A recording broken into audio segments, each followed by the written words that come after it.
Chapter 2. It was nearly 8 o'clock. The two young men hurried to Bakliev's, to arrive before Luzin. "Why, who was that?" asked Razumihin, as soon as they were in the street. "It was Svidrigailov, that landowner in whose house my sister was insulted when she was their governess. Through his persecuting her with his attentions, she was turned out by his wife, Marfa Petrovna. This Marfa Petrovna begged Dunia's forgiveness afterwards, and she's just died suddenly. It was of her we were talking this morning. I don't know why I'm afraid of that man.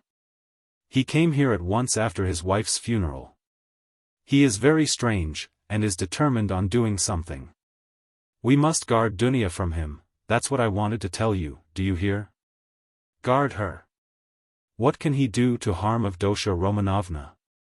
Thank you, Rodia, for speaking to me like that. We will guard her. Where does he live? I don't know. Why didn't you ask? What a pity. I'll find out, though. Did you see him? Asked Raskolnikov after a pause. Yes, I noticed him well. You did really see him? You saw him clearly? Raskolnikov insisted. Yes, I remember him perfectly, I should know him in 1,000. I have a good memory for faces.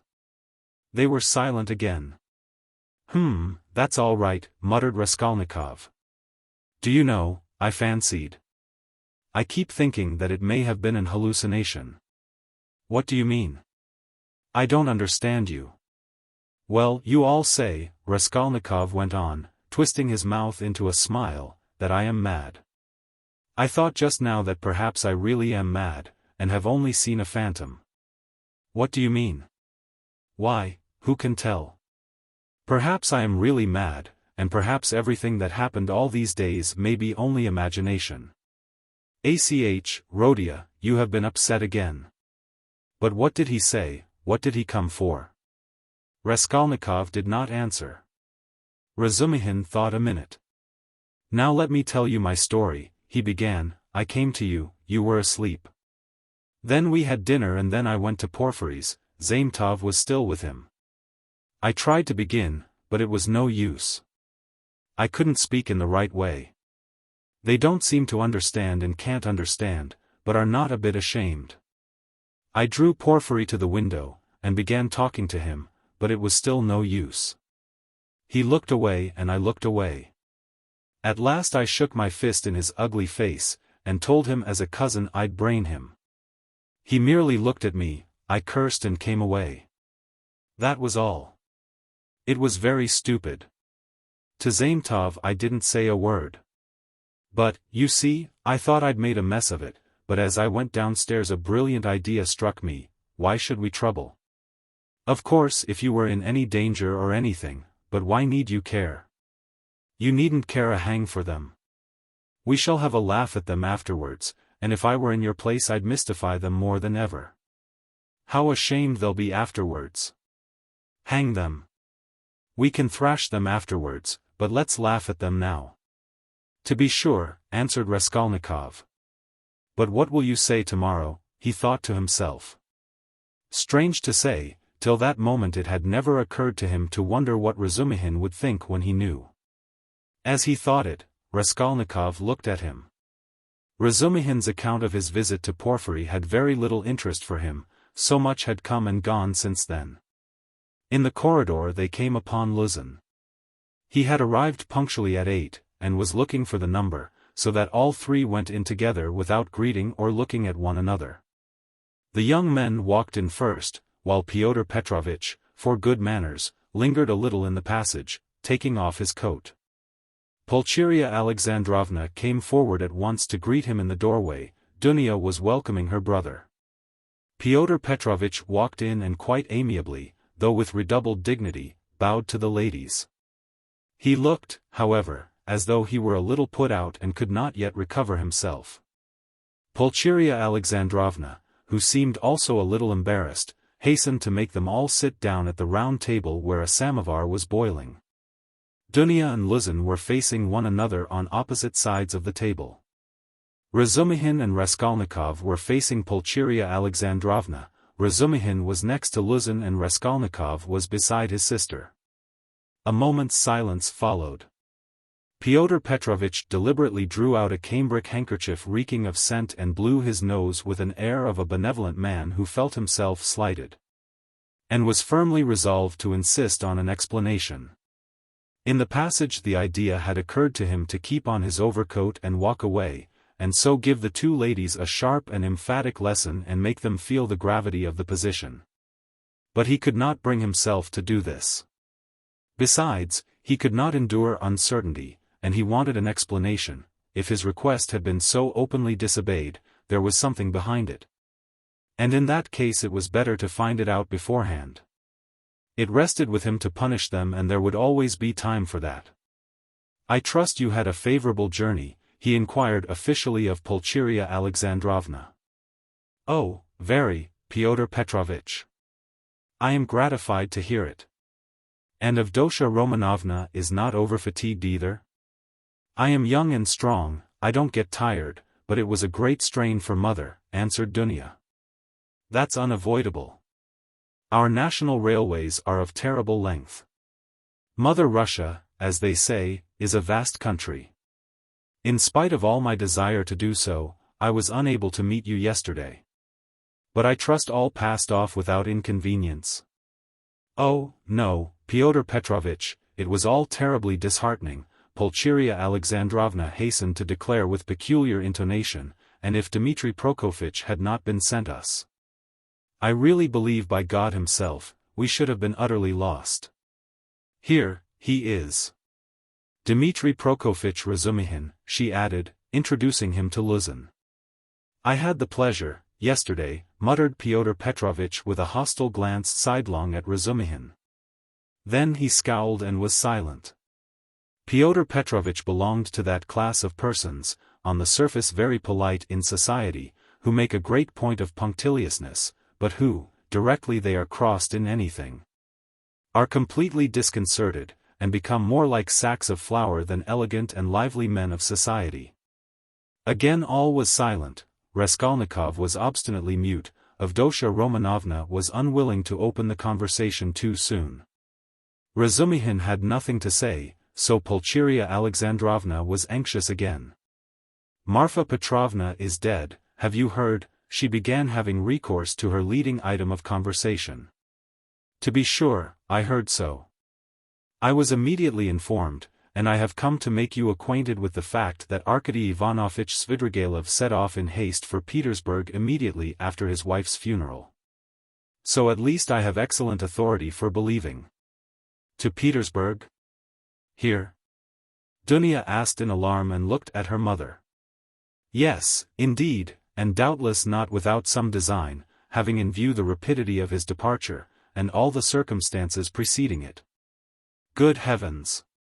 Won't he leave Dunya in peace even here?" cried Pulcheria Alexandrovna. "I imagine that neither you nor Avdotya Romanovna have any grounds for uneasiness, unless, of course, you are yourselves desirous of getting into communication with him. For my part, I am on my guard, and am now discovering where he is lodging."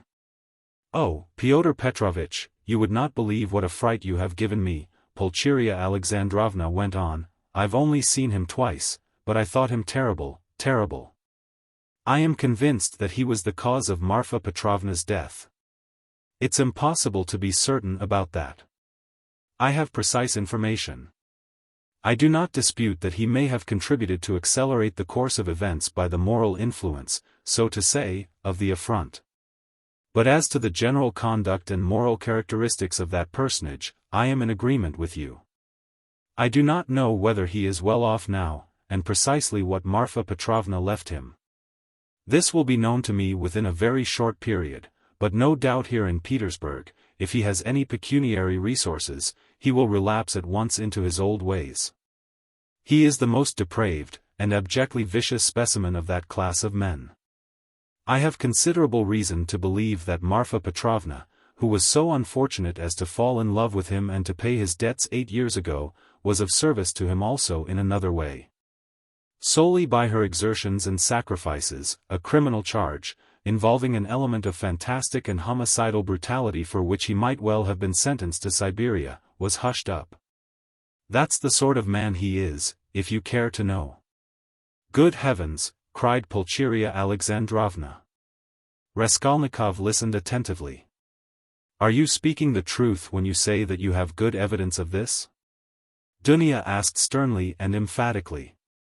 I only repeat what I was told in secret by Marfa Petrovna. I must observe that from the legal point of view the case was far from clear. There was, and I believe still is, living here a woman called Reslich, a foreigner, who lent small sums of money at interest, and did other commissions. And with this woman Svidrigailov had for a long while close and mysterious relations. She had a relation, a niece I believe, living with her, a deaf and dumb girl of 15, or perhaps not more than 14. Reslich hated this girl, and grudged her every crust. She used to beat her mercilessly. One day the girl was found hanging in the garret. At the inquest the verdict was suicide.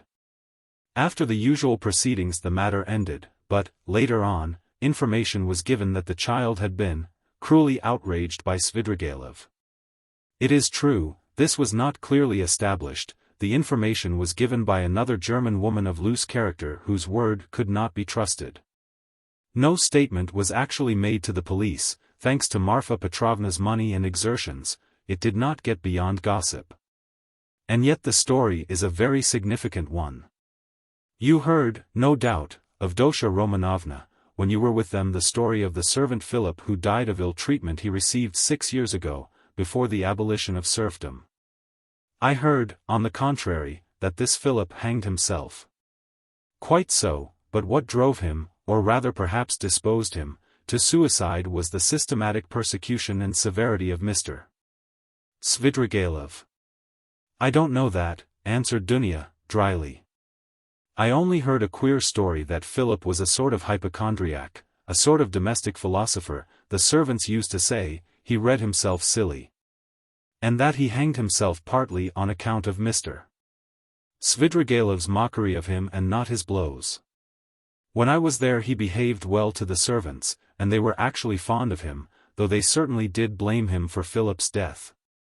I perceive, Avdotya Romanovna, that you seem disposed to undertake his defense all of a sudden, Luzin observed, twisting his lips into an ambiguous smile.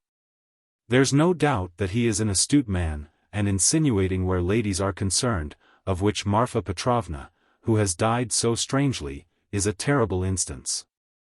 My only desire has been to be of service to you and your mother with my advice, in view of the renewed efforts which may certainly be anticipated from him. For my part it's my firm conviction, that he will end in a debtor's prison again. Marfa Petrovna had not the slightest intention of settling anything substantial on him, having regard for his children's interests, and, if she left him anything, it would only be the merest sufficiency, something insignificant and ephemeral, which would not last a year for a man of his habits. Pyotr Petrovitch, I beg you, said Dunya, say no more of Mr. Svidrigailov. It makes me miserable. He has just been to see me, said Raskolnikov, breaking his silence for the first time. There were exclamations from all, and they all turned to him. Even Pyotr Petrovitch was roused. An hour and a half ago, he came in when I was asleep, waked me, and introduced himself, Raskolnikov continued. He was fairly cheerful and at ease, and quite hopes that we shall become friends. He is particularly anxious, by the way, Dunya, for an interview with you, at which he asked me to assist. He has a proposition to make to you, and he told me about it. He told me, too, that a week before her death Marfa Petrovna left you 3,000 rubles in her will, Dunya, and that you can receive the money very shortly. Thank God! Cried Pulcheria Alexandrovna, crossing herself. Pray for her soul, Dunya. It's a fact, broke from Luzin. Tell us, what more? Dunya urged Raskolnikov. Then he said that he wasn't rich and all the estate was left to his children who are now with an aunt, then that he was staying somewhere not far from me, but where, I don't know, I didn't ask. But what does he want to propose to Dunya? cried Pulcheria Alexandrovna in a fright. Did he tell you? Yes. What was it? I'll tell you afterwards. Raskolnikov ceased speaking and turned his attention to his tea. Pyotr Petrovitch looked at his watch. I am compelled to keep a business engagement, and so I shall not be in your way, he added with an air of some pique, and he began getting up. Don't go, Pyotr Petrovitch, said Dunya, you intended to spend the evening. Besides, you wrote yourself that you wanted to have an explanation with mother. Precisely so, Avdotya Romanovna, Pyotr Petrovitch answered impressively, sitting down again, but still holding his hat. I certainly desired an explanation with you and your honored mother upon a very important point indeed. But as your brother cannot speak openly in my presence of some proposals of Mr. Svidrigailov, I, too, do not desire and am not able to speak openly, in the presence of others, of certain matters of the greatest gravity. Moreover, my most weighty and urgent request has been disregarded. Assuming an aggrieved air, Luzin relapsed into dignified silence. Your request that my brother should not be present at our meeting was disregarded solely at my insistence, said Dunya. You wrote that you had been insulted by my brother. I think that this must be explained at once, and you must be reconciled. And if Rodion really has insulted you, then he should and will apologize. Pyotr Petrovitch took a stronger line. There are insults, Avdotya Romanovna, which no goodwill can make us forget. There is a line in everything which it is dangerous to overstep, and when it has been overstepped, there is no return. That wasn't what I was speaking of exactly, Pyotr Petrovitch, Dunya interrupted with some impatience. Please understand that our whole future depends now on whether all this is explained and set right as soon as possible. I tell you frankly at the start that I cannot look at it in any other light, and if you have the least regard for me, all this business must be ended today, however hard that may be. I repeat that if my brother is to blame he will ask your forgiveness.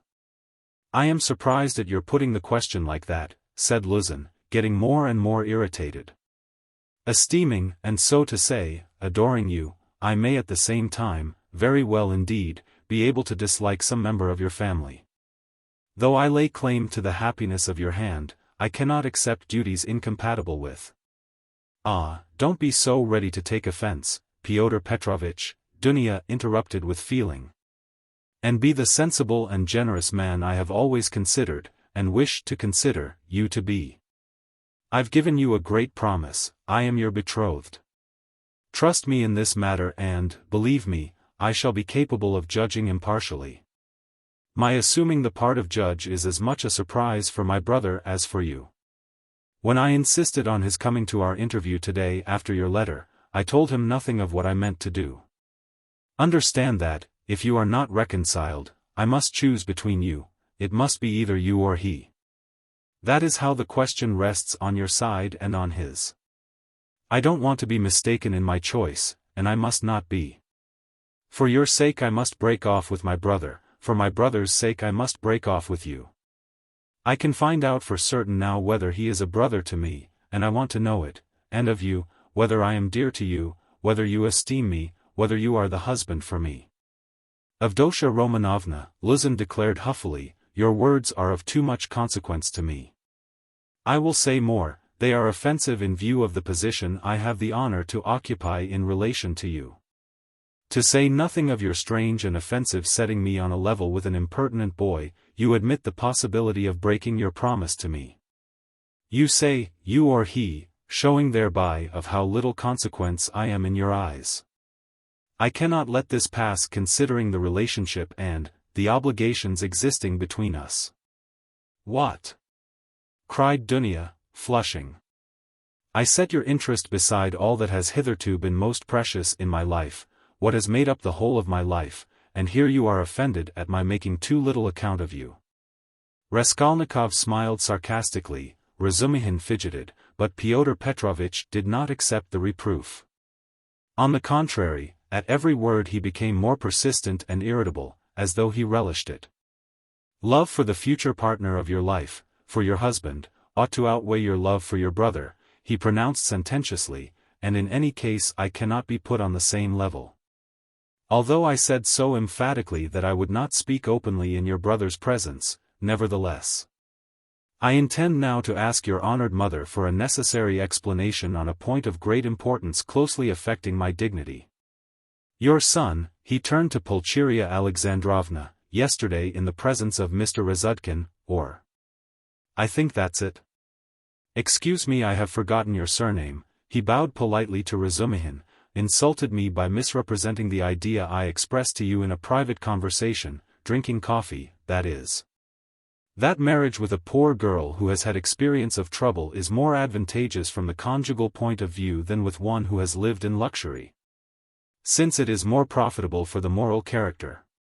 Your son intentionally exaggerated the significance of my words and made them ridiculous, accusing me of malicious intentions, and, as far as I could see, relied upon your correspondence with him.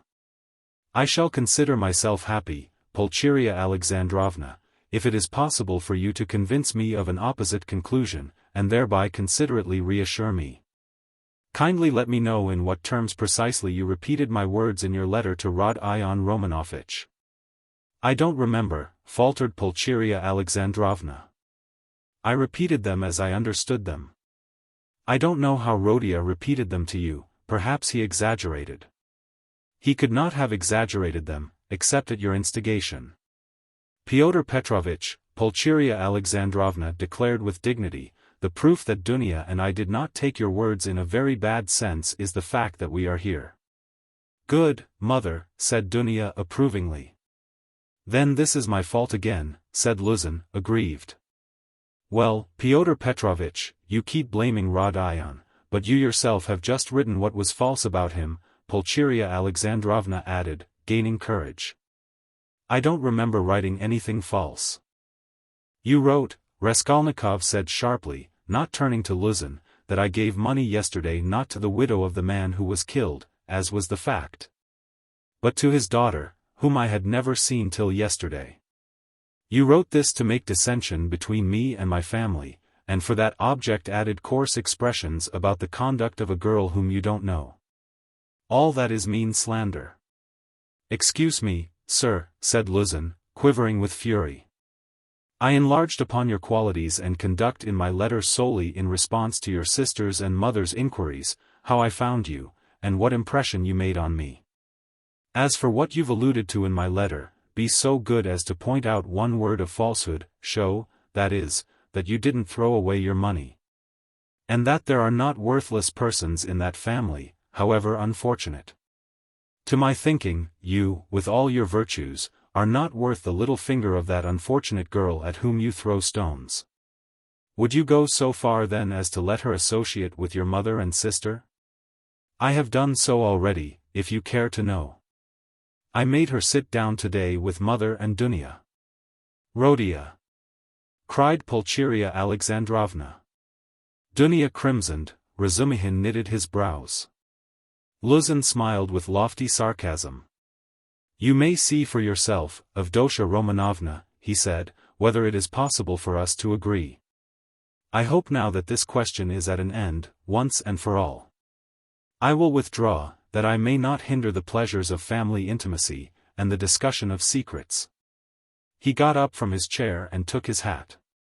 But in withdrawing, I venture to request that for the future I may be spared similar meetings, and, so to say, compromises.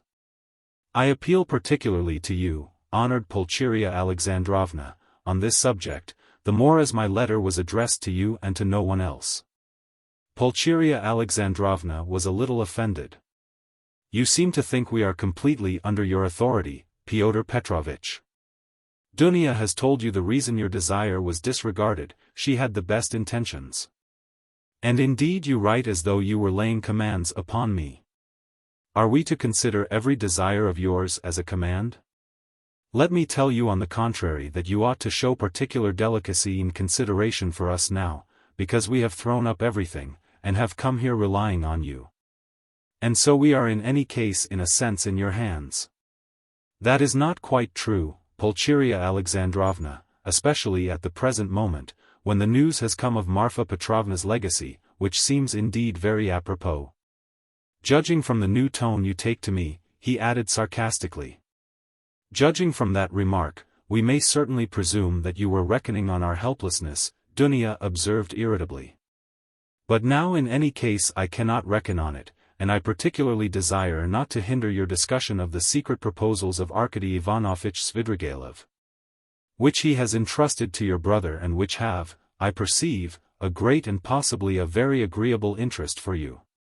Good heavens, cried Pulcheria Alexandrovna. Razumihin could not sit still on his chair. Aren't you ashamed now, sister? Asked Raskolnikov. I am ashamed, Rodia, said Dunya. Pyotr Petrovitch, go away, she turned to him, white with anger. Pyotr Petrovitch had apparently not at all expected such a conclusion. He had too much confidence in himself, in his power and in the helplessness of his victims. He could not believe it even now. He turned pale, and his lips quivered. Avdotya Romanovna, if I go out of this door now, after such a dismissal, then, you may reckon on it, I will never come back. Consider what you are doing. My word is not to be shaken. What insolence, cried Dunya, springing up from her seat. I don't want you to come back again. What? So that's how it stands? Cried Luzin, utterly unable to the last moment to believe in the rupture and so completely thrown out of his reckoning now. So that's how it stands. But do you know, Avdotya Romanovna, that I might protest? What right have you to speak to her like that? Pulcheria Alexandrovna intervened hotly. And what can you protest about? What rights have you?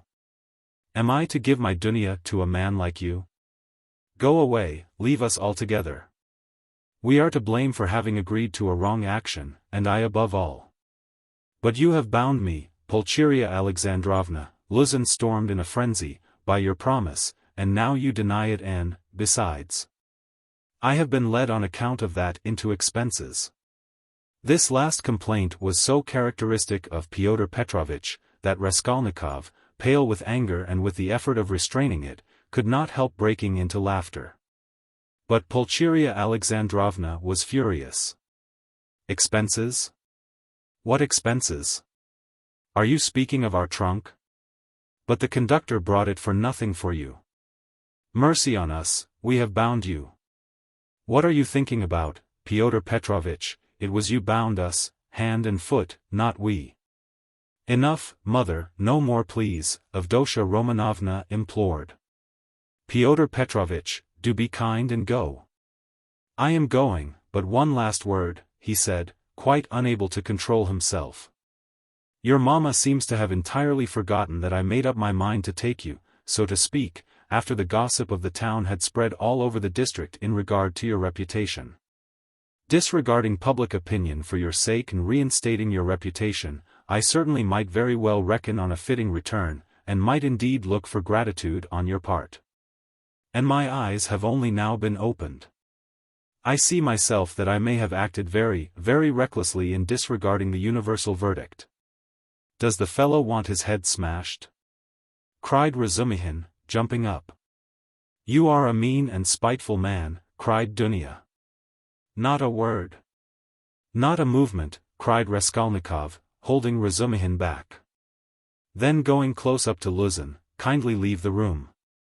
He said quietly and distinctly, and not a word more or. Pyotr Petrovitch gazed at him for some seconds with a pale face that worked with anger, then he turned, went out. And rarely has any man carried away in his heart such vindictive hatred as he felt against Raskolnikov. Him, and him alone, he blamed for everything. It is noteworthy that as he went downstairs he still imagined that his case was perhaps not utterly lost, and that, so far as the ladies were concerned, all might, very well indeed, be set right again. Chapter 3. The fact was that up to the last moment he had never expected such an ending. He had been overbearing to the last degree, never dreaming that two destitute and defenseless women could escape from his control. This conviction was strengthened by his vanity and conceit, a conceit to the point of fatuity. Pyotr Petrovitch, who had made his way up from insignificance, was morbidly given to self-admiration, had the highest opinion of his intelligence and capacities, and sometimes even gloated in solitude over his image in the glass. But what he loved and valued above all was the money he had amassed by his labor, and by all sorts of devices. That money made him the equal of all who had been his superiors. When he had bitterly reminded Dunya that he had decided to take her in spite of evil report, Pyotr Petrovitch had spoken with perfect sincerity and had, indeed, felt genuinely indignant at such black ingratitude. And yet, when he made Dunya his offer, he was fully aware of the groundlessness of all the gossip. The story had been everywhere contradicted by Marfa Petrovna, and was by then disbelieved by all the townspeople, who were warm in Dunya's defense. And he would not have denied that he knew all that at the time. Yet he still thought highly of his own resolution in lifting Dunya to his level and regarded it as something heroic. In speaking of it to Dunya, he had let out the secret feeling he cherished and admired, and he could not understand that others should fail to admire it too. He had called on Raskolnikov with the feelings of a benefactor who is about to reap the fruits of his good deeds and to hear agreeable flattery. And as he went downstairs now, he considered himself most undeservedly injured and unrecognized. Dunya was simply essential to him, to do without her was unthinkable. For many years he had had voluptuous dreams of marriage, but he had gone on waiting and amassing money. He brooded with relish, in profound secret, over the image of a girl, virtuous, poor, she must be poor, very young, very pretty, of good birth and education, very timid, one who had suffered much, and was completely humbled before him, one who would all her life look on him as her savior, worship him, admire him and only him. How many scenes, how many amorous episodes he had imagined on this seductive and playful theme, when his work was over. And, behold, the dream of so many years was all but realized. The beauty and education of Avdotya Romanovna had impressed him, her helpless position had been a great allurement, in her he had found even more than he dreamed of. Here was a girl of pride, character, virtue, of education and breeding superior to his own, he felt that, and this creature would be slavishly grateful all her life for his heroic condescension, and would humble herself in the dust before him, and he would have absolute, unbounded power over her. Not long before, he had, too, after long reflection and hesitation, made an important change in his career and was now entering on a wider circle of business. With this change his cherished dreams of rising into a higher class of society seemed likely to be realized. He was, in fact, determined to try his fortune in Petersburg. He knew that women could do a very great deal. The fascination of a charming, virtuous, highly educated woman might make his way easier, might do wonders in attracting people to him, throwing an aureole round him, and now everything was in ruins. This sudden horrible rupture affected him like a clap of thunder, it was like a hideous joke, an absurdity. He had only been a tiny bit masterful, had not even time to speak out, had simply made a joke, been carried away, and it had ended so seriously. And, of course, too, he did love Dunya in his own way, he already possessed her in his dreams, and all at once. No. The next day, the very next day, it must all be set right, smoothed over, settled. Above all he must crush that conceited milksop who was the cause of it all. With a sick feeling he could not help recalling Razumihin too, but, he soon reassured himself on that score. As though a fellow like that could be put on a level with him. The man he really dreaded in earnest was Svidrigailov. He had, in short, a great deal to attend to. No, I am more to blame than anyone, said Dunya, kissing and embracing her mother. I was tempted by his money, but on my honor, brother, I had no idea he was such a base man. If I had seen through him before, nothing would have tempted me. Don't blame me, brother. God has delivered us. God has delivered us. Pulcheria Alexandrovna muttered, but half-consciously, as though scarcely able to realize what had happened. They were all relieved, and in 5 minutes they were laughing. Only now and then Dunya turned white and frowned, remembering what had passed. Pulcheria Alexandrovna was surprised to find that she, too, was glad. She had only that morning thought rupture with Luzin a terrible misfortune. Razumihin was delighted. He did not yet dare to express his joy fully, but he was in a fever of excitement as though a ton-weight had fallen off his heart. Now he had the right to devote his life to them, to serve them. Anything might happen now. But he felt afraid to think of further possibilities and dared not let his imagination range. But Raskolnikov sat still in the same place, almost sullen and indifferent. Though he had been the most insistent on getting rid of Luzin, he seemed now the least concerned at what had happened. Dunya could not help thinking that he was still angry with her, and Pulcheria Alexandrovna watched him timidly. "What did Svidrigailov say to you?" said Dunya, approaching him. "Yes, yes," cried Pulcheria Alexandrovna. Raskolnikov raised his head.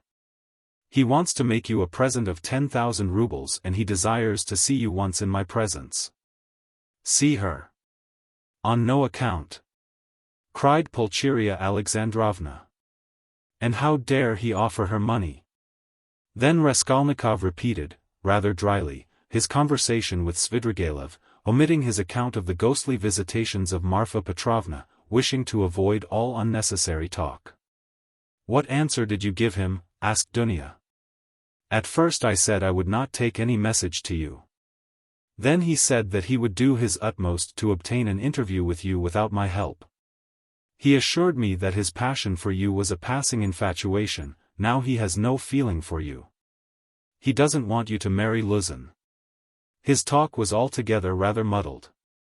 "How do you explain him to yourself, Rodia? How did he strike you? I must confess I don't quite understand him. He offers you 10,000, and yet says he is not well off. He says he is going away, and in 10 minutes he forgets he has said it. Then he says he is going to be married and has already fixed on the girl. No doubt he has a motive, and probably a bad one. But it's odd that he should be so clumsy about it if he had any designs against you. Of course, I refused this money on your account, once for all. Altogether, I thought him very strange. One might almost think he was mad. But I may be mistaken, that may only be the part he assumes. The death of Marfa Petrovna seems to have made a great impression on him." "God rest her soul," exclaimed Pulcheria Alexandrovna. "I shall always, always pray for her. Where should we be now, Dunya, without this 3,000? It's as though it had fallen from heaven. Why, Rodia, this morning we had only 3 rubles in our pocket and Dunya and I were just planning to pawn her watch, so as to avoid borrowing from that man until he offered help." Dunya seemed strangely impressed by Svidrigailov's offer. She still stood meditating. "He has got some terrible plan," she said in a half-whisper to herself, almost shuddering. Raskolnikov noticed this disproportionate terror. "I fancy I shall have to see him more than once again," he said to Dunya. "We will watch him. I will track him out," cried Razumihin, vigorously. "I won't lose sight of him. Rodia has given me leave. He said to me himself just now, 'Take care of my sister.' Will you give me leave, too, Avdotya Romanovna?" Dunya smiled and held out her hand, but the look of anxiety did not leave her face. Pulcheria Alexandrovna gazed at her timidly, but the 3,000 rubles had obviously a soothing effect on her. A quarter of an hour later, they were all engaged in a lively conversation. Even Raskolnikov listened attentively for some time, though he did not talk. Razumihin was the speaker. "And why should you go away?" he flowed on ecstatically. "And what are you to do in a little town? The great thing is, you are all here together and you need one another, you do need one another, believe me. For a time, anyway. Take me into partnership, and I assure you will plan a capital enterprise. Listen. I'll explain it all in detail to you, the whole project. It all flashed into my head this morning, before anything had happened. I tell you what, I have an uncle, I must introduce him to you, a most accommodating and respectable old man. This uncle has got a capital of 1,000 rubles, and he lives on his pension and has no need of that money. For the last 2 years he has been bothering me to borrow it from him and pay him 6% interest. I know what that means, he simply wants to help me. Last year I had no need of it, but this year I resolved to borrow it as soon as he arrived. Then you lend me another 1,000 of your 3 and we have enough for a start, so we'll go into partnership, and what are we going to do? Then Razumihin began to unfold his project, and he explained at length that almost all our publishers and booksellers know nothing at all of what they are selling. And for that reason they are usually bad publishers, and that any decent publications pay as a rule and give a profit, sometimes a considerable one. Razumihin had, indeed, been dreaming of setting up as a publisher. For the last 2 years he had been working in publishers' offices, and knew 3 European languages well. Though he had told Raskolnikov 6 days before that he was Schwach in German with an object of persuading him to take half his translation and half the payment for it. He had told a lie then, and Raskolnikov knew he was lying. Why should we let our chance slip when we have one of the chief means of success, money of our own, cried Razumihin warmly. Of course there will be a lot of work, but we will work, you, Avdotya Romanovna, I, Rodion. You get a splendid profit on some books nowadays. And the great point of the business is that we shall know just what wants translating, and we shall be translating, publishing, learning all at once. I can be of use because I have experience. For nearly 2 years I've been scuttling about among the publishers, and now I know every detail of their business. You need not be a saint to make pots, believe me. And why should we let our chance slip? Why, I know, and I kept the secret, 2 or 3 books which one might get 100 rubles simply for thinking of translating and publishing. Indeed, and I would not take 500 for the very idea of one of them. And what do you think? If I were to tell a publisher, I dare say he'd hesitate, they are such blockheads. And as for the business side, printing, paper, selling, you trust to me, I know my way about. We'll begin in a small way and go on to a large. In any case it will get us our living and we shall get back our capital. Dunia's eyes shone. I like what you are saying, Dmitri Prokofitch, she said. I know nothing about it, of course, put in Pulcheria Alexandrovna, it may be a good idea, but again God knows. It's new and untried. Of course, we must remain here at least for a time. She looked at Rodion. What do you think, brother, said Dunya. I think he's got a very good idea, he answered. Of course, it's too soon to dream of a publishing firm, but we certainly might bring out 5 or 6 books and be sure of success. I know of one book myself which would be sure to go well. And as for his being able to manage it, there's no doubt about that either. He knows the business. But we can talk it over later. Hurrah, cried Razumihin. Now, stay, there's a flat here in this house, belonging to the same owner. It's a special flat apart, not communicating with these lodgings. It's furnished, rent moderate, 3 rooms. Suppose you take them to begin with. I'll pawn your watch tomorrow and bring you the money, and everything can be arranged then. You can all 3 live together, and Rodion will be with you. But where are you off to, Rodion? What, Rodion, you are going already? Pulcheria Alexandrovna asked in dismay. At such a minute, cried Razumihin. Dunya looked at her brother with incredulous wonder. He held his cap in his hand, he was preparing to leave them. One would think you were burying me or saying goodbye forever, he said somewhat oddly. He attempted to smile, but it did not turn out a smile.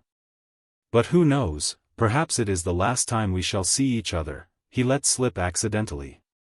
It was what he was thinking, and it somehow was uttered aloud. What is the matter with you? Cried his mother. Where are you going, Rodion? Asked Dunya rather strangely. Oh, I'm quite obliged to, he answered vaguely, as though hesitating what he would say. But there was a look of sharp determination in his white face. I meant to say, as I was coming here. I meant to tell you, mother, and you, Dunya, that it would be better for us to part for a time. I feel ill, I am not at peace. I will come afterwards, I will come of myself, when it's possible. I remember you and love you. Leave me alone. I decided this even before. I'm absolutely resolved on it. Whatever may come to me, whether I come to ruin or not, I want to be alone. Forget me altogether, it's better. Don't inquire about me. When I can, I'll come of myself or I'll send for you. Perhaps it will all come back, but now if you love me, give me up, else I shall begin to hate you, I feel it. Goodbye. Good God, cried Pulcheria Alexandrovna. Both his mother and his sister were terribly alarmed. Razumihin was also. Rodia, be reconciled with us. Let us be as before, cried his poor mother. He turned slowly to the door and slowly went out of the room. Dunya overtook him. Brother, what are you doing to mother? She whispered, her eyes flashing with indignation. He looked dully at her. No matter, I shall come. I'm coming, he muttered in an undertone, as though not fully conscious of what he was saying, and he went out of the room. Wicked, heartless egoist, cried Dunya. He is insane, but not heartless. He is mad. Don't you see it? You're heartless after that. Razumihin whispered in her ear, squeezing her hand tightly. I shall be back directly, he shouted to the horror-stricken mother, and he ran out of the room. Raskolnikov was waiting for him at the end of the passage. I knew you would run after me, he said. Go back to them, be with them tomorrow and always. Perhaps I shall come, if I can. Goodbye. And without holding out his hand he walked away. But where are you going? What are you doing? What's the matter with you? How can you go on like this? Razumihin muttered, at his wit's end. Raskolnikov stopped once more. Once for all, never ask me about anything. I have nothing to tell you. Don't come to see me. Maybe I'll come here. Leave me, but don't leave them. Do you understand me? It was dark in the corridor, they were standing near the lamp. For a minute they were looking at one another in silence. Razumihin remembered that minute all his life. Raskolnikov's burning and intent eyes grew more penetrating every moment, piercing into his soul, into his consciousness. Suddenly Razumihin started. Something strange, as it were, passed between them. Some idea, some hint, as it were, slipped, something awful, hideous, and suddenly understood on both sides. Razumihin turned pale. Do you understand now? Said Raskolnikov, his face twitching nervously. Go back, go to them, he said suddenly, and turning quickly, he went out of the house. I will not attempt to describe how Razumihin went back to the ladies, how he soothed them, how he protested that Rodia needed rest in his illness, protested that Rodia was sure to come. That he would come every day, that he was very, very much upset, that he must not be irritated, that he, Razumihin, would watch over him, would get him a doctor, the best doctor, a consultation. In fact, from that evening Razumihin took his place with them as a son and a brother. Chapter 4. Raskolnikov went straight to the house on the canal bank where Sonya lived. It was an old green house of 3 stories. He found the porter and obtained from him vague directions as to the whereabouts of Kapernaumov, the tailor. Having found in the corner of the courtyard the entrance to the dark and narrow staircase, he mounted to the 2nd floor and came out into a gallery that ran round the whole 2nd story over the yard. While he was wandering in the darkness, uncertain where to turn for Kapernaumov's door, a door opened 3 paces from him. He mechanically took hold of it. Who is there? A woman's voice asked uneasily. It's I, come to see you, answered Raskolnikov, and he walked into the tiny entry. On a broken chair stood a candle in a battered copper candlestick. It's you. Good heavens, cried Sonya weakly, and she stood rooted to the spot. Which is your room? This way, and Raskolnikov, trying not to look at her, hastened in. A minute later Sonya, too, came in with the candle, set down the candlestick and, completely disconcerted, stood before him inexpressibly agitated and apparently frightened by his unexpected visit. The color rushed suddenly to her pale face and tears came into her eyes. She felt sick and ashamed and happy, too. Raskolnikov turned away quickly and sat on a chair by the table. He scanned the room in a rapid glance. It was a large but exceedingly low-pitched room, the only one let by the Kapernamovs, to whose rooms a closed door led in the wall on the left. In the opposite side on the right-hand wall was another door, always kept locked. That led to the next flat, which formed a separate lodging. Sonya's room looked like a barn. It was a very irregular quadrangle and this gave it a grotesque appearance. A wall with 3 windows looking out onto the canal ran aslant so that one corner formed a very acute angle, and it was difficult to see in it without very strong light. The other corner was disproportionately obtuse. There was scarcely any furniture in the big room. In the corner on the right was a bedstead, beside it, nearest the door, a chair. A plain, deal table covered by a blue cloth stood against the same wall, close to the door into the other flat. 2 rush-bottom chairs stood by the table. On the opposite wall near the acute angle stood a small plain wooden chest of drawers looking, as it were, lost in a desert. That was all there was in the room. The yellow, scratched and shabby wallpaper was black in the corners. It must have been damp and full of fumes in the winter. There was every sign of poverty, even the bedstead had no curtain. Sonya looked in silence at her visitor, who was so attentively and unceremoniously scrutinizing her room, and even began at last to tremble with terror. As though she was standing before her judge and the arbiter of her destinies. "I am late." "It's 11, isn't it?" he asked, still not lifting his eyes. "Yes," muttered Sonya. "Oh yes, it is," she added, hastily, as though in that lay her means of escape. "My landlady's clock has just struck. I heard it myself." "I've come to you for the last time," Raskolnikov went on gloomily, "although this was the first time. I may perhaps not see you again." "Are you going away?" "I don't know, tomorrow." "Then you are not coming to Katerina Ivanovna tomorrow?" Sonya's voice shook. "I don't know. I shall know tomorrow morning." "Never mind that, I've come to say one word." He raised his brooding eyes to her and suddenly noticed that he was sitting down while she was all the while standing before him. "Why are you standing?" "Sit down," he said in a changed voice, gentle and friendly. She sat down. He looked kindly and almost compassionately at her. "How thin you are. What a hand. Quite transparent, like a dead hand." He took her hand. Sonya smiled faintly. "I have always been like that," she said. "Even when you lived at home?" "Yes. Of course, you were," he added abruptly, and the expression of his face and the sound of his voice changed again suddenly. He looked round him once more. "You rent this room from the Kapernamovs?" "Yes." "They live there, through that door?" "Yes." "They have another room like this?" "All in one room?" "Yes."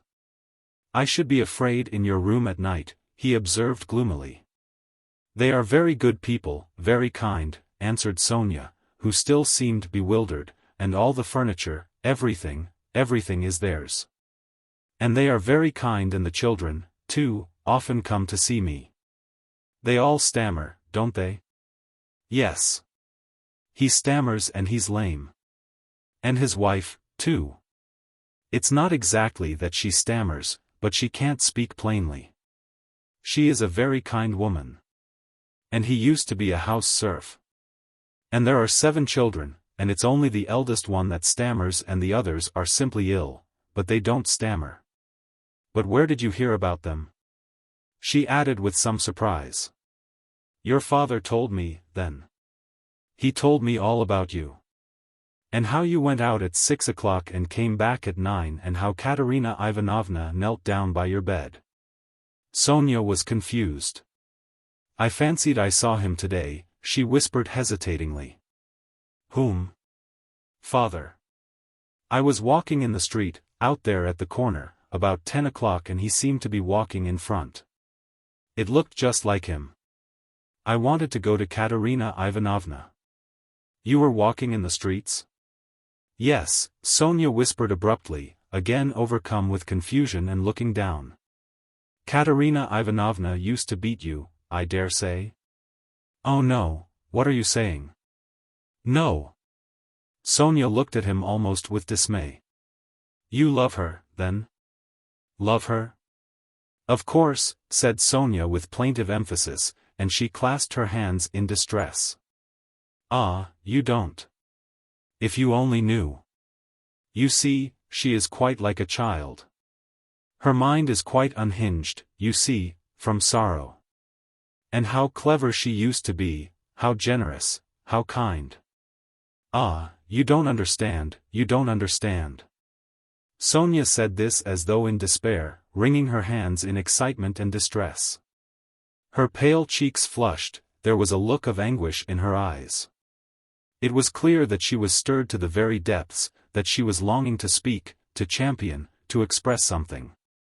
A sort of insatiable compassion, if one may so express it, was reflected in every feature of her face. Beat me. How can you? Good heavens, beat me. And if she did beat me, what then? What of it? You know nothing, nothing about it. She is so unhappy, ah, how unhappy. And ill. She is seeking righteousness, she is pure. She has such faith that there must be righteousness everywhere, and she expects it.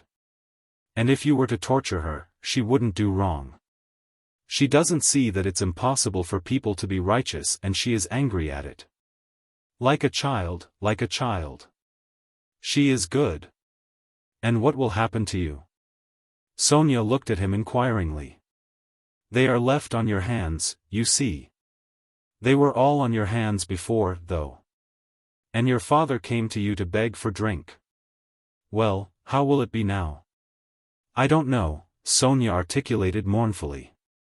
Will they stay there? I don't know. They are in debt for the lodging, but the landlady, I hear, said today that she wanted to get rid of them, and Katerina Ivanovna says that she won't stay another minute. How is it she is so bold? She relies upon you? Oh, no, don't talk like that. We are one, we live like one. Sonya was agitated again and even angry, as though a canary or some other little bird were to be angry. And what could she do? What could she do? She persisted, getting hot and excited. And how she cried today. Her mind is unhinged, haven't you noticed it? At 1 minute she is worrying like a child that everything should be right tomorrow, the lunch and all that. Then she is wringing her hands, spitting blood, weeping, and all at once she will begin knocking her head against the wall, in despair. Then she will be comforted again. She builds all her hopes on you. She says that you will help her now and that she will borrow a little money somewhere and go to her native town with me and set up a boarding school for the daughters of gentlemen and take me to superintend it. And we will begin a new splendid life. And she kisses and hugs me, comforts me, and you know she has such faith in her fancies. One can't contradict her. And all the day long she has been washing, cleaning, mending. She dragged the wash tub into the room with her feeble hands and sank on the bed, gasping for breath. We went this morning to the shops to buy shoes for Polenka and Lida, for theirs are quite worn out. Only the money we'd reckoned wasn't enough, not nearly enough. And she picked out such dear little boots, for she has taste, you don't know. And there in the shop she burst out crying before the shopmen because she hadn't enough. Ah, it was sad to see her. Well, after that I can understand your living like this, Raskolnikov said with a bitter smile. And aren't you sorry for them? Aren't you sorry? Sonya flew at him again. Why, I know, you gave your last penny yourself, though you'd seen nothing of it, and if you'd seen everything, oh dear. And how often I've brought her to tears. Only last week. Yes, only a week before his death. I was cruel. And how often I've done it. I've been wretched at the thought of it all day. Sonya wrung her hands as she spoke at the pain of remembering it. You were cruel? Yes, I went to see them, she went on, weeping, and father said, read me something, Sonya, my head aches, read to me, here's a book. He had a book he had got from Andrei Semyonovich Lebeziatnikov, he lives there, he always used to get hold of such funny books. And I said, I can't stay, as I didn't want to read, and I'd gone in chiefly to show Katerina Ivanovna some collars. Lizaveta, the peddler, sold me some collars and cuffs cheap, pretty, new, embroidered ones. Katerina Ivanovna liked them very much. She put them on and looked at herself in the glass and was delighted with them. Make me a present of them, Sonya, she said, please do. Please do, she said, she wanted them so much. And when could she wear them? They just reminded her of her old happy days. She looked at herself in the glass, admired herself, and she has no clothes at all, no things of her own, hasn't had all these years. And she never asks anyone for anything. She is proud, she'd sooner give away everything. And these she asked for, she liked them so much. And I was sorry to give them. What use are they to you, Katerina Ivanovna? I said. I spoke like that to her, I ought not to have said that. She gave me such a look. And she was so grieved at my refusing her. And it was so sad to see. And she was not grieved for the collars, but for my refusing, I saw that. If only I could bring it all back, change it, take back those words. But it's nothing to you. Did you know Lizaveta, the peddler? Yes. Did you know her? Sonya asked with some surprise. Katerina Ivanovna is in consumption, rapid consumption. She will soon die, said Raskolnikov after a pause, without answering her question. Oh, no. And Sonya unconsciously clutched both his hands, as though imploring that she should not. But it will be better if she does die. No, not better, not at all better. Sonya unconsciously repeated in dismay. And the children? What can you do except take them to live with you? Oh, I don't know, cried Sonya, almost in despair, and she put her hands to her head. It was evident that that idea had very often occurred to her before and he had only roused it again. And, what, if even now, while Katerina Ivanovna is alive, you get ill and are taken to the hospital, what will happen then? He persisted pitilessly. How can you? That cannot be. And Sonya's face worked with awful terror. Cannot be? Raskolnikov went on with a harsh smile. You are not insured against it, are you? What will happen to them then? They will be in the street, all of them, she will cough and beg and knock her head against some wall, as she did today, and the children will cry. Then she will fall down, be taken to the police station and to the hospital, she will die, and the children. Oh, no. God will not let it be. Broke at last from Sonya's overburdened bosom. She listened, looking imploringly at him, clasping her hands in dumb entreaty, as though it all depended upon him. Raskolnikov got up and began to walk about the room. A minute passed. Sonya was standing with her hands and her head hanging in terrible dejection. And can't you save? Put by for a rainy day? He asked, stopping suddenly before her. No, whispered Sonya. Of course not. Have you tried? He added almost ironically. Yes. And it didn't come off. Of course not. No need to ask. And again he paced the room. Another minute passed. You don't get money every day? Sonya was more confused than ever and color rushed into her face again. No, she whispered with a painful effort. It will be the same with Polenka, no doubt, he said suddenly. No, no. It can't be, no. Sonya cried aloud in desperation, as though she had been stabbed. God would not allow anything so awful. He lets others come to it. No, no. God will protect her, God. She repeated beside herself. But, perhaps, there is no God at all, Raskolnikov answered with a sort of malignance, laughed and looked at her. Sonya's face suddenly changed.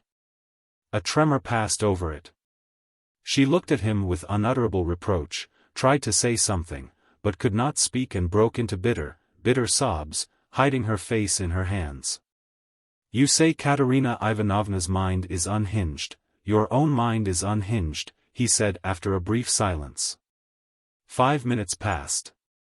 He still paced up and down the room in silence, not looking at her. At last he went up to her, his eyes glittered. He put his 2 hands on her shoulders and looked straight into her tearful face. His eyes were hard, feverish and piercing, his lips were twitching.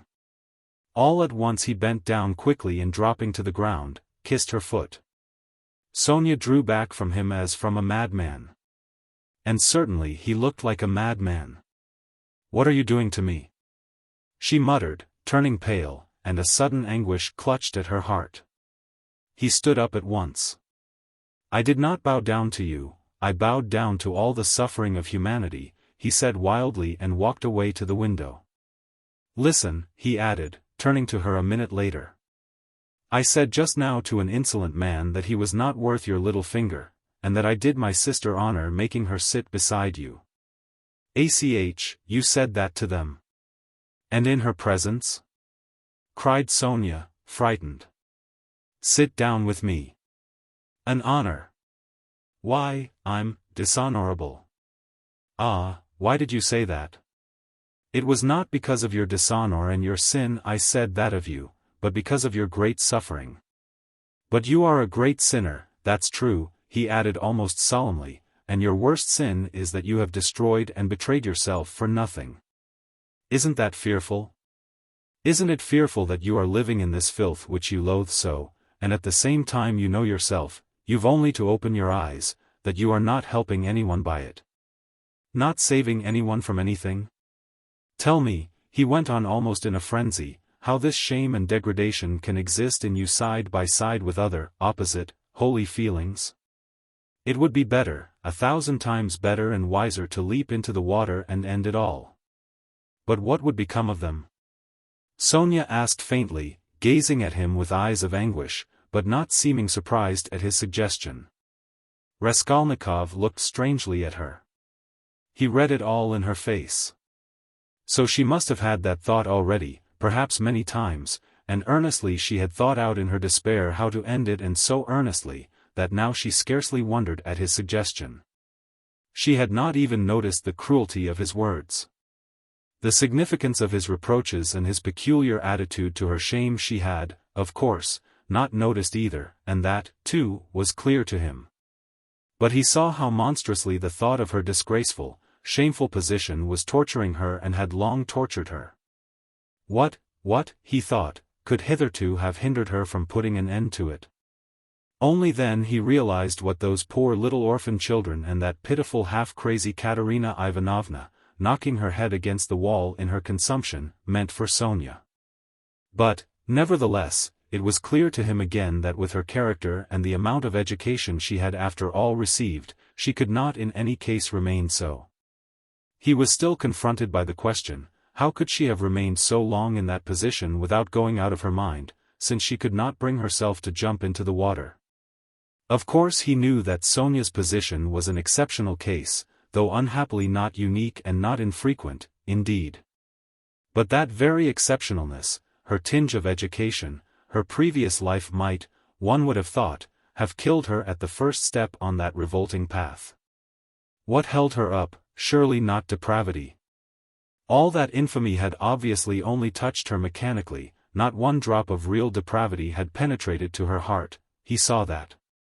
He saw through her as she stood before him. There are three ways before her, he thought: the canal, the madhouse, or, at last, to sink into depravity which obscures the mind and turns the heart to stone. The last idea was the most revolting, but he was a skeptic. He was young, abstract, and therefore cruel, and so he could not help believing that the last end was the most likely. But can that be true? He cried to himself. Can that creature who has still preserved the purity of her spirit be consciously drawn at last into that sink of filth and iniquity? Can the process already have begun?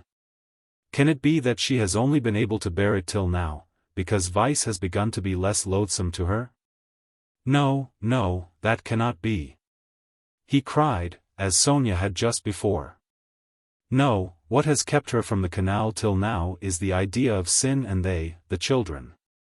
And if she has not gone out of her mind, but who says she has not gone out of her mind?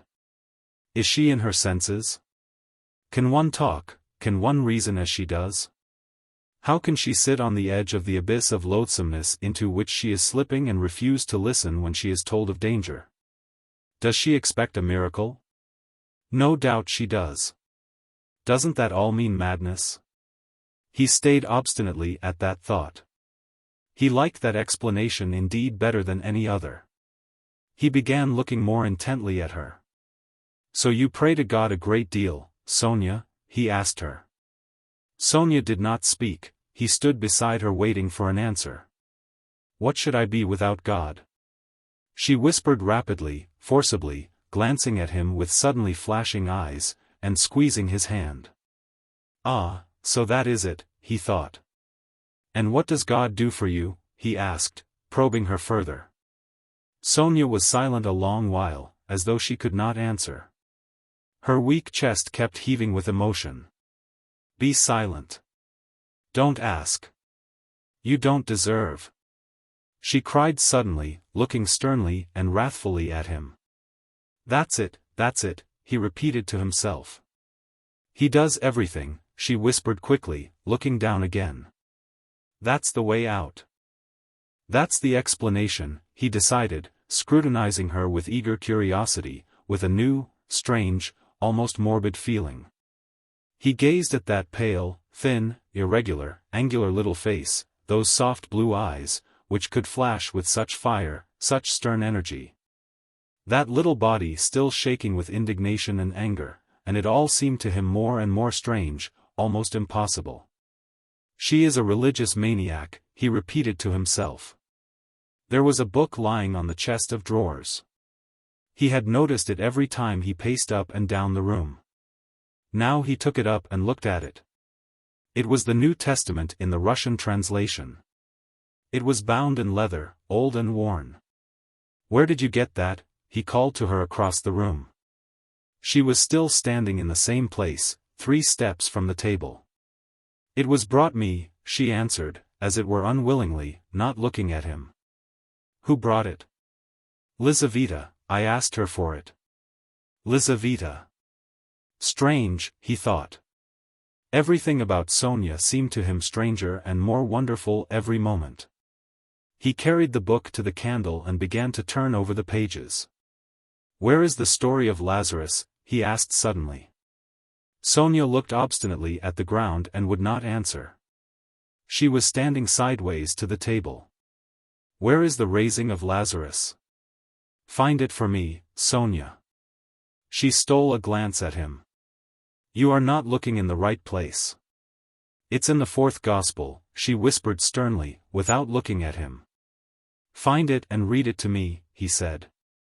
He sat down with his elbow on the table, leaned his head on his hand and looked away sullenly, prepared to listen. In 3 weeks' time they'll welcome me in the madhouse. I shall be there if I am not in a worse place, he muttered to himself.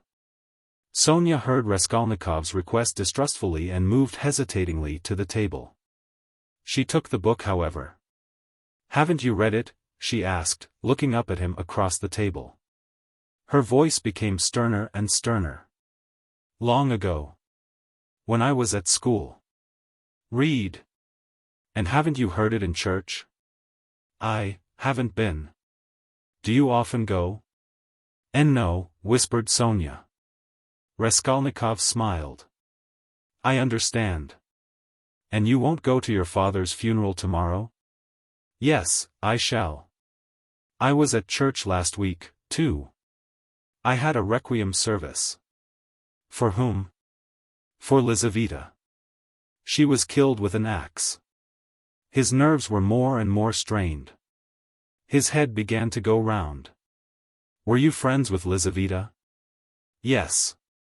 She was good, she used to come, not often, she couldn't. We used to read together and talk. She will see God. The last phrase sounded strange in his ears. And here was something new again, the mysterious meetings with Lizaveta, and both of them, religious maniacs. I shall be a religious maniac myself soon. It's infectious. Read, he cried irritably and insistently. Sonya still hesitated. Her heart was throbbing. She hardly dared to read to him. He looked almost with exasperation at the unhappy lunatic. What for? You don't believe, she whispered softly and as it were breathlessly. Read. I want you to, he persisted. You used to read to Lizaveta. Sonya opened the book and found the place. Her hands were shaking, her voice failed her. Twice she tried to begin and could not bring out the first syllable. Now a certain man was sick named Lazarus of Bethany. She forced herself at last to read, but at the third word her voice broke like an overstrained string.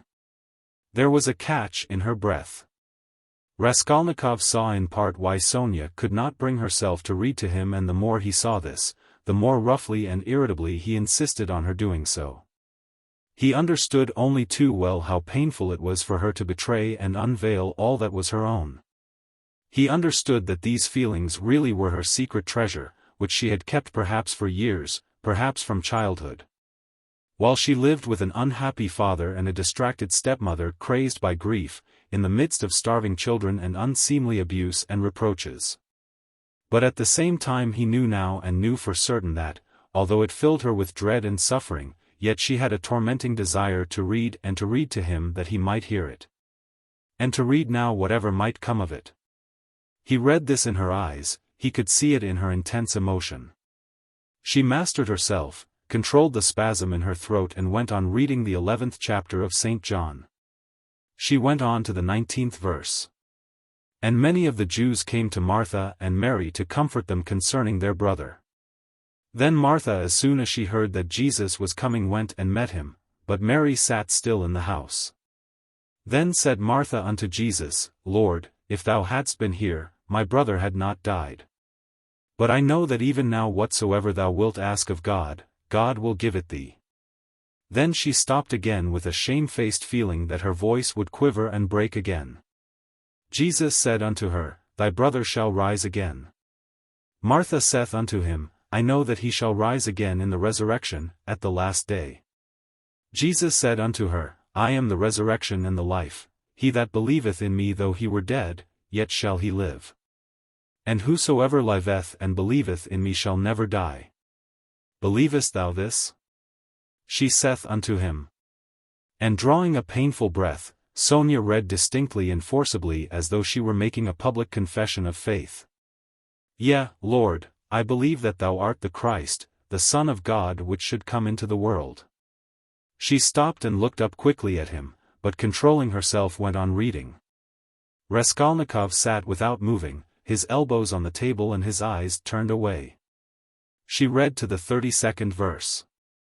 Then when Mary was come where Jesus was and saw him, she fell down at his feet, saying unto him, Lord, if thou hadst been here, my brother had not died.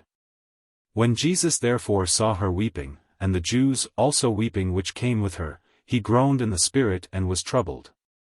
And said, Where have ye laid him? They said unto him, Lord, come and see.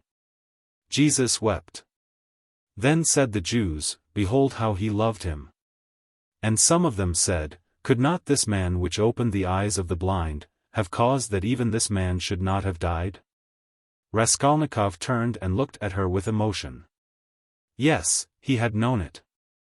She was trembling in a real physical fever. He had expected it.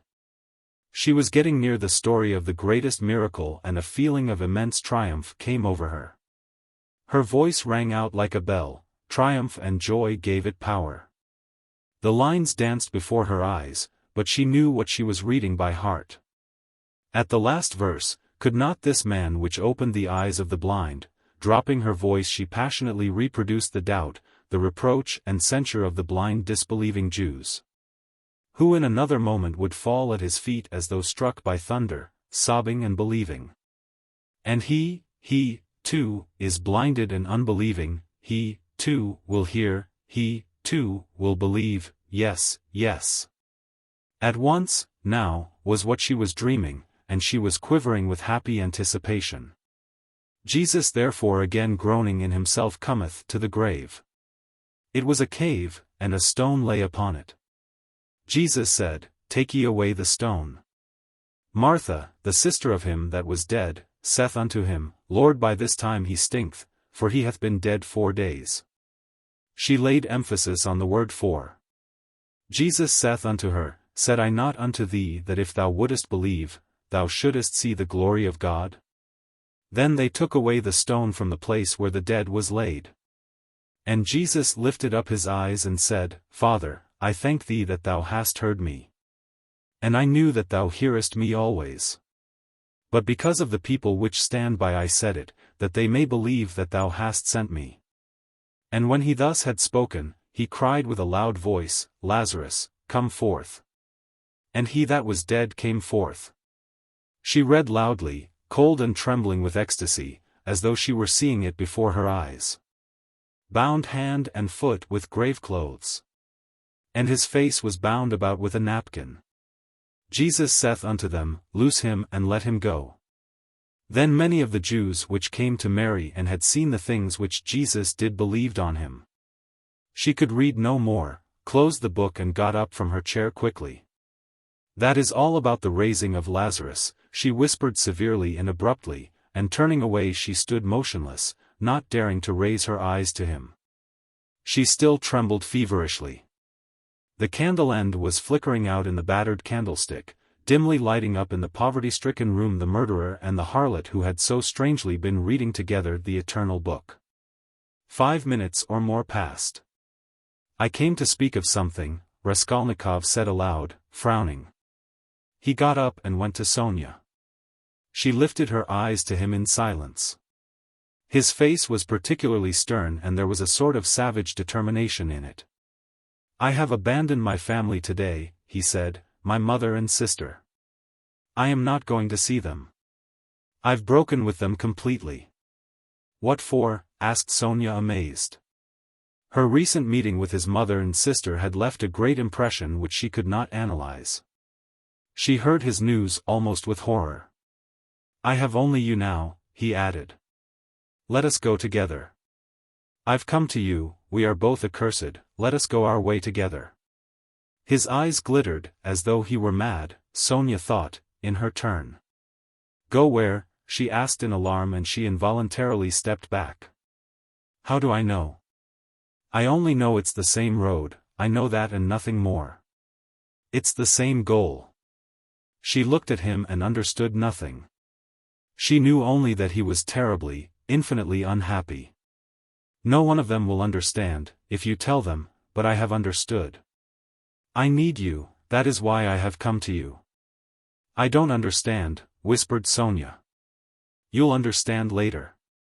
Haven't you done the same? You, too, have transgressed, have had the strength to transgress. You have laid hands on yourself, you have destroyed a life, your own, it's all the same. You might have lived in spirit and understanding, but you'll end in the Haymarket. But you won't be able to stand it. And if you remain alone you'll go out of your mind like me. You are like a mad creature already. So we must go together on the same road. Let us go. What for? What's all this for? Said Sonya, strangely and violently agitated by his words. What for? Because you can't remain like this, that's why. You must look things straight in the face at last, and not weep like a child and cry that God won't allow it. What will happen, if you should really be taken to the hospital tomorrow? She is mad and in consumption, she'll soon die, and the children? Do you mean to tell me Polenka won't come to grief? Haven't you seen children here at the street corners sent out by their mothers to beg? I've found out where those mothers live and in what surroundings. Children can't remain children there. At 7 the child is vicious and a thief. Yet children, you know, are the image of Christ, theirs is the kingdom of heaven. He bade us honor and love them, they are the humanity of the future. What's to be done, what's to be done, repeated Sonya, weeping hysterically and wringing her hands. What's to be done? Break what must be broken, once for all, that's all, and take the suffering on oneself. What, you don't understand? You'll understand later. Freedom and power, and above all, power. Over all trembling creation and all the ant heap. That's the goal, remember that. That's my farewell message. Perhaps it's the last time I shall speak to you. If I don't come tomorrow, you'll hear of it all, and then remember these words. And some day later on, in years to come, you'll understand perhaps what they meant. If I come tomorrow, I'll tell you who killed Lizaveta. Goodbye. Sonya started with terror.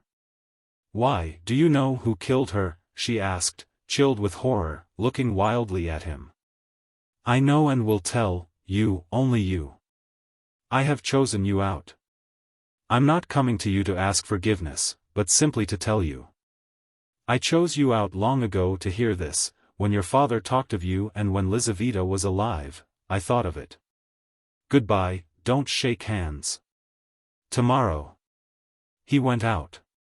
Sonya gazed at him as at a madman. But she herself was like one insane and felt it. Her head was going round. Good heavens, how does he know who killed Lizaveta? What did those words mean? It's awful. But at the same time the idea did not enter her head, not for a moment. Oh, he must be terribly unhappy. He has abandoned his mother and sister. What for? What has happened? And what had he in his mind? What did he say to her? He had kissed her foot and said, yes, he had said it clearly, that he could not live without her. Oh, merciful heavens! Sonya spent the whole night feverish and delirious. She jumped up from time to time, wept and wrung her hands, then sank again into feverish sleep and dreamt of Polenka, Katerina Ivanovna and Lizaveta. Of reading the gospel and him with pale face, with burning eyes, kissing her feet, weeping. On the other side of the door on the right, which divided Sonya's room from Madame Reslich's flat, was a room which had long stood empty. A card was fixed on the gate and a notice stuck in the windows over the canal advertising it to let. Sonya had long been accustomed to the rooms being uninhabited. But all that time Mr. Svidrigailov had been standing, listening at the door of the empty room. When Raskolnikov went out he stood still, thought a moment, went on tiptoe to his own room which adjoined the empty one. Brought a chair and noiselessly carried it to the door that led to Sonya's room. The conversation had struck him as interesting and remarkable, and he had greatly enjoyed it, so much so that he brought a chair that he might not in the future, tomorrow, for instance, have to endure the inconvenience of standing a whole hour, but might listen in comfort. Chapter 5. When next morning at 11 o'clock punctually Raskolnikov went into the department of the investigation of criminal causes and sent his name in to Porfiry Petrovitch. He was surprised at being kept waiting so long. It was at least 10 minutes before he was summoned. He had expected that they would pounce upon him. But he stood in the waiting room, and people, who apparently had nothing to do with him, were continually passing to and fro before him. In the next room, which looked like an office, several clerks were sitting writing, and obviously they had no notion who or what Raskolnikov might be. He looked uneasily and suspiciously about him to see whether there was not some guard, some mysterious watch being kept on him to prevent his escape. But there was nothing of the sort, he saw only the faces of clerks absorbed in petty details, then other people. No one seemed to have any concern with him. He might go where he liked for them. The conviction grew stronger in him that if that enigmatic man of yesterday, that phantom sprung out of the earth, had seen everything, they would not have let him stand and wait like that. And would they have waited till he elected to appear at 11? Either the man had not yet given information, or simply he knew nothing, had seen nothing, and how could he have seen anything? And so all that had happened to him the day before was again a phantom exaggerated by his sick and overstrained imagination. This conjecture had begun to grow strong the day before, in the midst of all his alarm and despair. Thinking it all over now and preparing for a fresh conflict, he was suddenly aware that he was trembling, and he felt a rush of indignation at the thought that he was trembling with fear at facing that hateful Porfiry Petrovitch. What he dreaded above all was meeting that man again. He hated him with an intense, unmitigated hatred and was afraid his hatred might betray him. His indignation was such that he ceased trembling at once. He made ready to go in with a cold and arrogant bearing and vowed to himself to keep as silent as possible, to watch and listen and for once at least to control his overstrained nerves. At that moment he was summoned to Porfiry Petrovitch. He found Porfiry Petrovitch alone in his study. His study was a room neither large nor small, furnished with a large writing table, that stood before a sofa, upholstered in checked material, a bureau, a bookcase in the corner and several chairs, all government furniture, of polished yellow wood. In the further wall there was a closed door, beyond it there were no doubt other rooms. On Raskolnikov's entrance Porfiry Petrovitch had at once closed the door by which he had come in and they remained alone. He met his visitor with an apparently genial and good-tempered air, and it was only after a few minutes that Raskolnikov saw signs of a certain awkwardness in him. As though he had been thrown out of his reckoning or caught in something very secret. "Ah, my dear fellow. Here you are, in our domain," began Porfiry, holding out both hands to him. "Come, sit down, old man, or perhaps you don't like to be called, my dear fellow, and old man. Tout court? Please don't think it too familiar. Here, on the sofa." Raskolnikov sat down, keeping his eyes fixed on him. In our domain, the apologies for familiarity, the French phrase tout court, were all characteristic signs. He held out both hands to me, but he did not give me one. He drew it back in time, struck him suspiciously. Both were watching each other, but when their eyes met, quick as lightning they looked away. "I brought you this paper, about the watch. Here it is. Is it all right or shall I copy it again?" "What? A paper?" Yes, don't be uneasy, it's all right," Porfiry Petrovitch said as though in haste, and after he had said it he took the paper and looked at it. "Yes, it's all right. Nothing more is needed," he declared with the same rapidity, and he laid the paper on the table. A minute later when he was talking of something else he took it from the table and put it on his bureau. "I believe you said yesterday you would like to question me, formally, about my acquaintance with the murdered woman?" Raskolnikov was beginning again. Why did I put in "I believe" passed through his mind in a flash. Why am I so uneasy at having put in that "I believe," came in a second flash. And he suddenly felt that his uneasiness at the mere contact with Porfiry, at the first words, at the first looks, had grown in an instant to monstrous proportions. And that this was fearfully dangerous. His nerves were quivering, his emotion was increasing. It's bad.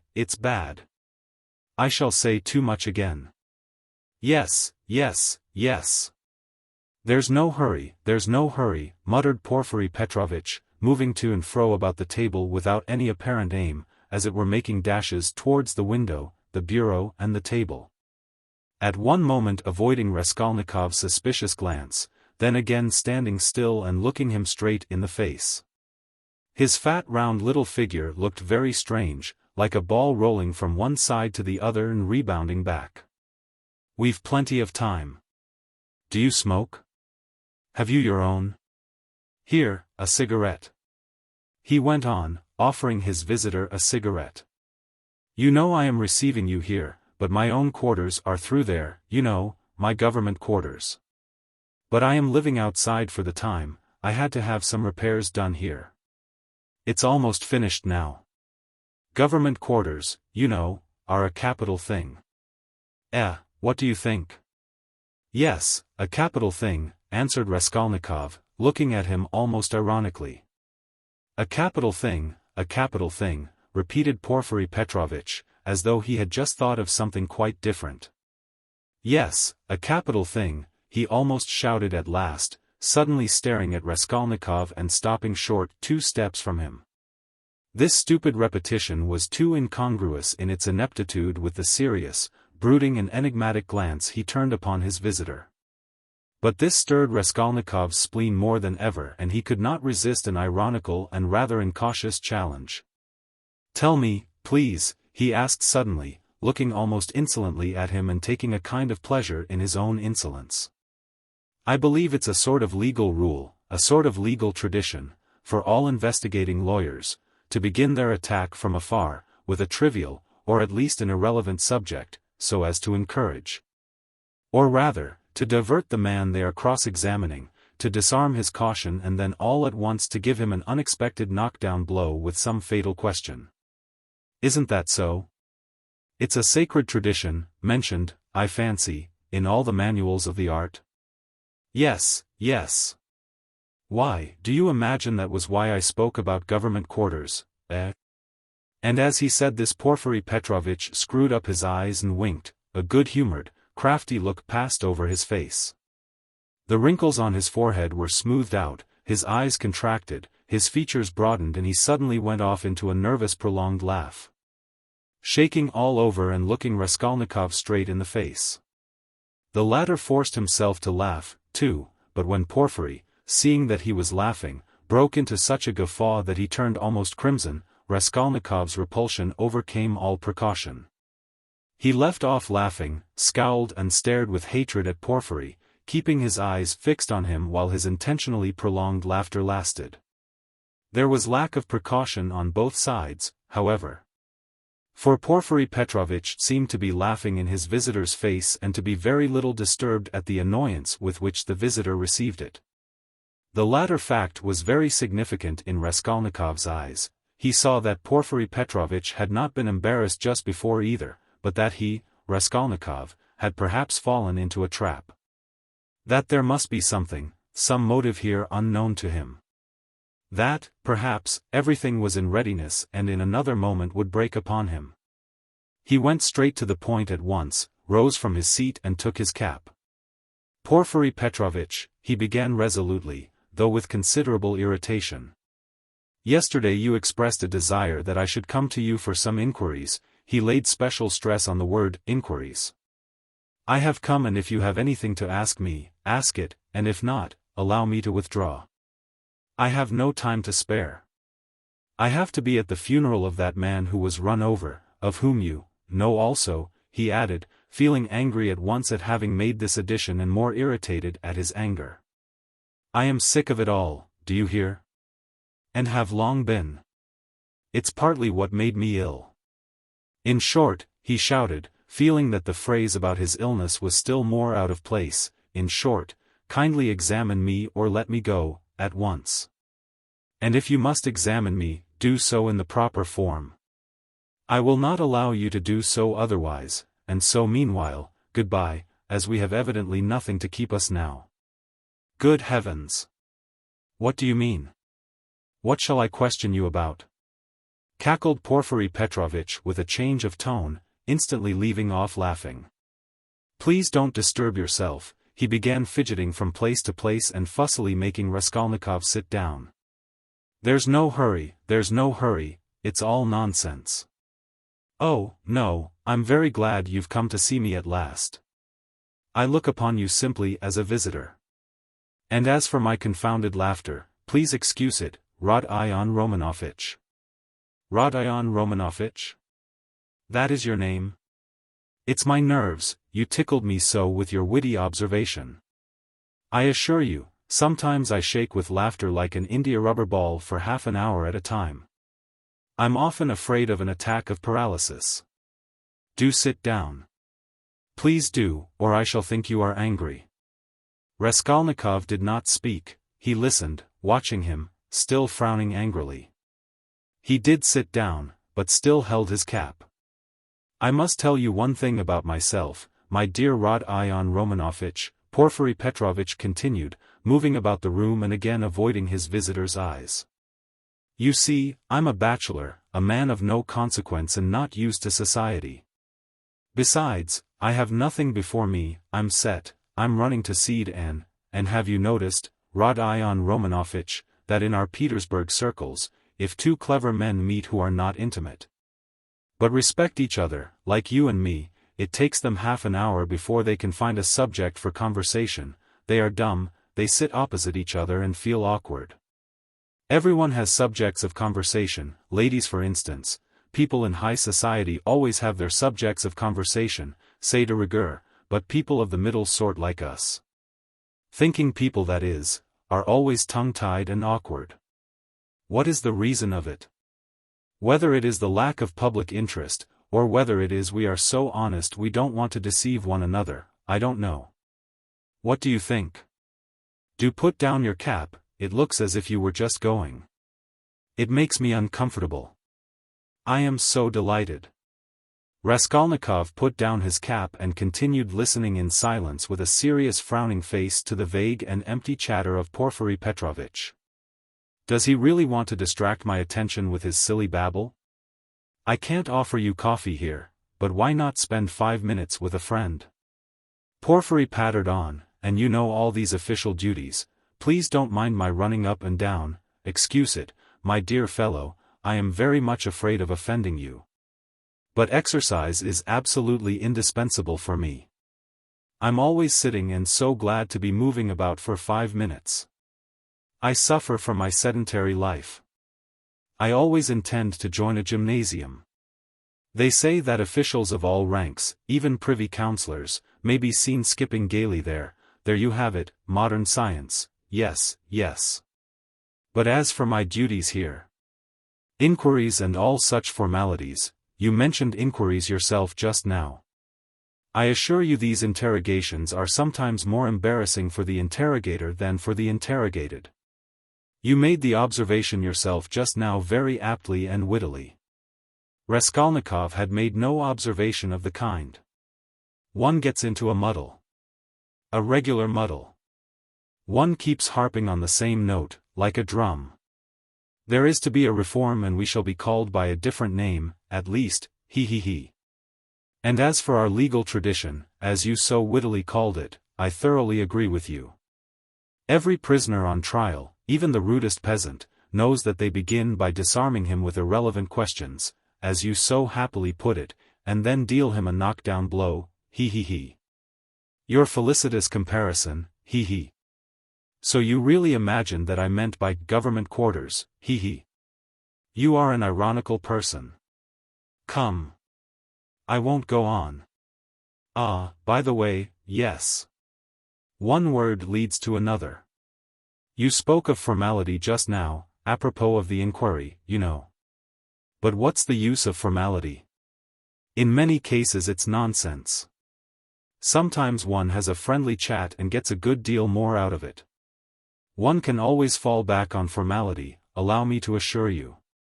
And after all, what does it amount to? An examining lawyer cannot be bounded by formality at every step. The work of investigation is, so to speak, a free art in its own way, he. Porfiry Petrovitch took breath a moment.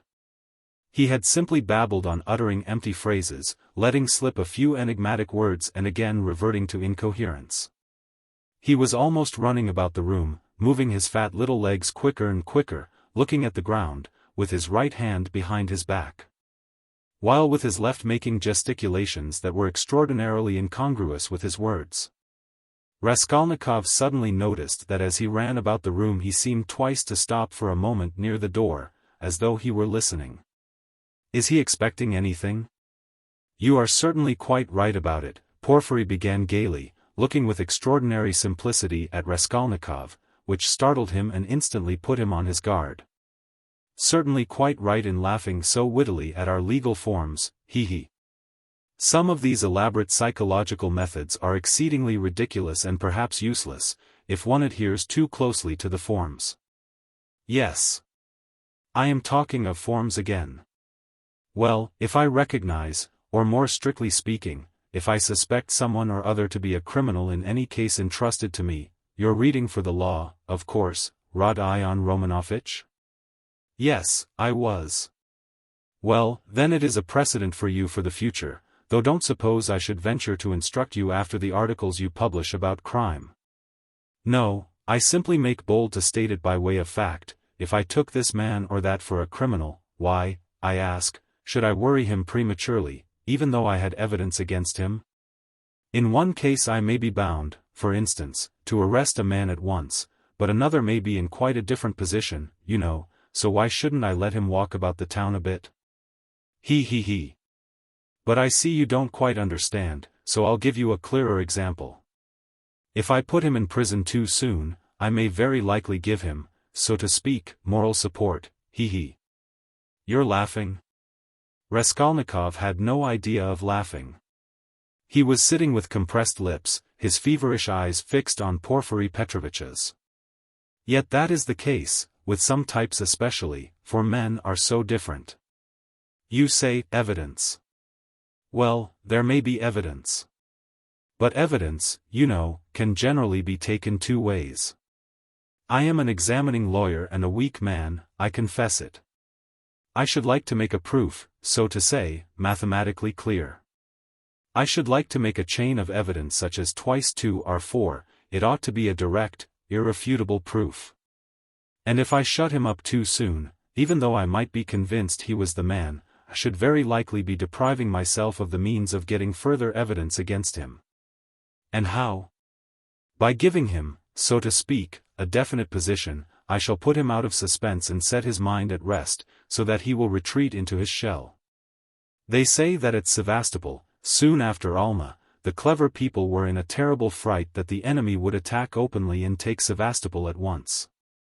But when they saw that the enemy preferred a regular siege, they were delighted, I am told, and reassured, for the thing would drag on for 2 months at least. You're laughing, you don't believe me again? Of course, you're right, too. You're right. These are special cases, I admit. But you must observe this, my dear Rodion Romanovich, the general case, the case for which all legal forms and rules are intended, for which they are calculated and laid down in books, does not exist at all, for the reason that every case, every crime, for instance, so soon as it actually occurs, at once becomes a thoroughly special case, and sometimes a case unlike any that's gone before. Very comic cases of that sort sometimes occur. If I leave one man quite alone, if I don't touch him and don't worry him, but let him know or at least suspect every moment that I know all about it and am watching him day and night. And if he is in continual suspicion and terror, he'll be bound to lose his head. He'll come of himself, or maybe do something which will make it as plain as twice 2 are 4, it's delightful. It may be so with a simple peasant, but with one of our sort, an intelligent man cultivated on a certain side, it's a dead certainty. For, my dear fellow, it's a very important matter to know on what side a man is cultivated. And then there are nerves, you have overlooked them. Why, they are all sick, nervous and irritable. And then how they all suffer from spleen. That, I assure you, is a regular goldmine for us. And it's no anxiety to me, his running about the town free. Let him walk about for a bit. I know well enough that I've caught him and that he won't escape me. Where could he escape to, he? Abroad, perhaps? A Pole will escape abroad, but not here, especially as I am watching and have taken measures. Will he escape into the depths of the country perhaps? But you know, peasants live there, real rude Russian peasants. A modern cultivated man would prefer prison to living with such strangers as our peasants. He. But that's all nonsense, and on the surface. It's not merely that he has nowhere to run to, he is psychologically unable to escape me, he. What an expression! Through a law of nature he can't escape me if he had anywhere to go. Have you seen a butterfly round a candle? That's how he will keep circling and circling round me. Freedom will lose its attractions. He'll begin to brood, he'll weave a tangle round himself, he'll worry himself to death. What's more, he will provide me with a mathematical proof, if I only give him long enough interval. And he'll keep circling round me, getting nearer and then, flop. He'll fly straight into my mouth and I'll swallow him, and that will be very amusing, he he he. You don't believe me? Raskolnikov made no reply. He sat pale and motionless, still gazing with the same intensity into Porfiry's face. It's a lesson, he thought, turning cold. This is beyond the cat playing with a mouse, like yesterday. He can't be showing off his power with no motive, prompting me, he is far too clever for that, he must have another object. What is it? It's all nonsense, my friend, you are pretending, to scare me. You've no proofs and the man I saw had no real existence. You simply want to make me lose my head, to work me up beforehand and so to crush me. But you are wrong, you won't do it. But why give me such a hint? Is he reckoning on my shattered nerves?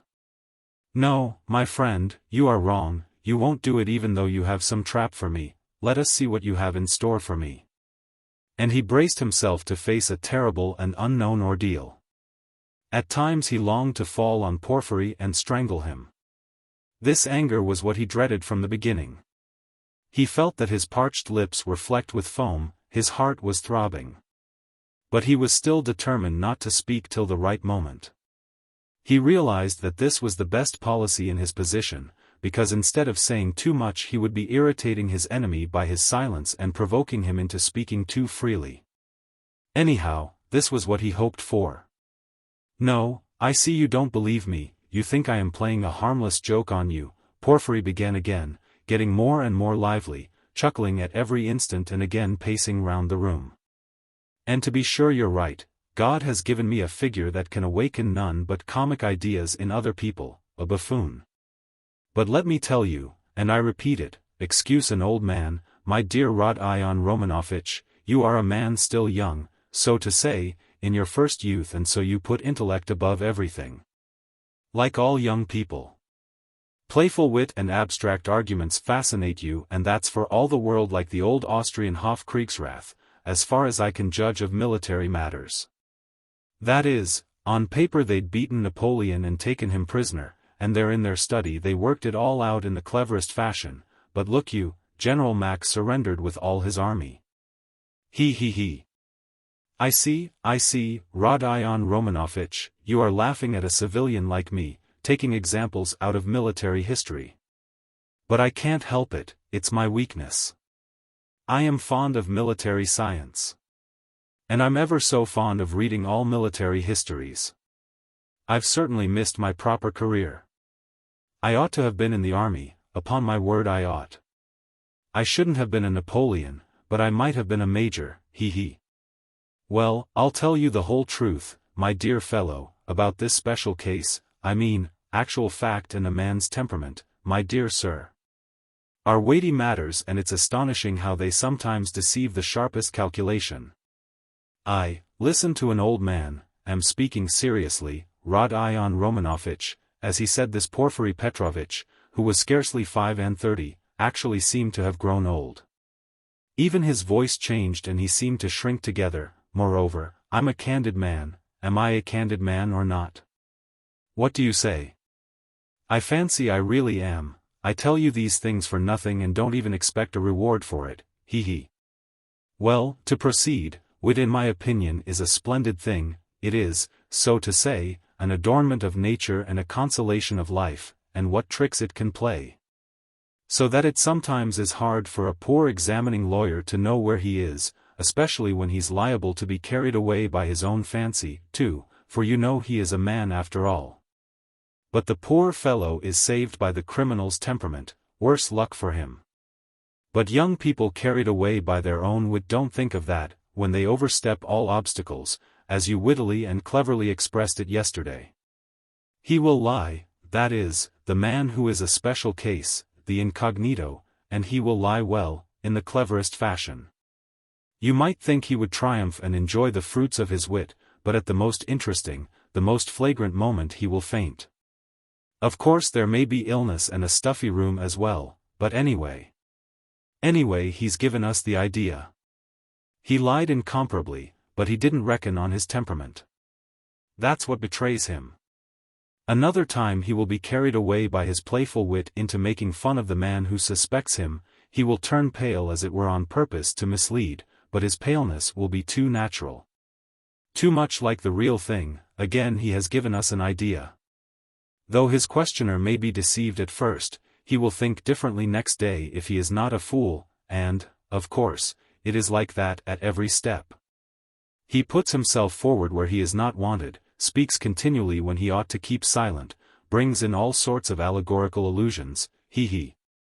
Comes and asks why didn't you take me long ago? He. And that can happen, you know, with the cleverest man, the psychologist, the literary man. The temperament reflects everything like a mirror. Gaze into it and admire what you see. But why are you so pale, Rodion Romanovich? Is the room stuffy? Shall I open the window? Oh, don't trouble, please, cried Raskolnikov, and he suddenly broke into a laugh. Please don't trouble. Porfiry stood facing him, paused a moment, and suddenly he too laughed. Raskolnikov got up from the sofa, abruptly checking his hysterical laughter. Porfiry Petrovitch, he began, speaking loudly and distinctly, though his legs trembled and he could scarcely stand. I see clearly at last that you actually suspect me of murdering that old woman and her sister Lizaveta. Let me tell you for my part that I am sick of this. If you find that you have a right to prosecute me legally, to arrest me, then prosecute me, arrest me. But I will not let myself be jeered at to my face and worried. His lips trembled, his eyes glowed with fury, and he could not restrain his voice. I won't allow it, he shouted, bringing his fist down on the table. Do you hear that, Porfiry Petrovitch? I won't allow it. Good heavens! What does it mean? Cried Porfiry Petrovitch, apparently quite frightened. Rodion Romanovich, my dear fellow, what is the matter with you? I won't allow it, Raskolnikov shouted again. Hush, my dear man. They'll hear and come in. Just think, what could we say to them? Porfiry Petrovitch whispered in horror, bringing his face close to Raskolnikov's. I won't allow it, Raskolnikov repeated mechanically, but he too spoke in a sudden whisper. Porfiry turned quickly and ran to open the window. Some fresh air. And you must have some water, my dear fellow. You're ill, and he was running to the door to call for some when he found a decanter of water in the corner. Come, drink a little, he whispered, rushing up to him with the decanter. It will be sure to do you good. Porfiry Petrovitch's alarm and sympathy were so natural that Raskolnikov was silent and began looking at him with wild curiosity. He did not take the water, however. Rodion Romanovich, my dear fellow, you'll drive yourself out of your mind, I assure you, ach. Have some water, do drink a little. He forced him to take the glass. Raskolnikov raised it mechanically to his lips, but set it on the table again with disgust. Yes, you've had a little attack. You'll bring back your illness again, my dear fellow, Porfiry Petrovitch cackled with friendly sympathy, though he still looked rather disconcerted. Good heavens, you must take more care of yourself. Dmitri Prokofitch was here, came to see me yesterday. I know, I've a nasty, ironical temper, but what they made of it.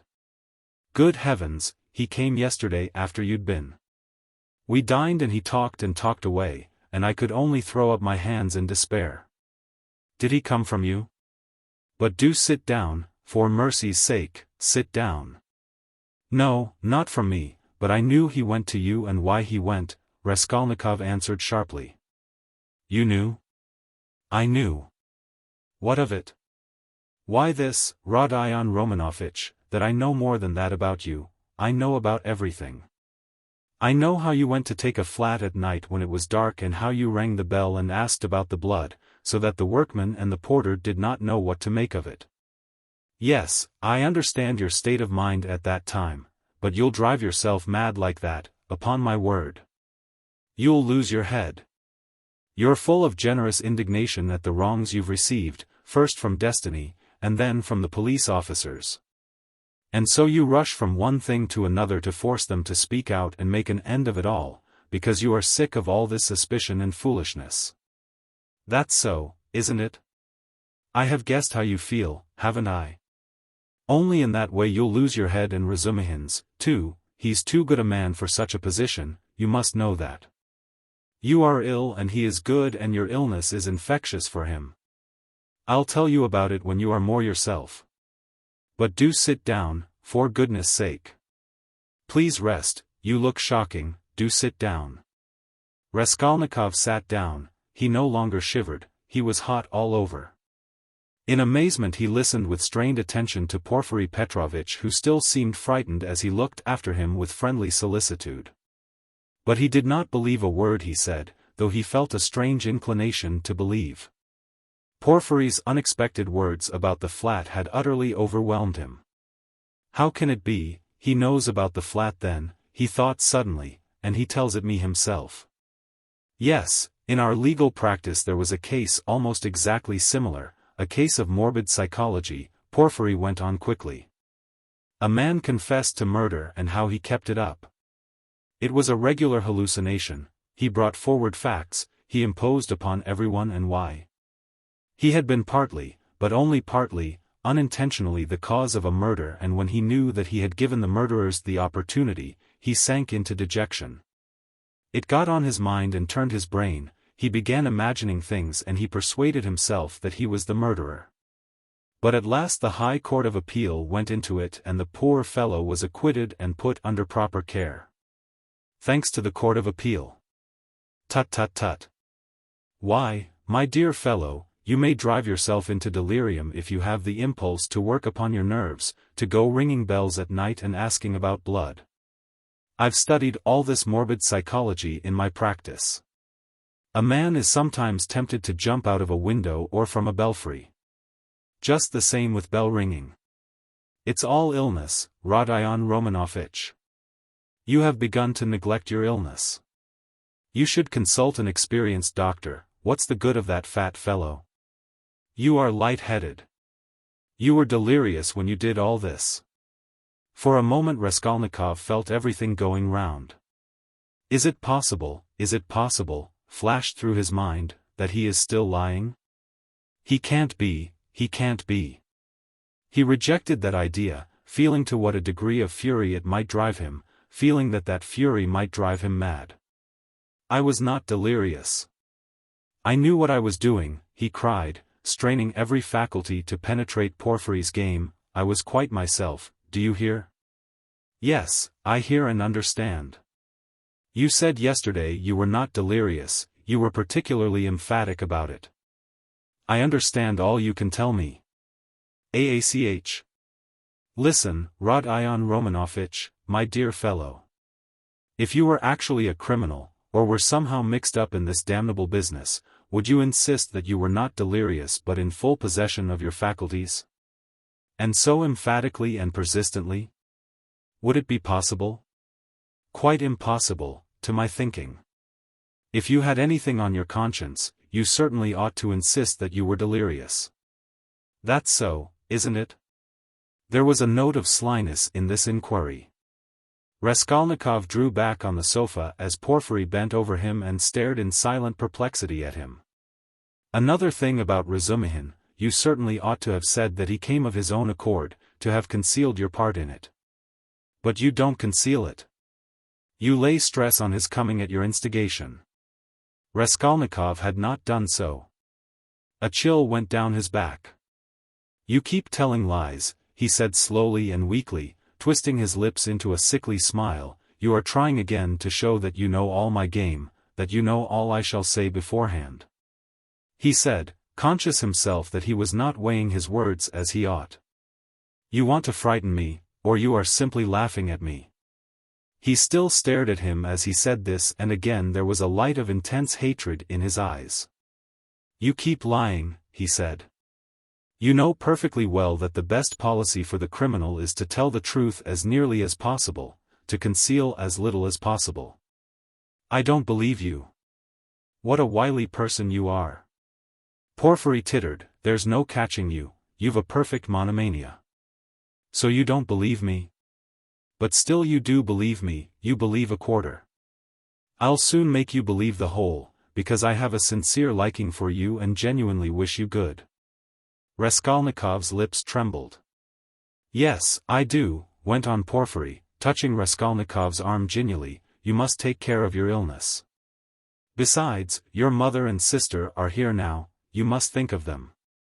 You must soothe and comfort them, and you do nothing but frighten them." "What has that to do with you? How do you know it? What concern is it of yours? You are keeping watch on me and want to let me know it? Good heavens! Why, I learnt it all from you yourself. You don't notice that in your excitement you tell me and others everything. From Razumihin, too, I learnt a number of interesting details yesterday." "No, you interrupted me, but I must tell you that, for all your wit, your suspiciousness makes you lose the common-sense view of things. To return to bell-ringing, for instance. I, an examining lawyer, have betrayed a precious thing like that, a real fact, for it is a fact worth having, and you see nothing in it. Why, if I had the slightest suspicion of you, should I have acted like that? No, I should first have disarmed your suspicions and not let you see I knew of that fact. Should have diverted your attention and suddenly have dealt you a knockdown blow, your expression, saying, 'And what were you doing, sir, pray?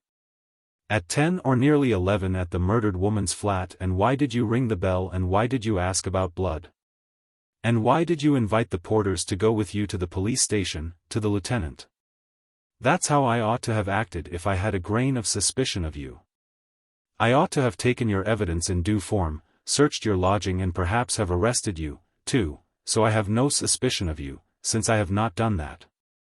But you can't look at it normally and you see nothing, I say again." Raskolnikov started so that Porfiry Petrovitch could not fail to perceive it. "You are lying all the while," he cried. "I don't know your object, but you are lying. You did not speak like that just now and I cannot be mistaken." "I am lying?" Porfiry repeated, apparently incensed, but preserving a good-humored and ironical face, as though he were not in the least concerned at Raskolnikov's opinion of him. "I am lying, but how did I treat you just now, I, the examining lawyer? Prompting you and giving you every means for your defense. Illness, I said, delirium, injury, melancholy and the police officers and all the rest of it? Ah! He. Though, indeed, all those psychological means of defense are not very reliable and cut both ways. Illness, delirium, I don't remember, that's all right, but why, my good sir? In your illness and in your delirium were you haunted by just those delusions and not by any others? There may have been others, eh? He. Raskolnikov looked haughtily and contemptuously at him. Briefly, he said loudly and imperiously, rising to his feet and in so doing pushing Porfiry back a little, briefly, I want to know, do you acknowledge me perfectly free from suspicion or not? Tell me, Porfiry Petrovitch, tell me once for all and make haste. What a business I'm having with you, cried Porfiry with a perfectly good-humored, sly and composed face. And why do you want to know, why do you want to know so much, since they haven't begun to worry you? Why, you are like a child asking for matches. And why are you so uneasy? Why do you force yourself upon us, eh? He. I repeat, Raskolnikov cried furiously, that I can't put up with it. With what?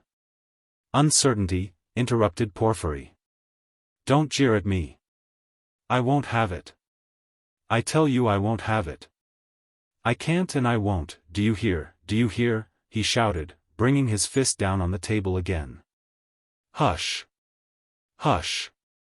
They'll overhear. I warn you seriously, take care of yourself.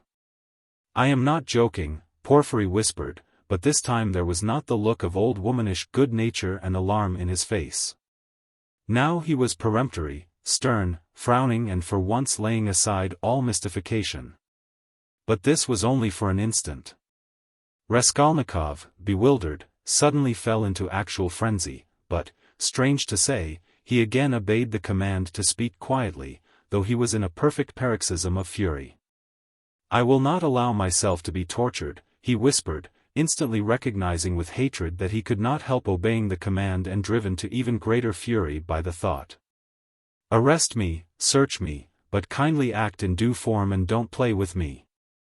Don't dare. Don't worry about the form, Porfiry interrupted with the same sly smile, as it were, gloating with enjoyment over Raskolnikov. I invited you to see me quite in a friendly way. I don't want your friendship and I spit on it. Do you hear? And, here, I take my cap and go. What will you say now if you mean to arrest me? He took up his cap and went to the door. And won't you see my little surprise, chuckled Porfiry, again taking him by the arm and stopping him at the door. He seemed to become more playful and good-humored, which maddened Raskolnikov.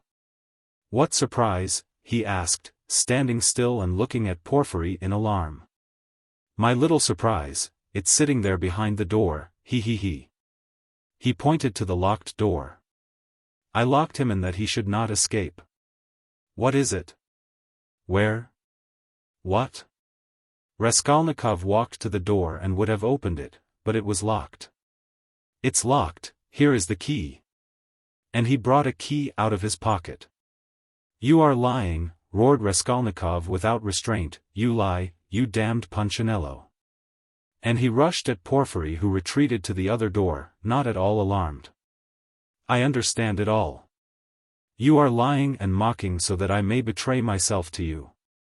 Why, you could not betray yourself any further, my dear Rodion Romanovich. You are in a passion. Don't shout, I shall call the clerks. You are lying. Call the clerks. You knew I was ill and tried to work me into a frenzy to make me betray myself, that was your object. Produce your facts. I understand it all. You've no evidence, you have only wretched rubbishly suspicions like Zaintov's. You knew my character, you wanted to drive me to fury and then to knock me down with priests and deputies. Are you waiting for them?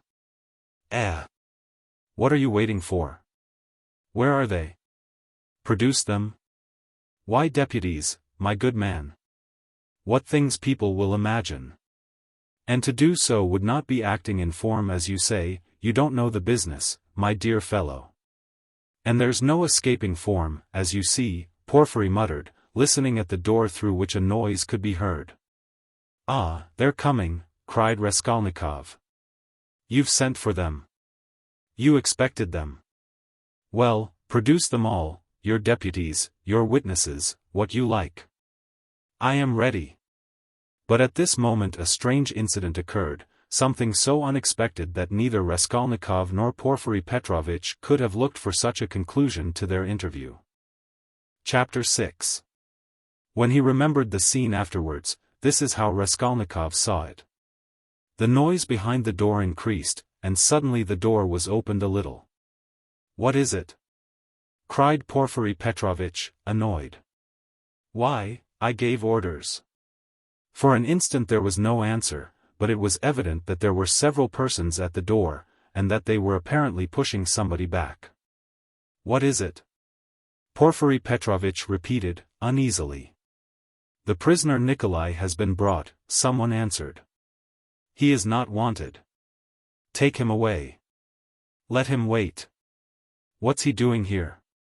How irregular! Cried Porfiry, rushing to the door. But he, began the same voice, and suddenly ceased. 2 seconds, not more, were spent in actual struggle, then someone gave a violent shove, and then a man, very pale, strode into the room. This man's appearance was at first sight very strange. He stared straight before him, as though seeing nothing. There was a determined gleam in his eyes. At the same time there was a deathly pallor in his face, as though he were being led to the scaffold. His white lips were faintly twitching. He was dressed like a workman and was of medium height, very young, slim, his hair cut in round crop, with thin spare features.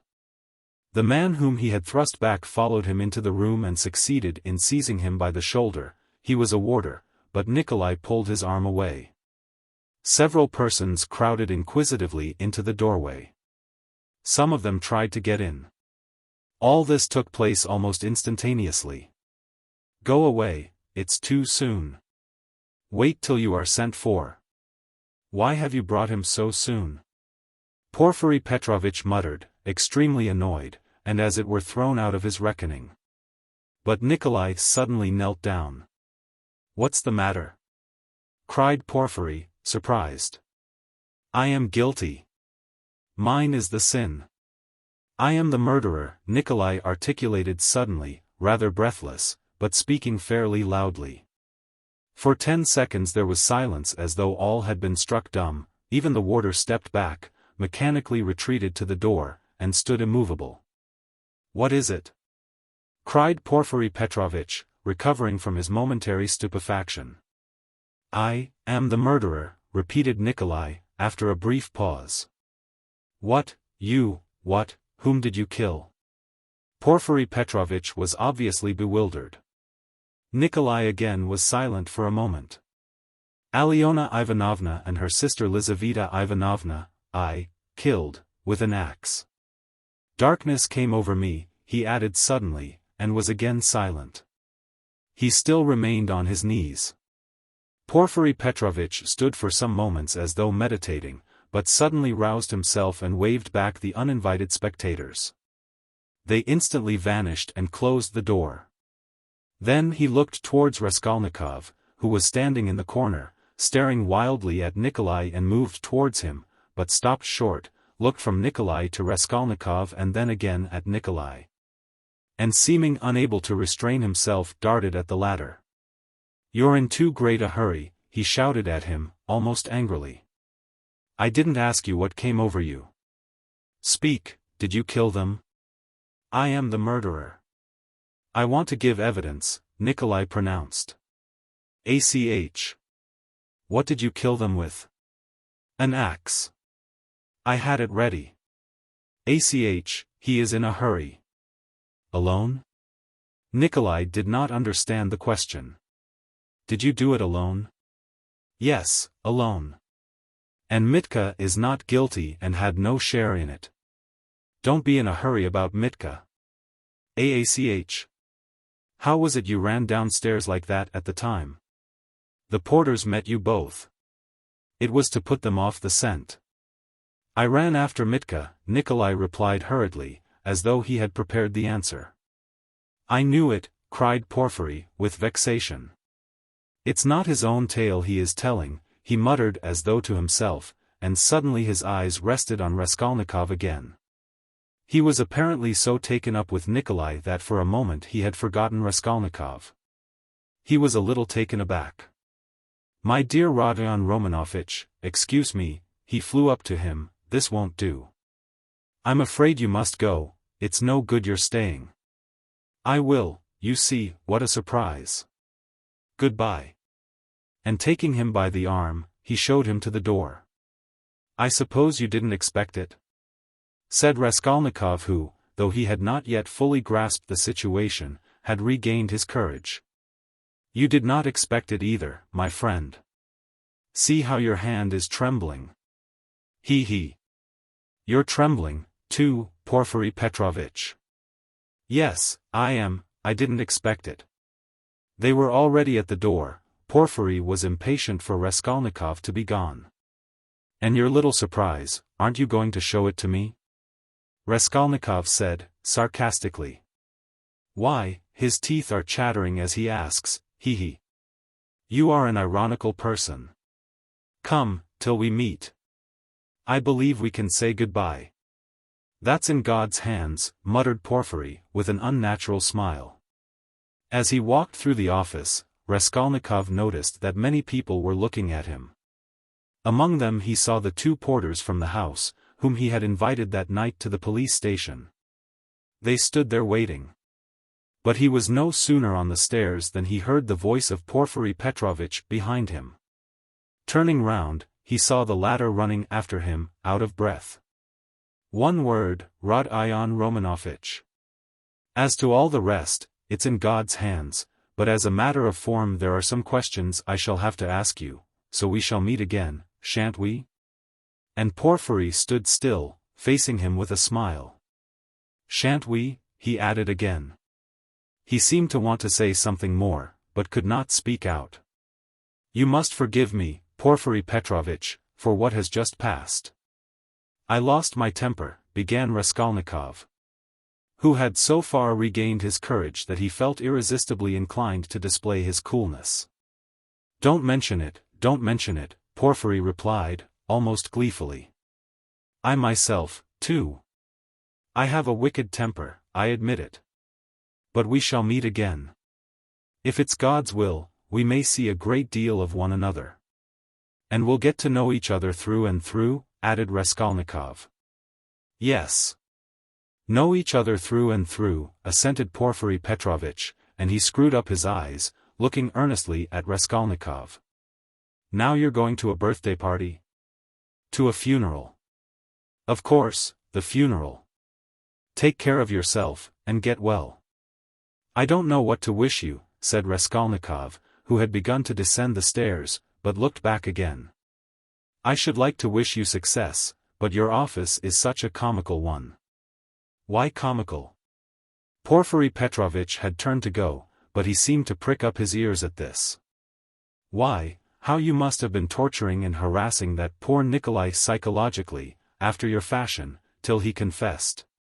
You must have been at him day and night, proving to him that he was the murderer, and now that he has confessed, you'll begin vivisecting him again. You are lying, you'll say. You are not the murderer. You can't be. It's not your own tale you are telling. You must admit it's a comical business. He. You noticed then that I said to Nikolai just now that it was not his own tale he was telling? How could I help noticing it? He. You are quick-witted. You notice everything. You've really a playful mind. And you always fasten on the comic side, he. They say that was the marked characteristic of Gogol, among the writers. Yes, of Gogol. Yes, of Gogol. I shall look forward to meeting you. So shall I. Raskolnikov walked straight home. He was so muddled and bewildered that on getting home he sat for a quarter of an hour on the sofa, trying to collect his thoughts. He did not attempt to think about Nikolai, he was stupefied. He felt that his confession was something inexplicable, amazing, something beyond his understanding. But Nikolai's confession was an actual fact. The consequences of this fact were clear to him at once, its falsehood could not fail to be discovered, and then they would be after him again.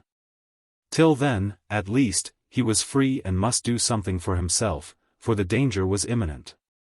But how imminent? His position gradually became clear to him. Remembering, sketchily, the main outlines of his recent scene with Porfiry, he could not help shuddering again with horror. Of course, he did not yet know all Porfiry's aims, he could not see into all his calculations. But he had already partly shown his hand, and no one knew better than Raskolnikov how terrible Porfiry's lead had been for him. A little more and he might have given himself away completely, circumstantially. Knowing his nervous temperament and from the first glance seeing through him, Porfiry, though playing a bold game, was bound to win. There's no denying that Raskolnikov had compromised himself seriously, but no facts had come to light as yet, there was nothing positive. But was he taking a true view of the position? Wasn't he mistaken? What had Porfiry been trying to get at? Had he really some surprise prepared for him? And what was it? Had he really been expecting something or not? How would they have parted if it had not been for the unexpected appearance of Nikolai?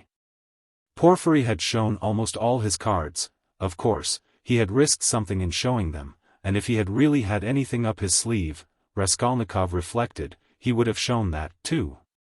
What was that surprise? Was it a joke? Had it meant anything? Could it have concealed anything like a fact, a piece of positive evidence? His yesterday's visitor? What had become of him? Where was he today? If Porfiry really had any evidence, it must be connected with him. He sat on the sofa with his elbows on his knees and his face hidden in his hands. He was still shivering nervously. At last he got up, took his cap, thought a minute, and went to the door. He had a sort of presentiment that for today, at least, he might consider himself out of danger. He had a sudden sense almost of joy. He wanted to make haste to Katerina Ivanovna's. He would be too late for the funeral, of course, but he would be in time for the memorial dinner, and there at once he would see Sonya. He stood still, thought a moment, and a suffering smile came for a moment onto his lips. Today. Today, he repeated to himself. Yes, today. So it must be. But as he was about to open the door, it began opening of itself. He started and moved back. The door opened gently and slowly, and there suddenly appeared a figure, yesterday's visitor from underground. The man stood in the doorway, looked at Raskolnikov without speaking, and took a step forward into the room. He was exactly the same as yesterday. The same figure, the same dress, but there was a great change in his face. He looked dejected and sighed deeply. If he had only put his hand up to his cheek and leaned his head on one side, he would have looked exactly like a peasant woman. "What do you want?" asked Raskolnikov, numb with terror. The man was still silent, but suddenly he bowed down almost to the ground, touching it with his finger. "What is it?" cried Raskolnikov. "I have sinned," the man articulated softly. "How?" "By evil thoughts." They looked at one another. "I was vexed. When you came, perhaps in drink, and bade the porters go to the police station and asked about the blood, I was vexed that they let you go and took you for drunken. I was so vexed that I lost my sleep. And remembering the address, we came here yesterday and asked for you." "Who came?" Raskolnikov interrupted, instantly beginning to recollect. "I did. I've wronged you." "Then you come from that house?" "I was standing at the gate with them, don't you remember? We have carried on our trade in that house for years past. We cure and prepare hides, we take work home. Most of all I was vexed." And the whole scene of the day before yesterday in the gateway came clearly before Raskolnikov's mind. He recollected that there had been several people there besides the porters, women among them. He remembered one voice had suggested taking him straight to the police station. He could not recall the face of the speaker, and even now he did not recognize it, but he remembered that he had turned round and made him some answer. So this was the solution of yesterday's horror.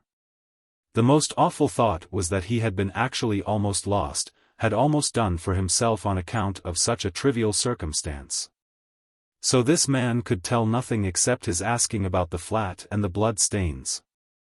So Porfiry, too, had nothing but that delirium, no facts but this psychology which cuts both ways, nothing positive. So if no more facts come to light, and they must not, then what can they do to him? How can they convict him, even if they arrest him? And Porfiry then had only just heard about the flat and had not known about it before. "Was it you who told Porfiry that I'd been there?" he cried, struck by a sudden idea. "What Porfiry? The head of the detective department?" "Yes.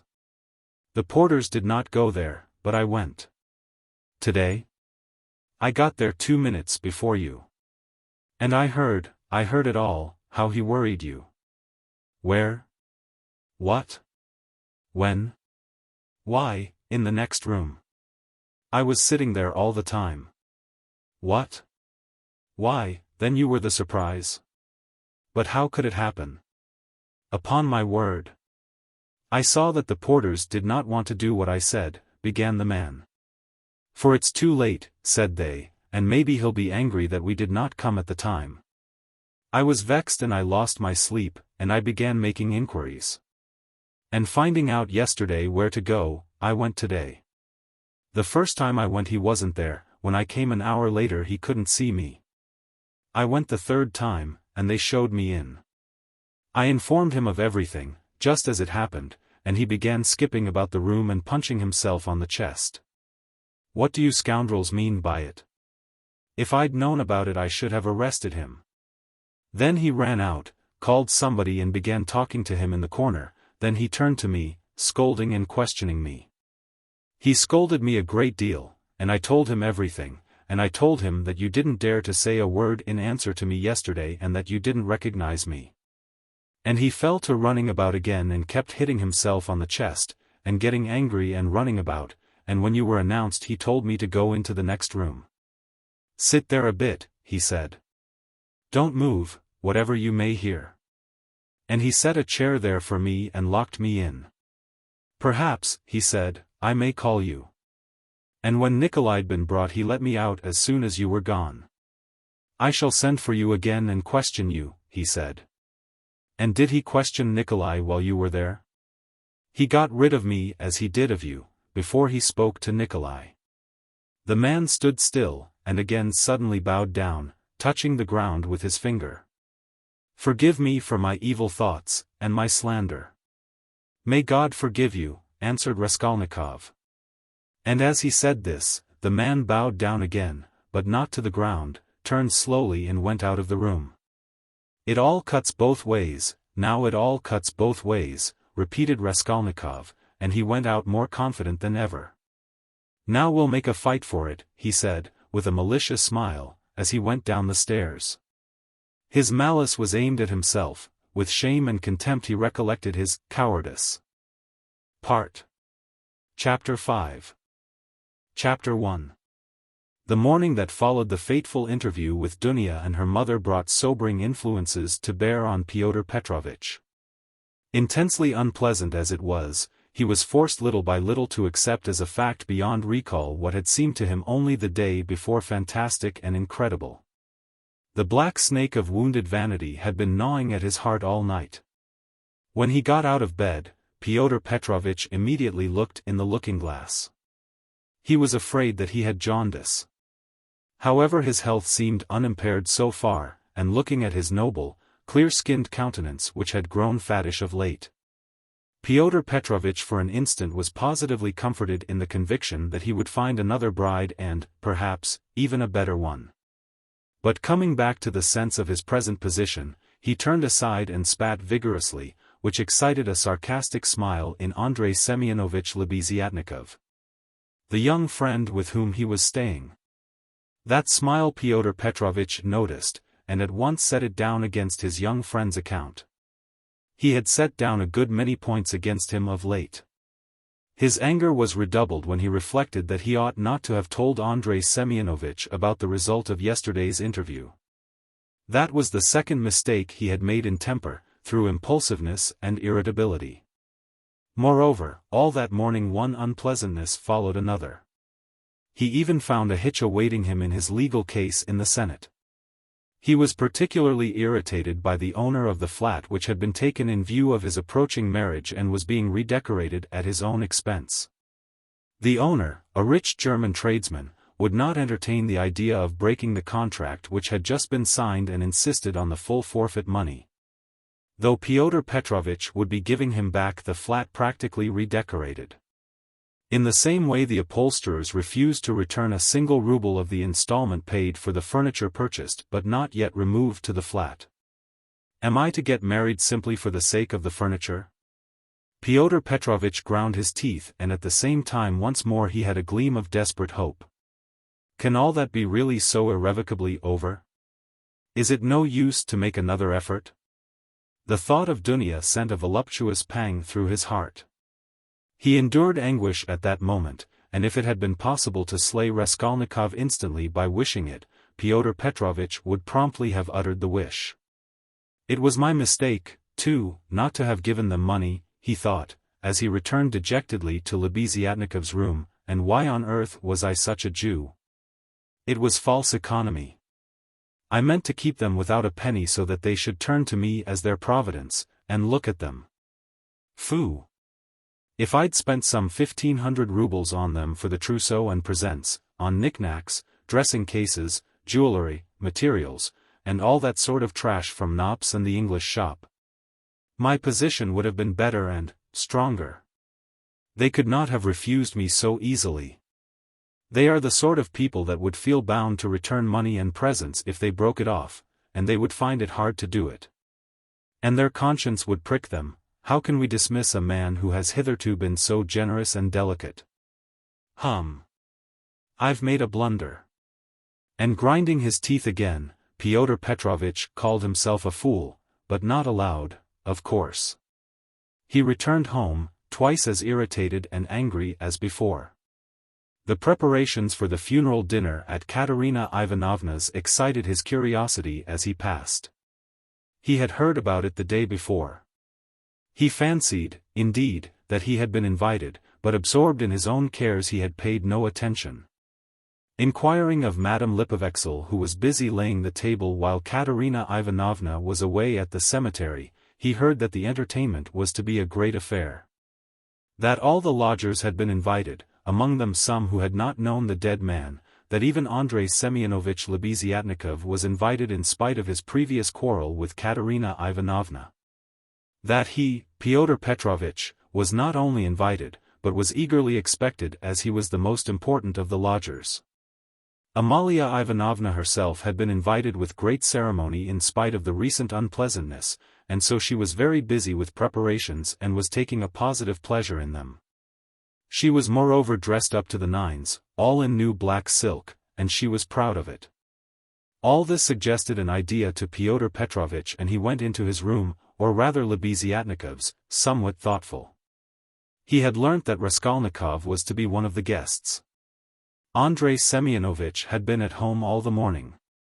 The attitude of Fyodor Petrovitch to this gentleman was strange, though perhaps natural.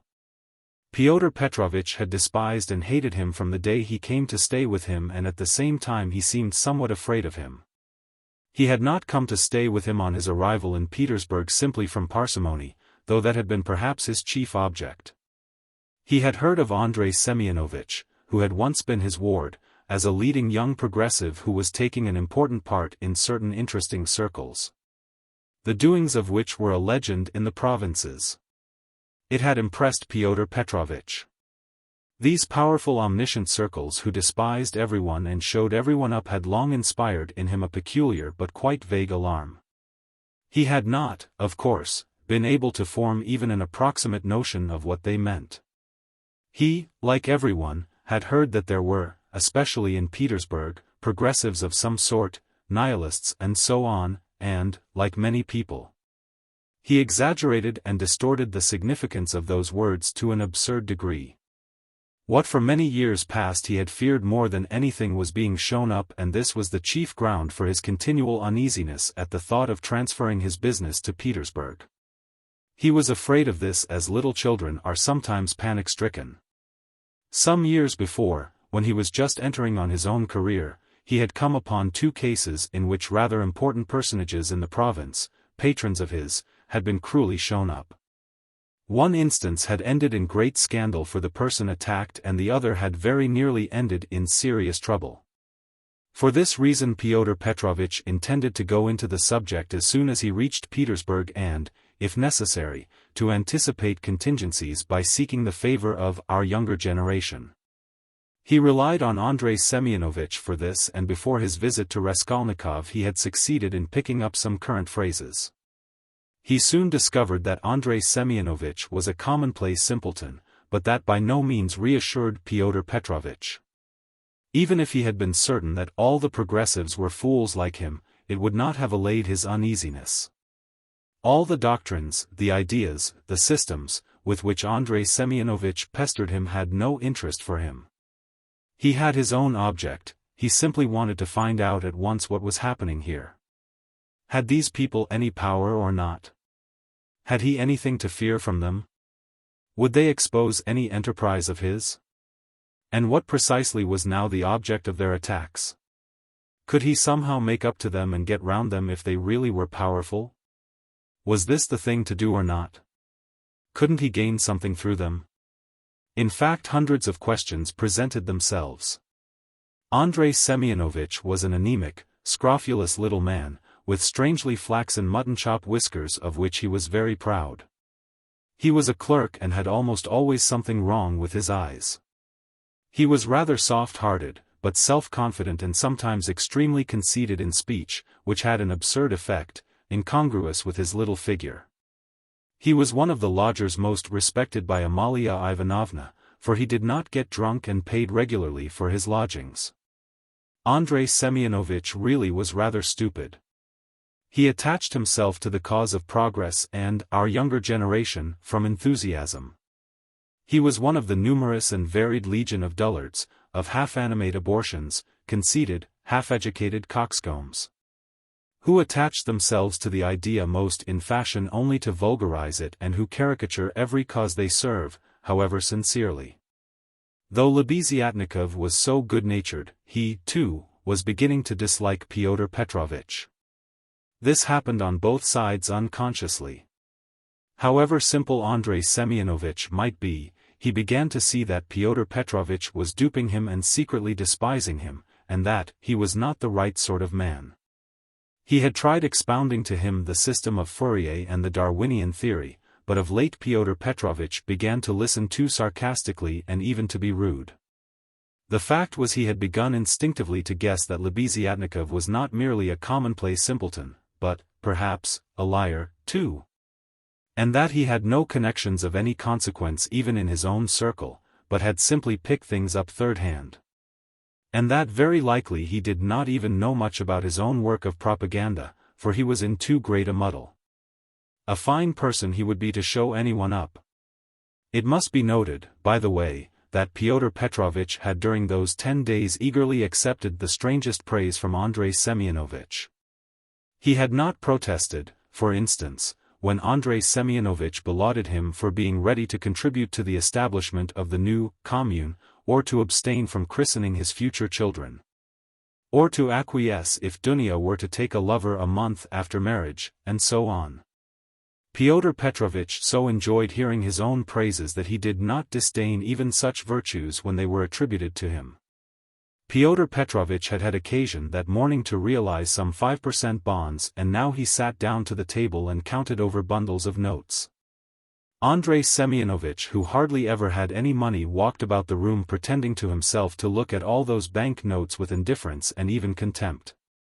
Nothing would have convinced Fyodor Petrovitch that Andrei Semyonovich could really look on the money unmoved, and the latter, on his side, kept thinking bitterly that Fyodor Petrovitch was capable of entertaining such an idea about him and was, perhaps, glad of the opportunity of teasing his young friend by reminding him of his inferiority and the great difference between them. He found him incredibly inattentive and irritable, though he, Andrei Semyonovich, began enlarging on his favorite subject, the foundation of a new special commune. The brief remarks that dropped from Fyodor Petrovitch between the clicking of the beads on the reckoning frame betrayed unmistakable and discourteous irony. But the humane Andrei Semyonovich ascribed Fyodor Petrovitch's ill humor to his recent breach with Dunya, and he was burning with impatience to discourse on that theme. He had something progressive to say on the subject which might console his worthy friend and, could not fail, to promote his development. There is some sort of festivity being prepared at the widow's, isn't there? Fyodor Petrovitch asked suddenly, interrupting Andrei Semyonovich at the most interesting passage. Why, don't you know? Why, I was telling you last night what I think about all such ceremonies. And she invited you too, I heard. You were talking to her yesterday.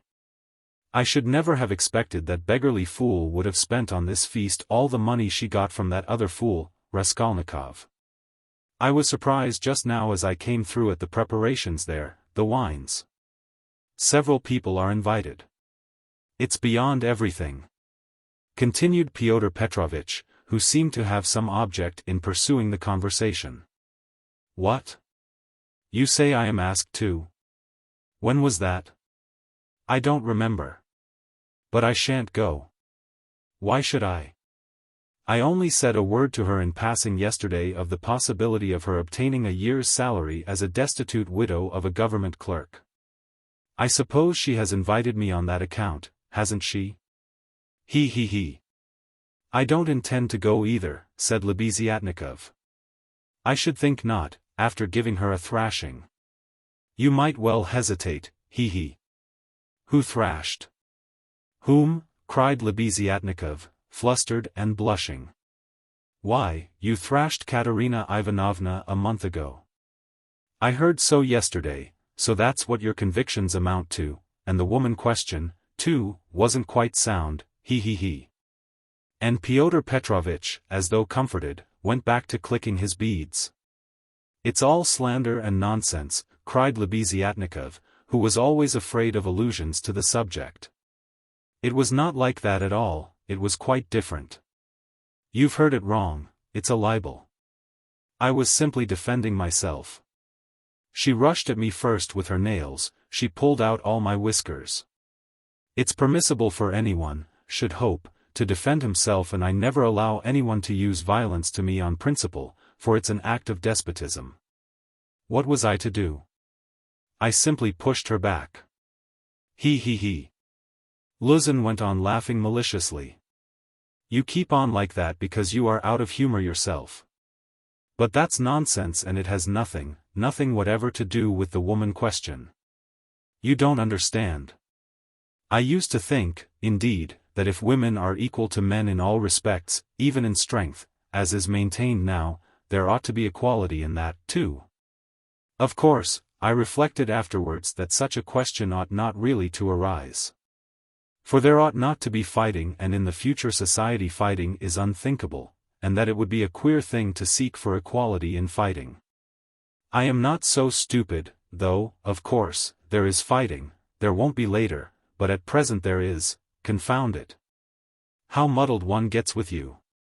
It's not on that account that I am not going. I am not going on principle, not to take part in the revolting convention of memorial dinners, that's why. Though, of course, one might go to laugh at it. I am sorry there won't be any priests at it. I should certainly go if there were. Then you would sit down at another man's table and insult it and those who invited you. Certainly not insult, but protest. I should do it with a good object. I might indirectly assist the cause of enlightenment and propaganda. It's a duty of every man to work for enlightenment and propaganda, and the more harshly, perhaps, the better. I might drop a seed, an idea. And something might grow up from that seed.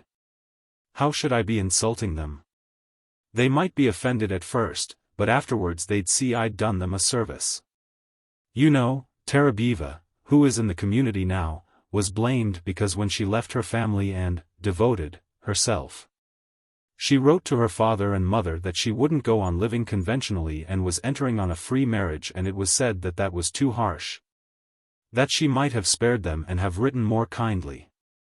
I think that's all nonsense, and there's no need of softness. On the contrary, what's wanted is protest.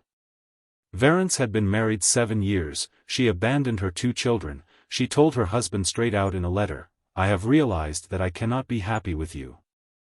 I can never forgive you that you have deceived me by concealing from me that there is another organization of society by means of the communities. I have only lately learned it from a great-hearted man to whom I have given myself and with whom I am establishing a community. I speak plainly because I consider it dishonest to deceive you. Do as you think best. Do not hope to get me back, you are too late. I hope you will be happy. That's how letters like that ought to be written. Is that Terebieva the one you said had made a 3rd free marriage? No, it's only the 2nd, really. But what if it were the 4th, what if it were the 15th, that's all nonsense. And if ever I regretted the death of my father and mother, it is now, and I sometimes think if my parents were living what a protest I would have aimed at them. I would have done something on purpose. I would have shown them. I would have astonished them. I am really sorry there is no one to surprise. He. Well, be that as you will, Pyotr Petrovitch interrupted, but tell me this, do you know the dead man's daughter, the delicate-looking little thing? It's true what they say about her, isn't it? What of it? I think, that is, it is my own personal conviction that this is the normal condition of women. Why not? I mean, distinguons. In our present society it is not altogether normal, because it is compulsory, but in the future society it will be perfectly normal, because it will be voluntary. Even as it is, she was quite right, she was suffering and that was her asset, so to speak, her capital which she had a perfect right to dispose of. Of course, in the future society there will be no need of assets, but her part will have another significance, rational and in harmony with her environment. As to Sofya Semyonovna personally, I regard her action as a vigorous protest against the organization of society, and I respect her deeply for it. I rejoice indeed when I look at her. I was told that you got her turned out of these lodgings. Lebeziatnikov was enraged. That's another slander, he yelled. It was not so at all. That was all Katerina Ivanovna's invention, for she did not understand. And I never made love to Sofya Semyonovna. I was simply developing her, entirely disinterestedly, trying to rouse her to protest. All I wanted was her protest, and Sofya Semyonovna could not have remained here anyway. Have you asked her to join your community? You keep on laughing, and very inappropriately, allow me to tell you. You don't understand. There is no such role in a community. The community is established that there should be no such roles. In a community, such a role is essentially transformed, and what is stupid here is sensible there. What, under present conditions, is unnatural becomes perfectly natural in the community. It all depends on the environment. It's all the environment, and man himself is nothing. And I am on good terms with Sofya Semyonovna to this day, which is a proof that she never regarded me as having wronged her. I am trying now to attract her to the community, but on quite a different footing. What are you laughing at? We are trying to establish a community of our own, a special one, on a broader basis. We have gone further in our convictions. We reject more. And meanwhile I'm still developing Sofya Semyonovna. She has a beautiful, beautiful character. And you take advantage of her fine character, eh? He. No, no. Oh, no. On the contrary. Oh, on the contrary. He. A queer thing to say. Believe me. Why should I disguise it? In fact, I feel it strange myself how timid, chaste and modern she is with me. And you, of course, are developing her, he. Trying to prove to her that all that modesty is nonsense? Not at all, not at all. How coarsely, how stupidly, excuse me saying so, you misunderstand the word development. Good heavens, how crude you still are. We are striving for the freedom of women, and you have only one idea in your head. Setting aside the general question of chastity and feminine modesty as useless in themselves and indeed prejudices, I fully accept her chastity with me, because that's for her to decide. Of course, if she were to tell me herself that she wanted me, I should think myself very lucky, because I like the girl very much. But as it is, no one has ever treated her more courteously than I, with more respect for her dignity. I wait in hopes, that's all. You had much better make her a present of something. I bet you never thought of that. You don't understand, as I've told you already. Of course, she is in such a position, but it's another question. Quite another question. You simply despise her. Seeing a fact which you mistakenly consider deserving of contempt, you refuse to take a humane view of a fellow creature. You don't know what a character she is. I am only sorry that of late she has quite given up reading and borrowing books. I used to lend them to her.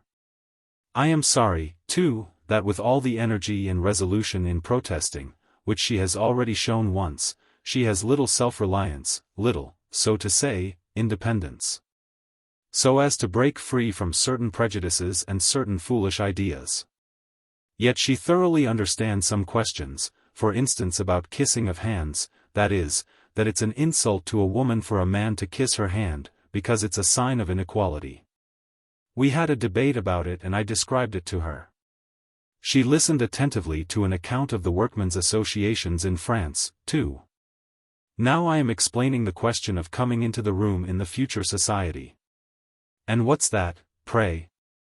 We had a debate lately on the question, has a member of the community the right to enter another member's room, whether man or woman, at any time, and we decided that he has.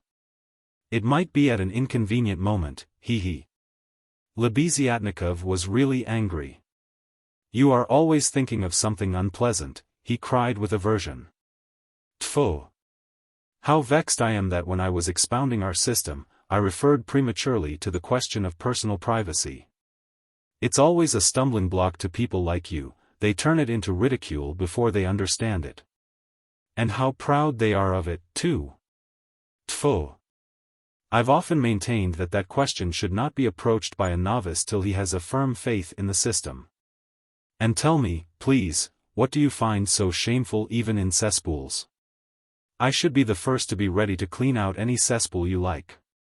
And it's not a question of self-sacrifice, it's simply work, honorable, useful work which is as good as any other and much better than the work of a Raphael and a Pushkin. Because it is more useful. And more honorable, he. What do you mean by more honorable? I don't understand such expressions to describe human activity. More honorable, nobler, all those are old-fashioned prejudices which I reject. Everything which is of use to mankind is honorable. I only understand one word, useful. You can snigger as much as you like, but that's so. Fyodor Petrovitch laughed heartily. He had finished counting the money and was putting it away. But some of the notes he left on the table. The cesspool question had already been a subject of dispute between them. What was absurd was that it made Lebeziatnikov really angry, while it amused Luzin, and at that moment he particularly wanted to anger his young friend. It's your ill luck yesterday that makes you so ill-humored and annoying, blurted out Lebeziatnikov, who in spite of his independence and his protests did not venture to oppose Pyotr Petrovitch and still behaved to him with some of the respect habitual in earlier years. You'd better tell me this, Pyotr Petrovitch interrupted with haughty displeasure. Can you, or rather are you really friendly enough with that young person to ask her to step in here for a minute? I think they've all come back from the cemetery. I heard the sound of steps. I want to see her, that young person. What for? Lebeziatnikov asked with surprise. Oh, I want to. I am leaving here today or tomorrow and therefore I wanted to speak to her about. However, you may be present during the interview. It's better you should be, indeed. For there's no knowing what you might imagine. I shan't imagine anything. I only asked and, if you've anything to say to her, nothing is easier than to call her in. I'll go directly and you may be sure I won't be in your way. 5 minutes later Lebeziatnikov came in with Sonya. She came in very much surprised and overcome with shyness as usual. She was always shy in such circumstances and was always afraid of new people, she had been as a child and was even more so now. Pyotr Petrovitch met her politely and affably, but with a certain shade of bantering familiarity which in his opinion was suitable for a man of his respectability and weight in dealing with a creature so young and so interesting as she. He hastened to reassure her and made her sit down facing him at the table. Sonya sat down, looked about her, at Lebeziatnikov, at the notes lying on the table and then again at Pyotr Petrovitch, and her eyes remained riveted on him. Lebeziatnikov was moving to the door. Pyotr Petrovitch signed to Sonya to remain seated and stopped Lebeziatnikov. Is Raskolnikov in there? Has he come? He asked him in a whisper. Raskolnikov? Yes. Why? Yes, he is there. I saw him just come in. Why? Well, I particularly beg you to remain here with us and not to leave me alone with this young woman. I only want a few words with her, but God knows what they may make of it. I shouldn't like Raskolnikov to repeat anything. You understand what I mean? I understand. Lebeziatnikov saw the point. Yes, you are right. Of course, I am convinced personally that you have no reason to be uneasy, but, still, you are right. Certainly I'll stay. I'll stand here at the window and not be in your way. I think you are right. Pyotr Petrovitch returned to the sofa, sat down opposite Sonya. Looked attentively at her and assumed an extremely dignified, even severe expression, as much as to say, "Don't you make any mistake, madam." Sonya was overwhelmed with embarrassment. "In the first place, Sofya Semyonovna, will you make my excuses to your respected mamma?" "That's right, isn't it? Katerina Ivanovna stands in the place of a mother to you?" Pyotr Petrovitch began with great dignity, though affably. It was evident that his intentions were friendly. "Quite so, yes. The place of a mother," Sonya answered, timidly and hurriedly. "Then will you make my apologies to her? Through inevitable circumstances I am forced to be absent and shall not be at the dinner in spite of your mamma's kind invitation." "Yes. I'll tell her, at once." And Sonya hastily jumped up from her seat. "Wait, that's not all," Pyotr Petrovitch detained her, smiling at her simplicity and ignorance of good manners, "and you know me little, my dear Sofya Semyonovna. If you suppose I would have ventured to trouble a person like you for a matter of so little consequence affecting myself only. I have another object." Sonya sat down hurriedly. Her eyes rested again for an instant on the grey and rainbow-colored notes that remained on the table, but she quickly looked away and fixed her eyes on Pyotr Petrovitch. She felt it horribly indecorous, especially for her, to look at another person's money. She stared at the gold eyeglass which Pyotr Petrovitch held in his left hand and at the massive and extremely handsome ring with a yellow stone on his middle finger. But suddenly she looked away and, not knowing where to turn, ended by staring Pyotr Petrovitch again straight in the face. After a pause of still greater dignity he continued. "I chanced yesterday in passing to exchange a couple of words with Katerina Ivanovna, poor woman. That was sufficient to enable me to ascertain that she is in a position, preternatural, if one may so express it." "Yes, preternatural," Sonya hurriedly assented. "Or it would be simpler and more comprehensible to say Illinois."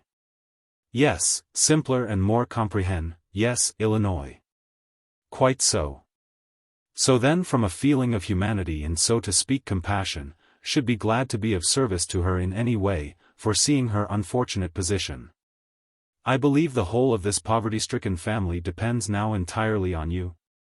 Allow me to ask," Sonya rose to her feet, "did you say something to her yesterday of the possibility of a pension? Because she told me you had undertaken to get her one. Was that true?" "Not in the slightest, and indeed it's an absurdity.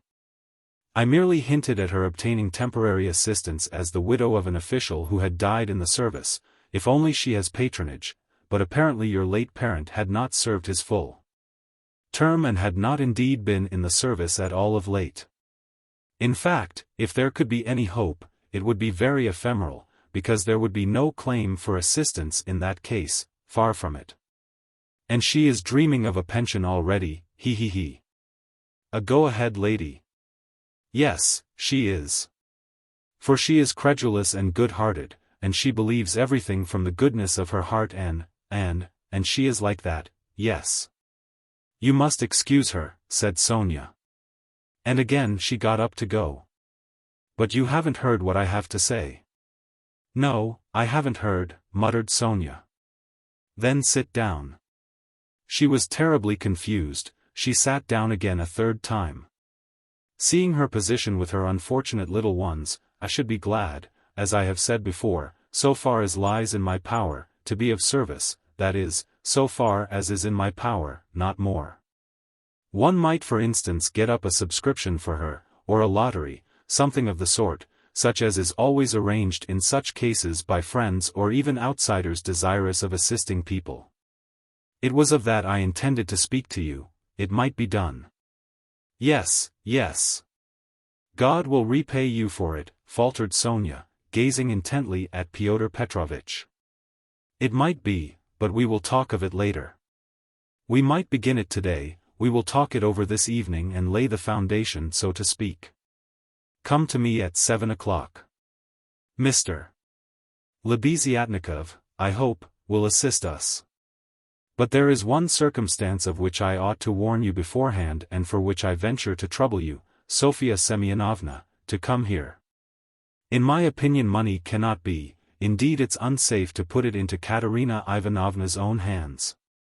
The dinner today is a proof of that.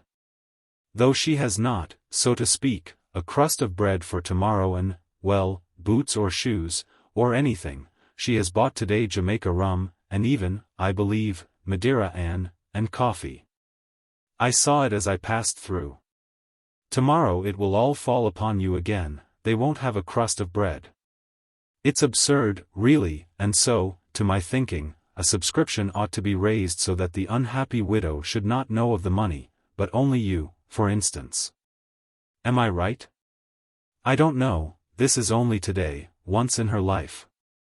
She was so anxious to do honor, to celebrate the memory. And she is very sensible, but just as you think and I shall be very, they will all be, and God will reward, and the orphans." Sonya burst into tears. "Very well, then, keep it in mind, and now will you accept for the benefit of your relation the small sum that I am able to spare, from me personally? I am very anxious that my name should not be mentioned in connection with it. Here, having so to speak anxieties of my own, I cannot do more." And Pyotr Petrovitch held out to Sonya a 10-ruble note carefully unfolded. Sonya took it, flushed crimson, jumped up, muttered something and began taking leave. Pyotr Petrovitch accompanied her ceremoniously to the door. She got out of the room at last, agitated and distressed, and returned to Katerina Ivanovna, overwhelmed with confusion. All this time Lebeziatnikov had stood at the window or walked about the room, anxious not to interrupt the conversation. When Sonya had gone he walked up to Pyotr Petrovitch and solemnly held out his hand. "I heard and saw everything," he said, laying stress on the last verb. "That is honorable, I mean to say, it's humane. You wanted to avoid gratitude, I saw. And although I cannot, I confess, in principle sympathize with private charity, for it not only fails to eradicate the evil but even promotes it. Yet I must admit that I saw your action with pleasure, yes, I like it." "That's all nonsense," muttered Pyotr Petrovitch, somewhat disconcerted, looking carefully at Lebeziatnikov. "No, it's not nonsense. A man who has suffered distress and annoyance as you did yesterday and who yet can sympathize with the misery of others. Such a man, even though he is making a social mistake, is still deserving of respect. I did not expect it indeed of you, Pyotr Petrovitch, especially as according to your ideas, oh, what a drawback your ideas are to you. How distressed you are for instance by your ill luck yesterday," cried the simple-hearted Lebeziatnikov, who felt a return of affection for Pyotr Petrovitch. "And, what do you want with marriage, with legal marriage, my dear, noble Pyotr Petrovitch? Why do you cling to this legality of marriage? Well, you may beat me if you like, but I am glad, positively glad it hasn't come off, that you are free, that you are not quite lost for humanity. You see, I've spoken my mind. Because I don't want in your free marriage to be made a fool of and to bring up another man's children, that's why I want legal marriage," Luzin replied in order to make some answer. He seemed preoccupied by something. "Children? You referred to children." Lebeziatnikov started off like a warhorse at the trumpet call. "Children are a social question and a question of first importance, I agree, but the question of children has another solution. Some refuse to have children altogether, because they suggest the institution of the family. We'll speak of children later, but now as to the question of honor, I confess that's my weak point. That horrid, military, Pushkin expression is unthinkable in the dictionary of the future. What does it mean indeed? It's nonsense, there will be no deception in a free marriage. That is only the natural consequence of a legal marriage, so to say, its corrective, a protest. So that indeed it's not humiliating, and if I ever, to suppose an absurdity, were to be legally married, I should be positively glad of it. I should say to my wife, my dear, hitherto I have loved you, now I respect you, for you've shown you can protest. You laugh. That's because you are incapable of getting away from prejudices. Confound it all. I understand now where the unpleasantness is of being deceived in a legal marriage, but it's simply a despicable consequence of a despicable position in which both are humiliated. When the deception is open, as in a free marriage, then it does not exist, it's unthinkable. Your wife will only prove how she respects you by considering you incapable of opposing her happiness and avenging yourself on her for her new husband. Damn it all. I sometimes dream if I were to be married, pfft. I mean if I were to marry, legally or not, it's just the same, I should present my wife with a lover if she had not found one for herself. My dear, I should say, I love you, but even more than that I desire you to respect me. See? Am I not right? Pyotr Petrovitch sniggered as he listened, but without much merriment.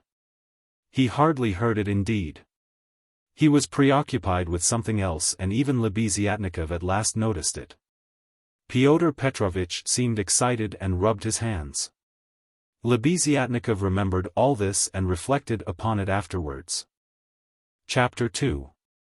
It would be difficult to explain exactly what could have originated the idea of that senseless dinner in Katerina Ivanovna's disordered brain. Nearly 10 of the 20 rubles, given by Raskolnikov for Marmeladov's funeral, were wasted upon it. Possibly Katerina Ivanovna felt obliged to honor the memory of the deceased, suitably, that all the lodgers, and still more Amalia Ivanovna, might know that he was in no way their inferior. And perhaps very much their superior, and that no one had the right to turn up his nose at him. Perhaps the chief element was that peculiar, poor man's pride, which compels many poor people to spend their last savings on some traditional social ceremony, simply in order to do like other people, and not to be looked down upon. It is very probable, too, that Katerina Ivanovna longed on this occasion, at the moment when she seemed to be abandoned by everyone, to show those wretched contemptible lodgers that she knew how to do things, how to entertain, and that she had been brought up in a genteel, she might almost say aristocratic colonel's family, and had not been meant for sweeping floors and washing the children's rags at night. Even the poorest and most broken-spirited people are sometimes liable to these paroxysms of pride and vanity which take the form of an irresistible nervous craving. And Katerina Ivanovna was not broken-spirited. She might have been killed by circumstance, but her spirit could not have been broken, that is, she could not have been intimidated, her will could not be crushed. Moreover, Sonya had said with good reason that her mind was unhinged. She could not be said to be insane, but for a year past she had been so harassed that her mind might well be overstrained. The later stages of consumption are apt, doctors tell us, to affect the intellect. There was no great variety of wines, nor was there Madeira, but wine there was. There was vodka, rum and Lisbon wine, all of the poorest quality but in sufficient quantity. Besides the traditional rice and honey, there were 3 or 4 dishes, one of which consisted of pancakes, all prepared in Amalia Ivanovna's kitchen. 2 samovars were boiling, that tea and punch might be offered after dinner. Katerina Ivanovna had herself seen to purchasing the provisions, with the help of one of the lodgers, an unfortunate little Pole who had somehow been stranded at Madame Lipovexel's. He promptly put himself at Katerina Ivanovna's disposal and had been all that morning and all the day before running about as fast as his legs could carry him, and very anxious that everyone should be aware of it. For every trifle he ran to Katerina Ivanovna, even hunting her out at the bazaar, at every instant called her Pani. She was heartily sick of him before the end, though she had declared at first that she could not have got on without this serviceable and magnanimous man. It was one of Katerina Ivanovna's characteristics to paint everyone she met in the most glowing colors. Her praises were so exaggerated as sometimes to be embarrassing. She would invent various circumstances to the credit of her new acquaintance and quite genuinely believe in their reality. Then all of a sudden she would be disillusioned and would rudely and contemptuously repulse the person she had only a few hours before been literally adoring. She was naturally of a gay, lively and peace-loving disposition. But from continual failures and misfortunes she had come to desire so keenly that all should live in peace and joy and should not dare to break the peace, that the slightest jar, the smallest disaster reduced her almost to frenzy, and she would pass in an instant from the brightest hopes and fancies to cursing her fate and raving, and knocking her head against the wall. Amalia Ivanovna, too, suddenly acquired extraordinary importance in Katerina Ivanovna's eyes and was treated by her with extraordinary respect. Probably only because Amalia Ivanovna had thrown herself heart and soul into the preparations. She had undertaken to lay the table, to provide the linen, crockery, etc., and to cook the dishes in her kitchen, and Katerina Ivanovna had left it all in her hands and gone herself to the cemetery. Everything had been well done. Even the tablecloth was nearly clean. The crockery, knives, forks and glasses were, of course, of all shapes and patterns, lent by different lodgers, but the table was properly laid at the time fixed, and Amalia Ivanovna, feeling she had done her work well, had put on a black silk dress and a cap with new mourning ribbons and met the returning party with some pride. This pride, though justifiable, displeased Katerina Ivanovna for some reason, as though the table could not have been laid except by Amalia Ivanovna. She disliked the cap with new ribbons, too. Could she be stuck up, the stupid German, because she was mistress of the house, and had consented as a favor to help her poor lodgers? As a favor. Fancy that. Katerina Ivanovna's father, who had been a colonel and almost a governor, had sometimes had the table set for 40 persons, and then anyone like Amalia Ivanovna, or rather Ludwigovna, would not have been allowed into the kitchen. Katerina Ivanovna, however, put off expressing her feelings for the time and contented herself with treating her coldly. Though she decided inwardly that she would certainly have to put Amalia Ivanovna down and set her in her proper place, for goodness only knew what she was fancying herself. Katerina Ivanovna was irritated too by the fact that hardly any of the lodgers invited had come to the funeral, except the Pole who had just managed to run into the cemetery. While to the memorial dinner the poorest and most insignificant of them had turned up, the wretched creatures, many of them not quite sober. The older and more respectable of them all, as if by common consent, stayed away.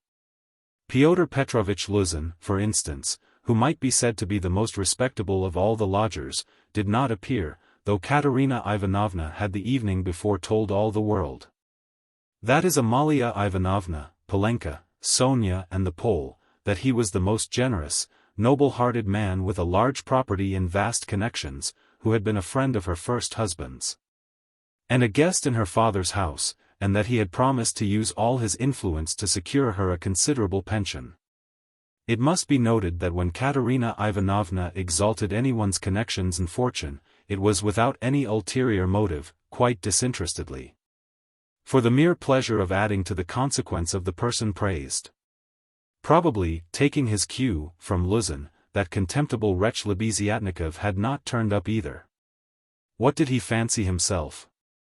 He was only asked out of kindness and because he was sharing the same room with Pyotr Petrovitch and was a friend of his, so that it would have been awkward not to invite him. Among those who failed to appear were the genteel lady and her old maidish daughter, who had only been lodgers in the house for the last fortnight, but had several times complained of the noise and uproar in Katerina Ivanovna's room, especially when Marmeladov had come back drunk. Katerina Ivanovna heard this from Amalia Ivanovna, who, quarreling with Katerina Ivanovna, and threatening to turn the whole family out of doors, had shouted at her that they were not worth the foot of the honorable lodgers whom they were disturbing.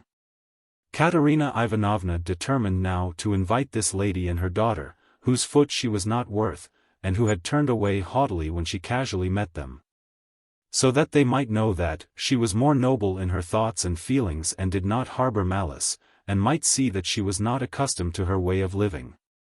She had proposed to make this clear to them at dinner with allusions to her late father's governorship. And also at the same time to hint that it was exceedingly stupid of them to turn away on meeting her. The fat Colonel Major, he was really a discharged officer of low rank, was also absent, but it appeared that he had been, not himself, for the last 2 days. The party consisted of the Pole, a wretched-looking clerk with a spotty face and a greasy coat, who had not a word to say for himself, and smelt abominably.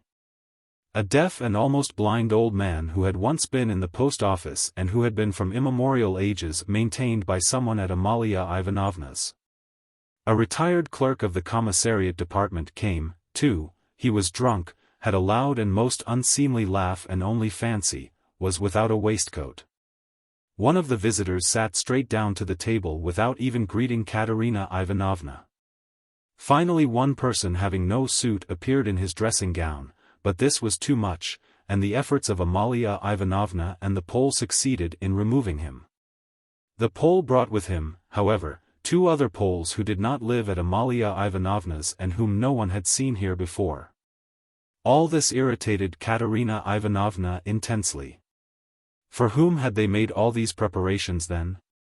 To make room for the visitors the children had not even been laid for at the table. But the 2 little ones were sitting on a bench in the furthest corner with their dinner laid on a box, while Polenka as a big girl had to look after them, feed them, and keep their noses wiped like well-bred children's. Katerina Ivanovna, in fact, could hardly help meeting her guests with increased dignity, and even haughtiness. She stared at some of them with special severity, and loftily invited them to take their seats. Rushing to the conclusion that Alyona Ivanovna must be responsible for those who were absent, she began treating her with extreme nonchalance, which the latter promptly observed and resented. Such a beginning was no good omen for the end. All were seated at last. Raskolnikov came in almost at the moment of their return from the cemetery. Katerina Ivanovna was greatly delighted to see him, in the first place, because he was the one educated visitor, and, as everyone knew, was in 2 years to take a professorship in the university. And secondly because he immediately and respectfully apologized for having been unable to be at the funeral. She positively pounced upon him, and made him sit on her left hand. Alyona Ivanovna was on her right. In spite of her continual anxiety that the dishes should be passed round correctly and that everyone should taste them. In spite of the agonizing cough which interrupted her every minute and seemed to have grown worse during the last few days.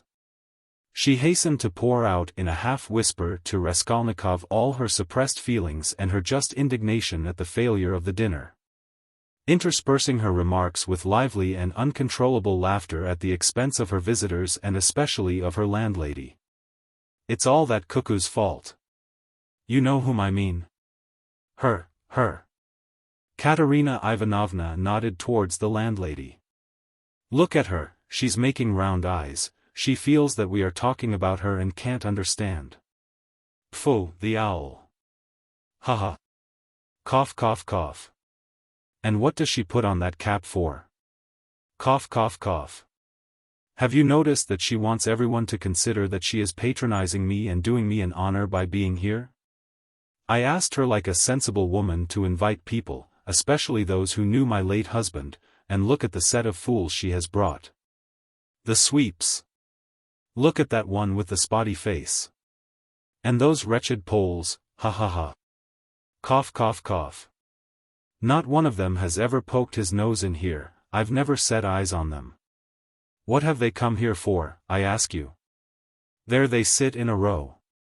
Hey, Pan, she cried suddenly to one of them, have you tasted the pancakes? Take some more. Have some beer. Won't you have some vodka?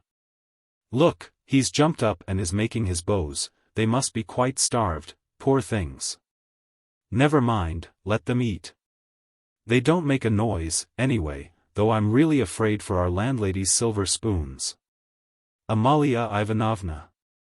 She addressed her suddenly, almost aloud, if your spoons should happen to be stolen, I won't be responsible, I warn you. Ha ha ha. She laughed turning to Raskolnikov, and again nodding towards the landlady, in high glee at her sally. She didn't understand again. Look how she sits with her mouth open. An owl, a real owl. An owl in new ribbons, ha ha ha. Here her laugh turned again to an insufferable fit of coughing that lasted 5 minutes. Drops of perspiration stood out on her forehead and her handkerchief was stained with blood. She showed Raskolnikov the blood in silence, and as soon as she could get her breath began whispering to him again with extreme animation and a hectic flush on her cheeks. Do you know, I gave her the most delicate instructions, so to speak, for inviting that lady and her daughter, you understand of whom I am speaking? It needed the utmost delicacy, the greatest nicety, but she has managed things so that that fool, that conceited baggage, that provincial nonentity, simply because she is the widow of a major, and has come to try and get a pension and to fray out her skirts in the government offices. Because at 50 she paints her face, everybody knows it, a creature like that did not think fit to come, and has not even answered the invitation, which the most ordinary good manners required. I can't understand why Pyotr Petrovitch has not come. But where's Sonya? Where has she gone? Ah, there she is at last. What is it, Sonya, where have you been? It's odd that even at your father's funeral you should be so unpunctual. Rodion Romanovich, make room for her beside you. That's your place, Sonya, take what you like. Have some of the cold entree with jelly, that's the best. They'll bring the pancakes directly. Have they given the children some? Polenka, have you got everything? Cough cough cough. That's all right. Be a good girl, Lida, and, Kolya, don't fidget with your feet, sit like a little gentleman. What are you saying, Sonya? Sonya hastened to give her Pyotr Petrovitch's apologies, trying to speak loud enough for everyone to hear and carefully choosing the most respectful phrases which she attributed to Pyotr Petrovitch. She added that Pyotr Petrovitch had particularly told her to say that, as soon as he possibly could, he would come immediately to discuss business alone with her and to consider what could be done for her, etc. etc. Sonya knew that this would comfort Katerina Ivanovna, would flatter her and gratify her pride. She sat down beside Raskolnikov, she made him a hurried bow, glancing curiously at him. But for the rest of the time she seemed to avoid looking at him or speaking to him. She seemed absent-minded, though she kept looking at Katerina Ivanovna, trying to please her. Neither she nor Katerina Ivanovna had been able to get mourning. Sonya was wearing dark brown, and Katerina Ivanovna had on her only dress, a dark striped cotton one. The message from Pyotr Petrovitch was very successful. Listening to Sonya with dignity, Katerina Ivanovna inquired with equal dignity how Pyotr Petrovitch was.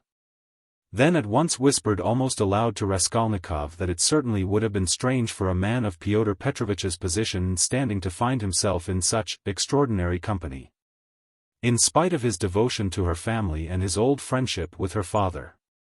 That's why I am so grateful to you, Rodion Romanovich, that you have not disdained my hospitality, even in such surroundings, she added almost aloud. But I am sure that it was only your special affection for my poor husband that has made you keep your promise. Then once more with pride and dignity she scanned her visitors, and suddenly inquired aloud across the table of the deaf man, wouldn't he have some more meat, and had he been given some wine? The old man made no answer and for a long while could not understand what he was asked, though his neighbors amused themselves by poking and shaking him. He simply gazed about him with his mouth open, which only increased the general mirth. What an imbecile! Look, look! Why was he brought? But as to Pyotr Petrovitch, I always had confidence in him, Katerina Ivanovna continued, and, of course, he is not like. With an extremely stern face she addressed Amalia Ivanovna so sharply and loudly that the latter was quite disconcerted. Not like your dressed-up draggletails whom my father would not have taken as cooks into his kitchen. And my late husband would have done them honor if he had invited them in the goodness of his heart. Yes, he was fond of drink, he was fond of it, he did drink, cried the commissariat clerk, gulping down his 12th glass of vodka. My late husband certainly had that weakness, and everyone knows it. Katerina Ivanovna attacked him at once, but he was a kind and honorable man, who loved and respected his family. The worst of it was his good nature made him trust all sorts of disreputable people, and he drank with fellows who were not worth the sole of his shoe. Would you believe it, Rodion Romanovich, they found a gingerbread cock in his pocket. He was dead drunk, but he did not forget the children. A cock? Did you say a cock? Shouted the commissariat clerk. Katerina Ivanovna did not vouchsafe a reply. She sighed, lost in thought. No doubt you think, like everyone, that I was too severe with him, she went on, addressing Raskolnikov. But that's not so. He respected me very much. He was a kind-hearted man. And how sorry I was for him sometimes. He would sit in a corner and look at me. I used to feel so sorry for him. I used to want to be kind to him and then would think to myself, be kind to him and he will drink again. It was only by severity that you could keep him within bounds. Yes, he used to get his hair pulled pretty often, roared the commissariat clerk again, swallowing another glass of vodka.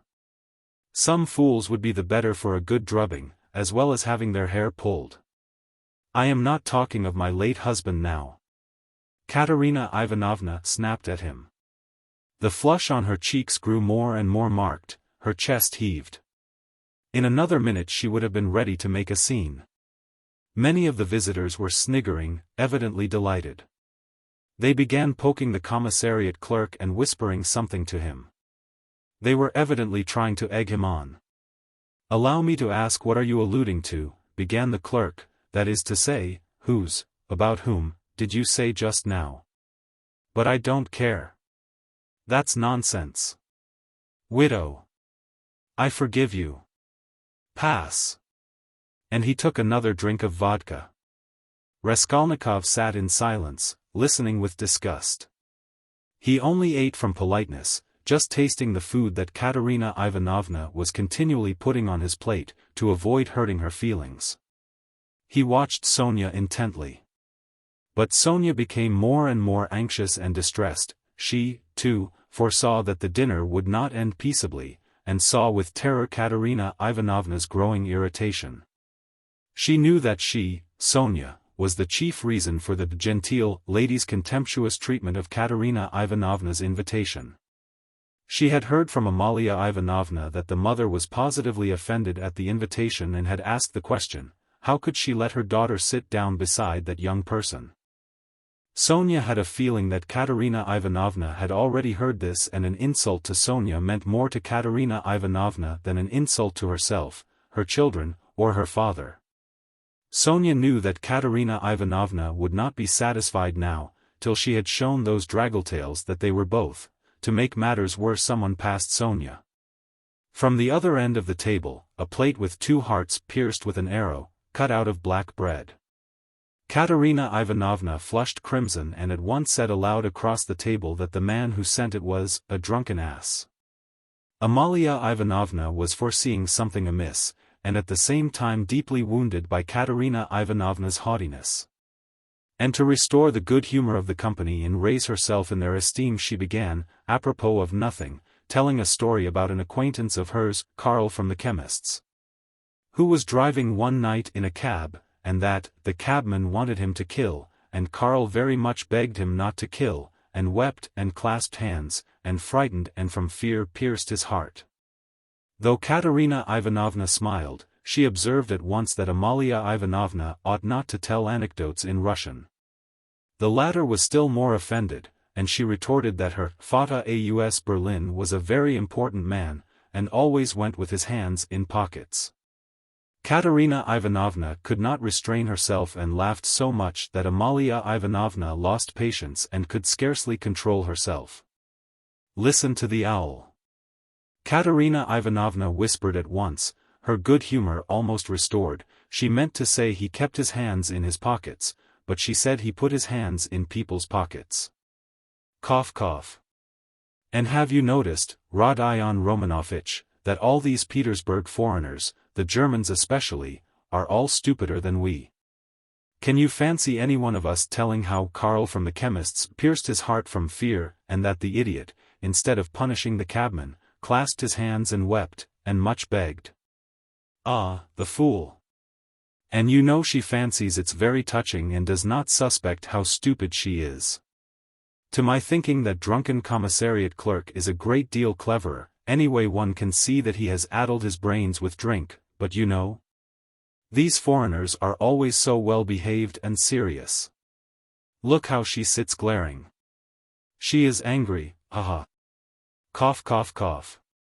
Regaining her good humor, Katerina Ivanovna began at once telling Raskolnikov that when she had obtained her pension, she intended to open a school for the daughters of gentlemen in her native town T. This was the first time she had spoken to him of the project, and she launched out into the most alluring details. It suddenly appeared that Katerina Ivanovna had in her hands the very certificate of honor of which Marmeladov had spoken to Raskolnikov in the tavern, when he told him that Katerina Ivanovna, his wife, had danced the shawl dance before the governor and other great personages on leaving school. This certificate of honor was obviously intended now to prove Katerina Ivanovna's right to open a boarding school. But she had armed herself with it chiefly with the object of overwhelming those two stuck-up draggletails, if they came to the dinner, and proving incontestably that Katerina Ivanovna was of the most noble, she might even say aristocratic family, a colonel's daughter, and was far superior to certain adventuresses who have been so much to the fore of late. The certificate of honor immediately passed into the hands of the drunken guests, and Katerina Ivanovna did not try to retain it, for it actually contained the statement en toutes lettres, that her father was of the rank of a major, and also a companion of an order, so that she really was almost the daughter of a colonel. Warming up, Katerina Ivanovna proceeded to enlarge on the peaceful and happy life they would lead in T, on the gymnasium teachers whom she would engage to give lessons in her boarding school. One a most respectable old Frenchman, one Mangot, who had taught Katerina Ivanovna herself in old days and was still living in T, and would no doubt teach in her school on moderate terms. Next she spoke of Sonya, who would go with her to T, and help her in all her plans. At this someone at the further end of the table gave a sudden guffaw. Though Katerina Ivanovna tried to appear to be disdainfully unaware of it, she raised her voice and began at once speaking with conviction of Sonia's undoubted ability to assist her, of her gentleness, patience, devotion, generosity and good education, tapping Sonya on the cheek and kissing her warmly twice.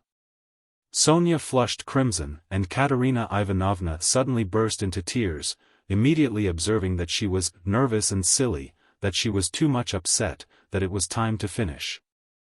And as the dinner was over, it was time to hand round the tea. At that moment, Amalia Ivanovna, deeply aggrieved at taking no part in the conversation, and not being listened to, made one last effort, and with secret misgivings ventured on an exceedingly deep and weighty observation, that, in the future boarding school she would have to pay particular attention to dye wash, and that there certainly must be a good dame to look after the linen, and secondly that the young ladies must not novels at night read. Katerina Ivanovna, who certainly was upset and very tired, as well as heartily sick of the dinner, at once cut short Amalia Ivanovna, saying she knew nothing about it and was talking nonsense, that it was the business of the laundry maid, and not of the directress of a high-class boarding school to look after dye wash, and as for novel reading, that was simply rudeness. And she begged her to be silent. Amalia Ivanovna fired up and getting angry observed that she only meant her good, and that she had meant her very good, and that it was long since she had paid her gold for the lodgings. Katerina Ivanovna at once set her down, saying that it was a lie to say she wished her good, because only yesterday when her dead husband was lying on the table, she had worried her about the lodgings.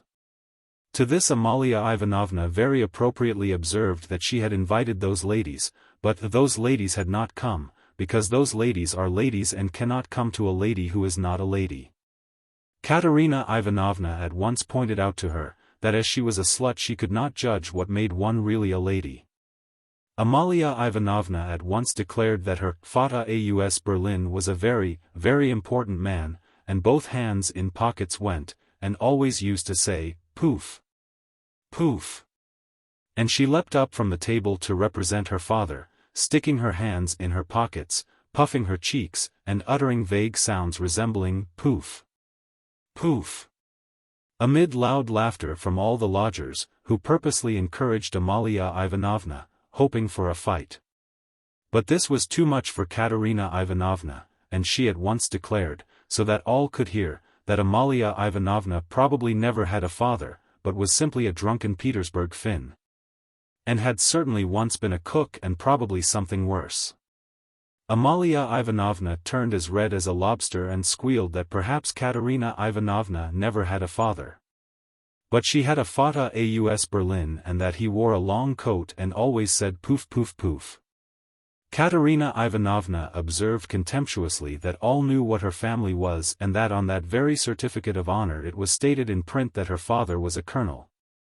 While Amalia Ivanovna's father, if she really had one, was probably some Finnish milkman, but that probably she never had a father at all.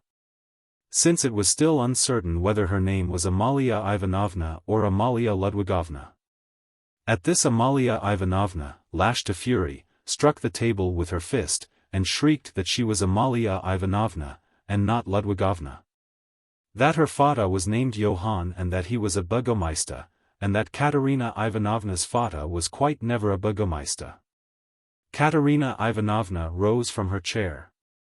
And with a stern and apparently calm voice, though she was pale and her chest was heaving, observed that, if she dared for one moment to set her contemptible wretch of a father on a level with her papa, she, Katerina Ivanovna, would tear her cap off her head and trample it underfoot.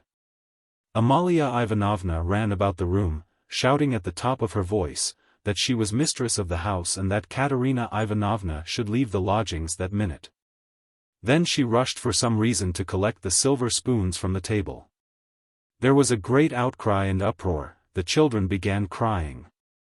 Sonya ran to restrain Katerina Ivanovna, but when Amalia Ivanovna shouted something about the yellow ticket, Katerina Ivanovna pushed Sonya away, and rushed at the landlady to carry out her threat. At that minute the door opened, and Fyodor Petrovich Luzin appeared on the threshold. He stood scanning the party with severe and vigilant eyes. Katerina Ivanovna rushed to him. Chapter 3. Fyodor Petrovich, she cried, protect me, you at least. Make this foolish woman understand that she can't behave like this to a lady in misfortune, that there is a law for such things. I'll go to the Governor-General himself. She shall answer for it. Remembering my father's hospitality, protect these orphans. Allow me, madam. Allow me. Fyodor Petrovich waved her off. Your papa, as you are well aware, I had not the honor of knowing. Someone laughed aloud, and I do not intend to take part in your everlasting squabbles with Amalia Ivanovna. I have come here to speak of my own affairs, and I want to have a word with your stepdaughter, Sophia Ivanovna, I think it is. Allow me to pass. Fyodor Petrovich, edging by her, went to the opposite corner where Sonya was. Katerina Ivanovna remained standing where she was, as though thunderstruck. She could not understand how Fyodor Petrovich could deny having enjoyed her father's hospitality. Though she had invented it herself, she believed in it firmly by this time. She was struck too by the businesslike, dry and even contemptuous menacing tone of Fyodor Petrovich. All the clamor gradually died away at his entrance. Not only was this serious business man strikingly incongruous with the rest of the party, but it was evident, too, that he had come upon some matter of consequence. That some exceptional cause must have brought him and that therefore something was going to happen. Raskolnikov, standing beside Sonya, moved aside to let him pass. Fyodor Petrovich did not seem to notice him. A minute later Lebeziatnikov, too, appeared in the doorway. He did not come in, but stood still, listening with marked interest, almost wonder, and seemed for a time perplexed. Excuse me for possibly interrupting you, but it's a matter of some importance, Fyodor Petrovich observed, addressing the company generally. I am glad indeed to find other persons present. Amalia Ivanovna, I humbly beg you as mistress of the house to pay careful attention to what I have to say to Sofya Ivanovna. Sofya Ivanovna, he went on, addressing Sonya, who was very much surprised and already alarmed, immediately after your visit I found that 100-ruble note was missing from my table. In the room of my friend Mr. Lebeziatnikov.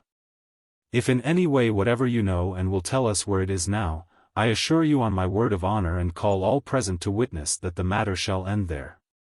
In the opposite case I shall be compelled to have recourse to very serious measures and then, you must blame yourself.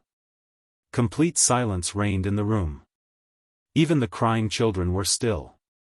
Sonya stood deadly pale, staring at Luzin and unable to say a word. She seemed not to understand. Some seconds passed. "Well, how is it to be then?" asked Luzin, looking intently at her. "I don't know. I know nothing about it," Sonya articulated faintly at last. "No, you know nothing?" Luzin repeated, and again he paused for some seconds. "Think a moment, mademoiselle," he began severely, but still, as it were, admonishing her. "Reflect, I am prepared to give you time for consideration. Kindly observe this, if I were not so entirely convinced I should not, you may be sure, with my experience venture to accuse you so directly. Seeing that for such direct accusation before witnesses, if false or even mistaken, should myself in a certain sense be made responsible, I am aware of that. This morning I changed for my own purposes several 5% securities for the sum of approximately 3,000 rubles. The account is noted down in my pocketbook. On my return home I proceeded to count the money, as Mr. Lebeziatnikov will bear witness, and after counting 2,300 rubles I put the rest in my pocketbook in my coat pocket. About 500 rubles remained on the table and among them 3 notes of 100 rubles each. At that moment you entered, at my invitation, and all the time you were present you were exceedingly embarrassed. So that 3 times you jumped up in the middle of the conversation and tried to make off. Mr. Lebeziatnikov can bear witness to this. You yourself, mademoiselle, probably will not refuse to confirm my statement that I invited you through Mr. Lebeziatnikov, solely in order to discuss with you the hopeless and destitute position of your relative, Katerina Ivanovna, whose dinner I was unable to attend. And the advisability of getting up something of the nature of a subscription, lottery, or the like, for her benefit. You thanked me and even shed tears. I describe all this as it took place, primarily to recall it to your mind and secondly to show you that not the slightest detail has escaped my recollection. Then I took a 10-ruble note from the table and handed it to you by way of first installment on my part for the benefit of your relative. Mr. Lebeziatnikov saw all this. Then I accompanied you to the door, you being still in the same state of embarrassment, after which, being left alone with Mr. Lebeziatnikov I talked to him for 10 minutes, then Mr. Lebeziatnikov went out and I returned to the table with the money lying on it, intending to count it and to put it aside, as I proposed doing before. To my surprise 100-ruble note had disappeared. Kindly consider the position. Mr. Lebeziatnikov I cannot suspect. I am ashamed to allude to such a supposition. I cannot have made a mistake in my reckoning, for the minute before your entrance I had finished my accounts and found the total correct. You will admit that recollecting your embarrassment, your eagerness to get away and the fact that you kept your hands for some time on the table, and taking into consideration your social position and the habits associated with it, I was, so to say, with horror and positively against my will, compelled to entertain a suspicion, a cruel but justifiable suspicion. I will add further and repeat that in spite of my positive conviction, I realized that I run a certain risk in making this accusation, but as you see, I could not let it pass. I have taken action and I will tell you why, solely, madam, solely, owing to your black ingratitude. Why? I invite you for the benefit of your destitute relative, I present you with my donation of 10 rubles and you, on the spot, repay me for all that with such an action. It is too bad. You need a lesson. Reflect. Moreover, like a true friend I beg you, and you could have no better friend at this moment, think what you are doing, otherwise I shall be immovable. Well, what do you say? I have taken nothing, Sonya whispered in terror. You gave me 10 rubles, here it is, take it. Sonya pulled her handkerchief out of her pocket, untied a corner of it, took out the 10-ruble note and gave it to Luzin. And the 100 rubles you do not confess to taking? He insisted reproachfully, not taking the note. Sonya looked about her. All were looking at her with such awful, stern, ironical, hostile eyes. She looked at Raskolnikov. He stood against the wall, with his arms crossed, looking at her with glowing eyes. Good God, broke from Sonya. Amalia Ivanovna, we shall have to send word to the police, and therefore I humbly beg you meanwhile to send for the house porter, Luzin said softly and even kindly. Gott der Barmherzig. I knew she was the thief, cried Amalia Ivanovna, throwing up her hands. You knew it? Luzin caught her up. Then I suppose you had some reason before this for thinking so. I beg you, worthy Amalia Ivanovna, to remember your words which have been uttered before witnesses. There was a buzz of loud conversation on all sides. All were in movement. What? Cried Katerina Ivanovna, suddenly realizing the position, and she rushed at Luzin. What? You accuse her of stealing? Sonya? Ah, the wretches, the wretches. And running to Sonya she flung her wasted arms round her and held her as in a vice. Sonya! How dared you take 10 rubles from him? Foolish girl! Give it to me. Give me the 10 rubles at once, here. And snatching the note from Sonya, Katerina Ivanovna crumpled it up and flung it straight into Luzin's face. It hit him in the eye and fell on the ground. Amalia Ivanovna hastened to pick it up. Pyotr Petrovitch lost his temper. Hold that mad woman, he shouted. At that moment several other persons, besides Lebeziatnikov, appeared in the doorway, among them the 2 ladies. What? Mad? Am I mad? Idiot, shrieked Katerina Ivanovna. You are an idiot yourself, pettifogging lawyer, base man. Sonya, Sonya take his money. Sonya a thief. Why, she'd give away her last penny, and Katerina Ivanovna broke into hysterical laughter. Did you ever see such an idiot? She turned from side to side. And you too? She suddenly saw the landlady. And you too, sausage eater, you declare that she is a thief, you trashy Prussian hen's leg in a crinoline. She hasn't been out of this room, she came straight from you, you wretch, and sat down beside me, everyone saw her. She sat here, by Rodion Romanovich. Search her. Since she's not left the room, the money would have to be on her. Search her, search her. But if you don't find it, then excuse me, my dear fellow, you'll answer for it. I'll go to our sovereign, to our gracious Tsar himself, and throw myself at his feet, today, this minute. I am alone in the world. They would let me in. Do you think they wouldn't? You're wrong, I will get in. I will get in. You reckoned on her meekness. You relied upon that. But I am not so submissive, let me tell you. You've gone too far yourself. Search her, search her. And Katerina Ivanovna in a frenzy shook Luzin and dragged him toward Sonya. I am ready, I'll be responsible, but calm yourself, madam, calm yourself. I see that you are not so submissive. Well, well, but as to that, Luzin muttered, that ought to be before the police, though indeed there are witnesses enough as it is. I am ready. But in any case it's difficult for a man, on account of her sex.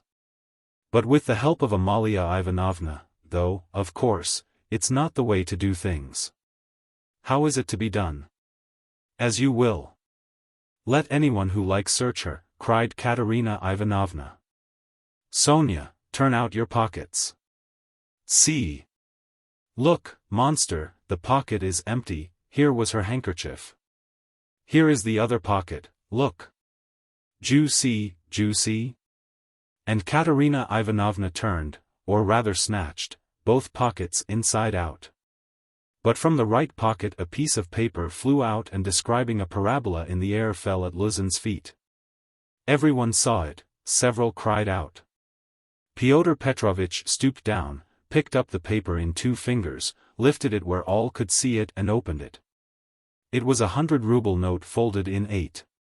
Fyodor Petrovitch held up the note showing it to everyone. Thief! Out of my lodging! Police, police, yelled Alyona Ivanovna. They must to Siberia be sent. Away!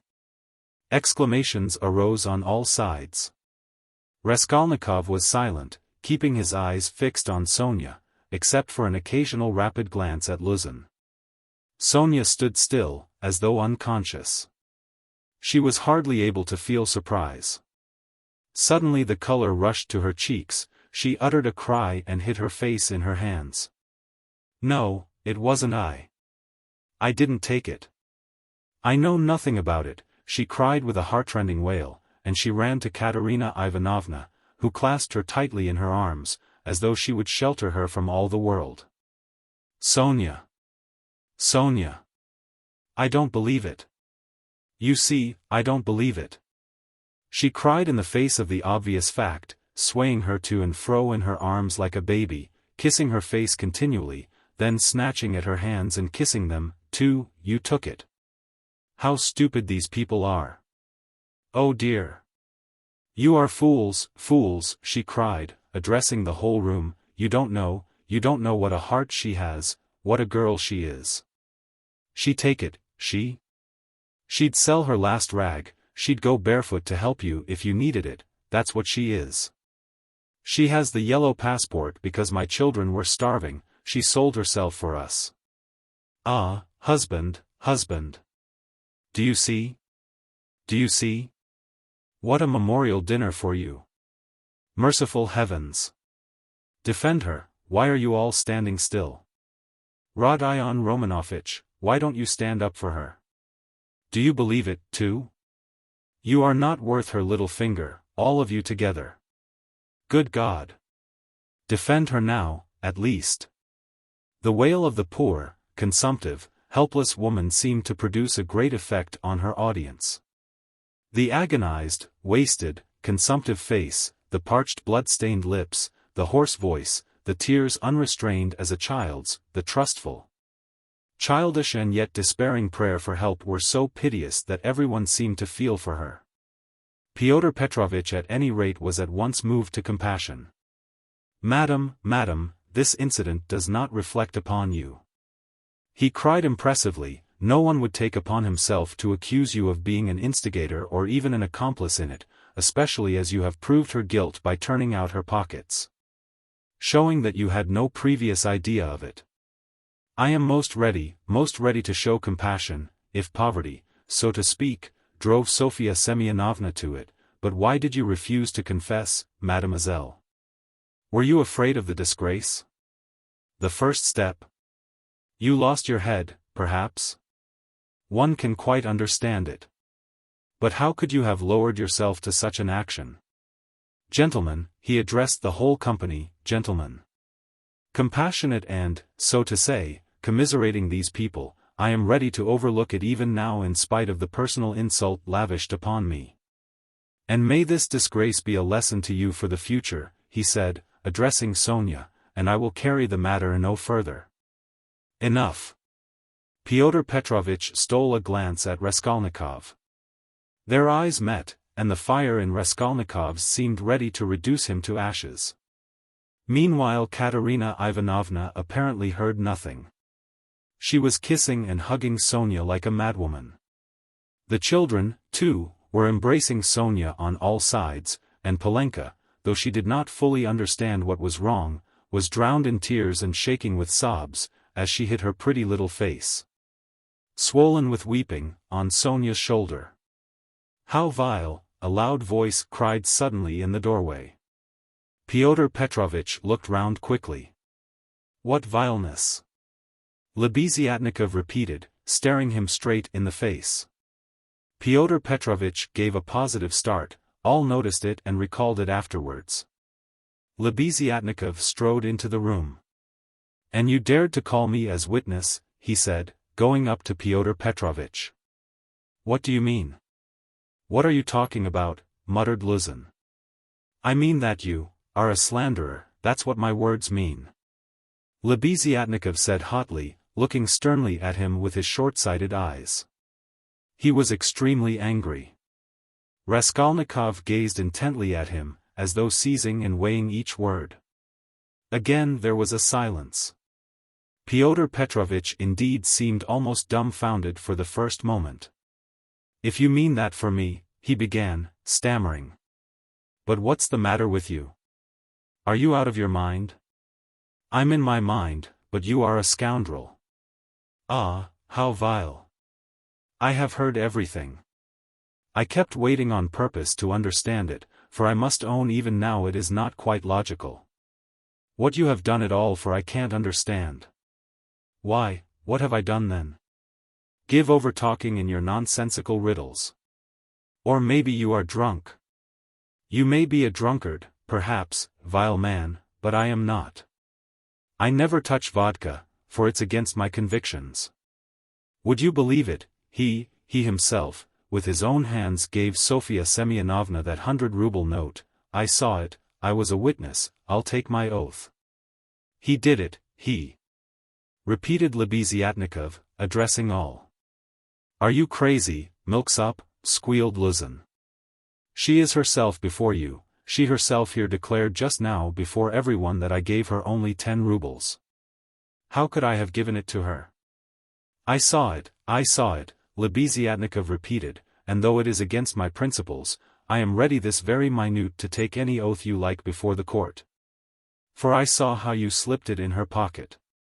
Only like a fool I thought you did it out of kindness. When you were saying goodbye to her at the door, while you held her hand in one hand, with the other, the left, you slipped the note into her pocket. I saw it. Luzin turned pale. "What lies?" he cried impudently. "Why, how could you, standing by the window, see the note? You fancied it with your short-sighted eyes.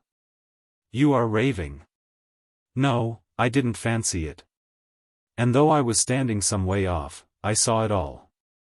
And though it certainly would be hard to distinguish a note from the window, that's true, I knew for certain that it was a 100-ruble note, because when you were going to give Sofya Semyonovna 10 rubles, you took up from the table a 100-ruble note. I saw it because I was standing near then, and an idea struck me at once. So that I did not forget you had it in your hand. You folded it and kept it in your hand all the time. I didn't think of it again until, when you were getting up, you changed it from your right hand to your left and nearly dropped it. I noticed it because the same idea struck me again, that you meant to do her a kindness without my seeing. You can fancy how I watched you and I saw how you succeeded in slipping it into her pocket. I saw it, I'll take my oath." Lebeziatnikov was almost breathless. Exclamations arose on all hands, chiefly expressive of wonder, but some were menacing in tone. They all crowded round Pyotr Petrovitch. Katerina Ivanovna flew to Lebeziatnikov. "I was mistaken in you. Protect her. You are the only one to take her part. She is an orphan. God has sent you." Katerina Ivanovna, hardly knowing what she was doing, sank on her knees before him. "A pack of nonsense," yelled Luzin, roused to fury, "it's all nonsense you've been talking. An idea struck you, you didn't think, you noticed, what does it amount to? So I gave it to her on the sly on purpose? What for? With what object? What have I to do with this? What for? That's what I can't understand, but that what I am telling you is the fact, that's certain. So far from my being mistaken, you infamous criminal man, I remember how, on account of it, a question occurred to me at once, just when I was thanking you and pressing your hand. What made you put it secretly in her pocket?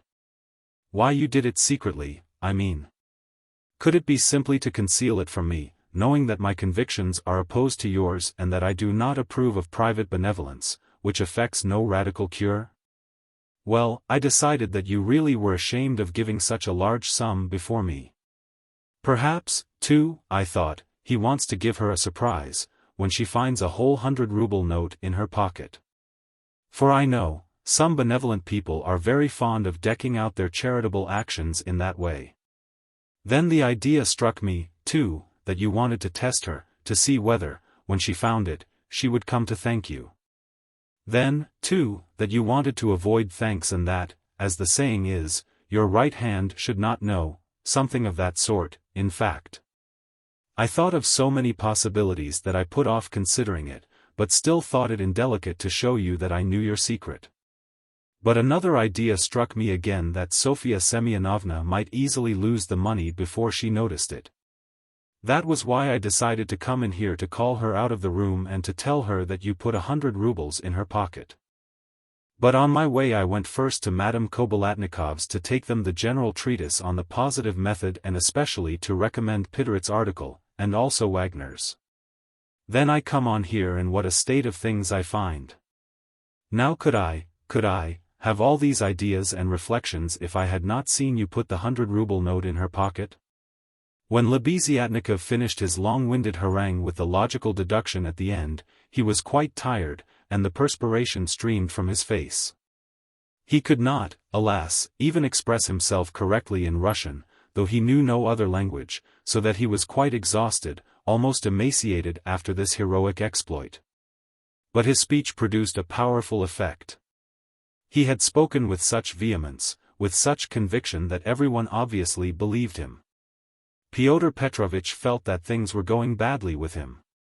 "What is it to do with me if silly ideas did occur to you?" he shouted. "That's no evidence. You may have dreamt it, that's all. And I tell you, you are lying, sir. You are lying and slandering from some spite against me, simply from pique, because I did not agree with your free-thinking, godless, social propositions." But this retort did not benefit Pyotr Petrovitch. Murmurs of disapproval were heard on all sides. "Ah, that's your line now, is it?" cried Lebeziatnikov. "That's nonsense. Call the police and I'll take my oath. There's only one thing I can't understand, what made him risk such a contemptible action. Oh, pitiful, despicable man. I can explain why he risked such an action, and if necessary, I, too, will swear to it," Raskolnikov said at last in a firm voice, and he stepped forward. He appeared to be firm and composed. Everyone felt clearly, from the very look of him, that he really knew about it and that the mystery would be solved. "Now I can explain it all to myself," said Raskolnikov, addressing Lebeziatnikov. "From the very beginning of the business, I suspected that there was some scoundrelly intrigue at the bottom of it. I began to suspect it from some special circumstances known to me only, which I will explain at once to everyone. They account for everything. Your valuable evidence has finally made everything clear to me.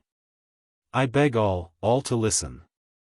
This gentleman," he pointed to Luzin, "was recently engaged to be married to a young lady, my sister, Avdotia Romanovna Raskolnikov.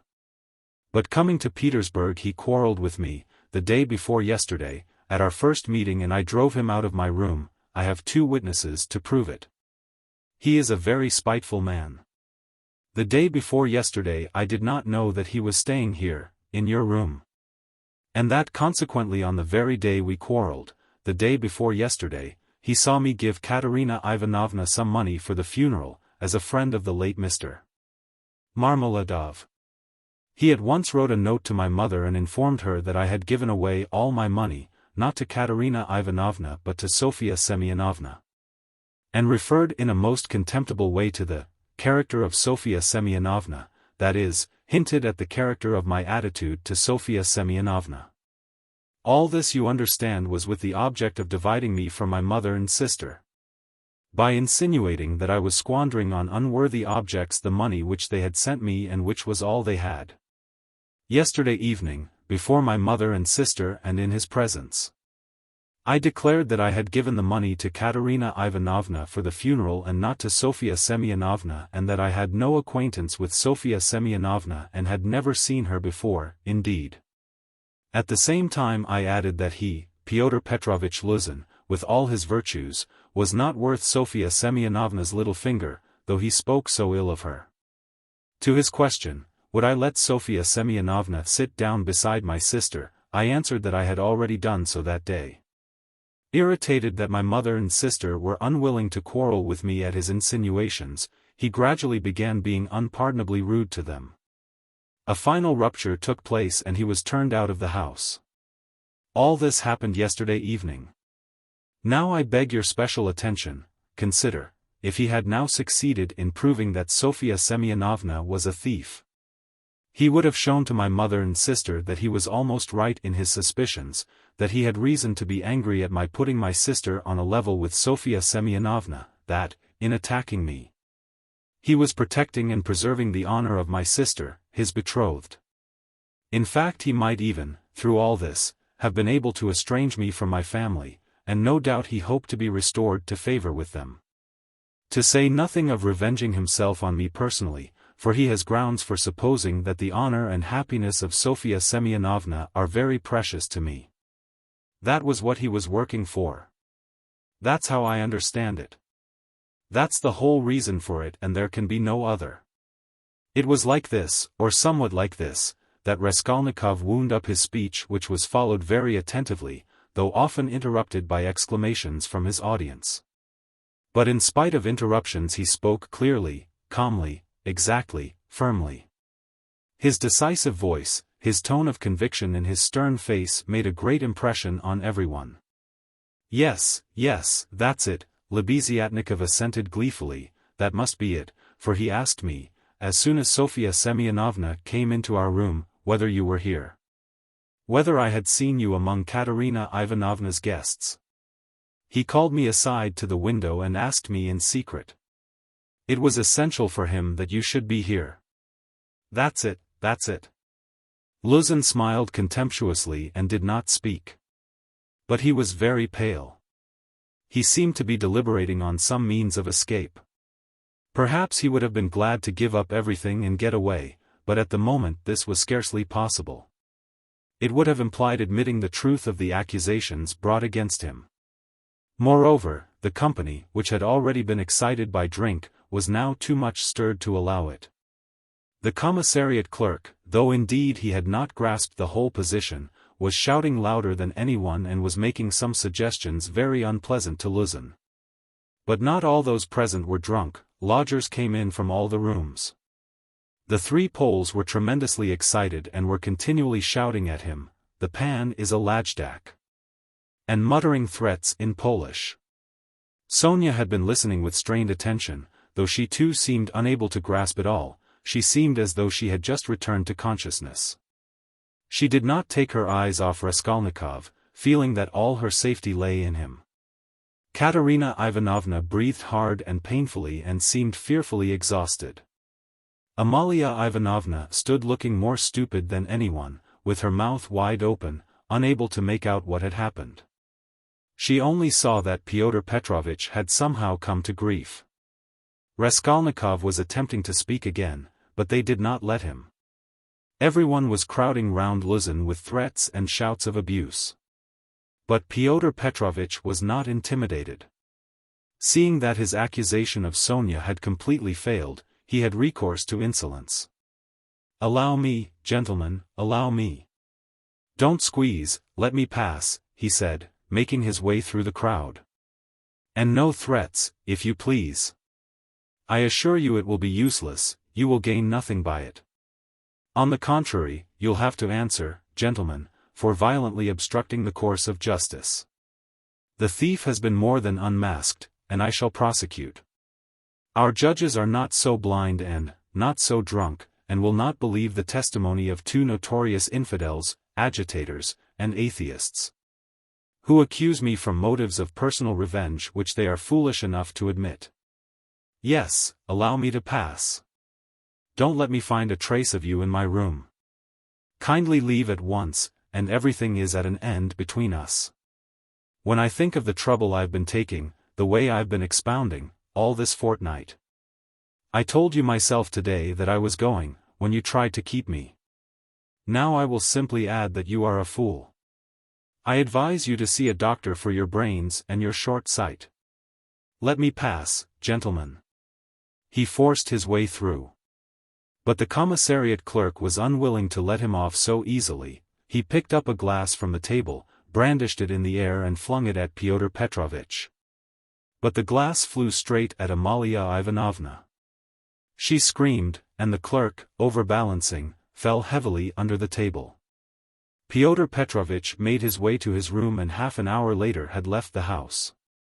Sonya, timid by nature, had felt before that day that she could be ill-treated more easily than anyone, and that she could be wronged with impunity.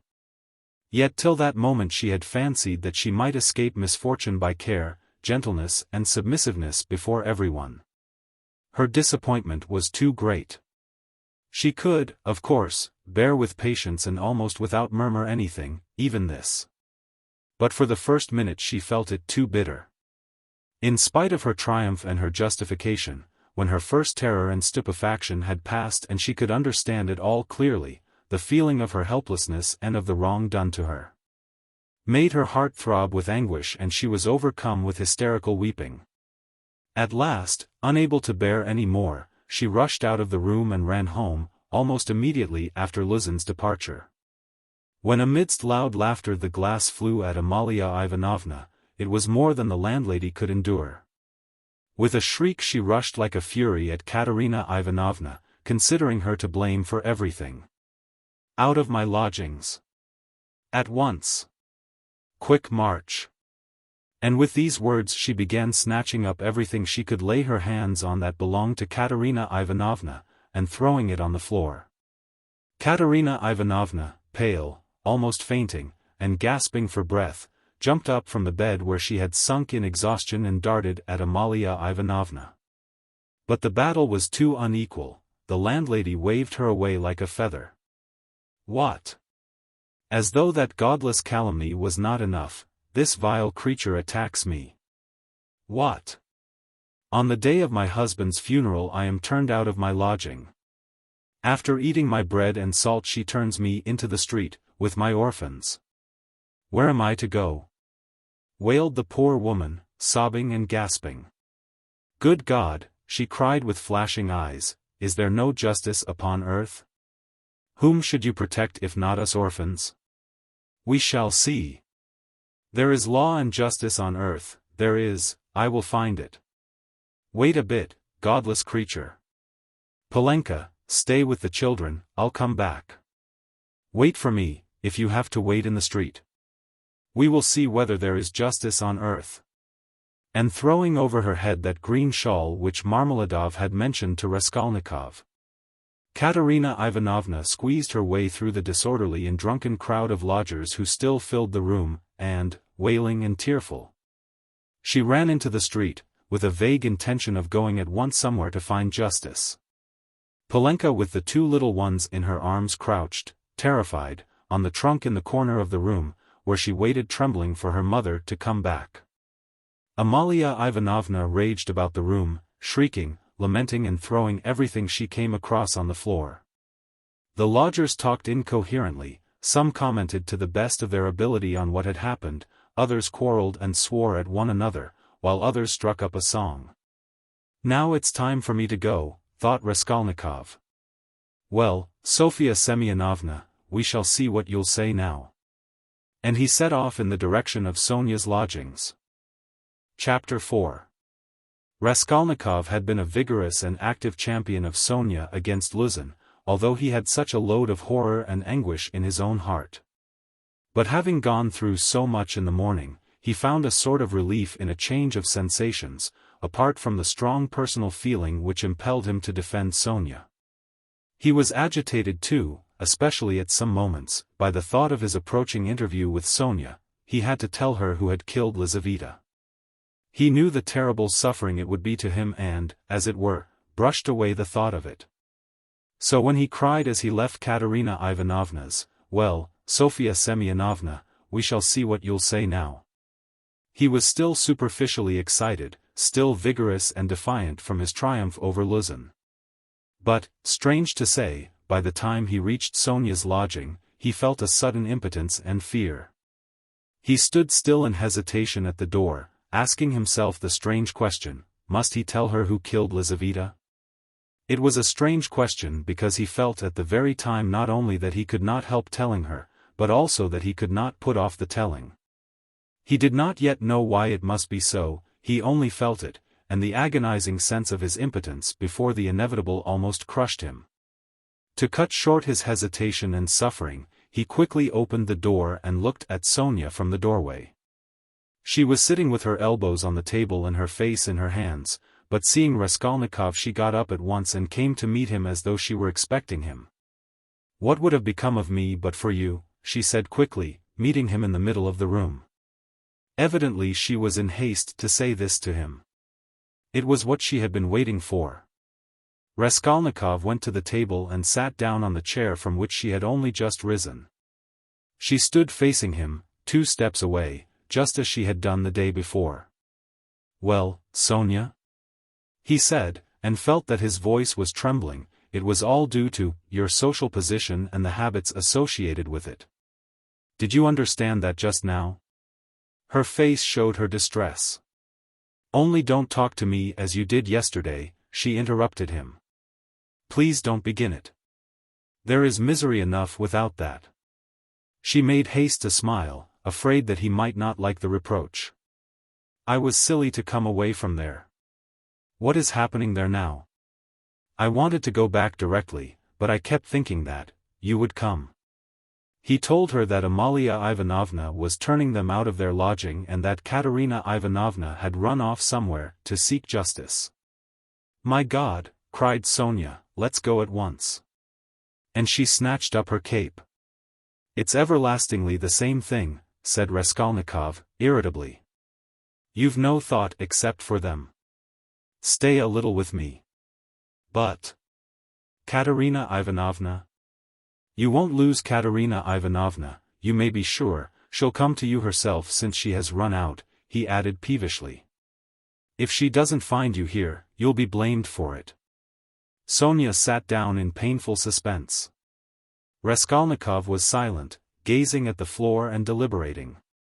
"This time Luzin did not want to prosecute you," he began, not looking at Sonya, "but if he had wanted to, if it had suited his plans, he would have sent you to prison if it had not been for Lebeziatnikov and me."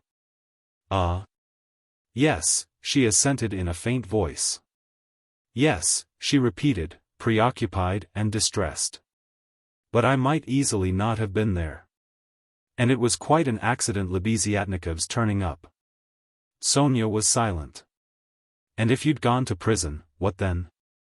Do you remember what I said yesterday?" Again she did not answer. He waited. "I thought you would cry out again, 'Don't speak of it, leave off.'" Raskolnikov gave a laugh, but rather a forced one. "What, silence again?" he asked a minute later. "We must talk about something, you know. It would be interesting for me to know how you would decide a certain problem, as Lebeziatnikov would say." He was beginning to lose the thread. "No, really, I am serious. Imagine, Sonya, that you had known all Luzin's intentions beforehand. Known, that is, for a fact. That they would be the ruin of Katerina Ivanovna and the children and yourself thrown in, since you don't count yourself for anything, Polenka too, for she'll go the same way. Well, if suddenly it all depended on your decision whether he or they should go on living, that is whether Luzin should go on living and doing wicked things, or Katerina Ivanovna should die? How would you decide which of them was to die? I ask you." Sonya looked uneasily at him. There was something peculiar in this hesitating question, which seemed approaching something in a roundabout way. "I felt that you were going to ask some question like that," she said, looking inquisitively at him. "I dare say you did. But how is it to be answered?" "Why do you ask about what could not happen?" said Sonya reluctantly. "Then it would be better for Luzin to go on living and doing wicked things? You haven't dared to decide even that." But I can't know the divine providence.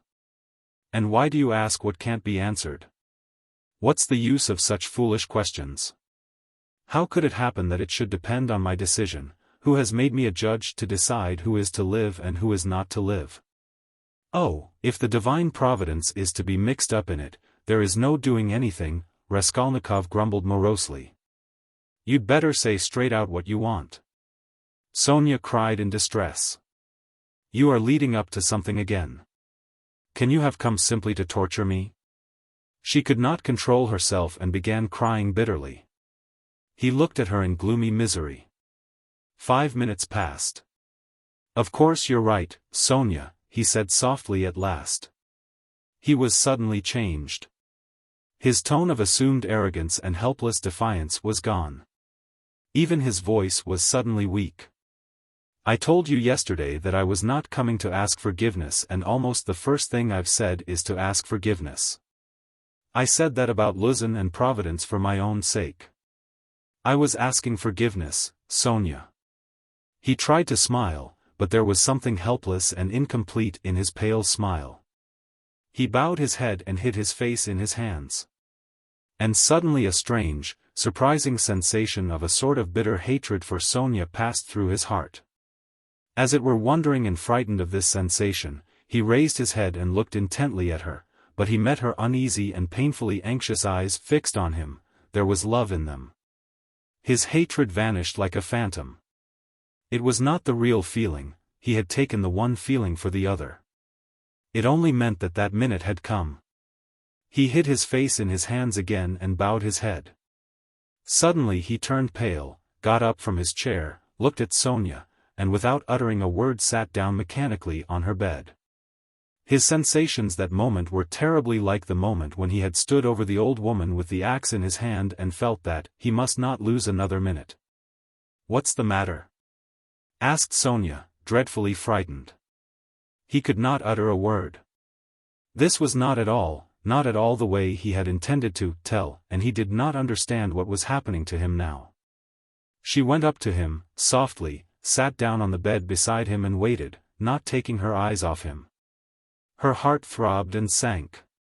It was unendurable. He turned his deadly pale face to her. His lips worked, helplessly struggling to utter something. A pang of terror passed through Sonya's heart. What's the matter? She repeated, drawing a little away from him. Nothing, Sonya, don't be frightened. It's nonsense. It really is nonsense, if you think of it, he muttered, like a man in delirium. Why have I come to torture you? He added suddenly, looking at her. Why, really? I keep asking myself that question, Sonya. He had perhaps been asking himself that question a quarter of an hour before, but now he spoke helplessly, hardly knowing what he said and feeling a continual tremor all over. Oh, how you are suffering, she muttered in distress, looking intently at him. It's all nonsense. Listen, Sonya. He suddenly smiled, a pale helpless smile for 2 seconds. You remember what I meant to tell you yesterday? Sonya waited uneasily.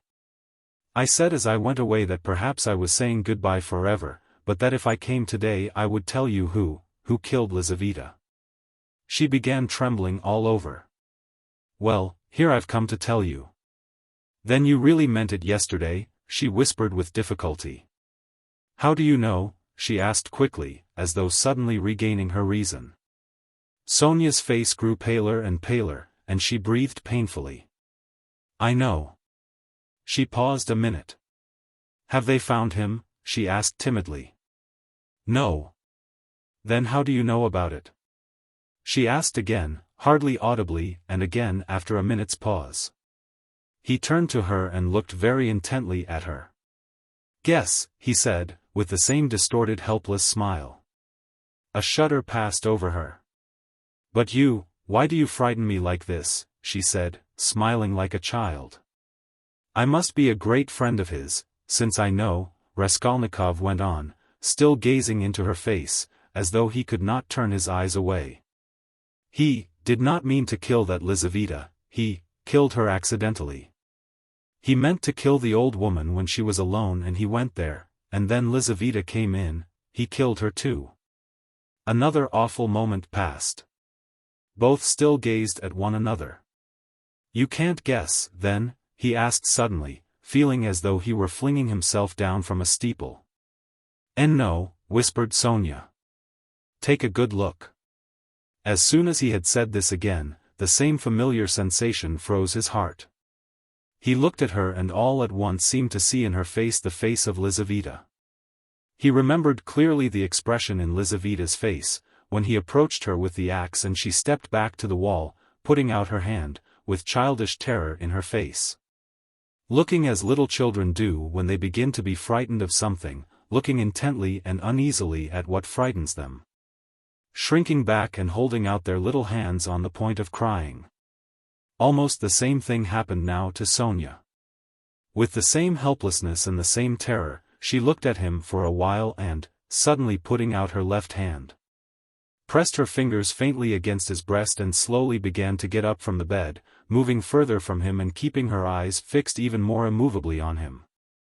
Her terror infected him. The same fear showed itself on his face.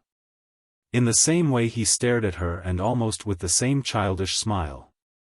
Have you guessed? He whispered at last. Good God!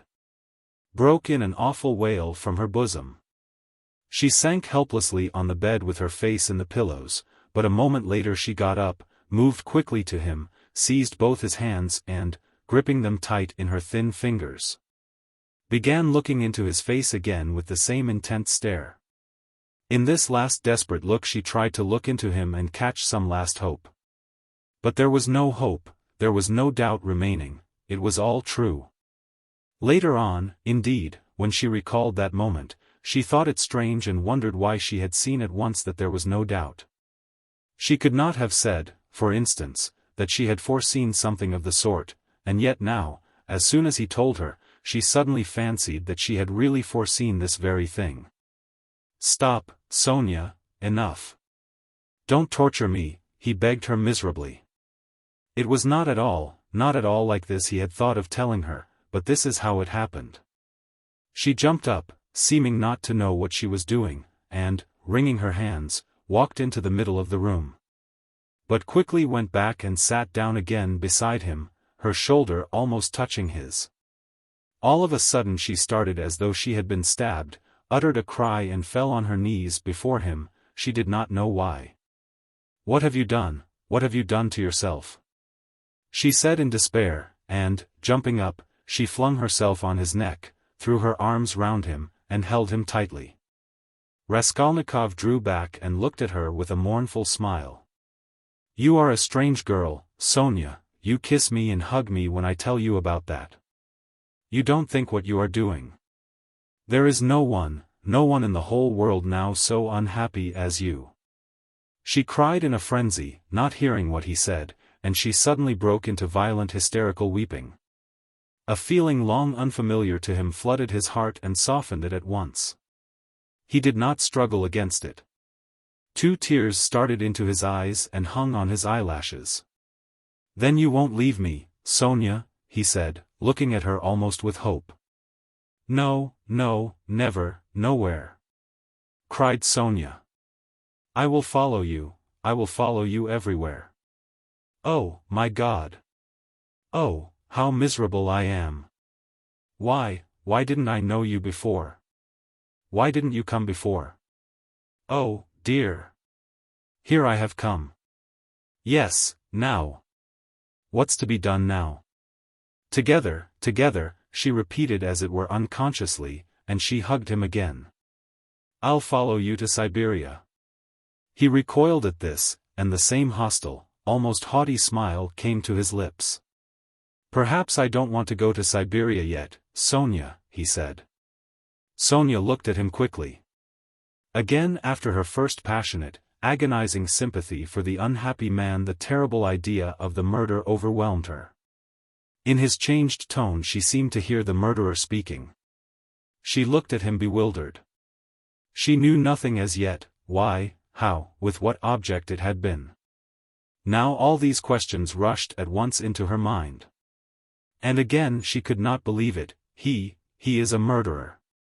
Could it be true? What's the meaning of it? Where am I? She said in complete bewilderment, as though still unable to recover herself. How could you, a man like you? How could you bring yourself to it? What does it mean? Oh, well, to plunder. Leave off, Sonya, he answered wearily, almost with vexation. Sonya stood as though struck dumb, but suddenly she cried. You were hungry. It was, to help your mother? Yes? No, Sonya, no, he muttered, turning away and hanging his head. I was not so hungry. I certainly did want to help my mother, but that's not the real thing either. Don't torture me, Sonya. Sonya clasped her hands. Could it all be true? Good God, what a truth! Who could believe it? And how could you give away your last farthing and yet rob and murder? Ah, she cried suddenly, that money you gave Katerina Ivanovna, that money. Can that money? No, Sonya, he broke in hurriedly, that money was not it. Don't worry yourself. That money my mother sent me, and it came when I was ill, the day I gave it to you. Razumihin saw it, he received it for me. That money was mine, my own. Sonya listened to him in bewilderment and did her utmost to comprehend. And that money? I don't even know really whether there was any money, he added softly, as though reflecting. I took a purse off her neck, made of chamois leather, a purse stuffed full of something, but I didn't look in it, I suppose I hadn't time. And the things, chains and trinkets, I buried under a stone with the purse next morning in a yard off the VIII Prospect. They are all there now. Sonya strained every nerve to listen. Then why, you said you did it to rob, but you took nothing, she asked quickly, catching at a straw. I don't know. I haven't yet decided whether to take that money or not, he said, musing again, and, seeming to wake up with a start, he gave a brief ironical smile. What silly stuff I am talking, eh? The thought flashed through Sonya's mind, wasn't he mad? But she dismissed it at once. No, it was something else. She could make nothing of it, nothing. Do you know, Sonya, he said suddenly with conviction, let me tell you, if I'd simply killed because I was hungry, laying stress on every word and looking enigmatically but sincerely at her, I should be happy now. You must believe that. What would it matter to you, he cried a moment later with a sort of despair, what would it matter to you if I were to confess that I did wrong? What do you gain by such a stupid triumph over me?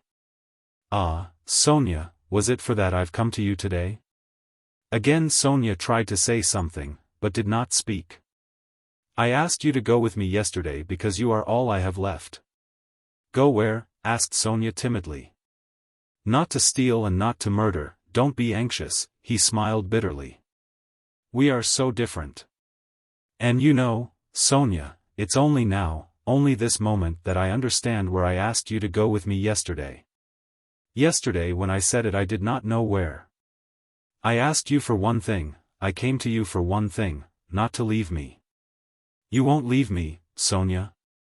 She squeezed his hand. And why did I tell her? Why did I let her know? He cried a minute later in despair, looking with infinite anguish at her. Here you expect an explanation from me, Sonya, you are sitting and waiting for it, I see that.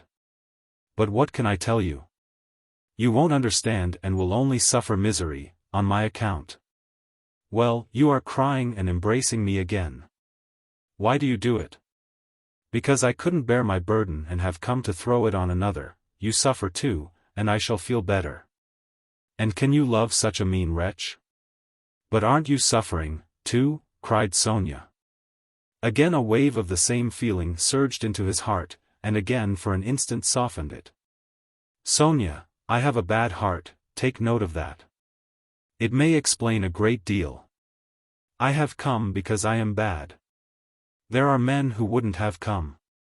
But I am a coward and a mean wretch. But, never mind. That's not the point. I must speak now, but I don't know how to begin. He paused and sank into thought. We are so different, he cried again, we are not alike. And why did I come? I shall never forgive myself that. No, it was a good thing you came, cried Sonya. It's better I should know, far better. He looked at her with anguish. What if it were really that? He said, as though reaching a conclusion. Yes, that's what it was. I wanted to become a Napoleon, that is why I killed her. Do you understand now? No, Sonya whispered naively and timidly. Only speak, I shall understand in myself, she kept begging him. You'll understand? Very well, we shall see. He paused and was for some time lost in meditation.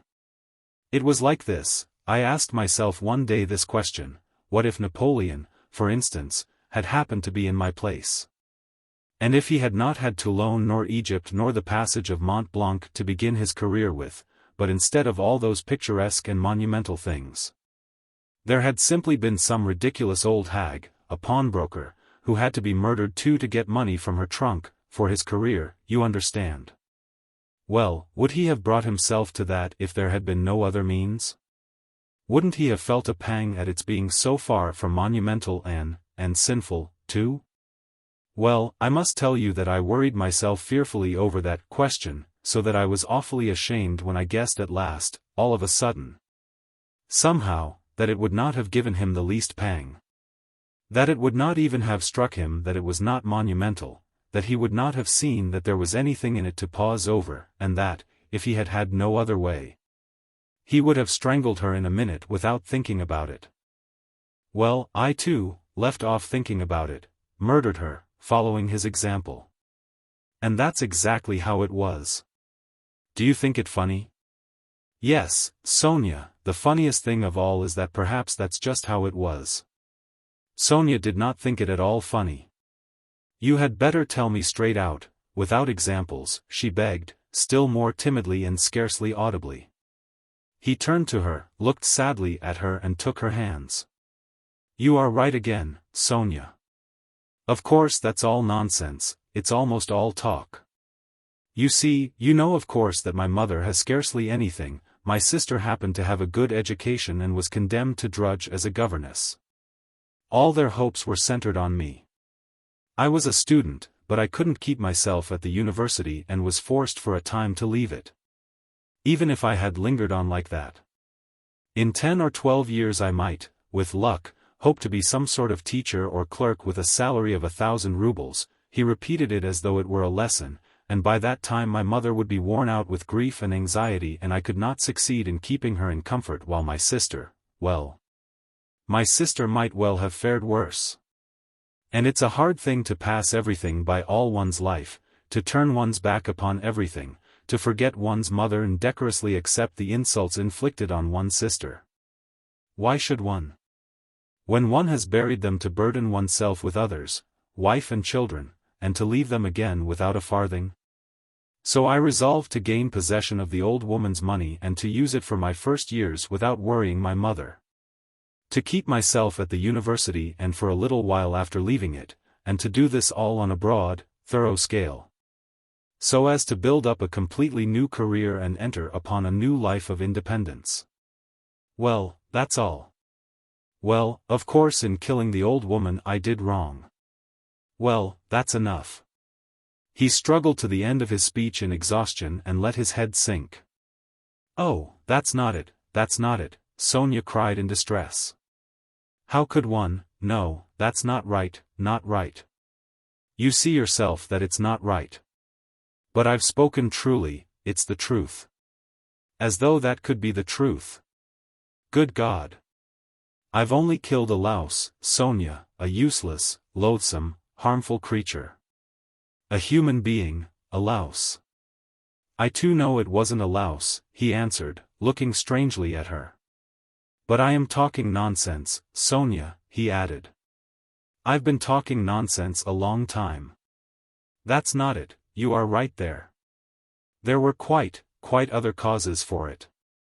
I haven't talked to anyone for so long, Sonya. My head aches dreadfully now. His eyes shone with feverish brilliance. He was almost delirious. An uneasy smile strayed on his lips. His terrible exhaustion could be seen through his excitement. Sonya saw how he was suffering. She too was growing dizzy. And he talked so strangely. It seemed somehow comprehensible, but yet. But how? Good God! And she wrung her hands in despair. No, Sonya, that's not it, he began again suddenly, raising his head, as though a new and sudden train of thought had struck and as it were roused him. That's not it. Better, imagine, yes, it's certainly better, imagine that I am vain, envious, malicious, base, vindictive and, well, perhaps with a tendency to insanity. Let's have it all out at once. They've talked of madness already, I noticed. I told you just now I could not keep myself at the university. But do you know that perhaps I might have done? My mother would have sent me what I needed for the fees and I could have earned enough for clothes, boots and food, no doubt. Lessons had turned up at half a ruble. Razumihin works. But I turned sulky and wouldn't. Yes, sulkiness, that's the right word for it. I sat in my room like a spider. You've been in my den, you've seen it. And do you know, Sonya, that low ceilings and tiny rooms cramp the soul and the mind? Ah, how I hated that garret. And yet I wouldn't go out of it. I wouldn't on purpose. I didn't go out for days together, and I wouldn't work, I wouldn't even eat, I just lay there doing nothing. If Nastasia brought me anything, I ate it, if she didn't, I went all day without. I wouldn't ask, on purpose, from sulkiness. At night I had no light, I lay in the dark and I wouldn't earn money for candles. I ought to have studied, but I sold my books. And the dust lies an inch thick on the notebooks on my table.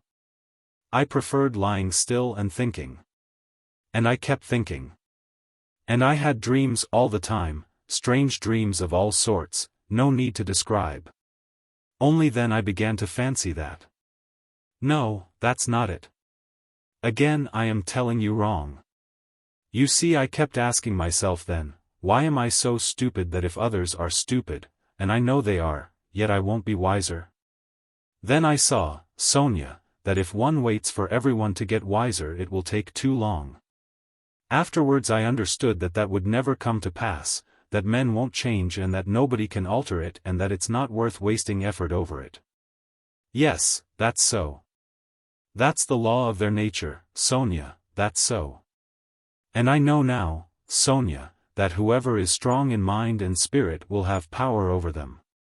Anyone who is greatly daring is right in their eyes. He who despises most things will be a lawgiver among them and he who dares most of all will be most in the right. So it has been till now and so it will always be. A man must be blind not to see it. Though Raskolnikov looked at Sonya as he said this, he no longer cared whether she understood or not. The fever had complete hold of him, he was in a sort of gloomy ecstasy, he certainly had been too long without talking to anyone. Sonya felt that his gloomy creed had become his faith and code. I divined then, Sonya, he went on eagerly, that power is only vouchsafed to the man who dares to stoop and pick it up. There is only one thing needful, one has only to dare. Then for the first time in my life an idea took shape in my mind which no one had ever thought of before me, no one. I saw clear as daylight how strange it is that not a single person living in this mad world has had the daring to go straight for it all and send it flying to the devil. I wanted to have the daring, and I killed her. I only wanted to have the daring, Sonya. That was the whole cause of it. Oh hush, hush, cried Sonya, clasping her hands. You turned away from God and God has smitten you, has given you over to the devil. Then Sonya, when I used to lie there in the dark and all this became clear to me, was it a temptation of the devil, eh? Hush, don't laugh, blasphemer. You don't understand, you don't understand. Oh God! He won't understand. Hush, Sonya. I am not laughing. I know myself that it was the devil leading me. Hush, Sonya, hush, he repeated with gloomy insistence. I know it all, I have thought it all over and whispered it all over to myself, lying there in the dark. I've argued it all over with myself, every point of it, and I know it all. And how sick I was then of going over it all. I have kept wanting to forget it and make a new beginning, Sonya, and leave off thinking. And you don't suppose that I went into it headlong like a fool? I went into it like a wise man, and that was just my destruction. And you mustn't suppose that I didn't know, for instance, that if I began to question myself whether I had the right to gain power, I certainly hadn't the right, or that if I asked myself whether a human being is a louse it proved that it wasn't so for me. Though it might be for a man who would go straight to his goal without asking questions. If I worried myself all those days, wondering whether Napoleon would have done it or not, I felt clearly of course that I wasn't Napoleon. I had to endure all the agony of that battle of ideas, Sonya, and I longed to throw it off. I wanted to murder without casuistry, to murder for my own sake, for myself alone. I didn't want to lie about it even to myself. It wasn't to help my mother I did the murder, that's nonsense. I didn't do the murder to gain wealth and power and to become a benefactor of mankind. Nonsense. I simply did it. I did the murder for myself alone, and whether I became a benefactor to others, or spent my life like a spider catching men in my web and sucking the life out of men. I couldn't have cared at that moment. And it was not the money I wanted, Sonya, when I did it. It was not so much the money I wanted, but something else. I know it all now. Understand me. Perhaps I should never have committed a murder again. I wanted to find out something else, it was something else led me on. I wanted to find out then and quickly whether I was a louse like everybody else or a man. Whether I can step over barriers or not, whether I dare stoop to pick up or not, whether I am a trembling creature or whether I have the right to kill? Have the right to kill? Sonya clasped her hands. Sonya, he cried irritably and seemed about to make some retort, but was contemptuously silent. Don't interrupt me, Sonya. I want to prove one thing only, that the devil led me on then and he has shown me since that I had not the right to take that path, because I am just such a louse as all the rest. He was mocking me and here I've come to you now. Welcome your guest. If I were not a louse, should I have come to you? Listen, when I went then to the old woman's I only went to try. You may be sure of that. And you murdered her. But how did I murder her? Is that how men do murders? Do men go to commit a murder as I went then? I will tell you some day how I went. Did I murder the old woman? I murdered myself, not her. I crushed myself once for all, forever. But it was the devil that killed that old woman, not I. Enough, Sonya, enough. Let me be. He cried in a sudden spasm of agony, let me be. He leaned his elbows on his knees and squeezed his head in his hands as in a vice. What suffering! A wail of anguish broke from Sonya. Well, what am I to do now? He asked, suddenly raising his head and looking at her with a face hideously distorted by despair. What are you to do? She cried, jumping up, and her eyes that had been full of tears suddenly began to shine. Stand up. She seized him by the shoulder, he got up, looking at her almost bewildered. Go at once, this very minute, stand at the crossroads, bow down, first kiss the earth which you have defiled and then bow down to all the world and say to all men aloud, I am a murderer. Then God will send you life again. Will you go, she asked him, trembling all over, snatching his two hands, squeezing them tight in hers and gazing at him with eyes full of fire. He was amazed at her sudden ecstasy. You mean Siberia, Sonya? I must give myself up, he asked gloomily. Suffer and expiate your sin by it, that's what you must do. No. I am not going to them, Sonya. But how will you go on living? What will you live for? Cried Sonya. How is it possible now? Why, how can you talk to your mother? Oh, what will become of them now? But what am I saying? You have abandoned your mother and your sister already. He has abandoned them already. Oh, God, she cried, why, he knows it all himself. How can he live by himself? What will become of you now? Don't be a child, Sonya, he said softly. What wrong have I done them? Why should I go to them? What should I say to them? That's only a phantom. They destroy men by millions themselves and look on it as a virtue. They are knaves and scoundrels, Sonya. I am not going to them. And what should I say to them? That I murdered her, but did not dare to take the money and hid it under a stone, he added with a bitter smile. Why, they would laugh at me, and would call me a fool for not getting it. A coward and a fool. They wouldn't understand and they don't deserve to understand. Why should I go to them? I won't. Don't be a child, Sonya. It will be too much for you to bear, too much, she repeated, holding out her hands in despairing supplication. Perhaps I've been unfair to myself, he observed gloomily, pondering, perhaps after all I am a man and not a louse and I've been in too great a hurry to condemn myself. I'll make another fight for it. A haughty smile appeared on his lips. What a burden to bear. And your whole life, your whole life. I shall get used to it, he said grimly and thoughtfully. Listen, he began a minute later, stop crying, it's time to talk of the facts, I've come to tell you that the police are after me, on my track. ACH. Sonya cried in terror. Well, why do you cry out? You want me to go to Siberia and now you are frightened? But let me tell you, I shall not give myself up. I shall make a struggle for it and they won't do anything to me. They've no real evidence. Yesterday I was in great danger and believed I was lost, but today things are going better. All the facts they know can be explained two ways, that's to say I can turn their accusations to my credit, do you understand? And I shall, for I've learnt my lesson. But they will certainly arrest me.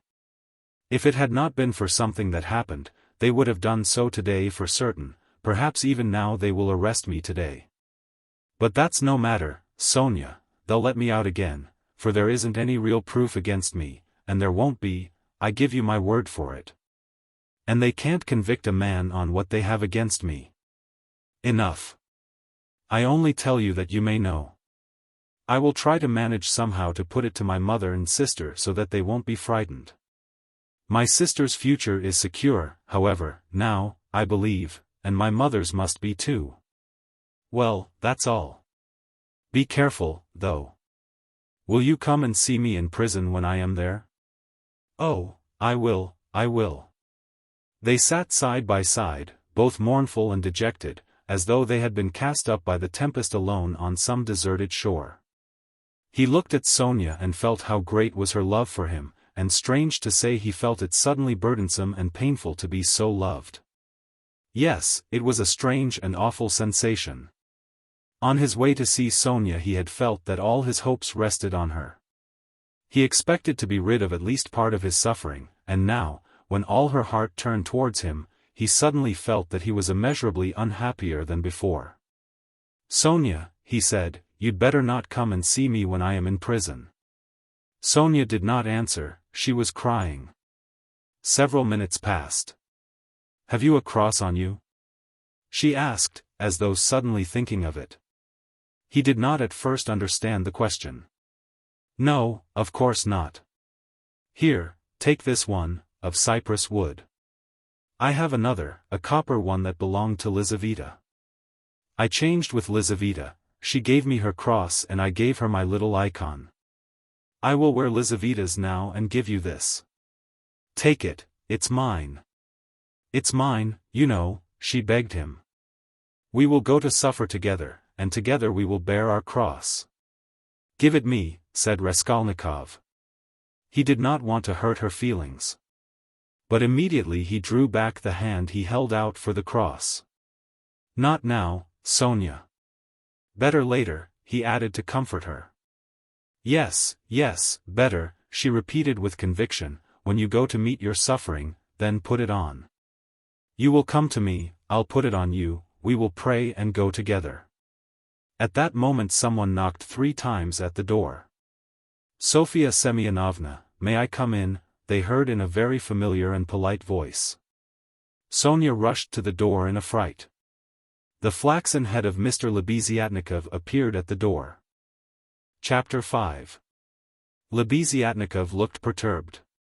"I've come to you, Sofya Semyonovna," he began. "Excuse me. I thought I should find you," he said, addressing Raskolnikov suddenly, "that is. I didn't mean anything of that sort. But I just thought. Katerina Ivanovna has gone out of her mind," he blurted out suddenly, turning from Raskolnikov to Sonya. Sonya screamed. "At least it seems so. But, we don't know what to do, you see. She came back, she seems to have been turned out somewhere, perhaps beaten. So it seems at least. She had run to your father's former chief, she didn't find him at home, he was dining at some other general's. Only fancy, she rushed off there, to the other general's, and, imagine, she was so persistent that she managed to get the chief to see her, had him fetched out from dinner, it seems. You can imagine what happened. She was turned out, of course, but, according to her own story, she abused him and threw something at him. One may well believe it. How it is she wasn't taken up, I can't understand. Now she is telling everyone, including Amalia Ivanovna, but it's difficult to understand her, she is screaming and flinging herself about. Oh yes, she shouts that since everyone has abandoned her, she will take the children and go into the street with a barrel organ, and the children will sing and dance, and she too. And collect money, and will go every day under the general's window. To let everyone see well-born children, whose father was an official, begging in the street. She keeps beating the children and they are all crying. She is teaching Lida to sing My Village, the boy to dance, Polenka the same. She is tearing up all the clothes, and making them little caps like actors, she means to carry a tin basin and make it tinkle, instead of music. She won't listen to anything. Imagine the state of things. It's beyond anything. Lebeziatnikov would have gone on, but Sonya, who had heard him almost breathless, snatched up her cloak and hat, and ran out of the room, putting on her things as she went. Raskolnikov followed her and Lebeziatnikov came after him. She has certainly gone mad, he said to Raskolnikov, as they went out into the street. I didn't want to frighten Sofya Semyonovna, so I said, it seemed like it, but there isn't a doubt of it. They say that in consumption the tubercles sometimes occur in the brain. It's a pity I know nothing of medicine. I did try to persuade her, but she wouldn't listen. Did you talk to her about the tubercles? Not precisely of the tubercles. Besides, she wouldn't have understood. But what I say is, that if you convince a person logically that he has nothing to cry about, he'll stop crying. That's clear. Is it your conviction that he won't? Life would be too easy if it were so, answered Raskolnikov. Excuse me. Of course it would be rather difficult for Katerina Ivanovna to understand, but do you know that in Paris they have been conducting serious experiments as to the possibility of curing the insane? Simply by logical argument?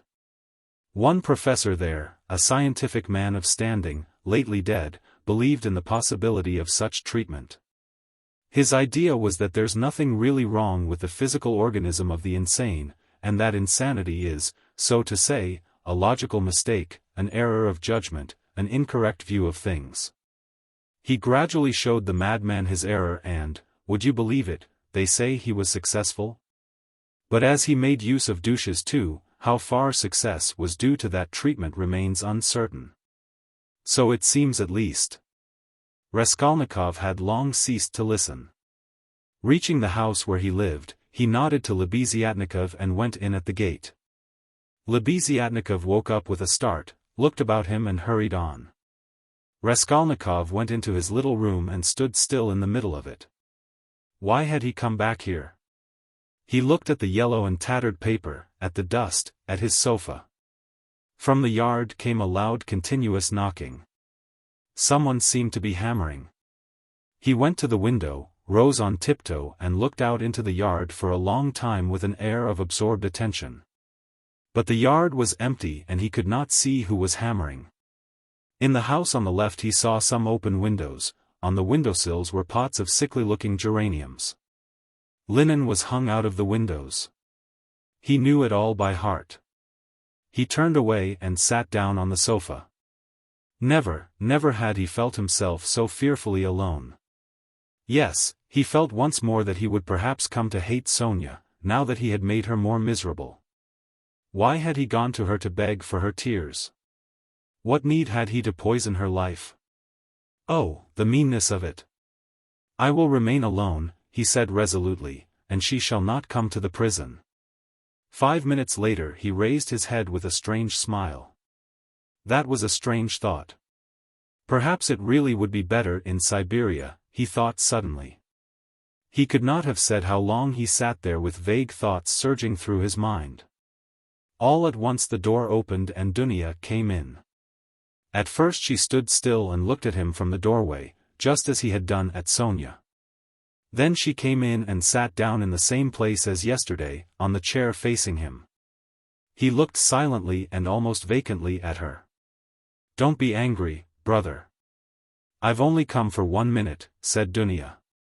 Her face looked thoughtful but not stern.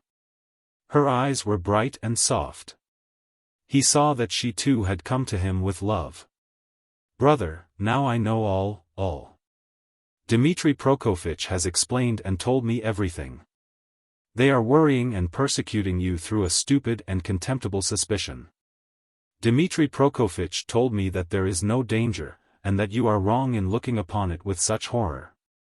I don't think so, and I fully understand how indignant you must be, and that indignation may have a permanent effect on you. That's what I am afraid of. As for your cutting yourself off from us, I don't judge you, I don't venture to judge you, and forgive me for having blamed you for it. I feel that I too, if I had so great a trouble, should keep away from everyone. I shall tell mother nothing of this, but I shall talk about you continually and shall tell her from you that you will come very soon. Don't worry about her, I will set her mind at rest. But don't you try her too much, come once at least, remember that she is your mother. And now I have come simply to say," Dunya began to get up, "that if you should need me or should need, all my life or anything, call me, and I'll come. Goodbye." She turned abruptly and went towards the door. "Dunya." Raskolnikov stopped her and went towards her. "That Razumihin, Dmitri Prokofitch, is a very good fellow." Dunya flushed slightly. "Well?" she asked, waiting a moment. "He is competent, hard-working, honest and capable of real love. Goodbye, Dunya." Dunya flushed crimson, then suddenly she took alarm. "But what does it mean, brother? Are we really parting forever that you give me such a parting message? Never mind. Goodbye."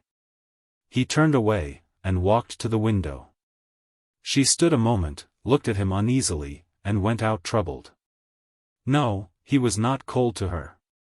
There was an instant, the very last one, when he had longed to take her in his arms and say goodbye to her, and even to tell her, but he had not dared even to touch her hand. Afterwards she may shudder when she remembers that I embraced her, and will feel that I stole her kiss.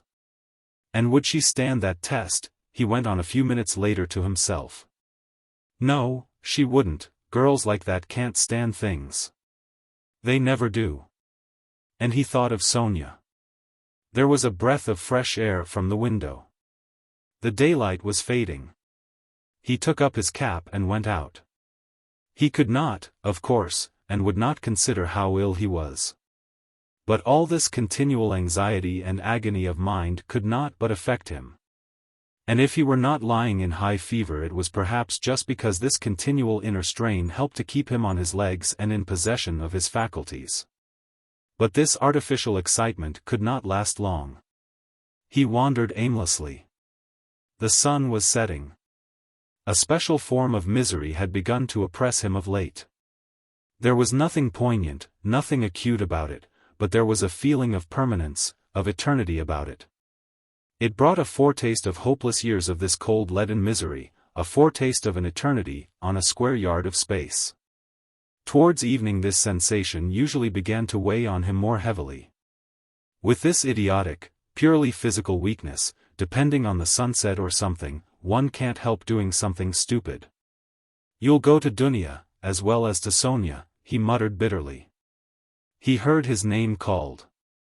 He looked round. Lebeziatnikov rushed up to him. "Only fancy, I've been to your room looking for you. Only fancy, she's carried out her plan, and taken away the children. Sofya Semyonovna and I have had a job to find them. She is rapping on a frying pan and making the children dance. The children are crying. They keep stopping at the crossroads and in front of shops. There's a crowd of fools running after them. Come along." "And Sonya?" Raskolnikov asked anxiously, hurrying after Lebeziatnikov. "Simply frantic. That is, it's not Sofya Semyonovna's frantic, but Katerina Ivanovna, though Sofya Semyonova's frantic too. But Katerina Ivanovna is absolutely frantic. I tell you she is quite mad. They'll be taken to the police. You can fancy what an effect that will have. They are on the canal bank, near the bridge now, not far from Sofya Semyonovna's, quite close. On the canal bank near the bridge and not 2 houses away from the one where Sonya lodged, there was a crowd of people, consisting principally of gutter children. The hoarse-broken voice of Katerina Ivanovna could be heard from the bridge, and it certainly was a strange spectacle likely to attract a street crowd. Katerina Ivanovna in her old dress with the green shawl, wearing a torn straw hat, crushed in a hideous way on one side, was really frantic. She was exhausted and breathless. Her wasted consumptive face looked more suffering than ever, and indeed out of doors in the sunshine a consumptive always looks worse than at home. But her excitement did not flag, and every moment her irritation grew more intense. She rushed at the children, shouted at them, coaxed them, told them before the crowd how to dance and what to sing, began explaining to them why it was necessary. And driven to desperation by their not understanding, beat them. Then she would make a rush at the crowd. If she noticed any decently dressed person stopping to look, she immediately appealed to him to see what these children, from a genteel, one may say aristocratic, house, had been brought to. If she heard laughter or jeering in the crowd, she would rush at once at the scoffers and begin squabbling with them. Some people laughed, others shook their heads, but everyone felt curious at the sight of the madwoman with the frightened children. The frying pan of which Lebeziatnikov had spoken was not there, at least Raskolnikov did not see it. But instead of rapping on the pan, Katerina Ivanovna began clapping her wasted hands, when she made Lida and Kolya dance and Polenka sing. She too joined in the singing, but broke down at the second note with a fearful cough, which made her curse in despair and even shed tears. What made her most furious was the weeping and terror of Kolya and Lida. Some effort had been made to dress the children up as street singers are dressed. The boy had on a turban made of something red and white to look like a Turk. There had been no costume for Lida. She simply had a red knitted cap, or rather a night cap that had belonged to Marmeladov, decorated with a broken piece of white ostrich feather, which had been Katerina Ivanovna's grandmother's and had been preserved as a family possession.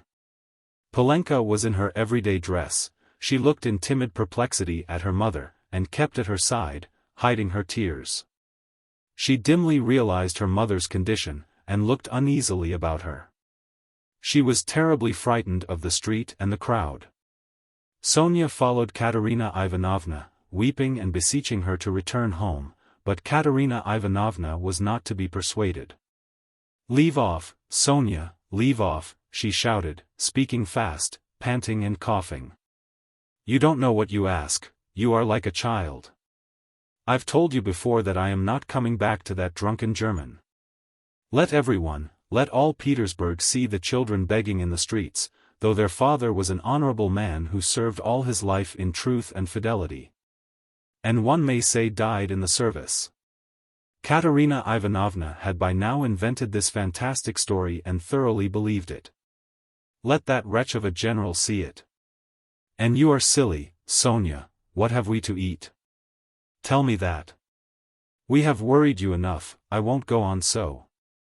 Ah, Rodion Romanovich, is that you? She cried, seeing Raskolnikov and rushing up to him. Explain to this silly girl, please, that nothing better could be done. Even organ grinders earn their living, and everyone will see at once that we are different, that we are an honorable and bereaved family reduced to beggary. And that general will lose his post, you'll see. We shall perform under his windows every day, and if the Tsar drives by, I'll fall on my knees, put the children before me, show them to him, and say, defend us, Father. He is the father of the fatherless, he is merciful, he'll protect us, you'll see, and that wretch of a general. Lida, tenez vous droit. Kolya, you'll dance again. Why are you whimpering? Whimpering again. What are you afraid of, stupid? Goodness, what am I to do with them, Rodion Romanovich? If you only knew how stupid they are. What's one to do with such children? And she, almost crying herself, which did not stop her uninterrupted, rapid flow of talk, pointed to the crying children. Raskolnikov tried to persuade her to go home, and even said, hoping to work on her vanity, that it was unseemly for her to be wandering about the streets like an organ grinder. As she was intending to become the principal of a boarding school. A boarding school, ha ha ha. A castle in the air, cried Katerina Ivanovna, her laugh ending in a cough. No, Rodion Romanovich, that dream is over. All have forsaken us. And that general. You know, Rodion Romanovich, I threw an inkpot at him, it happened to be standing in the waiting room by the paper where you sign your name. I wrote my name, threw it at him and ran away. Oh, the scoundrels, the scoundrels. But enough of them, now I'll provide for the children myself, I won't bow down to anybody. She has had to bear enough for us, she pointed to Sonya. Polenka, how much have you got? Show me. What, only 2 farthings? Oh, the mean wretches. They give us nothing, only run after us, putting their tongues out. There, what is that blockhead laughing at? She pointed to a man in the crowd. It's all because Kolya here is so stupid, I have such a bother with him. What do you want, Polenka? Tell me in French, parlez-moi français. Why, I've taught you, you know some phrases. Else how are you to show that you are of good family, well brought up children, and not at all like other organ grinders? We aren't going to have a Punch and Judy show in the street, but to sing a genteel song. Ah, yes. What are we to sing? You keep putting me out, but we, you see, we are standing here, Rodion Romanovich, to find something to sing and get money, something Kolya can dance to. For, as you can fancy, our performance is all impromptu.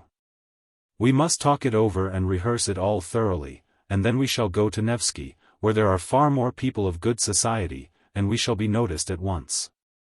Lida knows my village only, nothing but my village, and everyone sings that. We must sing something far more genteel. Well, have you thought of anything, Polenka? If only you'd help your mother. My memory's quite gone, or I should have thought of something. We really can't sing an hussar. Ah, let us sing in French, cinq sous, I have taught it you, I have taught it you. And as it is in French, people will see at once that you are children of good family, and that will be much more touching. You might sing Marlborough sen VIII guerre, for that's quite a child's song and is sung as a lullaby in all the aristocratic houses. Marlborough sen VIII guerre. Ne sait quand reviendra. She began singing. But no, better sing, sink Sue. Now, Kolya, your hands on your hips, make haste, and you, Lida, keep turning the other way, and Polenka and I will sing and clap our hands.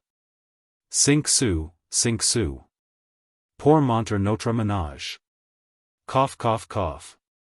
Set your dress straight, Polenka, it slipped down on your shoulders, she observed, panting from coughing. Now it's particularly necessary to behave nicely and genteelly, that all may see that you are well-born children. I said at the time that the bodice should be cut longer, and made of 2 widths. It was your fault, Sonya, with your advice to make it shorter, and now you see the child is quite deformed by it. Why, you're all crying again. What's the matter, stupids? Come, Kolya, begin. Make haste, make haste. Oh, what an unbearable child. Sink Sue, sink Sue. A policeman again. What do you want? A policeman was indeed forcing his way through the crowd.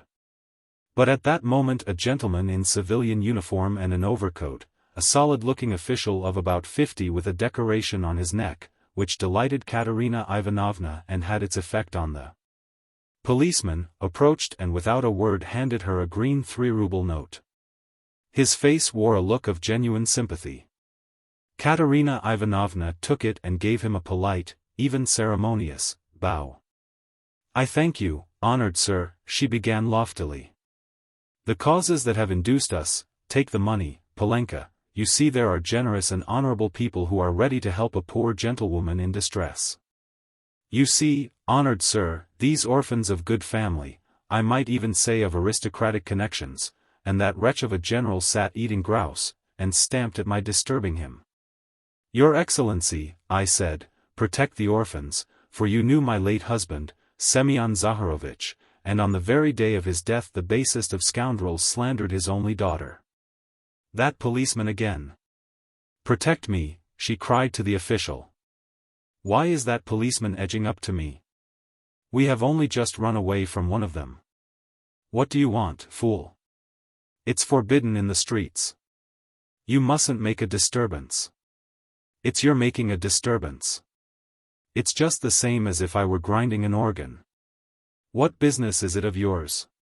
You have to get a license for an organ, and you haven't got one, and in that way you collect a crowd. Where do you lodge? What, a license, wailed Katerina Ivanovna. I buried my husband today. What need of a license? Calm yourself, madam, calm yourself, began the official. Come along, I will escort you. This is no place for you in the crowd. You are ill. Honored sir, you don't know, screamed Katerina Ivanovna. We are going to the Nevsky. Sonya, Sonya. Where is she? She is crying too. What's the matter with you all? Kolya, Lida, where are you going? She cried suddenly in alarm. Oh, silly children. Kolya, Lida, where are they off to? Kolya and Lida, scared out of their wits by the crowd, and their mother's mad pranks, suddenly seized each other by the hand. And ran off at the sight of the policeman who wanted to take them away somewhere. Weeping and wailing, poor Katerina Ivanovna ran after them. She was a piteous and unseemly spectacle, as she ran, weeping and panting for breath. Sonya and Polenka rushed after them. Bring them back, Sonya.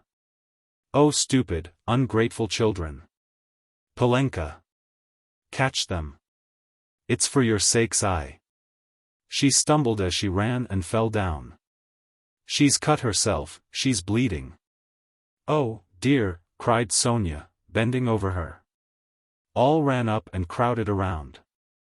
Raskolnikov and Lebeziatnikov were the first at her side, the official too hastened up, and behind him the policeman who muttered, bother. With a gesture of impatience, feeling that the job was going to be a troublesome one. Pass on. Pass on, he said to the crowd that pressed forward. She's dying, someone shouted. She's gone out of her mind, said another. Lord have mercy upon us, said a woman, crossing herself. Have they caught the little girl and the boy? They're being brought back, the elder ones got them. Ah, the naughty imps!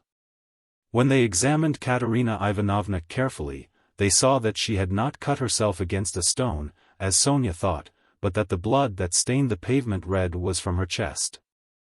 "I've seen that before," muttered the official to Raskolnikov and Lebeziatnikov, "that's consumption, the blood flows and chokes the patient. I saw the same thing with a relative of my own not long ago, nearly a pint of blood, all in a minute. What's to be done though? She is dying. This way, to my room," Sonya implored. "I live here. See, that house, the second from here. Come to me, make haste," she turned from one to the other. "Send for the doctor." "Oh, dear." Thanks to the official's efforts, this plan was adopted, the policeman even helping to carry Katerina Ivanovna. She was carried to Sonya's room, almost unconscious, and laid on the bed. The blood was still flowing, but she seemed to be coming to herself.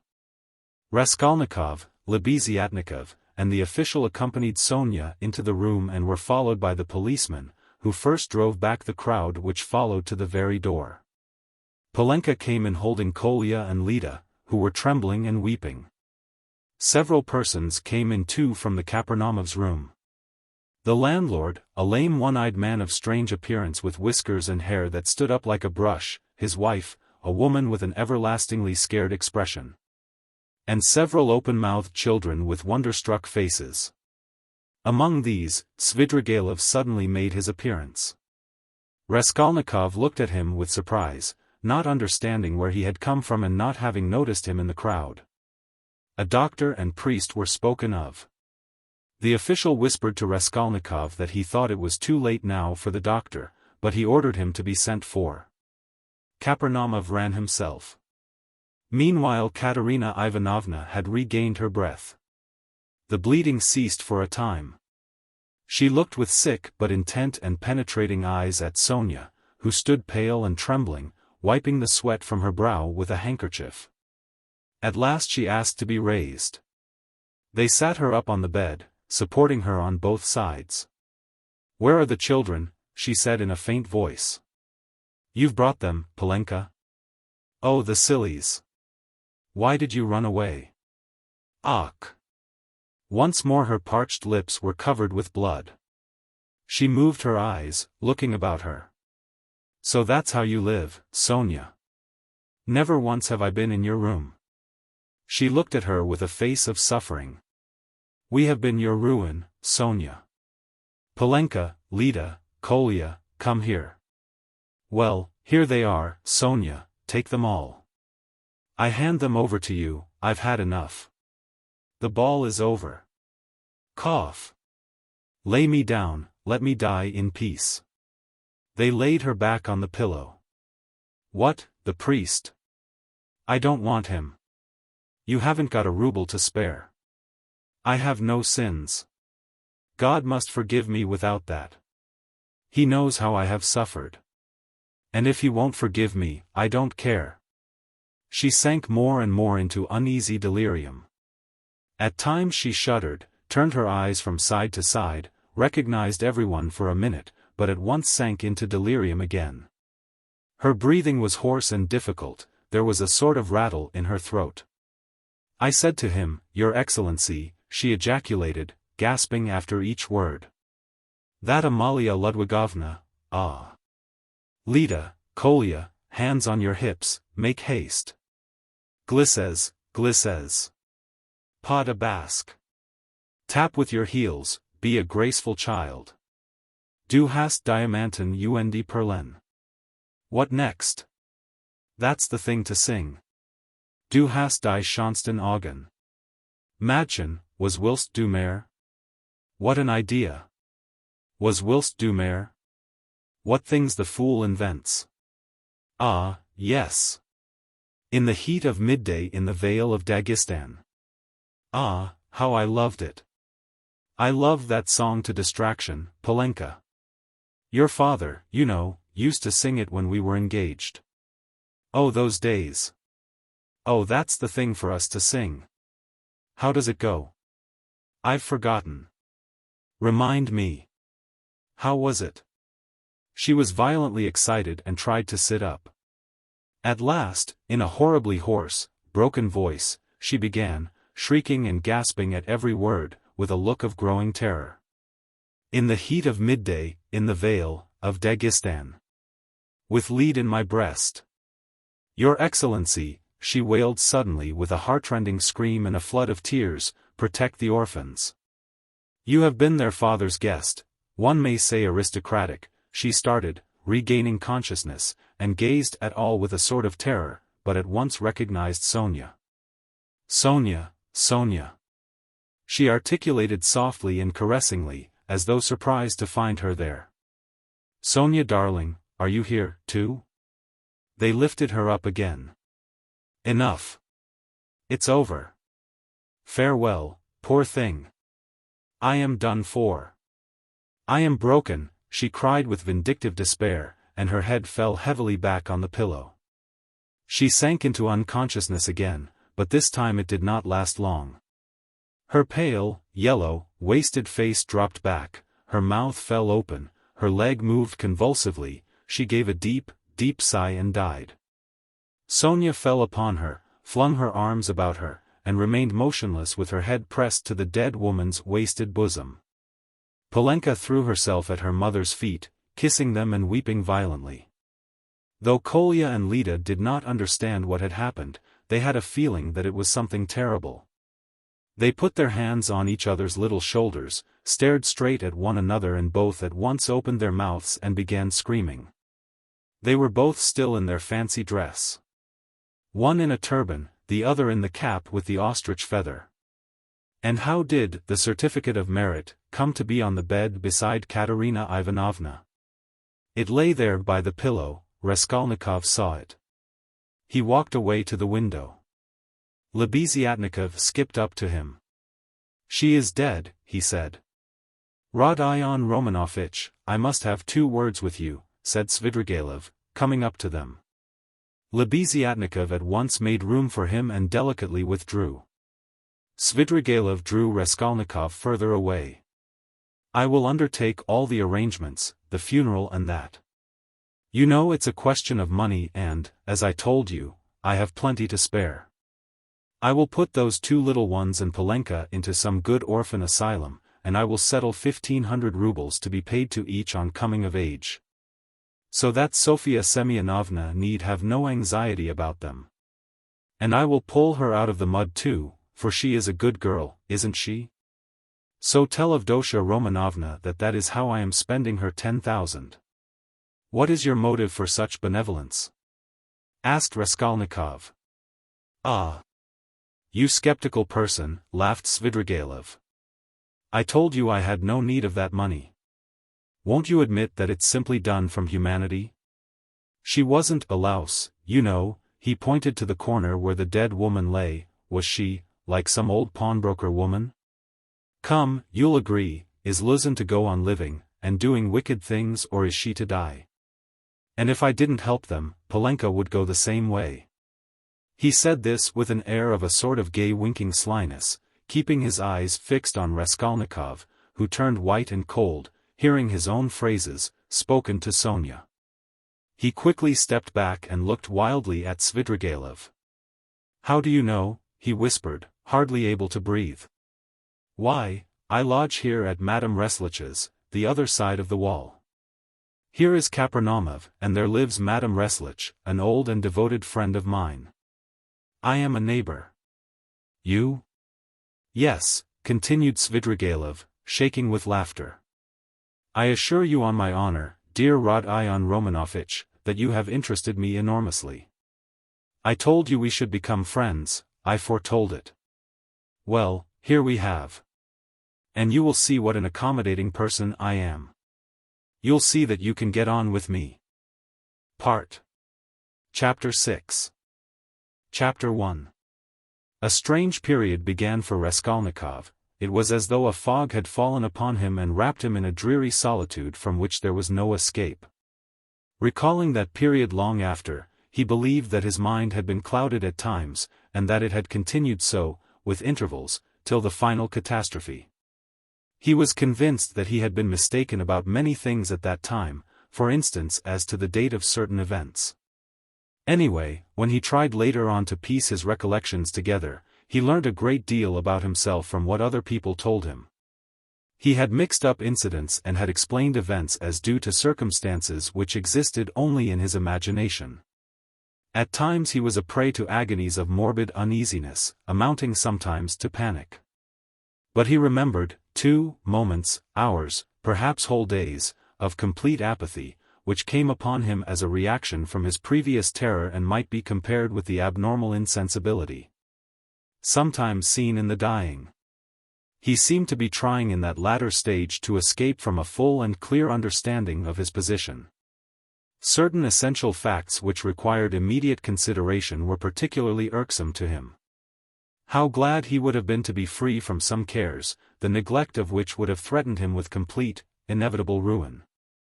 He was particularly worried about Svidrigaïlov. He might be said to be permanently thinking of Svidrigaïlov. From the time of Svidrigaïlov's two menacing and unmistakable words in Sonya's room at the moment of Katerina Ivanovna's death, the normal working of his mind seemed to break down. But although this new fact caused him extreme uneasiness, Raskolnikov was in no hurry for an explanation of it. At times, finding himself in a solitary and remote part of the town, in some wretched eating-house, sitting alone lost in thought, hardly knowing how he had come there, he suddenly thought of Svidrigaïlov. He recognized suddenly, clearly, and with dismay that he ought at once to come to an understanding with that man and to make what terms he could. Walking outside the city gates one day, he positively fancied that they had fixed a meeting there, that he was waiting for Svidrigaïlov.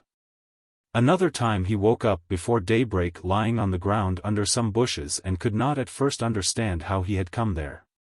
But during the 2 or 3 days after Katerina Ivanovna's death, he had 2 or 3 times met Svidrigaïlov at Sonya's lodging, where he had gone aimlessly for a moment. They exchanged a few words and made no reference to the vital subject, as though they were tacitly agreed not to speak of it for a time. Katerina Ivanovna's body was still lying in the coffin. Svidrigaïlov was busy making arrangements for the funeral. Sonya too was very busy. At their last meeting Svidrigaïlov informed Raskolnikov that he had made an arrangement, and a very satisfactory one, for Katerina Ivanovna's children. That he had, through certain connections, succeeded in getting hold of certain personages by whose help the 3 orphans could be at once placed in very suitable institutions. That the money he had settled on them had been of great assistance, as it is much easier to place orphans with some property than destitute ones. He said something too about Sonya and promised to come himself in a day or 2 to see Raskolnikov, mentioning that he would like to consult with him, that there were things they must talk over. This conversation took place in the passage on the stairs.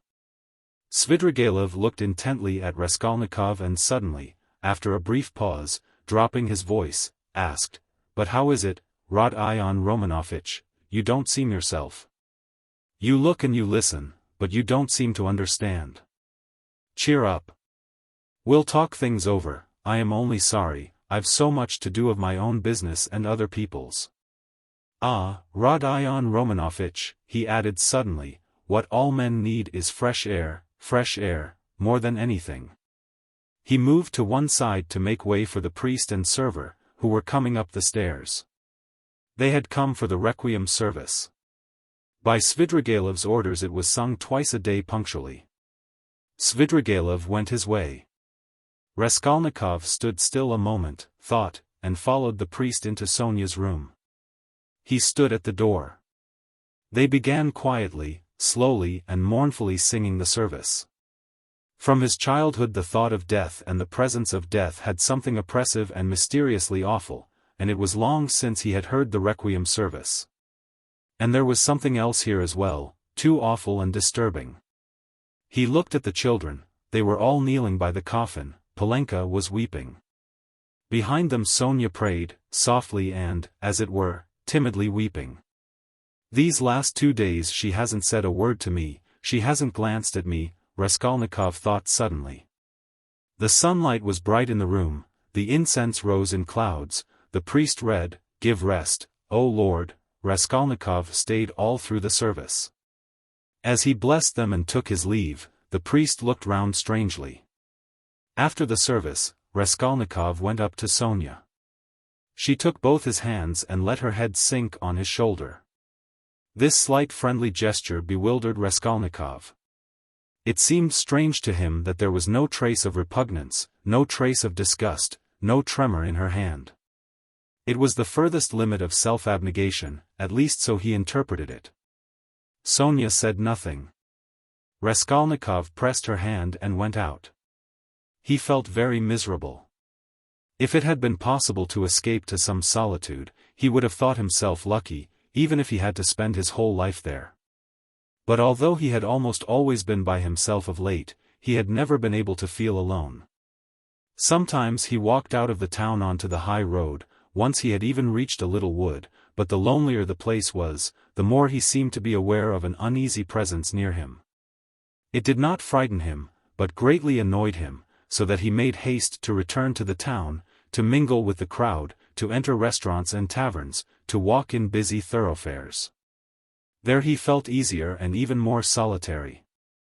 One day at dusk he sat for an hour listening to songs in a tavern and he remembered that he positively enjoyed it. But at last he had suddenly felt the same uneasiness again, as though his conscience smote him. Here I sit listening to singing, is that what I ought to be doing, he thought. Yet he felt at once that that was not the only cause of his uneasiness, there was something requiring immediate decision, but it was something he could not clearly understand or put into words. It was a hopeless tangle. No, better the struggle again. Better Porfiry again, or Svidrigailov. Better some challenge again, some attack. Yes, yes, he thought. He went out of the tavern and rushed away almost at a run. The thought of Dunya and his mother suddenly reduced him almost to a panic. That night he woke up before morning among some bushes in Krestovsky Island, trembling all over with fever. He walked home, and it was early morning when he arrived. After some hours' sleep the fever left him, but he woke up late, 2 o'clock in the afternoon. He remembered that Katerina Ivanovna's funeral had been fixed for that day, and was glad that he was not present at it. Nastasia brought him some food. He ate and drank with appetite, almost with greediness. His head was fresher and he was calmer than he had been for the last 3 days. He even felt a passing wonder at his previous attacks of panic. The door opened and Razumihin came in. "Ah, he's eating, then he's not ill," said Razumihin. He took a chair and sat down at the table opposite Raskolnikov. He was troubled and did not attempt to conceal it.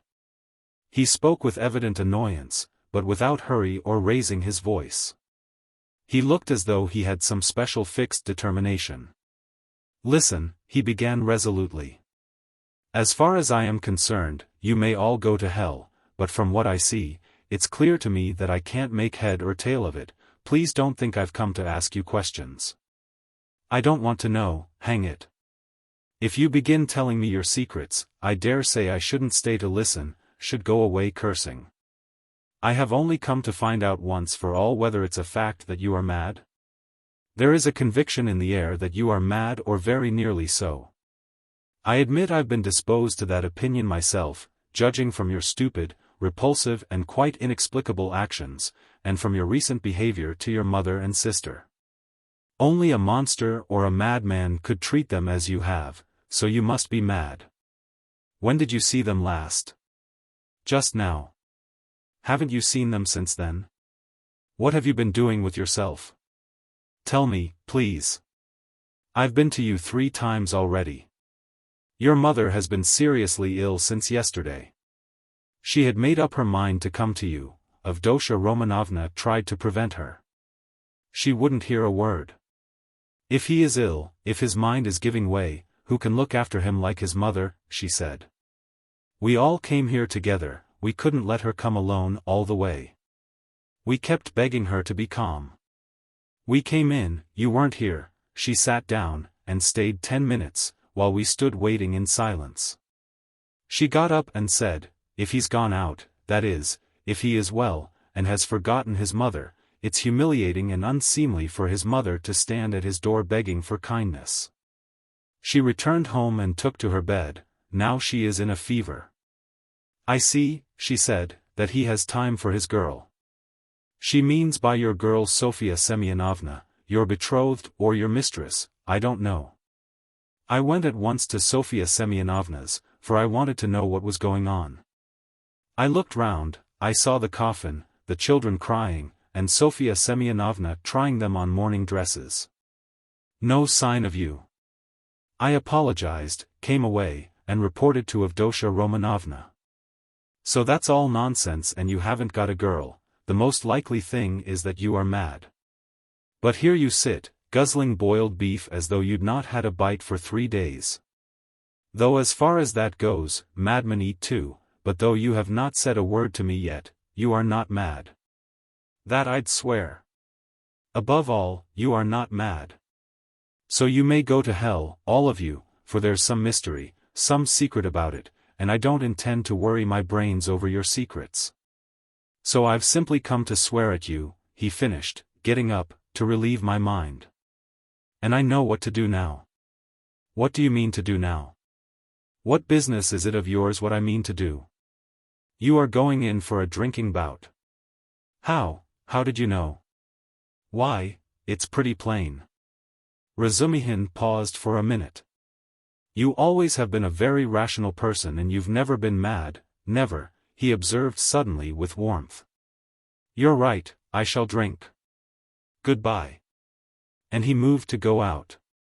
I was talking with my sister, the day before yesterday, I think it was, about you, Razumihin. About me. But, where can you have seen her the day before yesterday? Razumihin stopped short and even turned a little pale. One could see that his heart was throbbing slowly and violently.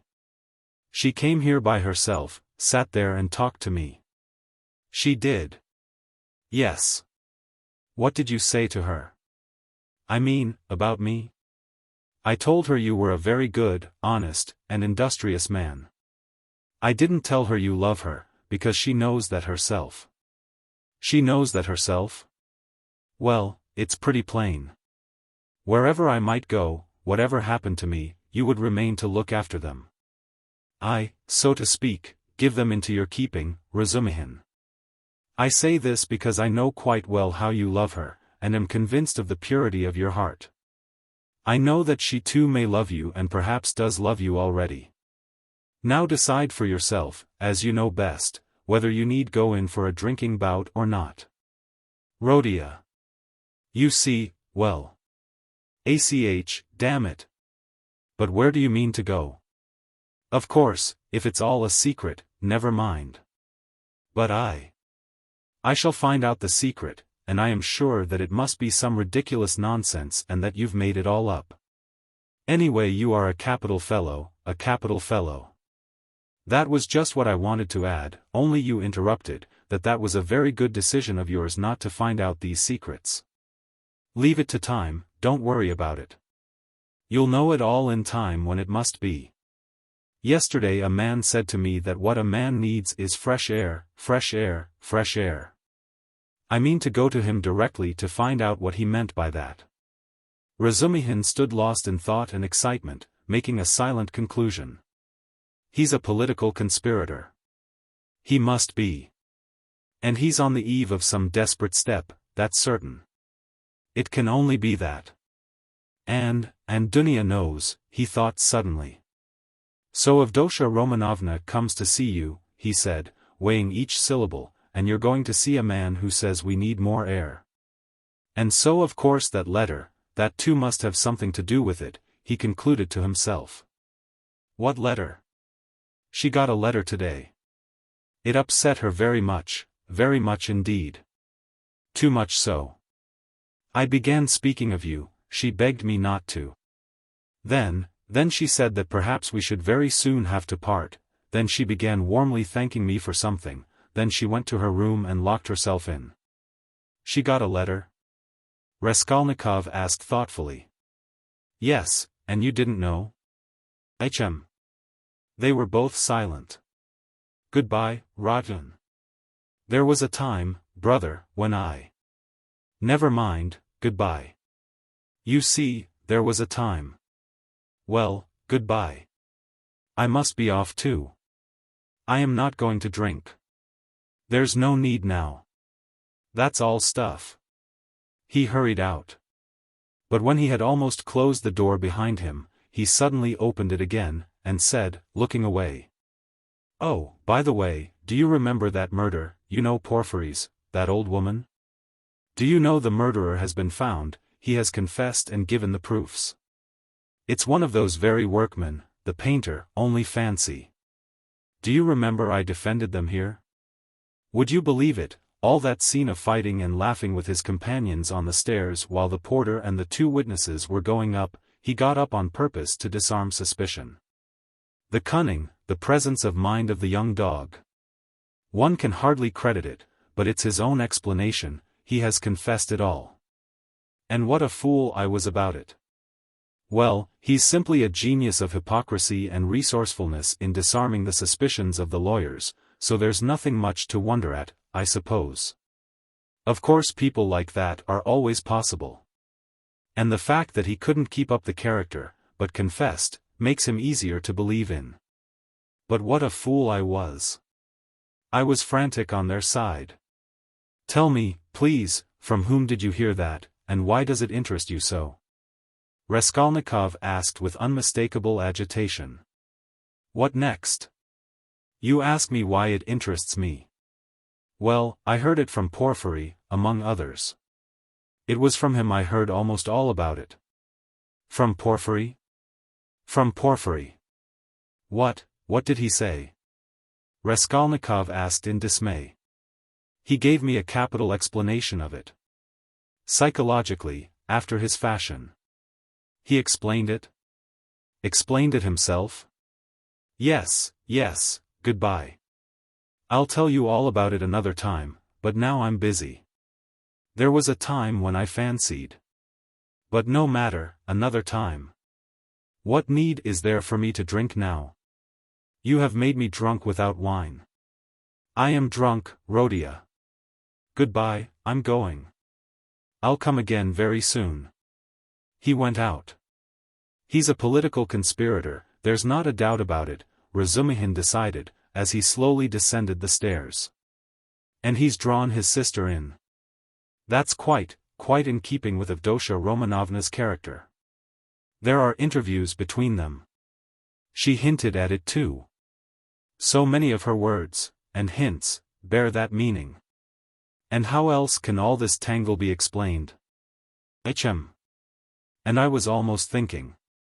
Good heavens, what I thought. Yes, I took leave of my senses and I wronged him. It was his doing, under the lamp in the corridor that day. Pfui! What a crude, nasty, vile idea on my part. Nikolai is a brick, for confessing. And how clear it all is now. His illness then, all his strange actions, before this, in the university, how morose he used to be, how gloomy. But what's the meaning now of that letter? There's something in that, too, perhaps. Whom was it from? I suspect. No, I must find out. He thought of Dunya, realizing all he had heard, and his heart throbbed, and he suddenly broke into a run. As soon as Razumihin went out, Raskolnikov got up, turned to the window, walked into one corner and then into another, as though forgetting the smallness of his room, and sat down again on the sofa. He felt, so to speak, renewed, again the struggle, so a means of escape had come. Yes, a means of escape had come. It had been too stifling, too cramping, the burden had been too agonizing. A lethargy had come upon him at times. From the moment of the scene with Nikolai at Porphyry's he had been suffocating, penned in without hope of escape. After Nikolai's confession, on that very day had come the scene with Sonya. His behavior and his last words had been utterly unlike anything he could have imagined beforehand. He had grown feebler, instantly and fundamentally. And he had agreed at the time with Sonya, he had agreed in his heart he could not go on living alone with such a thing on his mind. And Svidrigailov was a riddle. He worried him, that was true, but somehow not on the same point. He might still have a struggle to come with Svidrigailov. Svidrigailov, too, might be a means of escape, but Porfiry was a different matter. And so Porfiry himself had explained it to Razumihin, had explained it psychologically. He had begun bringing in his damned psychology again. Porfiry? But to think that Porfiry should for one moment believe that Nikolai was guilty, after what had passed between them before Nikolai's appearance, after that tête-à-tête interview. Which could have only one explanation. During those days Raskolnikov had often recalled passages in that scene with Porfiry. He could not bear to let his mind rest on it.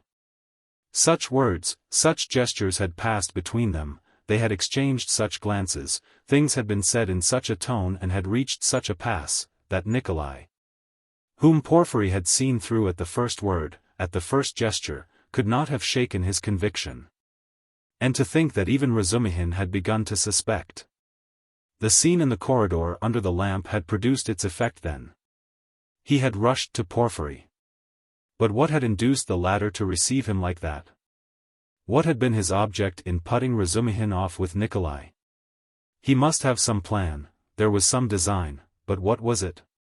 It was true that a long time had passed since that morning, too long a time, and no sight nor sound of Porfiry.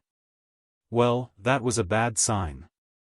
Raskolnikov took his cap and went out of the room, still pondering. It was the first time for a long while that he had felt clear in his mind, at least. I must settle Svidrigailov, he thought, and as soon as possible. He, too, seems to be waiting for me to come to him of my own accord. And at that moment there was such a rush of hate in his weary heart that he might have killed either of those two, Porfiry or Svidrigailov. At least he felt that he would be capable of doing it later, if not now. We shall see, he repeated to himself. But no sooner had he opened the door than he stumbled upon Porfiry himself in the passage. He was coming in to see him. Raskolnikov was dumbfounded for a minute, but only for 1 minute. Strange to say, he was not very much astonished at seeing Porfiry and scarcely afraid of him. He was simply startled, but was quickly, instantly, on his guard. Perhaps this will mean the end? But how could Porfiry have approached so quietly, like a cat, so that he had heard nothing? Could he have been listening at the door? You didn't expect a visitor, Rodion Romanovich, Porfiry explained, laughing. I've been meaning to look in a long time. I was passing by and thought why not go in for 5 minutes. Are you going out? I won't keep you long. Just let me have 1 cigarette.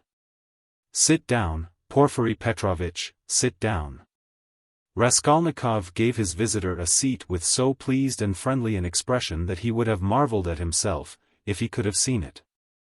The last moment had come, the last drops had to be drained.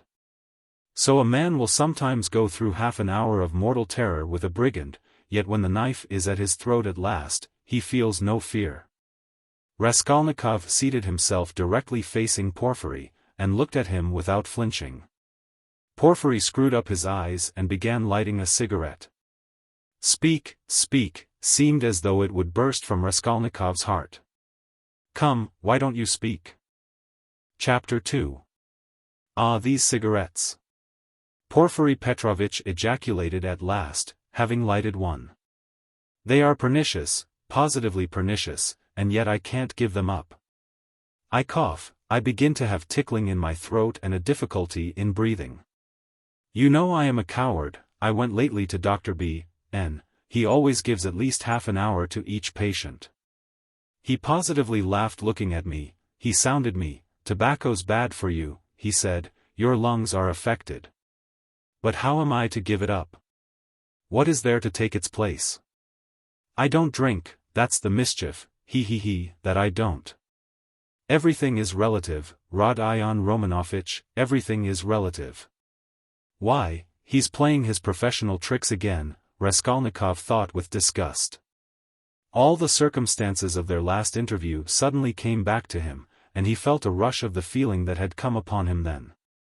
I came to see you the day before yesterday, in the evening. You didn't know? Porfiry Petrovitch went on, looking round the room. I came into this very room. I was passing by, just as I did today, and I thought I'd return your call.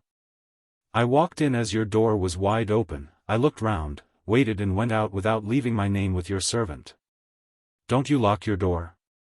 Raskolnikov's face grew more and more gloomy. Porfiry seemed to guess his state of mind. I've come to have it out with you, Rodion Romanovich, my dear fellow. I owe you an explanation and must give it to you, he continued with a slight smile, just patting Raskolnikov's knee. But almost at the same instant a serious and careworn look came into his face. To his surprise Raskolnikov saw a touch of sadness in it. He had never seen and never suspected such an expression in his face. A strange scene passed between us last time we met, Rodion Romanovich. Our first interview, too, was a strange one, but then, and one thing after another. This is the point, I have perhaps acted unfairly to you, I feel it. Do you remember how we parted? Your nerves were unhinged and your knees were shaking and so were mine. And, you know, our behavior was unseemly, even ungentlemanly. And yet we are gentlemen, above all, in any case, gentlemen, that must be understood. Do you remember what we came to? And it was quite indecorous. What is he up to, what does he take me for? Raskolnikov asked himself in amazement, raising his head and looking with open eyes on Porfiry. I've decided openness is better between us, Porfiry Petrovitch went on, turning his head away and dropping his eyes. As though unwilling to disconcert his former victim and as though disdaining his former wiles. Yes, such suspicions and such scenes cannot continue for long. Nikolai put a stop to it, or I don't know what we might not have come to. That damned workman was sitting at the time in the next room, can you realize that? You know that, of course, and I am aware that he came to you afterwards. But what you supposed then was not true, I had not sent for anyone, I had made no kind of arrangements. You ask why I hadn't? What shall I say to you? It had all come upon me so suddenly. I had scarcely sent for the porters, you noticed them as you went out, I dare say. An idea flashed upon me, I was firmly convinced at the time, you see, Rodion Romanovich. Come, I thought, even if I let one thing slip for a time, I shall get hold of something else, I shan't lose what I want, anyway. You are nervously irritable, Rodion Romanovich, by temperament. It's out of proportion with other qualities of your heart and character, which I flatter myself I have to some extent divined. Of course I did reflect even then that it does not always happen that a man gets up and blurts out his whole story. It does happen sometimes, if you make a man lose all patience, though even then it's rare. I was capable of realizing that. If I only had a fact, I thought, the least little fact to go upon, something I could lay hold of, something tangible, not merely psychological. For if a man is guilty, you must be able to get something substantial out of him, one may reckon upon most surprising results indeed. I was reckoning on your temperament, Rodion Romanovich, on your temperament above all things. I had great hopes of you at that time. But what are you driving at now? Raskolnikov muttered at last, asking the question without thinking. What is he talking about, he wondered distractedly, does he really take me to be innocent? What am I driving at? I've come to explain myself, I consider it my duty, so to speak. I want to make clear to you how the whole business, the whole misunderstanding arose. I've caused you a great deal of suffering, Rodion Romanovich. I am not a monster. I understand what it must mean for a man who has been unfortunate, but who is proud, imperious and above all, impatient, to have to bear such treatment. I regard you in any case as a man of noble character and not without elements of magnanimity, though I don't agree with all your convictions. I wanted to tell you this first, frankly and quite sincerely, for above all I don't want to deceive you. When I made your acquaintance, I felt attracted by you. Perhaps you will laugh at my saying so. You have a right to. I know you disliked me from the first, and indeed you've no reason to like me. You may think what you like, but I desire now to do all I can to efface that impression and to show that I am a man of heart and conscience. I speak sincerely. Porfiry Petrovitch made a dignified pause. Raskolnikov felt a rush of renewed alarm. The thought that Porfiry believed him to be innocent began to make him uneasy. It's scarcely necessary to go over everything in detail, Porfiry Petrovitch went on. Indeed, I could scarcely attempt it. To begin with, there were rumors. Through whom, how, and when those rumors came to me, and how they affected you, I need not go into. My suspicions were aroused by a complete accident, which might just as easily not have happened. What was it? I believe there is no need to go into that either. Those rumors and that accident led to one idea in my mind. I admit it openly, for one may as well make a clean breast of it. I was the first to pitch on you. The old woman's notes on the pledges and the rest of it, that all came to nothing. Yours was one of 100. I happened, too, to hear of the scene at the office, from a man who described it capitally, unconsciously reproducing the scene with great vividness. It was just one thing after another. Rodion Romanovich, my dear fellow. How could I avoid being brought to certain ideas? From 100 rabbits you can't make a horse, 100 suspicions don't make a proof, as the English proverb says, but that's only from the rational point of view. You can't help being partial. For after all, a lawyer is only human. I thought, too, of your article in that journal. Do you remember, on your first visit we talked of it? I jeered at you at the time, but that was only to lead you on. I repeat, Rodion Romanovich, you are ill and impatient. That you were bold, headstrong, in earnest and had felt a great deal I recognized long before.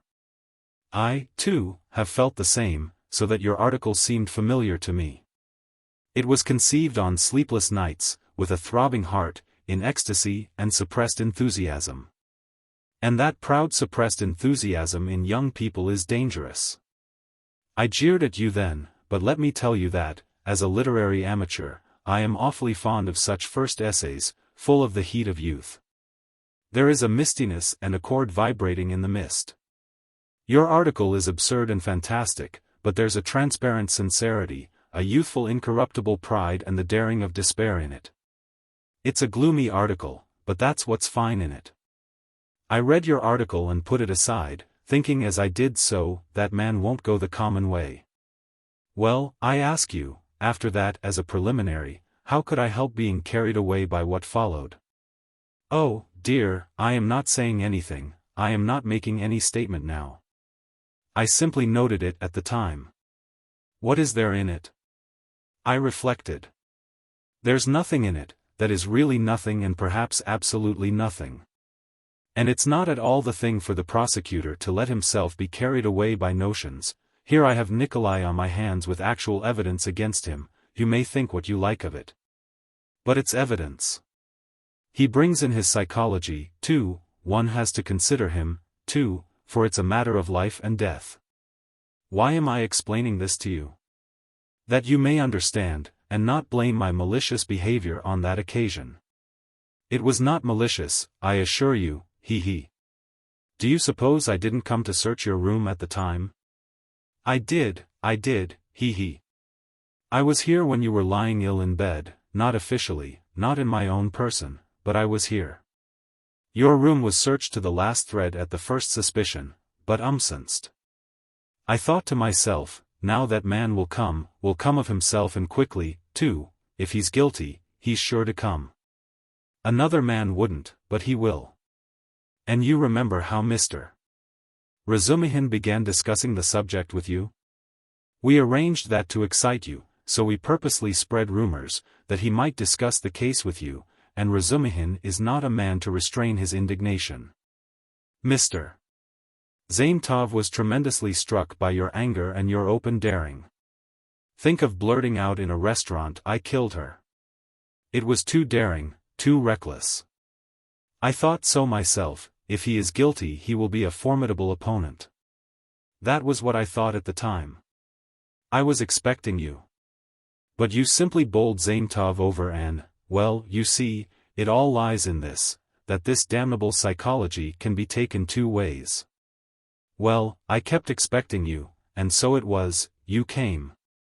My heart was fairly throbbing. ACH. Now, why need you have come? Your laughter, too, as you came in, do you remember?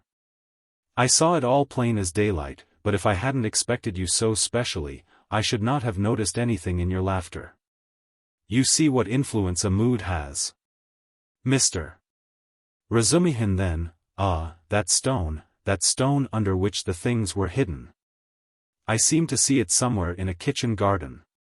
It was in a kitchen garden, you told Zametov, and afterwards you repeated that in my office?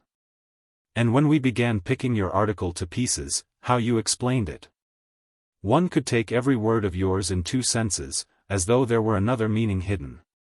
So in this way, Rodion Romanovich, I reached the furthest limit, and knocking my head against a post, I pulled myself up, asking myself what I was about. After all, I said, you can take it all in another sense if you like, and it's more natural so, indeed. I couldn't help admitting it was more natural. I was bothered. No, I'd better get hold of some little fact, I said. So when I heard of the bell ringing, I held my breath and was all in a tremor. Here is my little fact, thought I, and I didn't think it over, I simply wouldn't. I would have given 1,000 rubles at that minute to have seen you with my own eyes, when you walked 100 paces beside that workman, after he had called you murderer to your face. And you did not dare to ask him a question all the way. And then what about your trembling, what about your bell ringing in your illness, in semi-delirium? And so, Rodion Romanovich, can you wonder that I played such pranks on you? And what made you come at that very minute?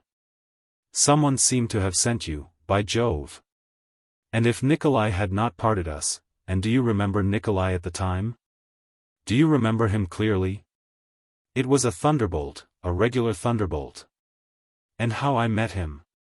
I didn't believe in the thunderbolt, not for a minute. You could see it for yourself, and how could I? Even afterwards, when you had gone and he began making very, very plausible answers on certain points, so that I was surprised at him myself, even then I didn't believe his story. You see what it is to be as firm as a rock. No, thought I, Morgenfrau. What has Nikolai got to do with it? Razumihin told me just now that you think Nikolai guilty and had yourself assured him of it. His voice failed him, and he broke off. He had been listening in indescribable agitation, as this man who had seen through and through him, went back upon himself. He was afraid of believing it and did not believe it.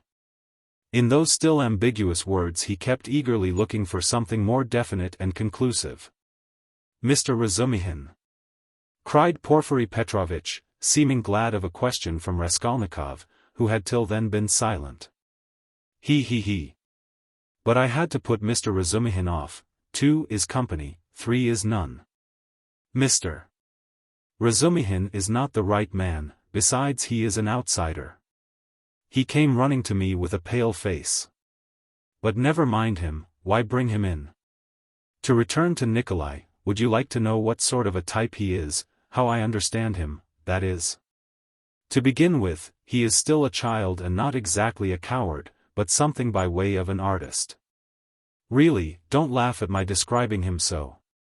He is innocent and responsive to influence. He has a heart, and is a fantastic fellow.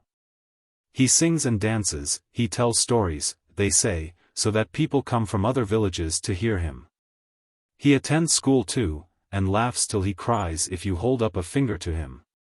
He will drink himself senseless, not as a regular vice, but at times, when people treat him like a child. And he stole, too, then, without knowing it himself, for how can it be stealing, if one picks it up? And do you know he is an old believer, or rather a dissenter? There have been wanderers too in his family, and he was for 2 years in his village under the spiritual guidance of a certain elder. I learnt all this from Nikolai and from his fellow villagers. And what's more, he wanted to run into the wilderness. He was full of fervor, prayed at night, read the old books, the true ones, and read himself crazy. Petersburg had a great effect upon him, especially the women and the wine. He responds to everything and he forgot the elder and all that. I learnt that an artist here took a fancy to him, and used to go and see him, and now this business came upon him. Well, he was frightened, he tried to hang himself. He ran away. How can one get over the idea the people have of Russian legal proceedings? The very word trial frightens some of them. Whose fault is it? We shall see what the new juries will do. God grant they do good. Well, in prison, it seems, he remembered the venerable elder. The Bible, too, made its appearance again. Do you know, Rodion Romanovich, the force of the word suffering among some of these people? It's not a question of suffering for someone's benefit, but simply, one must suffer. If they suffer at the hands of the authorities, so much the better. In my time there was a very meek and mild prisoner who spent a whole year in prison always reading his Bible on the stove at night, and he read himself crazy, and so crazy, do you know, that one day, apropos of nothing, he seized a brick and flung it at the governor. Though he had done him no harm. And the way he threw it too, aimed it a yard on one side on purpose, for fear of hurting him. Well, we know what happens to a prisoner who assaults an officer with a weapon. So, he took his suffering. So I suspect now that Nikolai wants to take his suffering or something of the sort. I know it for certain from facts, indeed. Only he doesn't know that I know. What, you don't admit that there are such fantastic people among the peasants? Lots of them. The elder now has begun influencing him, especially since he tried to hang himself. But he'll come and tell me all himself. You think he'll hold out? Wait a bit, he'll take his words back. I am waiting from hour to hour for him to come and abjure his evidence. I have come to like that Nikolai and am studying him in detail. And what do you think?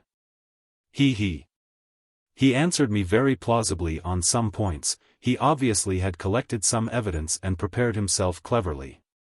But on other points he is simply at sea, knows nothing and doesn't even suspect that he doesn't know. No, Rodion Romanovich, Nikolai doesn't come in. This is a fantastic, gloomy business, a modern case, an incident of today when the heart of man is troubled, when the phrase is quoted that blood renews. When comfort is preached as the aim of life. Here we have bookish dreams, a heart unhinged by theories.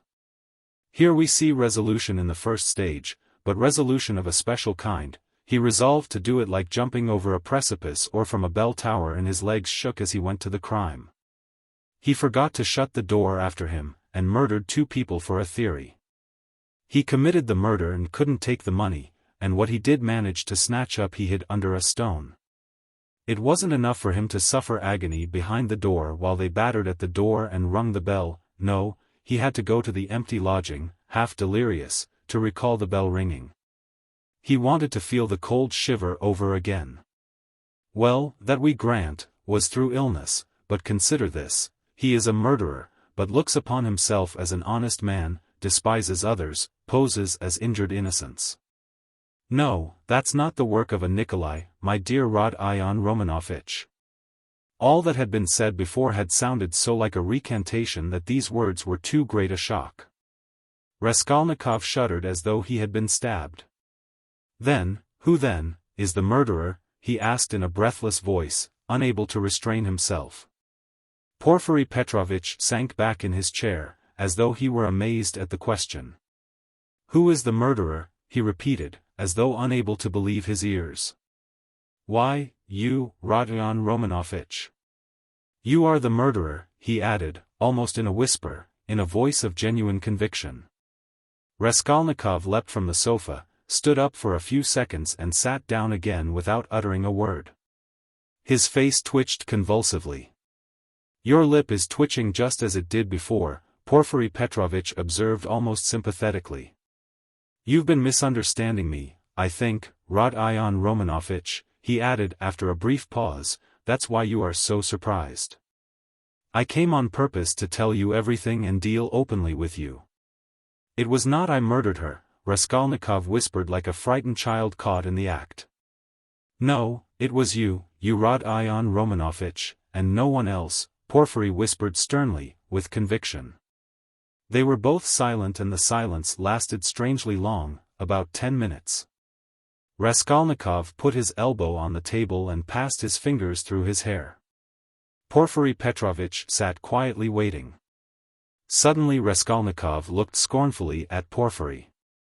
You are at your old tricks again, Porfiry Petrovitch. Your old method again. I wonder you don't get sick of it. Oh, stop that, what does that matter now? It would be a different matter if there were witnesses present, but we are whispering alone. You see yourself that I have not come to chase and capture you like a hare. Whether you confess it or not is nothing to me now, for myself, I am convinced without it. If so, what did you come for? Raskolnikov asked irritably. I ask you the same question again, if you consider me guilty, why don't you take me to prison? Oh, that's your question. I will answer you, point for point. In the first place, to arrest you so directly is not to my interest. How so? If you are convinced you ought. What if I am convinced? That's only my dream for the time. Why should I put you in safety? You know that's it, since you ask me to do it. If I confront you with that workman for instance and you say to him, were you drunk or not? Who saw me with you? I simply took you to be drunk, and you were drunk, too. Well, what could I answer, especially as your story is a more likely one than his? For there's nothing but psychology to support his evidence, that's almost unseemly with his ugly mug, while you hit the mark exactly, for the rascal is an inveterate drunkard and notoriously so. And I have myself admitted candidly several times already that psychology can be taken in two ways and that the second way is stronger and looks far more probable. And that apart from that I have as yet nothing against you. And though I shall put you in prison and indeed have come, quite contrary to etiquette, to inform you of it beforehand, yet I tell you frankly, also contrary to etiquette, that it won't be to my advantage. Well, secondly, I've come to you because... Yes, secondly. Raskolnikov was listening breathless. Because, as I told you just now, I consider I owe you an explanation. I don't want you to look upon me as a monster, as I have a genuine liking for you, you may believe me or not. And in the third place I've come to you with a direct and open proposition, that you should surrender and confess. It will be infinitely more to your advantage and to my advantage too, for my task will be done. Well, is this open on my part or not? Raskolnikov thought a minute. Listen, Porfiry Petrovitch. You said just now you have nothing but psychology to go on, yet now you've gone on mathematics. Well, what if you are mistaken yourself, now? No, Rodion Romanovich, I am not mistaken. I have a little fact even then, Providence sent it me. What little fact? I won't tell you what, Rodion Romanovich. And in any case, I haven't the right to put it off any longer, I must arrest you.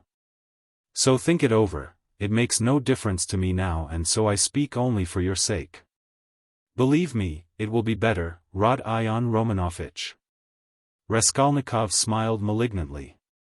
That's not simply ridiculous, it's positively shameless. Why, even if I were guilty, which I don't admit, what reason should I have to confess, when you tell me yourself that I shall be in greater safety in prison? Ah, Rodion Romanovich, don't put too much faith in words, perhaps prison will not be altogether a restful place. That's only theory and my theory, and what authority am I for you? Perhaps, too, even now I am hiding something from you? I can't lay bare everything, he. And how can you ask what advantage? Don't you know how it would lessen your sentence? You would be confessing at a moment when another man has taken the crime on himself and so has muddled the whole case. Consider that. I swear before God that I will so arrange that your confession shall come as a complete surprise. We will make a clean sweep of all these psychological points, of a suspicion against you, so that your crime will appear to have been something like an aberration, for in truth it was an aberration. I am an honest man, Rodion Romanovich, and will keep my word." Raskolnikov maintained a mournful silence and let his head sink dejectedly. He pondered a long while and at last smiled again, but his smile was sad and gentle.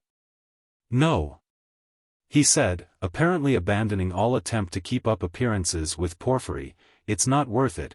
I don't care about lessening the sentence." "That's just what I was afraid of." Porfiry cried warmly and, as it seemed, involuntarily. "That's just what I feared, that you wouldn't care about the mitigation of sentence."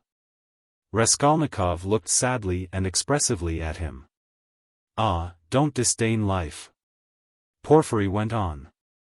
"You have a great deal of it still before you. How can you say you don't want a mitigation of sentence? You are an impatient fellow." "A great deal of what lies before me?"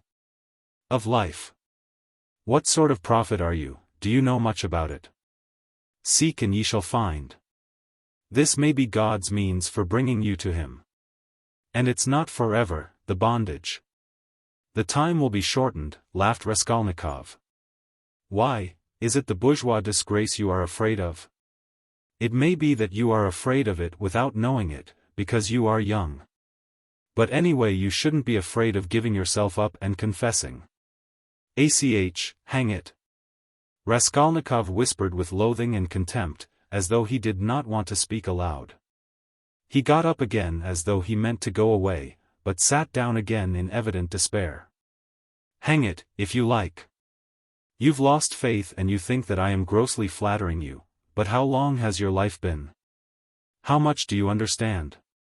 You made up a theory and then were ashamed that it broke down and turned out to be not at all original. It turned out something base, that's true, but you are not hopelessly base. By no means so base. At least you didn't deceive yourself for long, you went straight to the furthest point at one bound. How do I regard you? I regard you as one of those men who would stand and smile at their torturer while he cuts their entrails out, if only they have found faith or God. Find it and you will live. You have long needed a change of air. Suffering, too, is a good thing. Suffer. Maybe Nikolai is right in wanting to suffer. I know you don't believe in it, but don't be overwise. Fling yourself straight into life, without deliberation. Don't be afraid, the flood will bear you to the bank and set you safe on your feet again." "What bank? How can I tell? I only believe that you have long life before you. I know that you take all my words now for a set speech prepared beforehand, but maybe you will remember them after. They may be of use some time. That's why I speak. It's as well that you only killed the old woman. If you'd invented another theory you might perhaps have done something 1,000 times more hideous. You ought to thank God, perhaps. How do you know? Perhaps God is saving you for something. But keep a good heart and have less fear. Are you afraid of the great expiation before you? No, it would be shameful to be afraid of it. Since you have taken such a step, you must harden your heart. There is justice in it. You must fulfill the demands of justice. I know that you don't believe it, but indeed, life will bring you through. You will live it down in time. What you need now is fresh air, fresh air, fresh air." Raskolnikov positively started. "But who are you? What prophet are you? From the height of what majestic calm do you proclaim these words of wisdom? Who am I? I am a man with nothing to hope for, that's all. A man perhaps of feeling and sympathy, maybe of some knowledge too, but my day is over. But you are a different matter, there is life waiting for you. Though, who knows? Maybe your life, too, will pass off in smoke and come to nothing. Come, what does it matter, that you will pass into another class of men? It's not comfort you regret, with your heart. What of it that perhaps no one will see you for so long? It's not time, but yourself that will decide that. Be the sun and all will see you. The sun has before all to be the sun. Why are you smiling again? At my being such a shiller? I bet you're imagining that I am trying to get round you by flattery. Well, perhaps I am, he he he. Perhaps you'd better not believe my word, perhaps you'd better never believe it altogether. I'm made that way, I confess it. But let me add, you can judge for yourself, I think, how far I am a base sort of man and how far I am honest. When do you mean to arrest me? Well, I can let you walk about another day or two. Think it over, my dear fellow, and pray to God. It's more in your interest, believe me. And what if I run away? Asked Raskolnikov with a strange smile. No, you won't run away.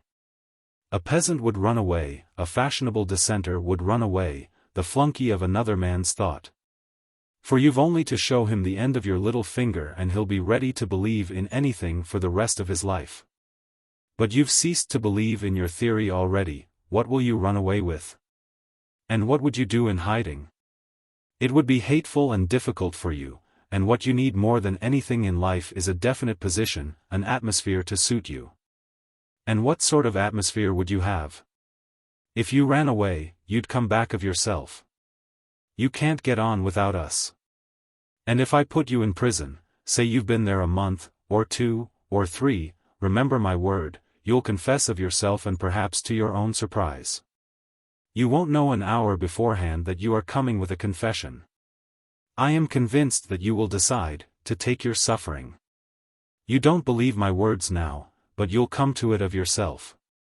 For suffering, Rodion Romanovich, is a great thing. Never mind my having grown fat, I know all the same. Don't laugh at it, there's an idea in suffering, Nikolai is right. No, you won't run away, Rodion Romanovich. Raskolnikov got up and took his cap. Porfiry Petrovitch also rose. Are you going for a walk? The evening will be fine, if only we don't have a storm. Though it would be a good thing to freshen the air. He, too, took his cap. Porfiry Petrovitch, please don't take up the notion that I have confessed to you today, Raskolnikov pronounced with sullen insistence. You're a strange man and I have listened to you from simple curiosity. But I have admitted nothing, remember that. Oh, I know that, I'll remember. Look at him, he's trembling. Don't be uneasy, my dear fellow, have it your own way. Walk about a bit, you won't be able to walk too far. If anything happens, I have one request to make of you, he added, dropping his voice. It's an awkward one, but important. If anything were to happen, though indeed I don't believe in it and think you quite incapable of it. Yet in case you were taken during these 40 or 50 hours with the notion of putting an end to the business in some other way. In some fantastic fashion, laying hands on yourself, it's an absurd proposition, but you must forgive me for it, do leave a brief but precise note, only 2 lines, and mention the stone. It will be more generous. Come, till we meet. Good thoughts and sound decisions to you. Porfiry went out, stooping and avoiding looking at Raskolnikov. The latter went to the window and waited with irritable impatience till he calculated that Porfiry had reached the street and moved away. Then he too went hurriedly out of the room. Chapter 3. He hurried to Svidrigaïlov's. What he had to hope from that man he did not know. But that man had some hidden power over him. Having once recognized this, he could not rest, and now the time had come. On the way, one question particularly worried him: had Svidrigaïlov been to Porfiry's? As far as he could judge, he would swear to it, that he had not. He pondered again and again, went over Porfiry's visit. No, he hadn't been, of course he hadn't. But if he had not been yet, would he go? Meanwhile, for the present he fancied he couldn't. Why? He could not have explained, but if he could, he would not have wasted much thought over it at the moment. It all worried him and at the same time he could not attend to it. Strange to say, none would have believed it perhaps, but he only felt a faint vague anxiety about his immediate future. Another, much more important anxiety tormented him. It concerned himself, but in a different, more vital way. Moreover, He was conscious of immense moral fatigue, though his mind was working better that morning than it had done of late. And was it worth while, after all that had happened, to contend with these new trivial difficulties? Was it worth while, for instance, to maneuver that Svidrigailov should not go to Porfiry's? Was it worth while to investigate, to ascertain the facts, to waste time over anyone like Svidrigailov? Oh, how sick he was of it all! And yet he was hastening to Svidrigailov. Could he be expecting something new from him, information, or means of escape? Men will catch at straws. Was it destiny or some instinct bringing them together? Perhaps it was only fatigue, despair. Perhaps it was not Svidrigailov but some other whom he needed, and Svidrigailov had simply presented himself by chance. Sonya? But what should he go to Sonya for now? To beg her tears again? He was afraid of Sonya, too. Sonya stood before him as an irrevocable sentence. He must go his own way or hers. At that moment especially he did not feel equal to seeing her. No, would it not be better to try Svidrigailov? And he could not help inwardly owning that he had long felt that he must see him for some reason. But what could they have in common? Their very evil-doing could not be of the same kind. The man, moreover, was very unpleasant, evidently depraved, undoubtedly cunning and deceitful, possibly malignant. Such stories were told about him. It is true he was befriending Katerina Ivanovna's children, but who could tell with what motive and what it meant? The man always had some design, some project. There was another thought which had been continually hovering of late about Raskolnikov's mind, and causing him great uneasiness. It was so painful that he made distinct efforts to get rid of it. He sometimes thought that Svidrigailov was dogging his footsteps. Svidrigailov had found out his secret and had designs on Dunya. What if he had them still? Wasn't it practically certain that he had? And what if, having learnt his secret and so having gained power over him, he were to use it as a weapon against Dunya? This idea sometimes even tormented his dreams, but it had never presented itself so vividly to him as on his way to Svidrigailov. The very thought moved him to gloomy rage. To begin with, this would transform everything, even his own position. He would have at once to confess his secret to Dunya. Would he have to give himself up perhaps to prevent Dunya from taking some rash step? The letter? This morning Dunya had received a letter. From whom could she get letters in Petersburg? Luzin, perhaps? It's true Razumihin was there to protect her, but Razumihin knew nothing of the position. Perhaps it was his duty to tell Razumihin? He thought of it with repugnance. In any case he must see Svidrigailov as soon as possible, he decided finally. Thank God, the details of the interview were of little consequence, if only he could get at the root of the matter. But if Svidrigailov were capable, if he were intriguing against Dunya, then... Raskolnikov was so exhausted by what he had passed through that month that he could only decide such questions in one way. Then I shall kill him, he thought in cold despair. A sudden anguish oppressed his heart. He stood still in the middle of the street and began looking about to see where he was and which way he was going. He found himself in X, Prospect, 30 or 40 paces from the hay market, through which he had come. The whole second story of the house on the left was used as a tavern. All the windows were wide open. Judging from the figures moving at the windows, the rooms were full to overflowing. There were sounds of singing, of clarinet and violin, and the boom of a Turkish drum. He could hear women shrieking. He was about to turn back wondering why he had come to the X, Prospect, when suddenly at one of the end windows he saw Svidrigailov. Sitting at a tea table right in the open window with a pipe in his mouth. Raskolnikov was dreadfully taken aback, almost terrified. Svidrigailov was silently watching and scrutinizing him and, what struck Raskolnikov at once, seemed to be meaning to get up and slip away unobserved. Raskolnikov at once pretended not to have seen him, but to be looking absent-mindedly away, while he watched him out of the corner of his eye. His heart was beating violently. Yet, it was evident that Svidrigailov did not want to be seen. He took the pipe out of his mouth and was on the point of concealing himself, but as he got up and moved back his chair, he seemed to have become suddenly aware that Raskolnikov had seen him and was watching him. What had passed between them was much the same as what happened at their first meeting in Raskolnikov's room. A sly smile came into Svidrigaïlov's face and grew broader and broader. Each knew that he was seen and watched by the other. At last Svidrigaïlov broke into a loud laugh. "Well, well, come in if you want me, I am here," he shouted from the window. Raskolnikov went up into the tavern.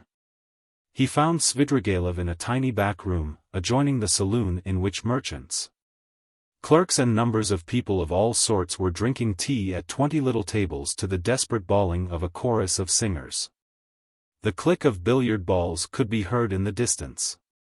On the table before Svidrigaïlov stood an open bottle and a glass half full of champagne. In the room he found also a boy with a little hand organ, a healthy-looking red-cheeked girl of 18, wearing a tucked-up striped skirt, and a Tyrolese hat with ribbons. In spite of the chorus in the other room, she was singing some servants' hall song in a rather husky contralto, to the accompaniment of the organ. "Come, that's enough," Svidrigaïlov stopped her at Raskolnikov's entrance. The girl at once broke off and stood waiting respectfully.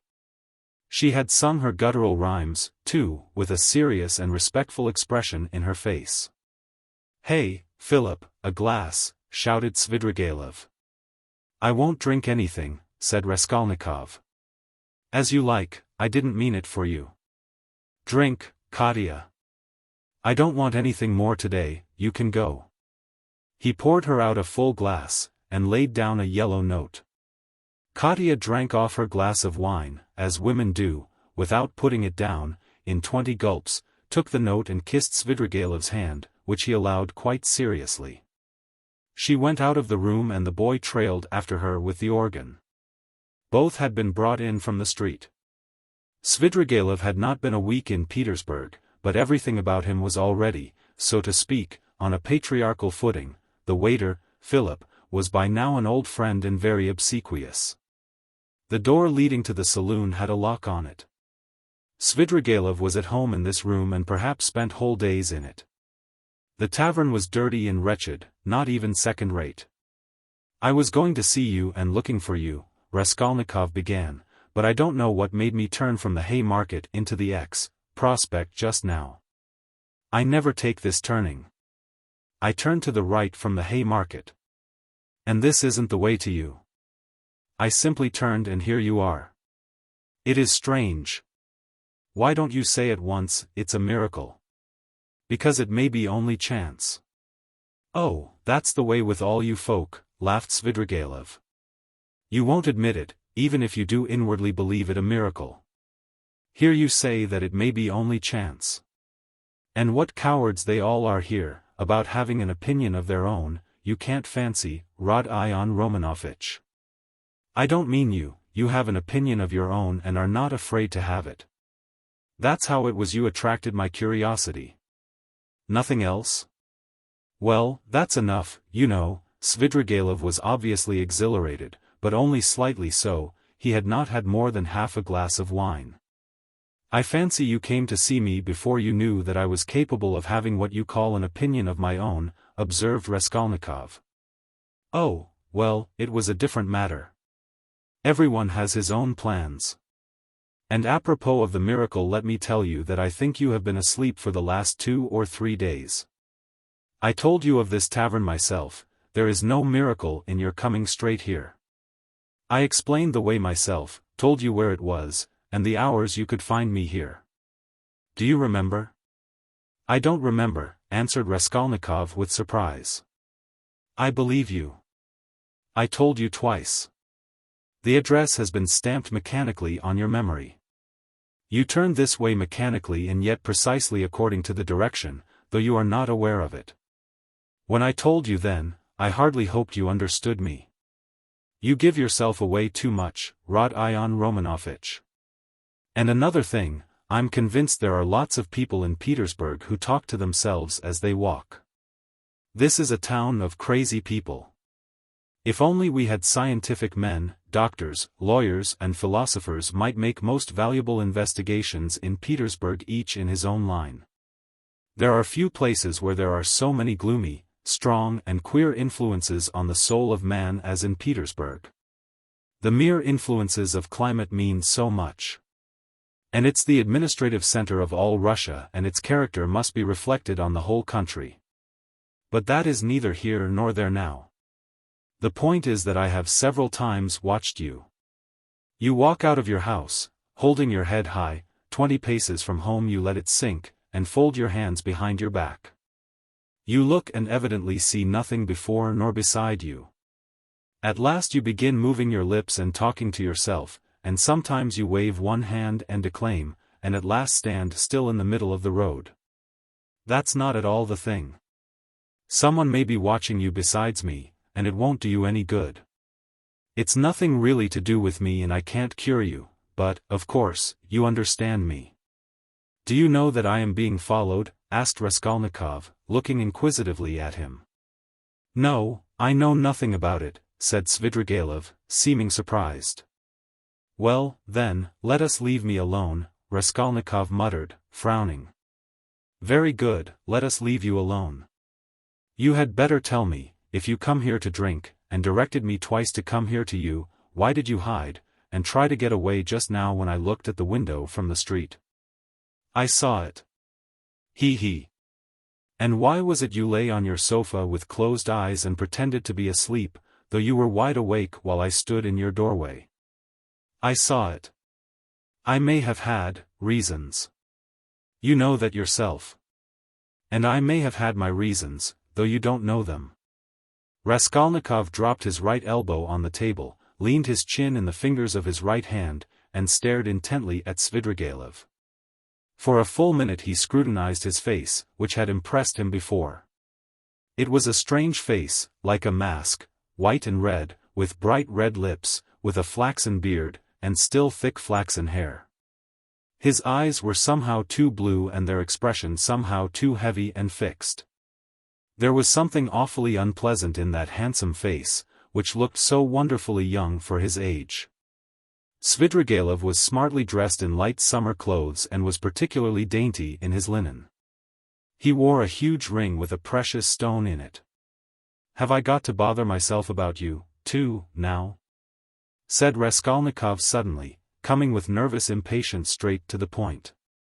Even though perhaps you are the most dangerous man if you care to injure me, I don't want to put myself out any more. I will show you at once that I don't prize myself as you probably think I do. I've come to tell you at once that if you keep to your former intentions with regard to my sister and if you think to derive any benefit in that direction from what has been discovered of late, I will kill you before you get me locked up. You can reckon on my word. You know that I can keep it. And in the second place, if you want to tell me anything, for I keep fancying all this time that you have something to tell me, make haste and tell it. For time is precious and very likely it will soon be too late.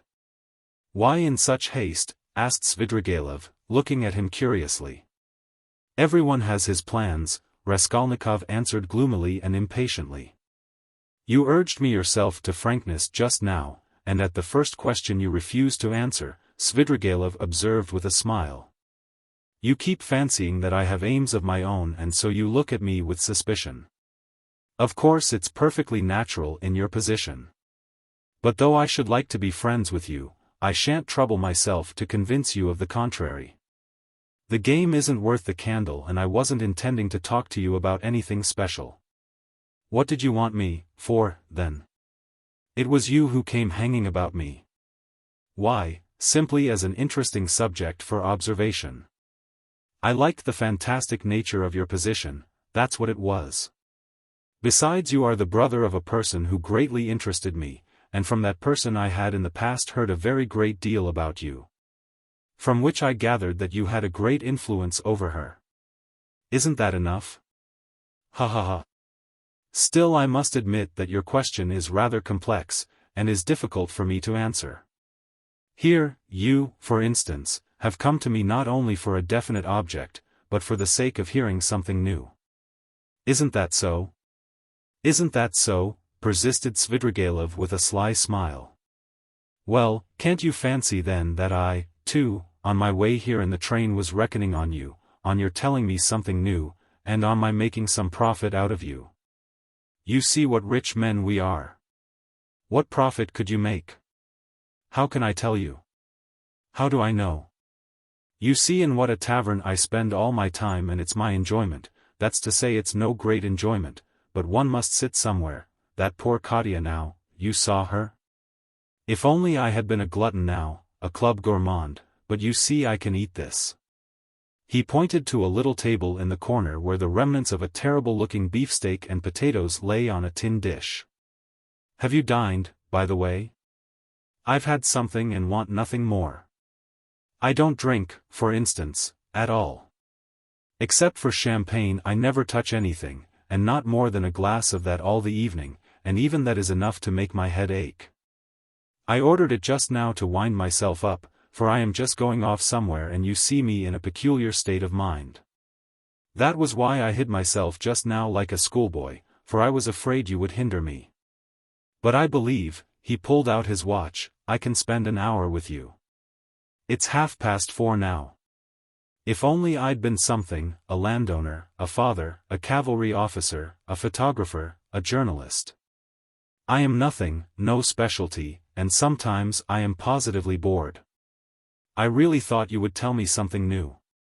But what are you, and why have you come here? What am I? You know, a gentleman. I served for 2 years in the cavalry, then I knocked about here in Petersburg, then I married Marfa Petrovna and lived in the country. There you have my biography. You are a gambler, I believe? No, a poor sort of gambler. A card sharper, not a gambler. You have been a card sharper then? Yes, I've been a card sharper too. Didn't you get thrashed sometimes? It did happen. Why? Why, you might have challenged them, altogether it must have been lively. I won't contradict you, and besides I am no hand at philosophy. I confess that I hastened here for the sake of the women. As soon as you buried Marfa Petrovna? Quite so, Svidrigailov smiled with engaging candor. What of it? You seem to find something wrong in my speaking like that about women? You ask whether I find anything wrong in vice? Vice. Oh, that's what you are after. But I'll answer you in order, first about women in general. You know I am fond of talking. Tell me, what should I restrain myself for?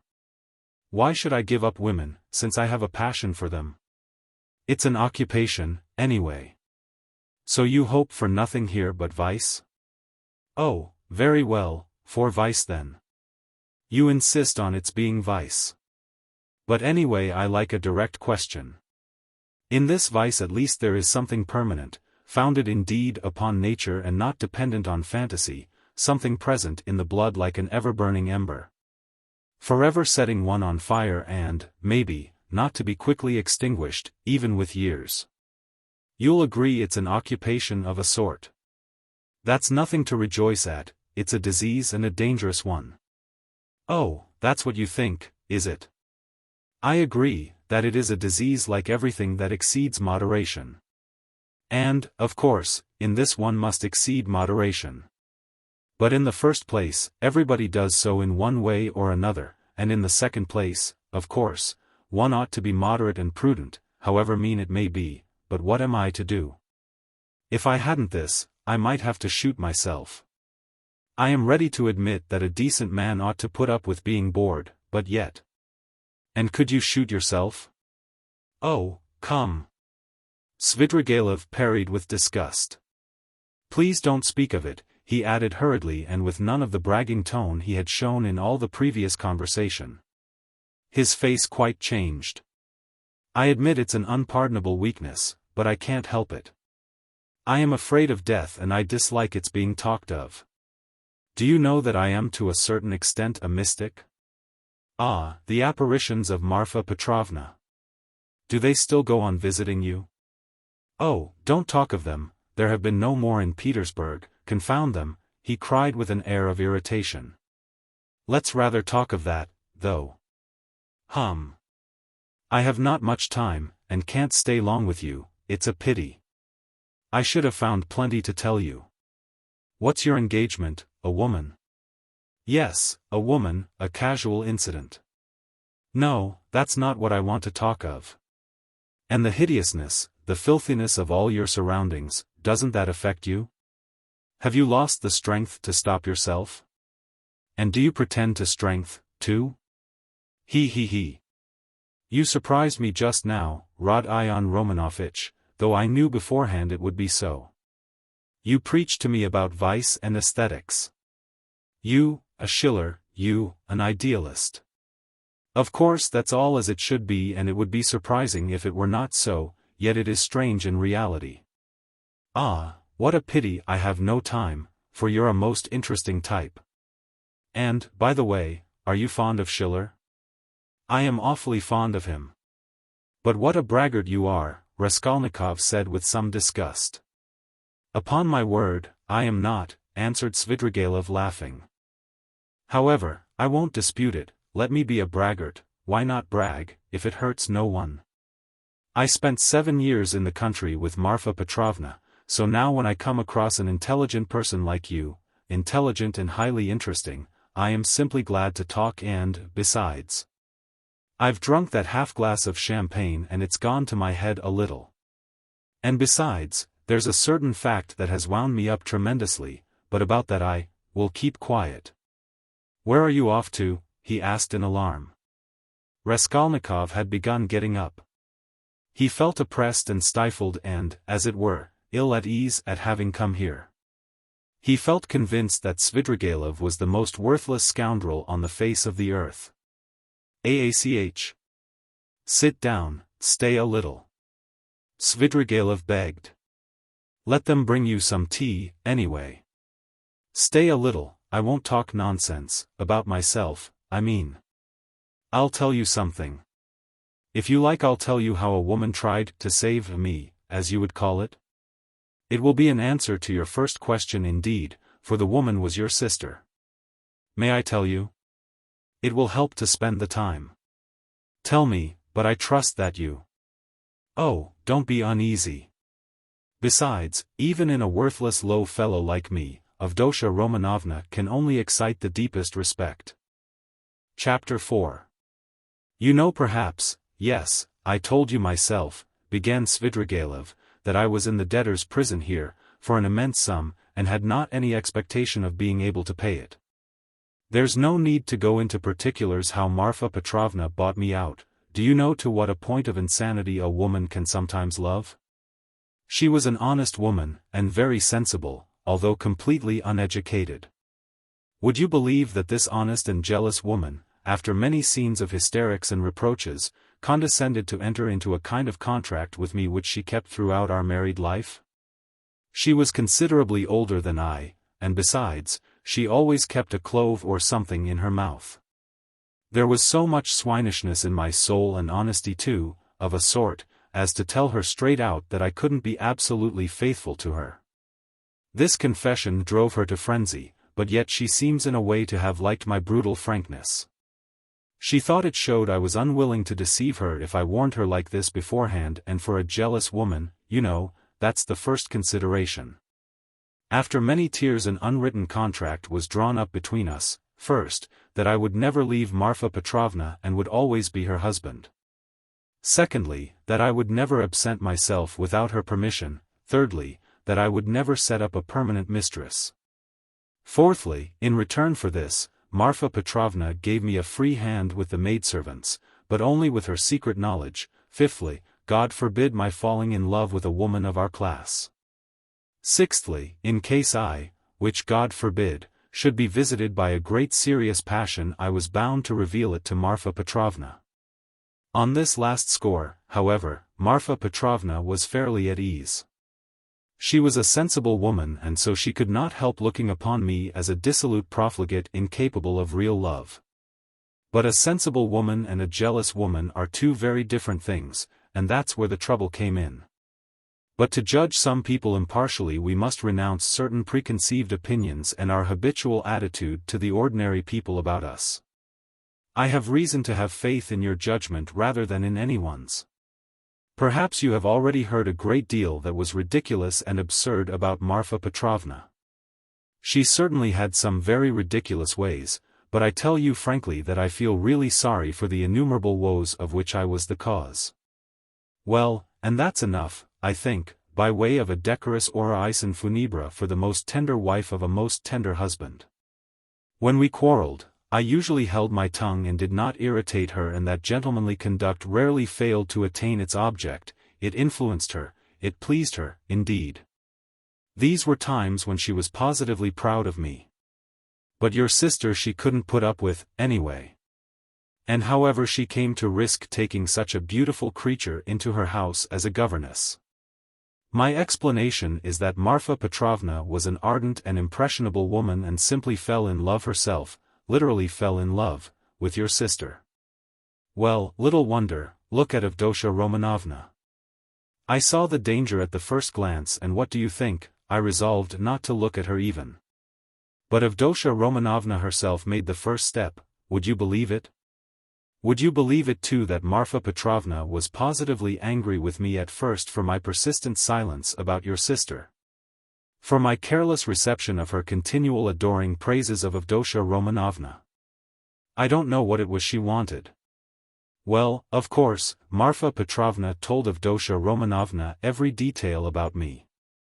She had the unfortunate habit of telling literally everyone all our family secrets and continually complaining of me. How could she fail to confide in such a delightful new friend? I expect they talked of nothing else but me, and no doubt Avdotya Romanovna heard all those dark mysterious rumors that were current about me. I don't mind betting that you too have heard something of the sort already. I have.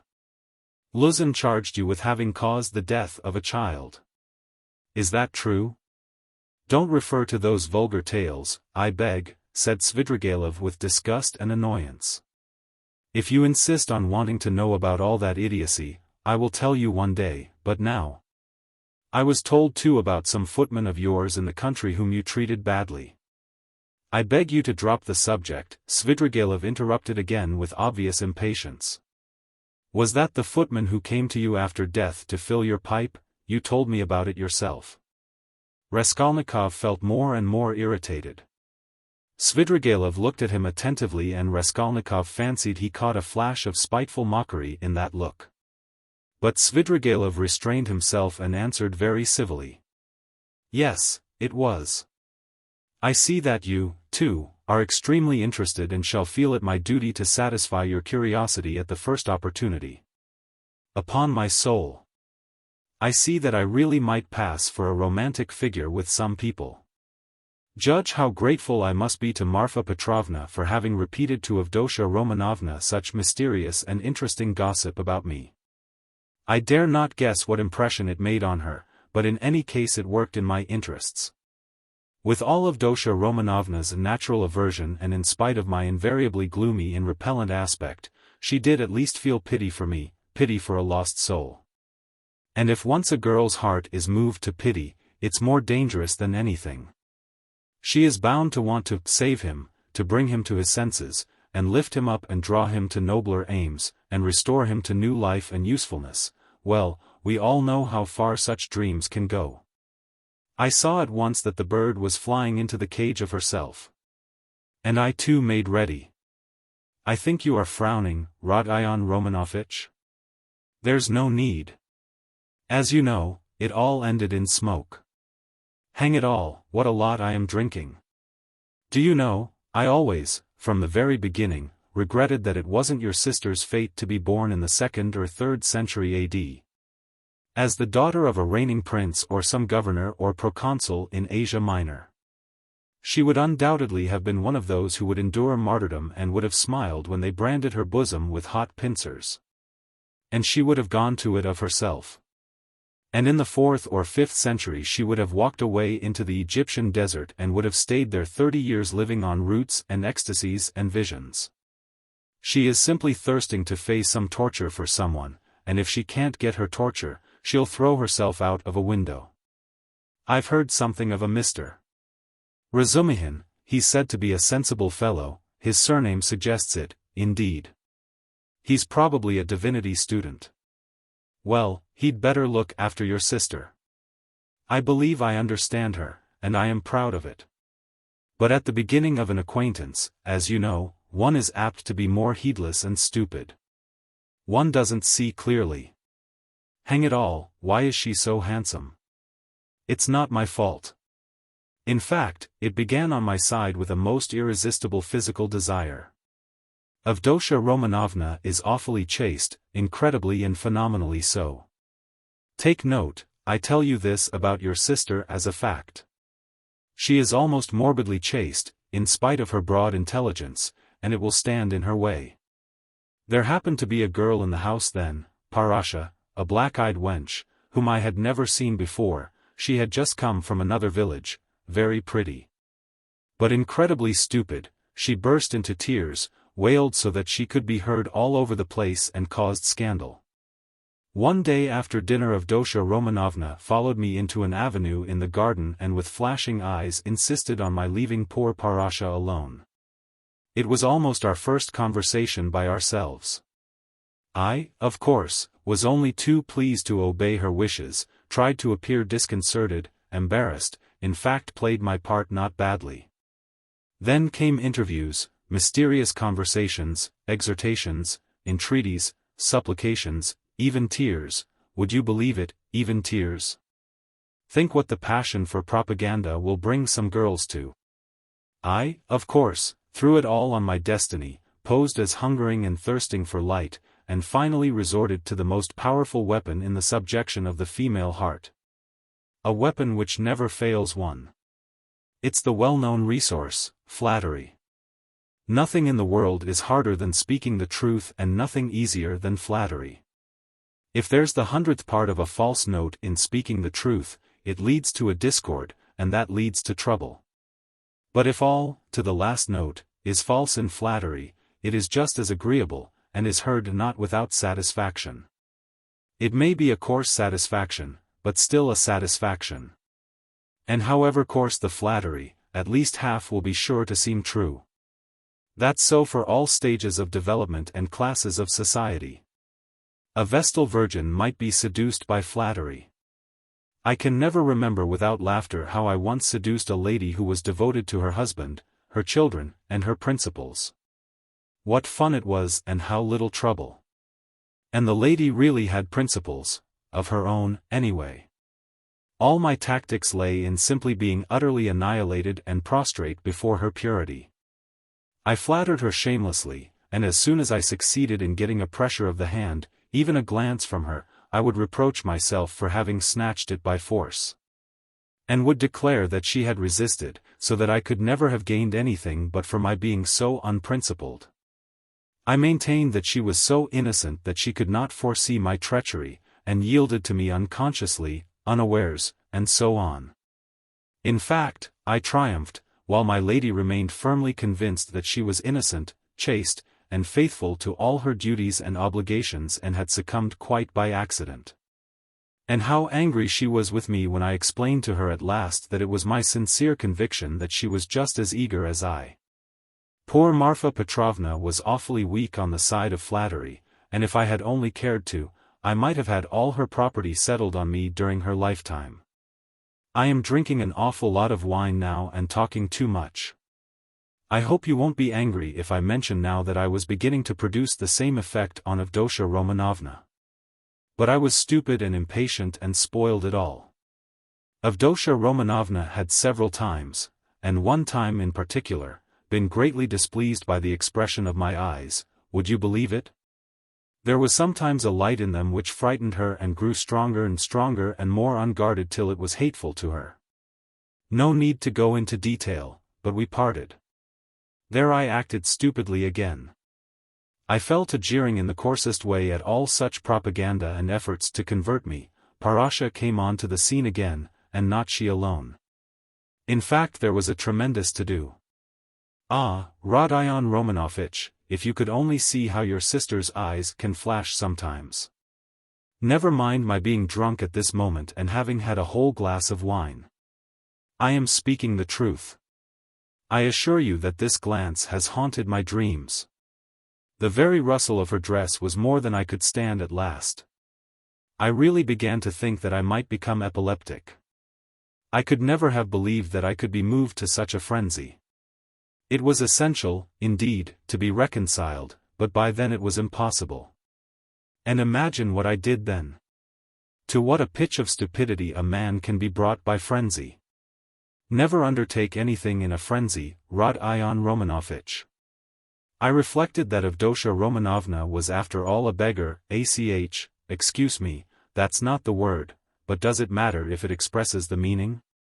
That she lived by her work, that she had her mother and you to keep, hang it, you are frowning again. And I resolved to offer her all my money, 30,000 rubles I could have realized then, if she would run away with me here, to Petersburg. Of course I should have vowed eternal love, rapture, and so on.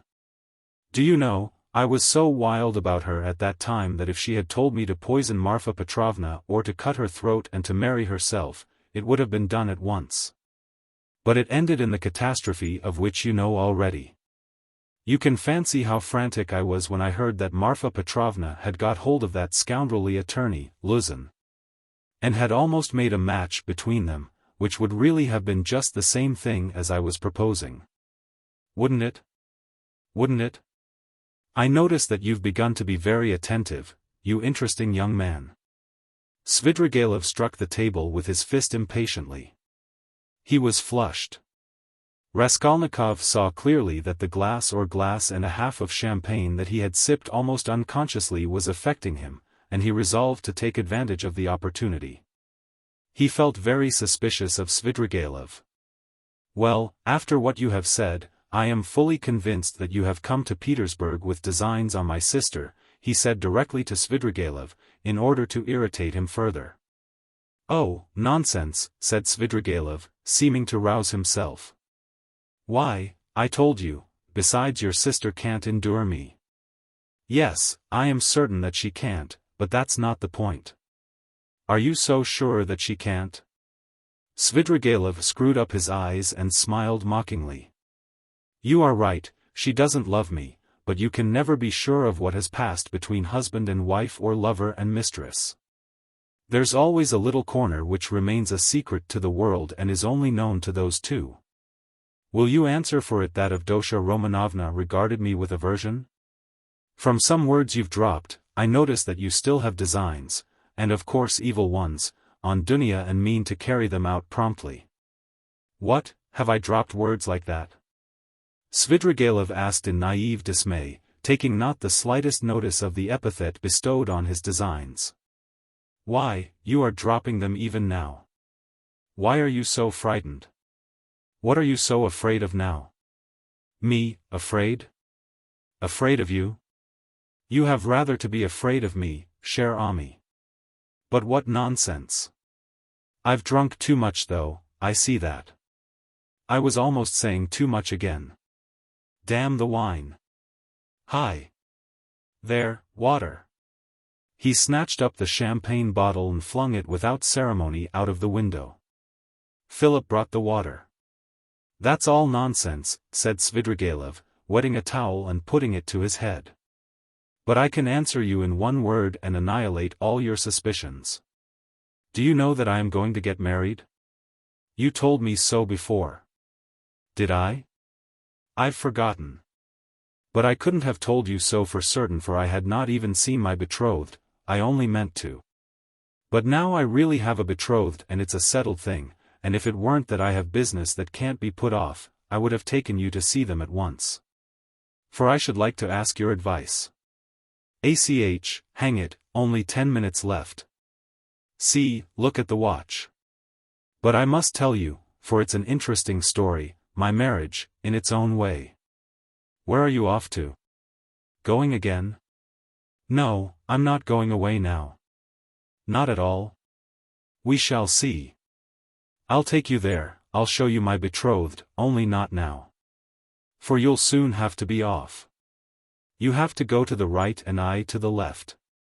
Do you know that Madame Reslich, the woman I am lodging with now, I know what you're thinking, that she's the woman whose girl they say drowned herself in the winter. Come, are you listening? She arranged it all for me. You're bored, she said, you want something to fill up your time. For, you know, I am a gloomy, depressed person. Do you think I'm light-hearted? No, I'm gloomy. I do no harm, but sit in a corner without speaking a word for 3 days at a time. And that Reslich is a sly hussy, I tell you. I know what she has got in her mind. She thinks I shall get sick of it, abandon my wife and depart, and she'll get hold of her and make a profit out of her, in our class, of course, or higher. She told me the father was a broken-down retired official, who has been sitting in a chair for the last 3 years with his legs paralyzed. The mamma, she said, was a sensible woman. There is a son serving in the provinces, but he doesn't help, there is a daughter, who is married, but she doesn't visit them. And they've 2 little nephews on their hands, as though their own children were not enough, and they've taken from school their youngest daughter, a girl who'll be 16 in another month. So that then she can be married. She was for me. We went there. How funny it was. I present myself, a landowner, a widower, of a well-known name, with connections, with a fortune. What if I am 50 and she is not 16? Who thinks of that? But it's fascinating, isn't it? It is fascinating, haha. You should have seen how I talked to the papa and mama. It was worth paying to have seen me at that moment. She comes in, curtsies, you can fancy, still in a short frock, an unopened bud. Flushing like a sunset, she had been told, no doubt. I don't know how you feel about female faces, but to my mind these 16 years, these childish eyes, shyness and tears of bashfulness are better than beauty. And she is a perfect little picture, too. Fair hair in little curls, like a lamb's, full little rosy lips, tiny feet, a charmer. Well, we made friends. I told them I was in a hurry owing to domestic circumstances, and the next day, that is the day before yesterday, we were betrothed. When I go now I take her on my knee at once and keep her there. Well, she flushes like a sunset and I kiss her every minute. Her mamma of course impresses on her that this is her husband and that this must be so. It's simply delicious. The present betrothed condition is perhaps better than marriage. Here you have what is called la nature et la vérité, haha. I've talked to her twice, she is far from a fool. Sometimes she steals a look at me that positively scorches me. Her face is like Raphael's Madonna. You know, the Sistine Madonna's face has something fantastic in it, the face of mournful religious ecstasy. Haven't you noticed it? Well, she's something in that line. The day after we'd been betrothed, I bought her presents to the value of 1,500 rubles, a set of diamonds and another of pearls and a silver dressing case as large as this. With all sorts of things in it, so that even my Madonna's face glowed. I sat her on my knee, yesterday, and I suppose rather too unceremoniously, she flushed crimson and the tears started, but she didn't want to show it. We were left alone, she suddenly flung herself on my neck, for the first time of her own accord, put her little arms round me, kissed me, and vowed that she would be an obedient, faithful, and good wife, would make me happy, would devote all her life, every minute of her life, would sacrifice everything, and that all she asks in return is my respect. And that she wants nothing more from me, no presents. You'll admit that to hear such a confession, alone, from an angel of 16 in a muslin frock, with little curls, with a flush of maiden shyness in her cheeks and tears of enthusiasm in her eyes is rather fascinating. Isn't it fascinating? It's worth paying for, isn't it? Well, listen, we'll go to see my betrothed, only not just now. The fact is this monstrous difference in age and development excites your sensuality. Will you really make such a marriage? Why, of course. Everyone thinks of himself, and he lives most gaily who knows best how to deceive himself. Haha. But why are you so keen about virtue? Have mercy on me, my good friend. I am a sinful man. Ha ha ha. But you have provided for the children of Katerina Ivanovna. Though you had your own reasons. I understand it all now. I am always fond of children, very fond of them, laughed Svidrigailov. I can tell you one curious instance of it. The first day I came here I visited various haunts. After 7 years I simply rushed at them. You probably notice that I am not in a hurry to renew acquaintance with my old friends. I shall do without them as long as I can. Do you know, when I was with Marfa Petrovna in the country, I was haunted by the thought of these places where anyone who knows his way about can find a great deal. Yes, upon my soul. The peasants have vodka, the educated young people, shut out from activity, waste themselves in impossible dreams and visions and are crippled by theories. Jews have sprung up and are amassing money, and all the rest give themselves up to debauchery. From the first hour the town reeked of its familiar odors. I chanced to be in a frightful den. I like my dens dirty. It was a dance, so called, and there was a can-can such as I never saw in my day. Yes, there you have progress. All of a sudden I saw a little girl of 13, nicely dressed, dancing with a specialist in that line, with another one vis-a-vis. Her mother was sitting on a chair by the wall. You can't fancy what a can-can that was. The girl was ashamed, blushed, at last felt insulted, and began to cry. Her partner seized her and began whirling her round and performing before her. Everyone laughed and, I like your public, even the can-can public, they laughed and shouted, serves her right, serves her right. Shouldn't bring children. Well, it's not my business whether that consoling reflection was logical or not. I at once fixed on my plan, sat down by the mother. And began by saying that I too was a stranger and that people here were ill-bred and that they couldn't distinguish decent folks and treat them with respect. Gave her to understand that I had plenty of money, offered to take them home in my carriage. I took them home and got to know them. They were lodging in a miserable little hole and had only just arrived from the country. She told me that she and her daughter could only regard my acquaintance as an honor. I found out that they had nothing of their own and had come to town upon some legal business. I proffered my services and money. I learnt that they had gone to the dancing saloon by mistake, believing that it was a genuine dancing class. I offered to assist in the young girl's education in French and dancing. My offer was accepted with enthusiasm as an honor, and we are still friendly. If you like, we'll go and see them, only not just now. Stop. Enough of your vile, nasty anecdotes, depraved vile, sensual man. Schiller, you are a regular Schiller. Oh, la vertu vatlse nature. But you know I shall tell you these things on purpose, for the pleasure of hearing your outcries. I dare say. I can see I am ridiculous myself, muttered Raskolnikov angrily. Svidrigailov laughed heartily. Finally he called Philip, paid his bill, and began getting up. I say, but I am drunk, says cause, he said. It's been a pleasure. I should rather think it must be a pleasure, cried Raskolnikov, getting up. No doubt it is a pleasure for a worn-out profligate to describe such adventures with a monstrous project of the same sort in his mind, especially under such circumstances and to such a man as me. It's stimulating. Well, if you come to that, Svidrigailov answered, scrutinizing Raskolnikov with some surprise, if you come to that, you are a thorough cynic yourself. You've plenty to make you so, anyway. You can understand a great deal, and you can do a great deal too. But enough. I sincerely regret not having had more talk with you, but I shan't lose sight of you. Only wait a bit. Svidrigailov walked out of the restaurant.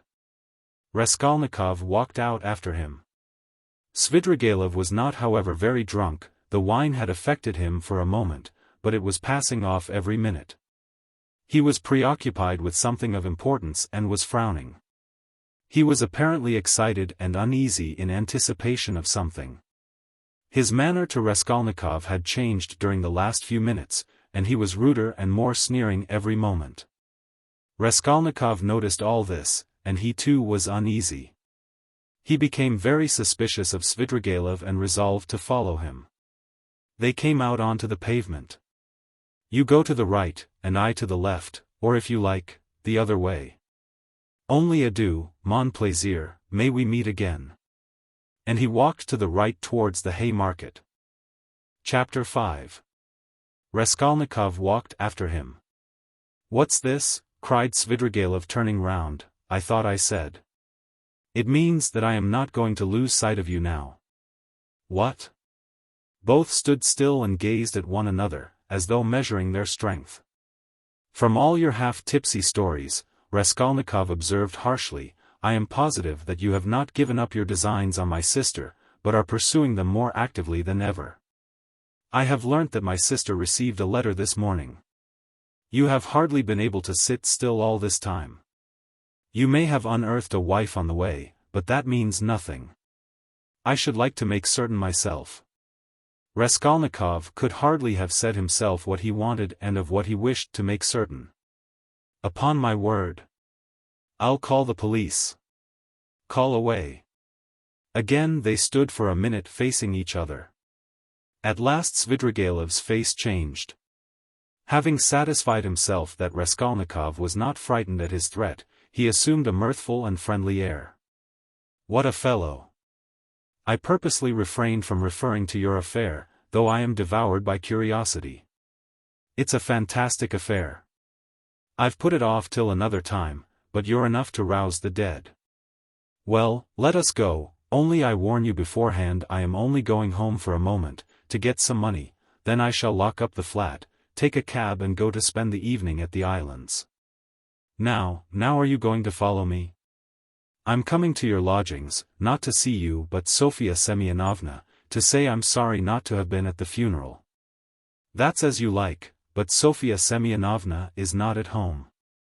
She has taken the 3 children to an old lady of high rank, the patroness of some orphan asylums, whom I used to know years ago. I charmed the old lady by depositing a sum of money with her to provide for the 3 children of Katerina Ivanovna and subscribing to the institution as well. I told her too the story of Sofya Semyonovna in full detail, suppressing nothing. It produced an indescribable effect on her. That's why Sofya Semyonovna has been invited to call today at the X hotel where the lady is staying for the time. No matter, I'll come all the same. As you like, it's nothing to me, but I won't come with you, here we are at home. By the way, I am convinced that you regard me with suspicion just because I have shown such delicacy and have not so far troubled you with questions, you understand? It struck you as extraordinary, I don't mind betting it's that. Well, it teaches one to show delicacy. And to listen at doors. Ah, that's it, is it? Laughed Svidrigailov. Yes, I should have been surprised if you had let that pass after all that has happened. Haha. Though I did understand something of the pranks you had been up to and were telling Sofya Semyonovna about, what was the meaning of it? Perhaps I am quite behind the times and can't understand. For goodness sake, explain it, my dear boy. Expound the latest theories. You couldn't have heard anything. You're making it all up. But I'm not talking about that, though I did hear something. No, I'm talking of the way you keep sighing and groaning now. The Schiller in you is in revolt every moment, and now you tell me not to listen at doors. If that's how you feel, go and inform the police that you had this mischance, you made a little mistake in your theory. But if you are convinced that one mustn't listen at doors, but one may murder old women at one's pleasure, you'd better be off to America and make haste. Run, young man. There may still be time. I'm speaking sincerely. Haven't you the money? I'll give you the fare. I'm not thinking of that at all, Raskolnikov interrupted with disgust. I understand, but don't put yourself out, don't discuss it if you don't want to. I understand the questions you are worrying over, moral ones, aren't they? Duties of citizen and man? Lay them all aside. They are nothing to you now, haha. You'll say you are still a man and a citizen. If so, you ought not to have got into this coil. It's no use taking up a job you are not fit for. Well, you'd better shoot yourself, or don't you want to? You seem trying to enrage me, to make me leave you. What a queer fellow. But here we are. Welcome to the staircase. You see, that's the way to Sofia Semyonovna. Look, there is no one at home. Don't you believe me? Ask Kapernaumov. She leaves the key with him. Here is Madame de Kapernaumov herself. Hey, what? She is rather deaf. Has she gone out? Where? Did you hear? She is not in and won't be till late in the evening probably. Well, come to my room, you wanted to come and see me, didn't you? Here we are. Madame Reslicha's not at home. She is a woman who is always busy, an excellent woman I assure you. She might have been of use to you if you had been a little more sensible. Now, see. I take this 5% bond out of the bureau, see what a lot I've got of them still, this one will be turned into cash today. I mustn't waste any more time. The bureau is locked, the flat is locked, and here we are again on the stairs. Shall we take a cab? I'm going to the islands. Would you like a lift? I'll take this carriage. Ah, you refuse? You are tired of it. Come for a drive. I believe it will come on to rain. Never mind, we'll put down the hood. Svidrigailov was already in the carriage. Raskolnikov decided that his suspicions were at least for that moment unjust. Without answering a word he turned and walked back towards the Haymarket. If he had only turned round on his way he might have seen Svidrigailov get out not 100 paces off, dismiss the cab and walk along the pavement. But he had turned the corner and could see nothing. Intense disgust drew him away from Svidrigailov. To think that I could for one instant have looked for help from that coarse brute, that depraved sensualist and blackguard, he cried. Raskolnikov's judgment was uttered too lightly and hastily. There was something about Svidrigailov which gave him a certain original, even a mysterious character. As concerned his sister, Raskolnikov was convinced that Svidrigailov would not leave her in peace.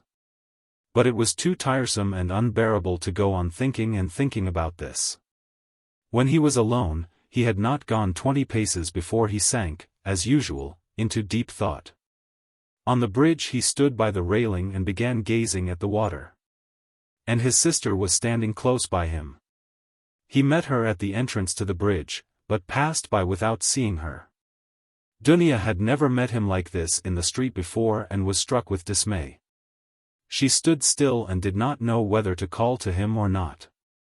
Suddenly she saw Svidrigailov coming quickly from the direction of the Haymarket.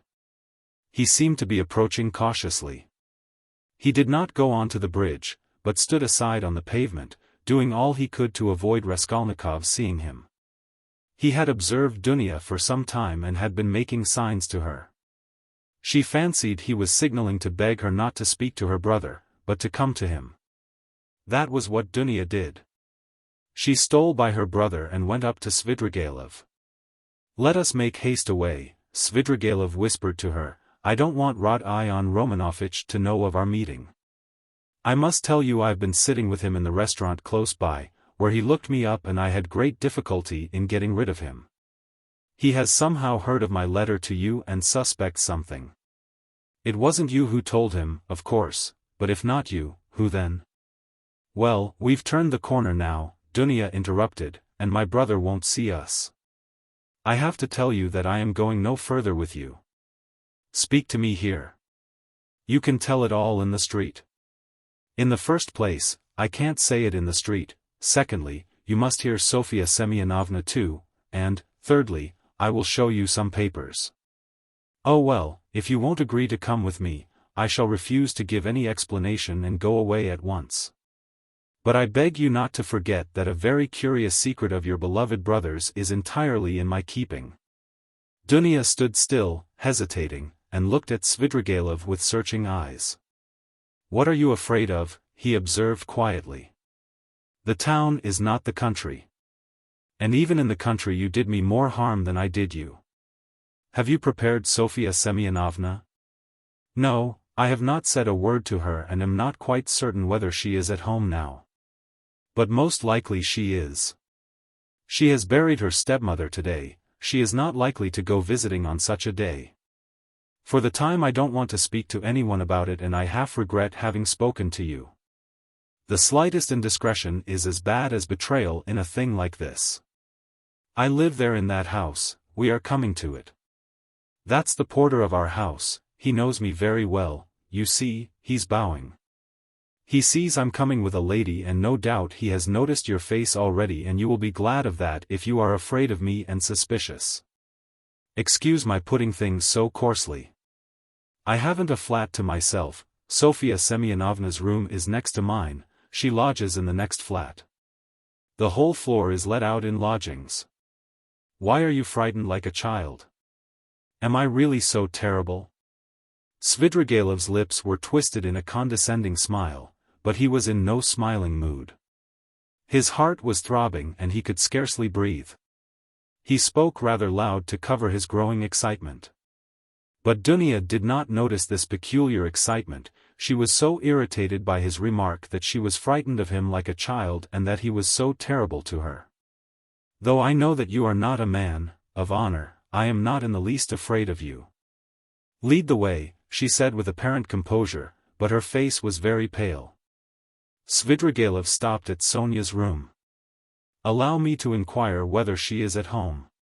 She is not. How unfortunate. But I know she may come quite soon. If she's gone out, it can only be to see a lady about the orphans. Their mother is dead. I've been meddling and making arrangements for them. If Sofya Semyonovna does not come back in 10 minutes, I will send her to you, today if you like. This is my flat. These are my 2 rooms. Madame Reslich, my landlady, has the next room. Now, look this way. I will show you my chief piece of evidence. This door from my bedroom leads into 2 perfectly empty rooms, which are to let. Here they are. You must look into them with some attention. Svidrigaïlov occupied 2 fairly large furnished rooms. Dunya was looking about her mistrustfully, but saw nothing special in the furniture or position of the rooms. Yet there was something to observe, for instance, that Svidrigaïlov's flat was exactly between 2 sets of almost uninhabited apartments.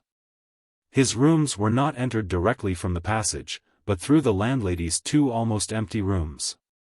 Unlocking a door leading out of his bedroom, Svidrigaïlov showed Dunya the 2 empty rooms that were to let. Dunya stopped in the doorway, not knowing what she was called to look upon, but Svidrigaïlov hastened to explain. Look here, at this second large room.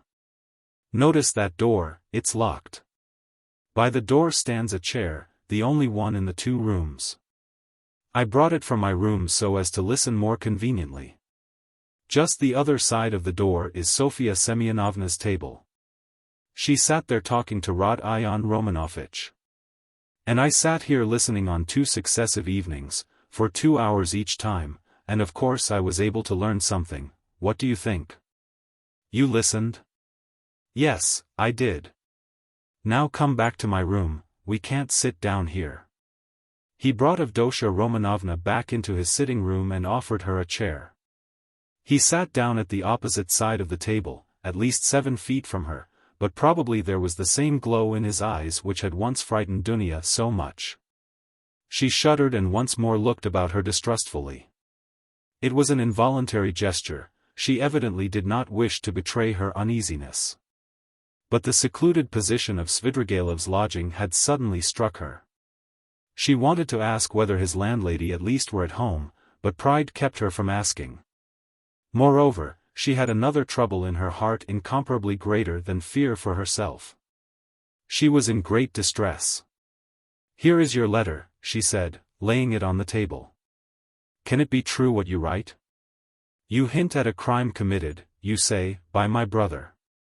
You hint at it too clearly, you daren't deny it now. I must tell you that I'd heard of this stupid story before you wrote and don't believe a word of it. It's a disgusting and ridiculous suspicion. I know the story and why and how it was invented. You can have no proofs. You promised to prove it. Speak. But let me warn you that I don't believe you. I don't believe you. Dunya said this, speaking hurriedly, and for an instant the color rushed to her face. If you didn't believe it, how could you risk coming alone to my rooms? Why have you come? Simply from curiosity? Don't torment me. Speak, speak. There's no denying that you are a brave girl. Upon my word, I thought you would have asked Mr. Razumihin to escort you here. But he was not with you nor anywhere near. I was on the lookout. It's spirited of you, it proves you wanted to spare Rodion Romanovich. But everything is divine in you. About your brother, what am I to say to you? You've just seen him yourself. What did you think of him? Surely that's not the only thing you are building on. No, not on that, but on his own words. He came here on 2 successive evenings to see Sofya Semyonovna. I've shown you where they sat. He made a full confession to her. He is a murderer. He killed an old woman, a pawnbroker, with whom he had pawned things himself. He killed her sister too, a peddler woman called Lizaveta, who happened to come in while he was murdering her sister. He killed them with an axe he brought with him. He murdered them to rob them, and he did rob them. He took money and various things. He told all this, word for word, to Sofya Semyonovna, the only person who knows his secret.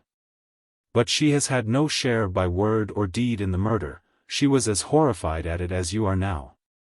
Don't be anxious, she won't betray him. It cannot be, muttered Dunya, with white lips. She gasped for breath. It cannot be. There was not the slightest cause, no sort of ground. It's a lie, a lie. He robbed her, that was the cause, he took money and things. It's true that by his own admission he made no use of the money or things, but hid them under a stone, where they are now. But that was because he dared not make use of them. But how could he steal, rob? How could he dream of it, cried Dunya, and she jumped up from the chair. Why, you know him, and you've seen him, can he be a thief? She seemed to be imploring Svidrigailov, she had entirely forgotten her fear. There are thousands and millions of combinations and possibilities, of Dosha Romanovna. A thief steals and knows he is a scoundrel, but I've heard of a gentleman who broke open the mail. Who knows, very likely he thought he was doing a gentlemanly thing. Of course I should not have believed it myself if I'd been told of it as you have, but I believe my own ears. He explained all the causes of it to Sofya Semyonovna too, but she did not believe her ears at first, yet she believed her own eyes at last. What were the causes? It's a long story, of Dosha Romanovna. Here's, how shall I tell you? A theory of a sort, the same one by which I for instance consider that a single misdeed is permissible if the principal aim is right, a solitary wrongdoing in hundreds of good deeds. It's galling too, of course, for a young man of gifts and overweening pride to know that if he had, for instance, a paltry 3,000, his whole career, his whole future would be differently shaped, and yet not to have that 3,000. Add to that, nervous irritability from hunger, from lodging in a hole, from rags, from a vivid sense of the charm of his social position and his sister's and mother's position too. Above all, vanity, pride and vanity, though goodness knows he may have good qualities too. I am not blaming him, please don't think it, besides, it's not my business. A special little theory came in too, a theory of a sort, dividing mankind, you see, into material and superior persons, that is persons to whom the law does not apply owing to their superiority. Who make laws for the rest of mankind, the material, that is. It's all right as a theory, un theory comme un autre. Napoleon attracted him tremendously, that is, what affected him was that a great many men of genius have not hesitated at wrongdoing, but have overstepped the law without thinking about it. He seems to have fancied that he was a genius too, that is, he was convinced of it for a time. He has suffered a great deal and is still suffering from the idea that he could make a theory, but was incapable of boldly overstepping the law, and so he is not a man of genius. And that's humiliating for a young man of any pride, in our day especially. But remorse? You deny him any moral feeling then? Is he like that? Ah, Avdotya Romanovna, everything is in a muddle now, not that it was ever in very good order. Russians in general are broad in their ideas, Avdotya Romanovna, broad like their land and exceedingly disposed to the fantastic, the chaotic. But it's a misfortune to be broad without a special genius. Do you remember what a lot of talk we had together on this subject, sitting in the evenings on the terrace after supper? Why, you used to reproach me with breadth. Who knows, perhaps we were talking at the very time when he was lying here thinking over his plan. There are no sacred traditions amongst us, especially in the educated class, Avdotya Romanovna. At the best someone will make them up somehow for himself out of books or from some old chronicle. But those are for the most part the learned and all old fogies, so that it would be almost ill-bred in a man of society. You know my opinions in general, though. I never blame anyone. I do nothing at all, I persevere in that. But we've talked of this more than once before. I was so happy indeed as to interest you in my opinions. You are very pale, Avdotya Romanovna. I know his theory. I read that article of his about men to whom all is permitted. Razumihin brought it to me. Mr. Razumihin? Your brother's article? In a magazine? Is there such an article? I didn't know. It must be interesting. But where are you going, Avdotya Romanovna? I want to see Sofya Semyonovna, Dunya articulated faintly. How do I go to her? She has come in, perhaps. I must see her at once. Perhaps she. Avdotya Romanovna could not finish. Her breath literally failed her. Sofya Semyonovna will not be back till night, at least I believe not. She was to have been back at once, but if not, then she will not be until quite late. Ah, then you are lying. I see, you were lying all the time. I don't believe you. I don't believe you, cried Dunya, completely losing her head. Almost fainting, she sank onto a chair which Svidrigailov made haste to give her. Avdotya Romanovna, what is it? Control yourself. Here is some water. Drink a little. He sprinkled some water over her. Dunya shuddered and came to herself. It has acted violently, Svidrigailov muttered to himself, frowning. Avdotya Romanovna, calm yourself. Believe me, he has friends. We will save him. Would you like me to take him abroad? I have money, I can get a ticket in 3 days. And as for the murder, he will do all sorts of good deeds yet, to atone for it. Calm yourself. He may become a great man yet. Well, how are you? How do you feel? Cruel man. To be able to jeer at it. Let me go. Where are you going? To him. Where is he? Do you know? Why is this door locked? We came in at that door and now it is locked. When did you manage to lock it? We couldn't be shouting all over the flat on such a subject. I am far from jeering, it's simply that I'm sick of talking like this. But how can you go in such a state? Do you want to betray him? You will drive him to fury, and he will give himself up. Let me tell you, he is already being watched, they are already on his track. You will simply be giving him away. Wait a little, I saw him and was talking to him just now. He can still be saved. Wait a bit, sit down, let us think it over together. I asked you to come in order to discuss it alone with you and to consider it thoroughly. But do sit down. How can you save him? Can he really be saved? Dunya sat down. Svidrigailov sat down beside her. It all depends on you alone, he began with glowing eyes, almost in a whisper and hardly able to utter the words for emotion. Dunya drew back from him in alarm. He too was trembling all over. You, one word from you, and he is saved. I'll save him. I have money and friends. I'll send him away at once. I'll get a passport, 2 passports, one for him and one for me. I have friends, capable people. If you like, I'll take a passport for you, for your mother. What do you want with Razumihin? I love you too. I love you beyond everything.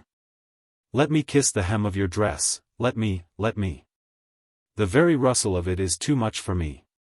Tell me, do that, and I'll do it. I'll do everything. I will do the impossible. What you believe, I will believe. I'll do anything. Don't look at me like that. Do you know that you are killing me? He was almost beginning to rave. Something seemed suddenly to go to his head. Dunya jumped up and rushed to the door. Open it. Open it. She called, shaking the door. Open it. Is there no one there? Svidrigailov got up and came to himself. His still trembling lips slowly broke into an angry mocking smile. There is no one at home, he said quietly and emphatically. The landlady has gone out, and it's waste of time to shout like that. You are only exciting yourself uselessly. Where is the key? Open the door at once, base man. I have lost the key and cannot find it. This is an outrage, cried Dunya, turning pale as death. She rushed to the furthest corner, where she made haste to barricade herself with a little table. She did not scream, but she fixed her eyes on her tormentor and watched every movement he made. Svidrigailov remained standing at the other end of the room facing her. He was positively composed, at least in appearance, but his face was pale as before. The mocking smile did not leave his face. You spoke of outrage just now, Avdotya Romanovna. In that case you may be sure I've taken measures. Sofia Semyonovna is not at home. The Kapernamovs are far away, there are 5 locked rooms between. I am at least twice as strong as you are and I have nothing to fear, besides. For you could not complain afterwards. You surely would not be willing actually to betray your brother? Besides, no one would believe you. How should a girl have come alone to visit a solitary man in his lodgings? So that even if you do sacrifice your brother, you could prove nothing. It is very difficult to prove an assault, Avdotya Romanovna. Scoundrel, whispered Dunya indignantly. As you like, but observe I was only speaking by way of a general proposition. It's my personal conviction that you are perfectly right, violence is hateful. I only spoke to show you that you need have no remorse even if you were willing to save your brother of your own accord, as I suggest to you. You would be simply submitting to circumstances, to violence, in fact, if we must use that word. Think about it. Your brother's and your mother's fate are in your hands. I will be your slave, all my life. I will wait here. Svidrigailov sat down on the sofa about 8 steps from Dunya. She had not the slightest doubt now of his unbending determination. Besides, she knew him. Suddenly she pulled out of her pocket a revolver, cocked it and laid it in her hand on the table. Svidrigailov jumped up. Aha! So that's it, is it? He cried, surprised but smiling maliciously. Well, that completely alters the aspect of affairs. You've made things wonderfully easier for me, Avdotya Romanovna. But where did you get the revolver? Was it Mr. Razumihin? Why, it's my revolver, an old friend. And how I've hunted for it. The shooting lessons I've given you in the country have not been thrown away. It's not your revolver, it belonged to Marfa Petrovna, whom you killed, wretch. There was nothing of yours in her house. I took it when I began to suspect what you were capable of. If you dare to advance one step, I swear I'll kill you. She was frantic. But your brother? I ask from curiosity, said Svidrigailov, still standing where he was. Inform, if you want to. Don't stir. Don't come nearer. I'll shoot. You poisoned your wife, I know, you are a murderer yourself. She held the revolver ready. Are you so positive I poisoned Marfa Petrovna? You did. You hinted it yourself, you talked to me of poison. I know you went to get it, you had it in readiness. It was your doing. It must have been your doing. Scoundrel. Even if that were true, it would have been for your sake, you would have been the cause. You are lying. I hated you always, always. Oh, Avdotya Romanovna. You seem to have forgotten how you softened to me in the heat of propaganda. I saw it in your eyes. Do you remember that moonlight night, when the nightingale was singing? That's a lie, there was a flash of fury in Dunia's eyes, that's a lie and a libel. A lie? Well, if you like, it's a lie. I made it up. Women ought not to be reminded of such things, he smiled. I know you will shoot, you pretty wild creature. Well, shoot away. Dunya raised the revolver, and deadly pale, gazed at him, measuring the distance and awaiting the first movement on his part. Her lower lip was white and quivering and her big black eyes flashed like fire. He had never seen her so handsome. The fire glowing in her eyes at the moment she raised the revolver seemed to kindle him and there was a pang of anguish in his heart. He took a step forward and a shot rang out. The bullet grazed his hair and flew into the wall behind. He stood still and laughed softly. The wasp has stung me. She aimed straight at my head. What's this? Blood? He pulled out his handkerchief to wipe the blood, which flowed in a thin stream down his right temple. The bullet seemed to have just grazed the skin. Dunya lowered the revolver and looked at Svidrigailov not so much in terror as in a sort of wild amazement. She seemed not to understand what she was doing and what was going on.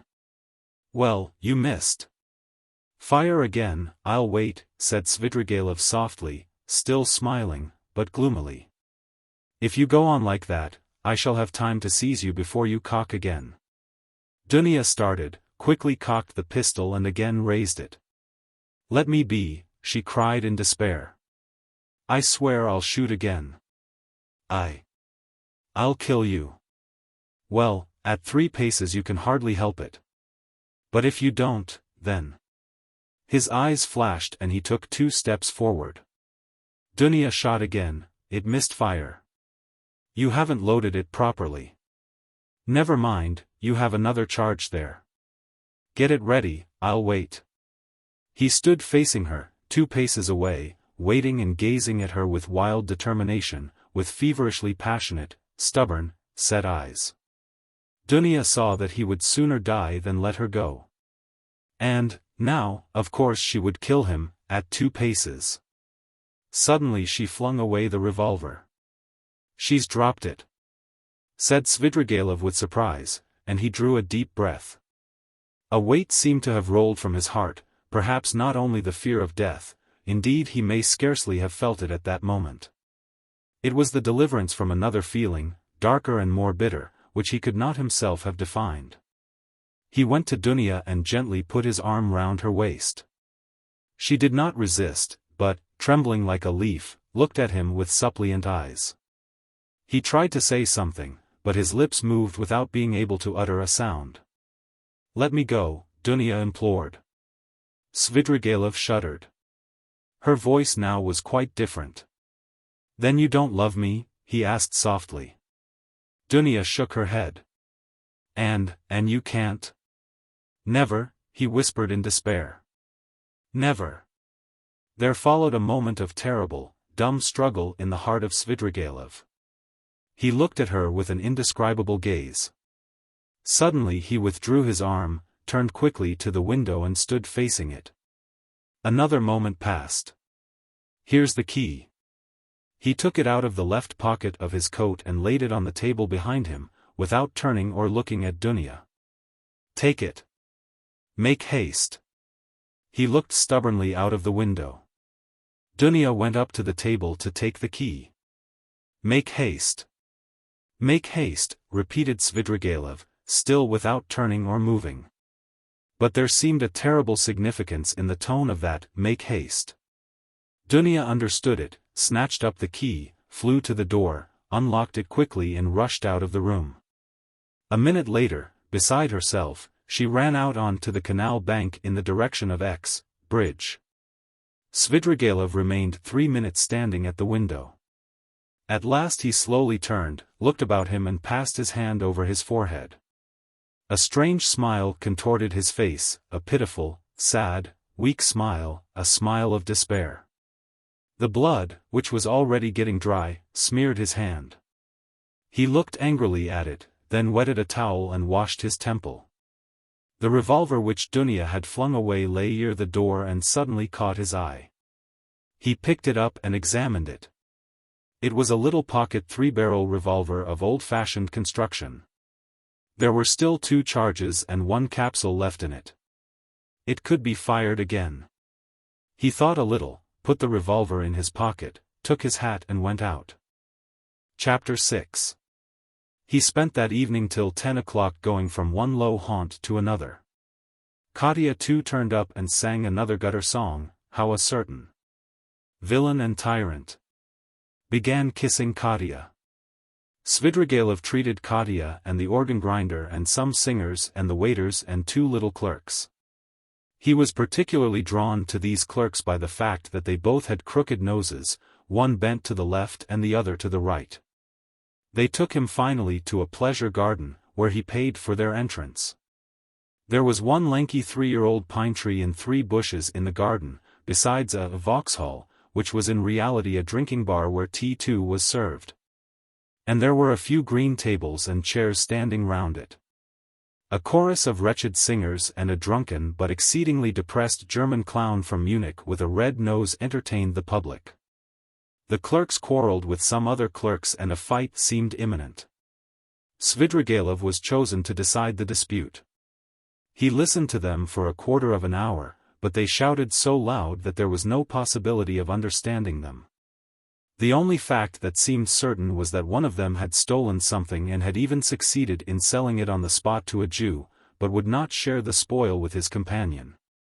Finally it appeared that the stolen object was a teaspoon belonging to the Vauxhall. It was missed and the affair began to seem troublesome. Svidrigailov paid for the spoon, got up, and walked out of the garden. It was about 6 o'clock. He had not drunk a drop of wine all this time and had ordered tea more for the sake of appearances than anything. It was a dark and stifling evening. Threatening storm clouds came over the sky about 10 o'clock. There was a clap of thunder, and the rain came down like a waterfall. The water fell not in drops, but beat on the earth in streams. There were flashes of lightning every minute and each flash lasted while one could count 5. Drenched to the skin, he went home, locked himself in, opened the bureau, took out all his money and tore up 2 or 3 papers. Then, putting the money in his pocket, he was about to change his clothes, but, looking out of the window and listening to the thunder and the rain, he gave up the idea. Took up his hat and went out of the room without locking the door. He went straight to Sonya. She was at home. She was not alone. The 4 Kapernaumov children were with her. She was giving them tea. She received Svidrigailov in respectful silence, looking wonderingly at his soaking clothes. The children all ran away at once in indescribable terror. Svidrigailov sat down at the table and asked Sonya to sit beside him. She timidly prepared to listen. "I may be going to America, Sofya Semyonovna," said Svidrigailov, "and as I am probably seeing you for the last time, I have come to make some arrangements." "Well, did you see the lady today?" "I know what she said to you, you need not tell me." Sonya made a movement and blushed. "Those people have their own way of doing things. As to your sisters and your brother, they are really provided for and the money assigned to them I've put into safekeeping and have received acknowledgments. You had better take charge of the receipts, in case anything happens.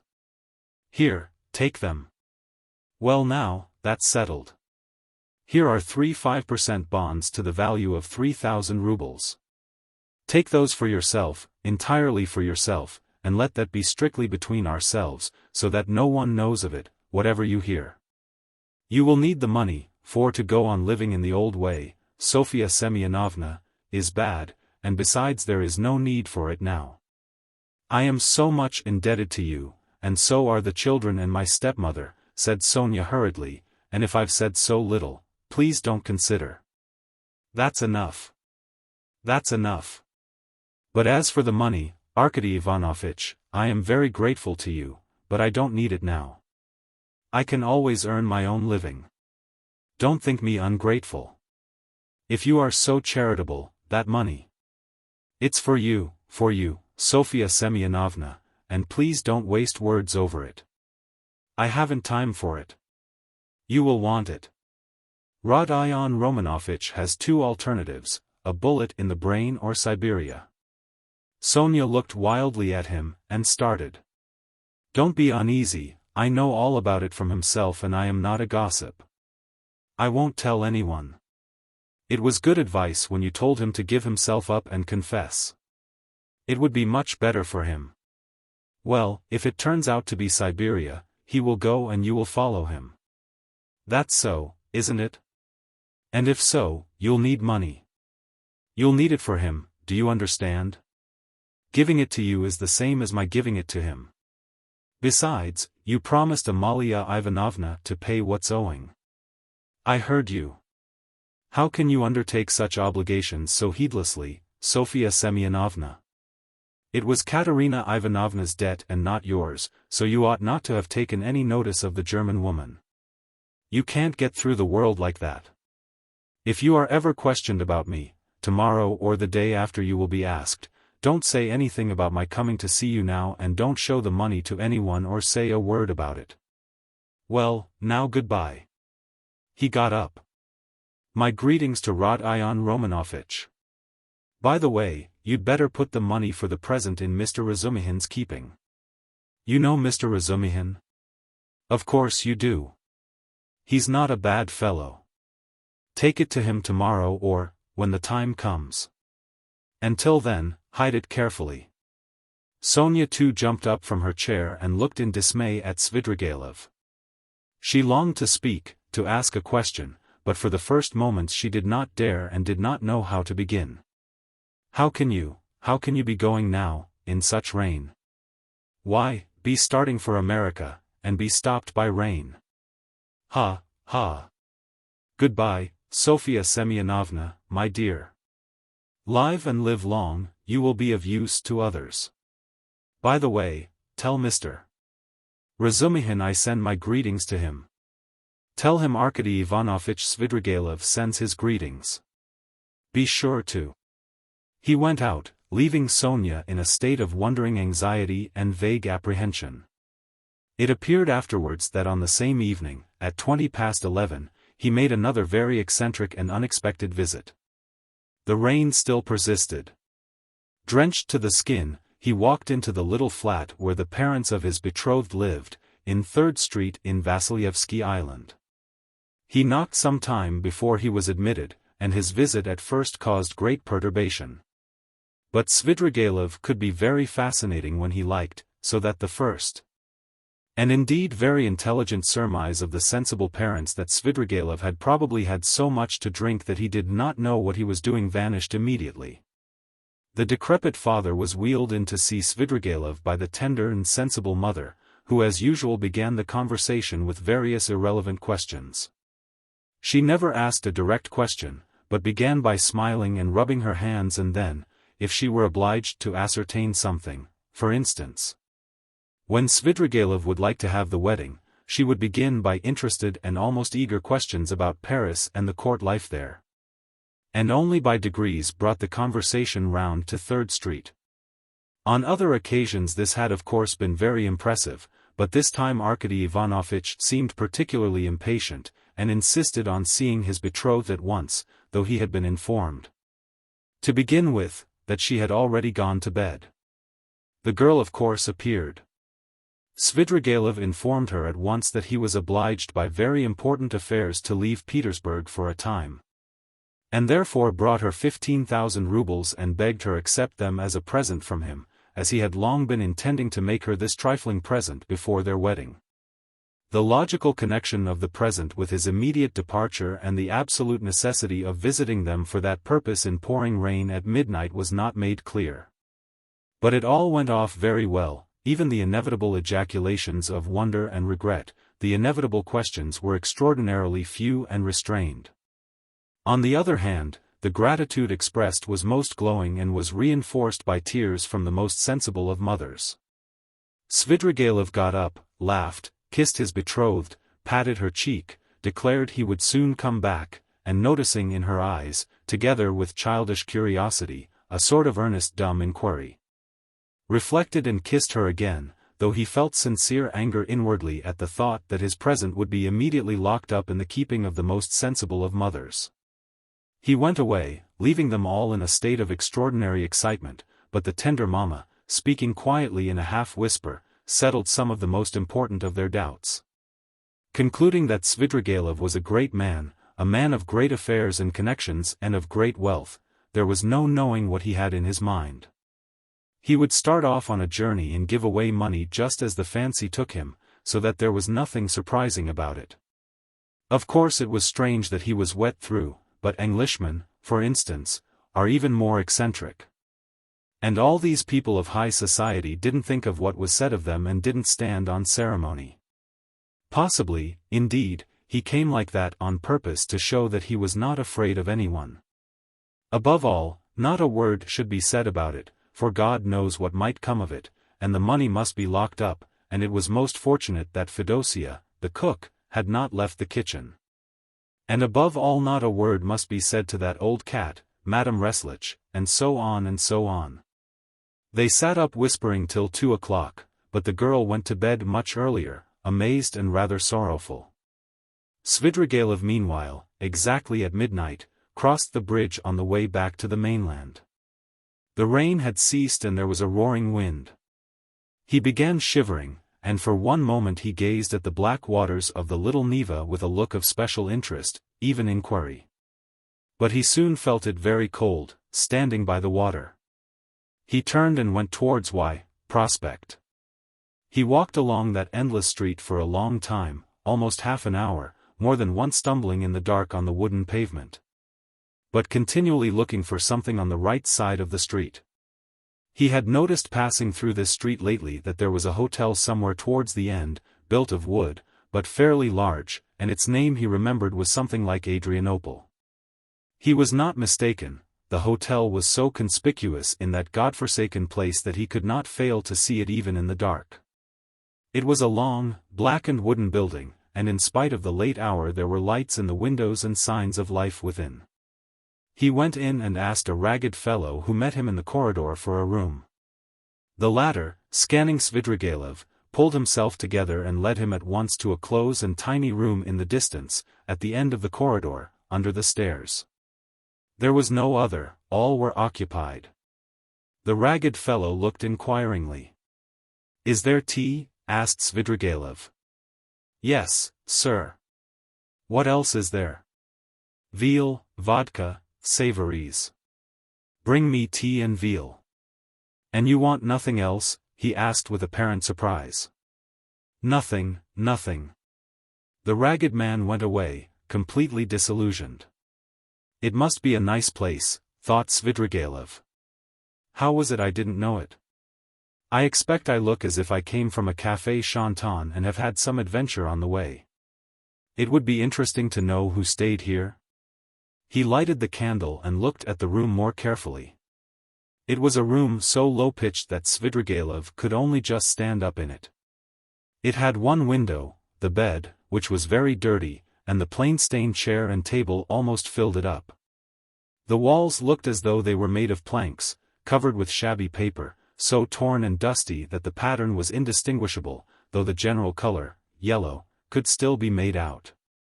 One of the walls was cut short by the sloping ceiling, though the room was not an attic but just under the stairs. Svidrigaïlov set down the candle, sat down on the bed and sank into thought. But a strange persistent murmur which sometimes rose to a shout in the next room attracted his attention. The murmur had not ceased from the moment he entered the room. He listened. Someone was upbraiding and almost tearfully scolding, but he heard only one voice. Svidrigailov got up, shaded the light with his hand, and at once he saw light through a crack in the wall. He went up and peeped through. The room, which was somewhat larger than his, had 2 occupants. One of them, a very curly-headed man with a red inflamed face, was standing in the pose of an orator, without his coat, with his legs wide apart to preserve his balance, and smiting himself on the breast. He reproached the other with being a beggar, with having no standing whatever. He declared that he had taken the other out of the gutter and he could turn him out when he liked, and that only the finger of Providence sees it all. The object of his reproaches was sitting in a chair, and had the air of a man who wants dreadfully to sneeze, but can't. He sometimes turned sheepish and befogged eyes on the speaker, but obviously had not the slightest idea what he was talking about and scarcely heard it. A candle was burning down on the table. There were wineglasses, a nearly empty bottle of vodka, bread and cucumber, and glasses with the dregs of stale tea. After gazing attentively at this, Svidrigailov turned away indifferently and sat down on the bed. The ragged attendant, returning with the tea, could not resist asking him again whether he didn't want anything more, and again receiving a negative reply, finally withdrew. Svidrigailov made haste to drink a glass of tea to warm himself, but could not eat anything. He began to feel feverish. He took off his coat and, wrapping himself in the blanket, lay down on the bed. He was annoyed. It would have been better to be well for the occasion, he thought with a smile. The room was close, the candle burnt dimly, the wind was roaring outside, he heard a mouse scratching in the corner and the room smelt of mice and of leather. He lay in a sort of reverie, one thought followed another. He felt a longing to fix his imagination on something. It must be a garden under the window, he thought. There's a sound of trees. How I dislike the sound of trees on a stormy night, in the dark. They give one a horrid feeling. He remembered how he had disliked it when he passed Petrovsky Park just now. This reminded him of the bridge over the Little Neva, and he felt cold again as he had when standing there.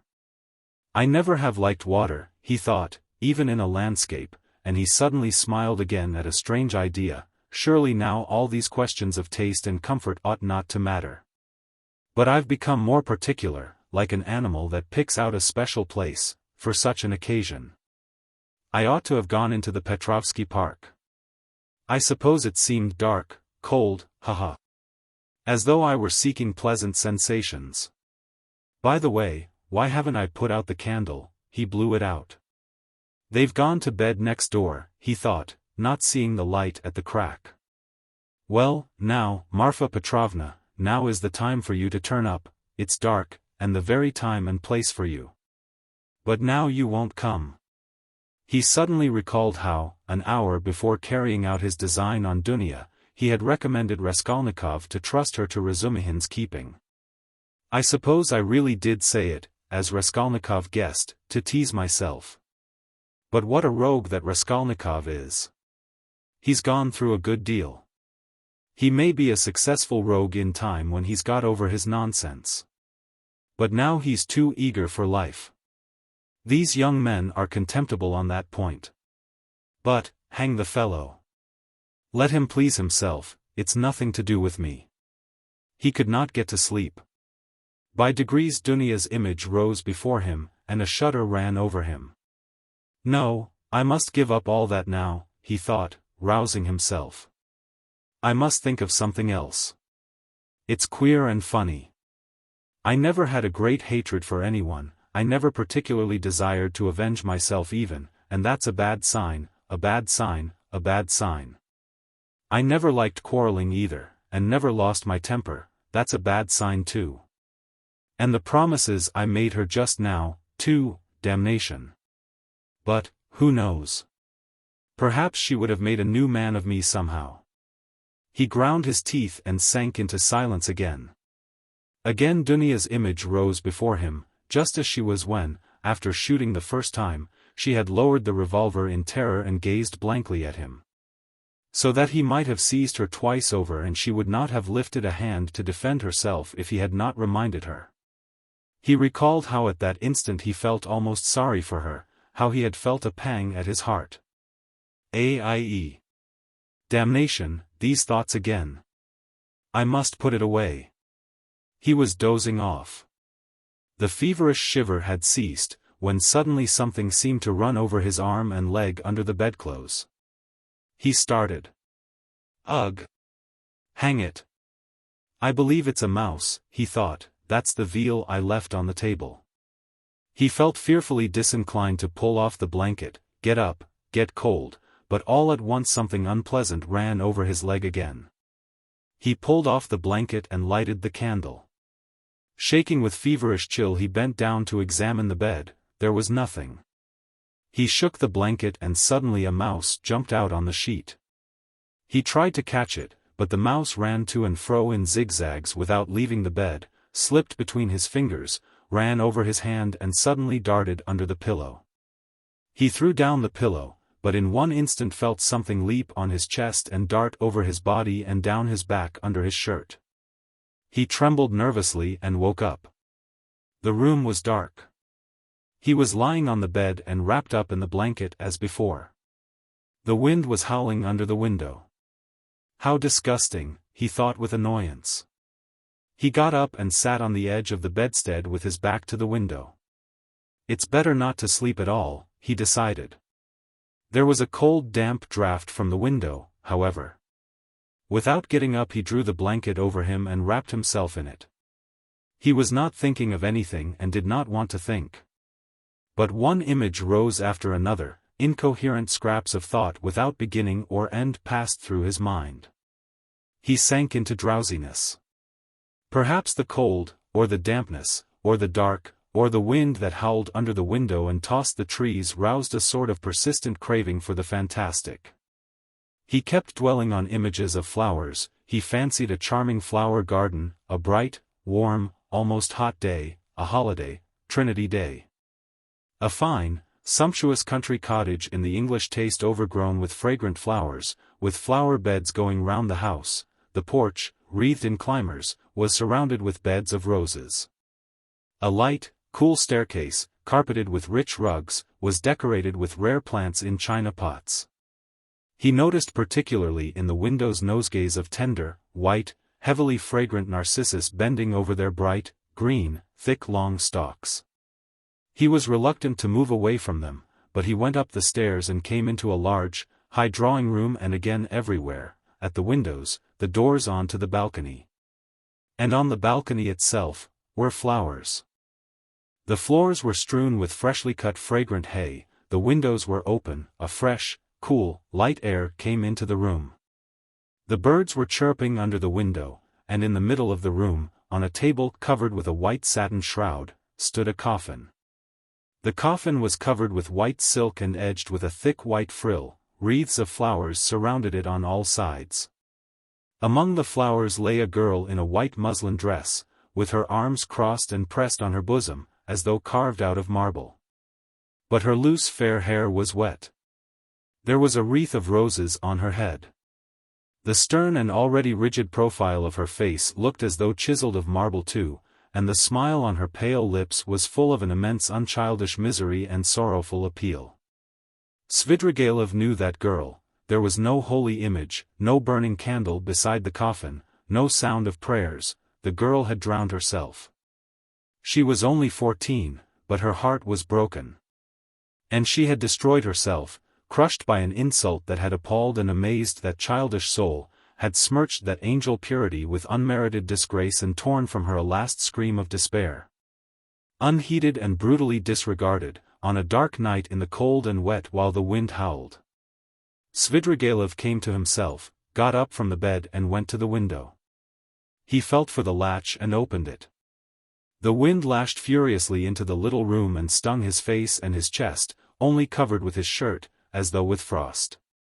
Under the window there must have been something like a garden, and apparently a pleasure garden. There, too, probably there were tea tables and singing in the daytime. Now drops of rain flew in at the window from the trees and bushes. It was dark as in a cellar, so that he could only just make out some dark blurs of objects. Svidrigailov, bending down with elbows on the windowsill, gazed for 5 minutes into the darkness. The boom of a cannon, followed by a second one, resounded in the darkness of the night. Ah, the signal! The river is overflowing, he thought. By morning it will be swirling down the street in the lower parts, flooding the basements and cellars.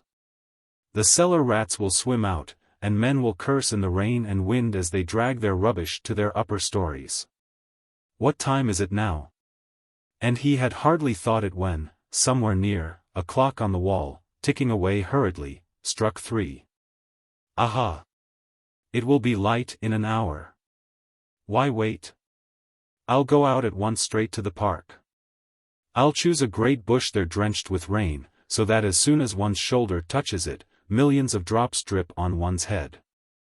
He moved away from the window, shut it, lighted the candle, put on his waistcoat, his overcoat and his hat and went out, carrying the candle.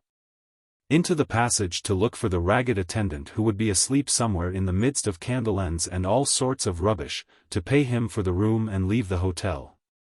It's the best minute, I couldn't choose a better. He walked for some time through a long narrow corridor without finding anyone and was just going to call out, when suddenly in a dark corner between an old cupboard and the door he caught sight of a strange object which seemed to be alive. He bent down with the candle and saw a little girl, not more than 5 years old, shivering and crying, with her clothes as wet as a soaking house flannel. She did not seem afraid of Svidrigailov, but looked at him with blank amazement out of her big black eyes. Now and then she sobbed as children do when they have been crying a long time, but are beginning to be comforted. The child's face was pale and tired, she was numb with cold. How can she have come here? She must have hidden here and not slept all night. He began questioning her. The child, suddenly becoming animated, chattered away in her baby language, something about Mammy and that Mammy would beat her, and about some cup that she had broken. The child chattered on without stopping. He could only guess from what she said that she was a neglected child, whose mother, probably a drunken cook, in the service of the hotel, whipped and frightened her. That the child had broken a cup of her mother's and was so frightened that she had run away the evening before, had hidden for a long while somewhere outside in the rain. At last had made her way in here, hidden behind the cupboard and spent the night there, crying and trembling from the damp, the darkness and the fear that she would be badly beaten for it. He took her in his arms, went back to his room, sat her on the bed, and began undressing her. The torn shoes which she had on her stockingless feet were as wet as if they had been standing in a puddle all night. When he had undressed her, he put her on the bed, covered her up and wrapped her in the blanket from her head downwards. She fell asleep at once. Then he sank into dreary musing again. What folly to trouble myself, he decided suddenly with an oppressive feeling of annoyance. What idiocy! In vexation he took up the candle to go and look for the ragged attendant again and make haste to go away. Damn the child! He thought as he opened the door, but he turned again to see whether the child was asleep. He raised the blanket carefully. The child was sleeping soundly, she had got warm under the blanket, and her pale cheeks were flushed. But strange to say, that flush seemed brighter and coarser than the rosy cheeks of childhood. It's a flush of fever, thought Svidrigailov. It was like the flush from drinking, as though she had been given a full glass to drink. Her crimson lips were hot and glowing, but what was this? He suddenly fancied that her long black eyelashes were quivering, as though the lids were opening and a sly crafty eye peeped out with an unchildlike wink, as though the little girl were not asleep, but pretending. Yes, it was so. Her lips parted in a smile. The corners of her mouth quivered, as though she were trying to control them. But now she quite gave up all effort, now it was a grin, a broad grin. There was something shameless, provocative in that quite unchildish face. It was depravity, it was the face of a harlot, the shameless face of a French harlot. Now both eyes opened wide. They turned a glowing, shameless glance upon him, they laughed, invited him. There was something infinitely hideous and shocking in that laugh, in those eyes, in such nastiness in the face of a child. What, at 5 years old? Svidrigaïlov muttered in genuine horror. What does it mean? And now she turned to him, her little face all aglow, holding out her arms. Accursed child!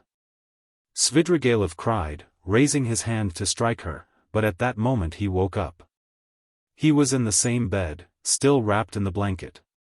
The candle had not been lighted, and daylight was streaming in at the windows. I've had nightmare all night. He got up angrily, feeling utterly shattered, his bones ached. There was a thick mist outside and he could see nothing. It was nearly 5. He had overslept himself. He got up, put on his still damp jacket and overcoat. Feeling the revolver in his pocket, he took it out and then he sat down, took a notebook out of his pocket and in the most conspicuous place on the title page wrote a few lines in large letters. Reading them over, he sank into thought with his elbows on the table. The revolver and the notebook lay beside him. Some flies woke up and settled on the untouched veal, which was still on the table. He stared at them and at last with his free right hand began trying to catch one. He tried till he was tired, but could not catch it. At last, realizing that he was engaged in this interesting pursuit, he started, got up and walked resolutely out of the room. A minute later he was in the street. A thick milky mist hung over the town. Svidrigaïlov walked along the slippery dirty wooden pavement towards the Little Neva. He was picturing the waters of the Little Neva swollen in the night, Petrovsky Island, the wet paths, the wet grass, the wet trees and bushes and at last the bush. He began ill-humoredly staring at the houses, trying to think of something else. There was not a cabman or a passer-by in the street.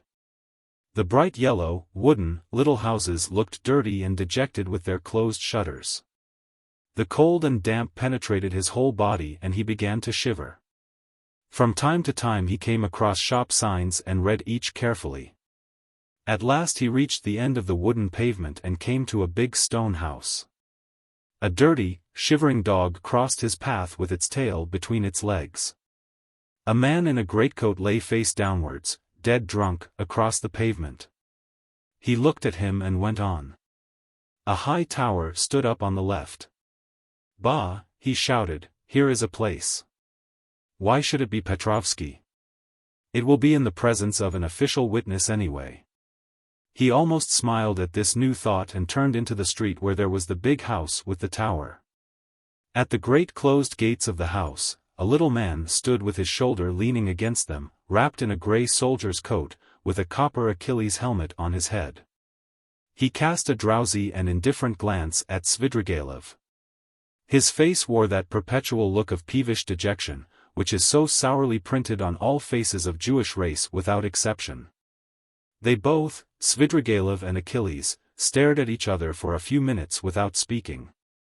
At last it struck Achilles as irregular for a man not drunk to be standing 3 steps from him, staring and not saying a word. What do you want here? He said, without moving or changing his position. Nothing, brother, good morning, answered Svidrigaïlov. This isn't the place. I am going to foreign parts, brother. To foreign parts? To America. America. Svidrigaïlov took out the revolver and cocked it. Achilles raised his eyebrows. I say, this is not the place for such jokes. Why shouldn't it be the place? Because it isn't. Well, brother, I don't mind that. It's a good place. When you are asked, you just say he was going, he said, to America. He put the revolver to his right temple. You can't do it here, it's not the place, cried Achilles, rousing himself, his eyes growing bigger and bigger. Svidrigaïlov pulled the trigger. Chapter 7. The same day, about 7 o'clock in the evening, Raskolnikov was on his way to his mother's and sister's lodging, the lodging in Bakleyev's house which Razumihin had found for them. The stairs went up from the street. Raskolnikov walked with lagging steps, as though still hesitating whether to go or not. But nothing would have turned him back, his decision was taken. Besides, it doesn't matter, they still know nothing, he thought, and they are used to thinking of me as eccentric. He was appallingly dressed, his clothes torn and dirty, soaked with a night's rain. His face was almost distorted from fatigue, exposure, the inward conflict that had lasted for 24 hours. He had spent all the previous night alone, God knows where. But anyway he had reached a decision. He knocked at the door which was opened by his mother. Dunya was not at home. Even the servant happened to be out. At first Pulcheria Alexandrovna was speechless with joy and surprise, then she took him by the hand and drew him into the room. "Here you are," she began, faltering with joy. "Don't be angry with me, Rhodia, for welcoming you so foolishly with tears. I am laughing, not crying." "Did you think I was crying?" "No, I am delighted, but I've got into such a stupid habit of shedding tears. I've been like that ever since your father's death. I cry for anything. Sit down, dear boy, you must be tired. I see you are. Ah, how muddy you are." "I was in the rain yesterday, mother," Raskolnikov began. "No, no," Pulcheria Alexandrovna hurriedly interrupted, "you thought I was going to cross-question you in the womanish way I used to. Don't be anxious, I understand it all, now I've learned the ways here and truly I see for myself that they are better. I've made up my mind once for all, how could I understand your plans and expect you to give an account of them? God knows what concerns and plans you may have, or what ideas you are hatching. So it's not for me to keep nudging your elbow, asking you what you are thinking about. But, my goodness! Why am I running to and fro as though I were crazy? I am reading your article in the magazine for the third time, Rhodia. Dmitri Prokofitch brought it to me. Directly I saw it I cried out to myself, there, foolish one, I thought, that's what he is busy about, that's the solution of the mystery. Learned people are always like that. He may have some new ideas in his head just now, he is thinking them over and I worry him and upset him. I read it, my dear, and of course there was a great deal I did not understand. But that's only natural, how should I? Show me, mother." Raskolnikov took the magazine and glanced at his article. Incongruous as it was with his mood and his circumstances, he felt that strange and bitter-sweet sensation that every author experiences the first time he sees himself in print. Besides, he was only 23. It lasted only a moment. After reading a few lines he frowned and his heart throbbed with anguish. He recalled all the inward conflict of the preceding months. He flung the article on the table with disgust and anger. "But, however foolish I may be, Rhodia, I can see for myself that you will very soon be one of the leading, if not the leading man, in the world of Russian thought. And they dared to think you were mad. You don't know, but they really thought that. Ah, the despicable creatures, how could they understand genius? And Dunya was all but believing it, what do you say to that? Your father sent twice to magazines, the first time poems, I've got the manuscript and will show you, and the second time a whole novel, I begged him to let me copy it out, and how we prayed that they should be taken, they weren't. I was breaking my heart, Rhodia, 6 or 7 days ago over your food and your clothes and the way you are living. But now I see again how foolish I was, for you can attain any position you like by your intellect and talent. No doubt you don't care about that for the present and you are occupied with much more important matters. Dunya's not at home, mother? No, Rhodia. I often don't see her. She leaves me alone. Dmitri Prokofitch comes to see me, it's so good of him, and he always talks about you. He loves you and respects you, my dear. I don't say that Dunya is very wanting in consideration. I am not complaining. She has her ways and I have mine, she seems to have got some secrets of late and I never have any secrets from you too. Of course, I am sure that Dunya has far too much sense, and besides she loves you and me, but I don't know what it will all lead to. You've made me so happy by coming now, Rhodia, but she has missed you by going out. When she comes in I'll tell her, your brother came in while you were out. Where have you been all this time? You mustn't spoil me, Rhodia, you know, come when you can, but if you can't, it doesn't matter, I can wait. I shall know, anyway, that you are fond of me, that will be enough for me. I shall read what you write, I shall hear about you from everyone, and sometimes you'll come yourself to see me. What could be better? Here you've come now to comfort your mother, I see that. Here Pulcheria Alexandrovna began to cry. Here I am again. Don't mind my foolishness. My goodness, why am I sitting here, she cried, jumping up. There is coffee and I don't offer you any. Ah, that's the selfishness of old age. I'll get it at once. Mother, don't trouble, I am going at once. I haven't come for that. Please listen to me. Pulcheria Alexandrovna went up to him timidly. Mother, whatever happens, whatever you hear about me, whatever you are told about me, will you always love me as you do now? He asked suddenly from the fullness of his heart, as though not thinking of his words and not weighing them. Rhodia, Rhodia, what is the matter? How can you ask me such a question? Why, who will tell me anything about you? Besides, I shouldn't believe anyone, should refuse to listen. I've come to assure you that I've always loved you and I am glad that we are alone, even glad Dunya is out, he went on with the same impulse. I have come to tell you that though you will be unhappy, you must believe that your son loves you now more than himself, and that all you thought about me, that I was cruel and didn't care about you, was all a mistake. I shall never cease to love you. Well, that's enough, I thought I must do this and begin with this. Pulcheria Alexandrovna embraced him in silence, pressing him to her bosom and weeping gently. I don't know what is wrong with you, Rhodia, she said at last. I've been thinking all this time that we were simply boring you and now I see that there is a great sorrow in store for you, and that's why you are miserable. I've foreseen it a long time, Rhodia. Forgive me for speaking about it. I keep thinking about it and lie awake at nights. Your sister lay talking in her sleep all last night, talking of nothing but you. I caught something, but I couldn't make it out. I felt all the morning as though I were going to be hanged, waiting for something, expecting something, and now it has come. Rhodia, Rhodia, where are you going? You are going away somewhere? Yes. That's what I thought. I can come with you, you know, if you need me. And Dunya, too. She loves you dearly, and Sofia Semyonovna may come with us if you like. You see, I am glad to look upon her as a daughter even. Dmitri Prokofitch will help us to go together. But, where are you going? Goodbye, mother. What, today? She cried, as though losing him forever.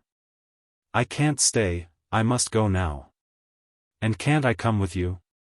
No, but kneel down and pray to God for me. Your prayer perhaps will reach him. Let me bless you and sign you with the cross. That's right, that's right. Oh, God, what are we doing? Yes, he was glad, he was very glad that there was no one there, that he was alone with his mother. For the first time after all those awful months his heart was softened. He fell down before her, he kissed her feet and both wept, embracing. And she was not surprised and did not question him this time. For some days she had realized that something awful was happening to her son and that now some terrible minute had come for him. Rhodia, my darling, my firstborn, she said sobbing, now you are just as when you were little. You would run like this to me and hug me and kiss me.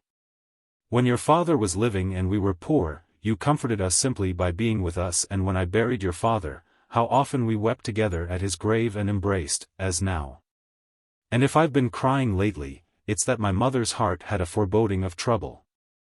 The first time I saw you, that evening, you remember, as soon as we arrived here, I guessed simply from your eyes. My heart sank at once, and today when I opened the door and looked at you, I thought the fatal hour had come.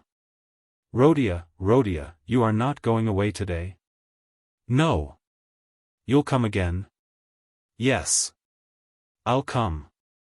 Rodia, don't be angry, I don't dare to question you. I know I mustn't. Only say 2 words to me. Is it far where you are going? Very far. What is awaiting you there? Some post or career for you? What God sends, only pray for me. Raskolnikov went to the door, but she clutched him and gazed despairingly into his eyes. Her face worked with terror. Enough, mother, said Raskolnikov, deeply regretting that he had come. Not forever, it's not yet forever. You'll come tomorrow? I will, goodbye. He tore himself away at last. It was a warm, fresh, bright evening, it had cleared up in the morning. Raskolnikov went to his lodgings, he made haste. He wanted to finish all before sunset. He did not want to meet anyone till then. Going up the stairs he noticed that Nastasia rushed from the samovar to watch him intently. Can anyone have come to see me, he wondered. He had a disgusted vision of Porfiry. But opening his door he saw Dunya. She was sitting alone, plunged in deep thought, and looked as though she had been waiting a long time. He stopped short in the doorway. She rose from the sofa in dismay and stood up facing him. Her eyes, fixed upon him, betrayed horror and infinite grief. And from those eyes alone he saw at once that she knew. Am I to come in or go away? He asked uncertainly. I've been all day with Sofya Semyonovna. We were both waiting for you. We thought that you would be sure to come there. Raskolnikov went into the room and sank exhausted on a chair. I feel weak, Dunya, I am very tired. And I should have liked at this moment to be able to control myself. He glanced at her mistrustfully. Where were you all night? I don't remember clearly. You see, sister, I wanted to make up my mind once for all, and several times I walked by the Neva. I remember that I wanted to end it all there, but I couldn't make up my mind, he whispered, looking at her mistrustfully again. Thank God.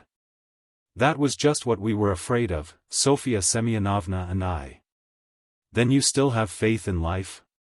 Thank God, thank God. Raskolnikov smiled bitterly.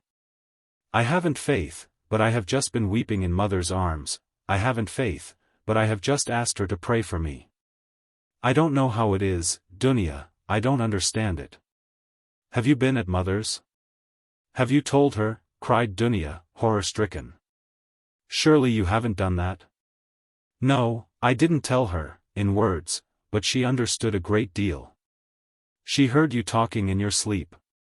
I am sure she half understands it already. Perhaps I did wrong in going to see her. I don't know why I did go. I am a contemptible person, Dunya. A contemptible person, but ready to face suffering. You are, aren't you? Yes, I am going.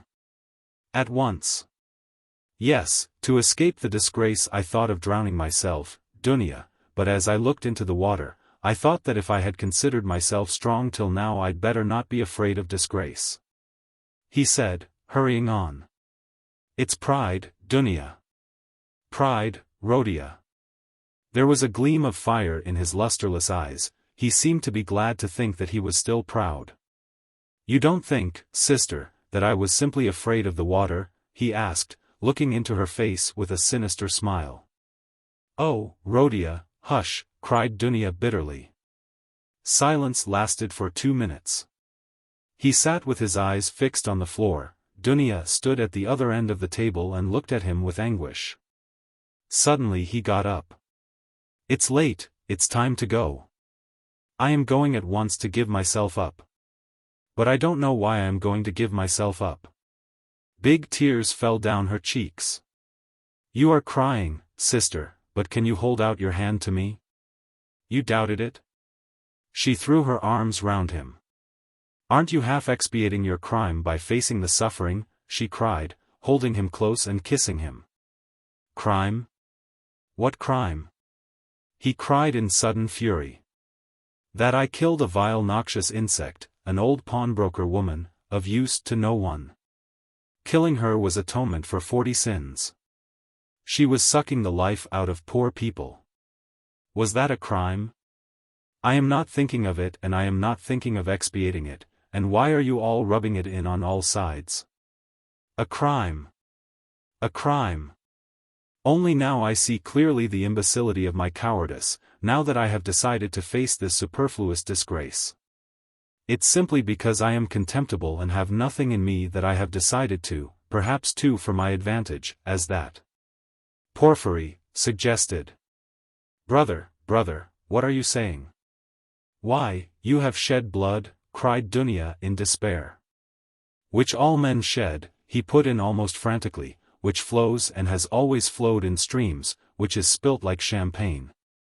And for which men are crowned in the capital and are called afterwards benefactors of mankind. Look into it more carefully and understand it.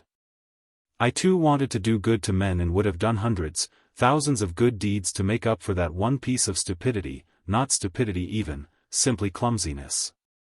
For the idea was by no means so stupid as it seems now that it has failed. Everything seems stupid when it fails. By that stupidity I only wanted to put myself into an independent position, to take the first step, to obtain means. And then everything would have been smoothed over by benefits immeasurable in comparison. But I couldn't carry out even the first step, because I am contemptible, that's what's the matter. And yet I won't look at it as you do. If I had succeeded I should have been crowned with glory, but now I'm trapped. But that's not so, not so. Brother, what are you saying? It's not picturesque, not aesthetically attractive. I fail to understand why bombarding people by regular siege is more honorable. The fear of appearances is the first symptom of impotence.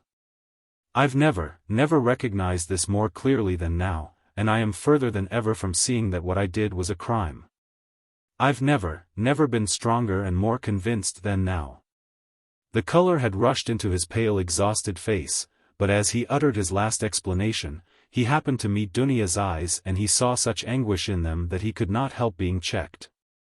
He felt that he had, anyway, made these two poor women miserable, that he was, anyway, the cause. Dunya darling, if I am guilty forgive me, though I cannot be forgiven if I am guilty. Goodbye. We won't dispute. It's time, high time to go. Don't follow me, I beseech you, I have somewhere else to go. But you go at once and sit with mother. I entreat you to. It's my last request of you. Don't leave her at all, I left her in a state of anxiety, that she is not fit to bear, she will die or go out of her mind. Be with her. Razumihin will be with you. I've been talking to him. Don't cry about me, I'll try to be honest and manly all my life, even if I am a murderer. Perhaps I shall some day make a name. I won't disgrace you, you will see, I'll still show. Now goodbye for the present, he concluded hurriedly, noticing again a strange expression in Dunya's eyes at his last words and promises. Why are you crying? Don't cry, we are not parting forever. Yes. Wait a minute, I'd forgotten. He went to the table, took up a thick dusty book, opened it and took from between the pages a little watercolor portrait on ivory. It was the portrait of his landlady's daughter, who had died of fever, that strange girl who had wanted to be a nun. For a minute he gazed at the delicate expressive face of his betrothed, kissed the portrait and gave it to Dunya. I used to talk a great deal about it to her, only to her, he said thoughtfully. To her heart I confided much of what has since been so hideously realized. Don't be uneasy, he returned to Dunya, she was as much opposed to it as you, and I am glad that she is gone. The great point is that everything now is going to be different, is going to be broken in two, he cried, suddenly returning to his dejection. Everything, and am I prepared for it? Do I want it myself? They say it is necessary for me to suffer. What's the object of these senseless sufferings? Shall I know any better what they are for, when I am crushed by hardships and idiocy, and weak as an old man after 20 years penal servitude? And what shall I have to live for then? Why am I consenting to that life now? Oh, I knew I was contemptible when I stood looking at the Neva at daybreak today. At last they both went out. It was hard for Dunya, but she loved him. She walked away, but after going 50 paces she turned round to look at him again. He was still in sight. At the corner he too turned, and for the last time their eyes met. But noticing that she was looking at him, he motioned her away with impatience and even vexation, and turned the corner abruptly. I am wicked, I see that, he thought to himself, feeling ashamed a moment later of his angry gesture to Dunya. But why are they so fond of me if I don't deserve it? Oh, if only I were alone and no one loved me and I too had never loved anyone. Nothing of all this would have happened. But I wonder, shall I in those 15 or 20 years grow so meek that I shall humble myself before people and whimper at every word that I am a criminal? Yes, that's it, that's what they are sending me there for, that's what they want. Look at them running to and fro about the streets, every one of them a scoundrel and a criminal at heart and, worse still, an idiot. But try to get me off and they'd be wild with righteous indignation. Oh, how I hate them all. He fell to musing by what process it could come to pass, that he could be humbled before all of them, indiscriminately, humbled by conviction. And yet why not? It must be so. Would not 20 years of continual bondage crush him utterly? Water wears out a stone. And why should he live after that? Why should he go now when he knew that it would be so? It was the 100th time perhaps that he had asked himself that question since the previous evening, but still he went. Chapter 8. When he went into Sonya's room, it was already getting dark. All day Sonya had been waiting for him in terrible anxiety. Dunya had been waiting with her. She had come to her that morning, remembering Svidrigaïlov's words that Sonya knew. We will not describe the conversation and tears of the two girls, and how friendly they became. Dunya gained one comfort at least from that interview, that her brother would not be alone. He had gone to her, Sonya, first with his confession. He had gone to her for human fellowship when he needed it, she would go with him wherever fate might send him. Dunya did not ask, but she knew it was so. She looked at Sonya almost with reverence and at first almost embarrassed her by it. Sonya was almost on the point of tears. She felt herself, on the contrary, hardly worthy to look at Dunya. Dunya's gracious image when she had bowed to her so attentively and respectfully at their first meeting in Raskolnikov's room had remained in her mind as one of the fairest visions of her life. Dunya at last became impatient and, leaving Sonya, went to her brother's room to await him there. She kept thinking that he would come there first. When she had gone, Sonya began to be tortured by the dread of his committing suicide, and Dunya too feared it. But they had spent the day trying to persuade each other that that could not be, and both were less anxious while they were together. As soon as they parted, each thought of nothing else. Sonya remembered how Svidrigaïlov had said to her the day before that Raskolnikov had two alternatives, Siberia or. Besides, she knew his vanity, his pride and his lack of faith. Is it possible that he has nothing but cowardice and fear of death to make him live? She thought at last in despair. Meanwhile the sun was setting. Sonya was standing in dejection, looking intently out of the window, but from it she could see nothing but the unwhitewashed blank wall of the next house. At last, when she began to feel sure of his death, he walked into the room. She gave a cry of joy, but looking carefully into his face she turned pale. "Yes," said Raskolnikov, smiling. "I have come for your cross, Sonya. It was you told me to go to the crossroads. Why is it you are frightened now it's come to that?" Sonya gazed at him astonished. His tone seemed strange to her. A cold shiver ran over her, but in a moment she guessed that the tone and the words were a mask. He spoke to her looking away, as though to avoid meeting her eyes. "You see, Sonya, I've decided that it will be better so. There is one fact.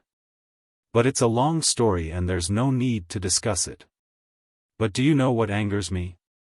It annoys me that all those stupid brutish faces will be gaping at me directly, pestering me with their stupid questions, which I shall have to answer. They'll point their fingers at me. Tfu! You know I am not going to Porfiry, I am sick of him. I'd rather go to my friend, the explosive lieutenant. How I shall surprise him, what a sensation I shall make. But I must be cooler. I've become too irritable of late. You know I was nearly shaking my fist at my sister just now, because she turned to take a last look at me. It's a brutal state to be in. Ah! What am I coming to? Well, where are the crosses? He seemed hardly to know what he was doing. He could not stay still or concentrate his attention on anything. His ideas seemed to gallop after one another, he talked incoherently, his hands trembled slightly. Without a word Sonya took out of the drawer 2 crosses, one of cypress wood and one of copper. She made the sign of the cross over herself and over him, and put the wooden cross on his neck. It's the symbol of my taking up the cross, he laughed. As though I had not suffered much till now. The wooden cross, that is the peasant one, the copper one, that is Lizaveta's, you will wear yourself, show me. So she had it on, at that moment? I remember 2 things like these too, a silver one and a little icon. I threw them back on the old woman's neck. Those would be appropriate now, really, those are what I ought to put on now. But I am talking nonsense and forgetting what matters, I'm somehow forgetful. You see I have come to warn you, Sonya, so that you might know, that's all I came for. But I thought I had more to say. You wanted me to go yourself.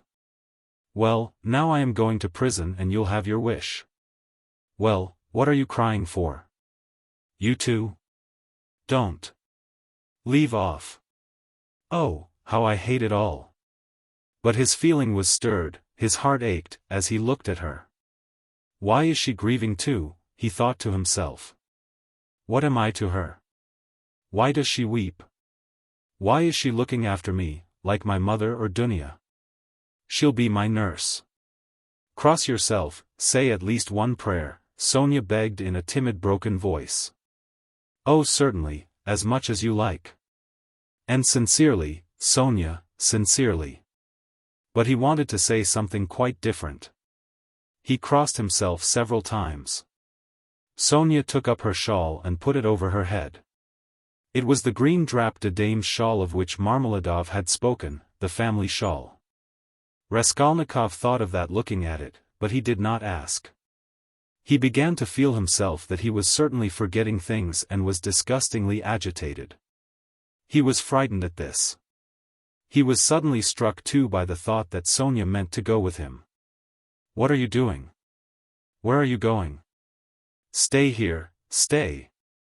I'll go alone, he cried in cowardly vexation, and almost resentful, he moved towards the door. What's the use of going in procession? He muttered going out.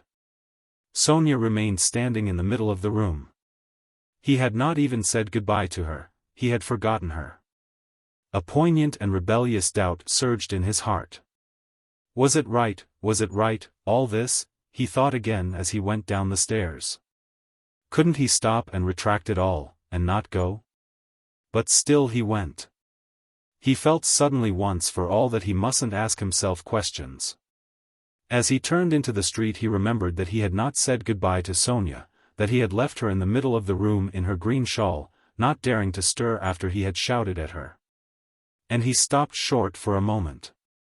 At the same instant, another thought dawned upon him, as though it had been lying in wait to strike him then. Why, with what object did I go to her just now? I told her, on business. On what business?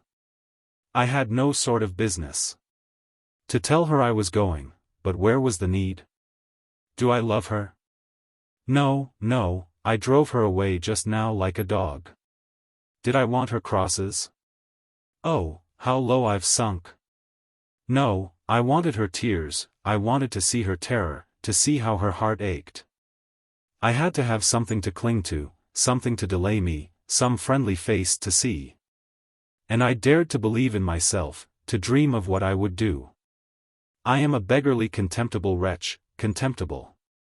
He walked along the canal bank, and he had not much further to go.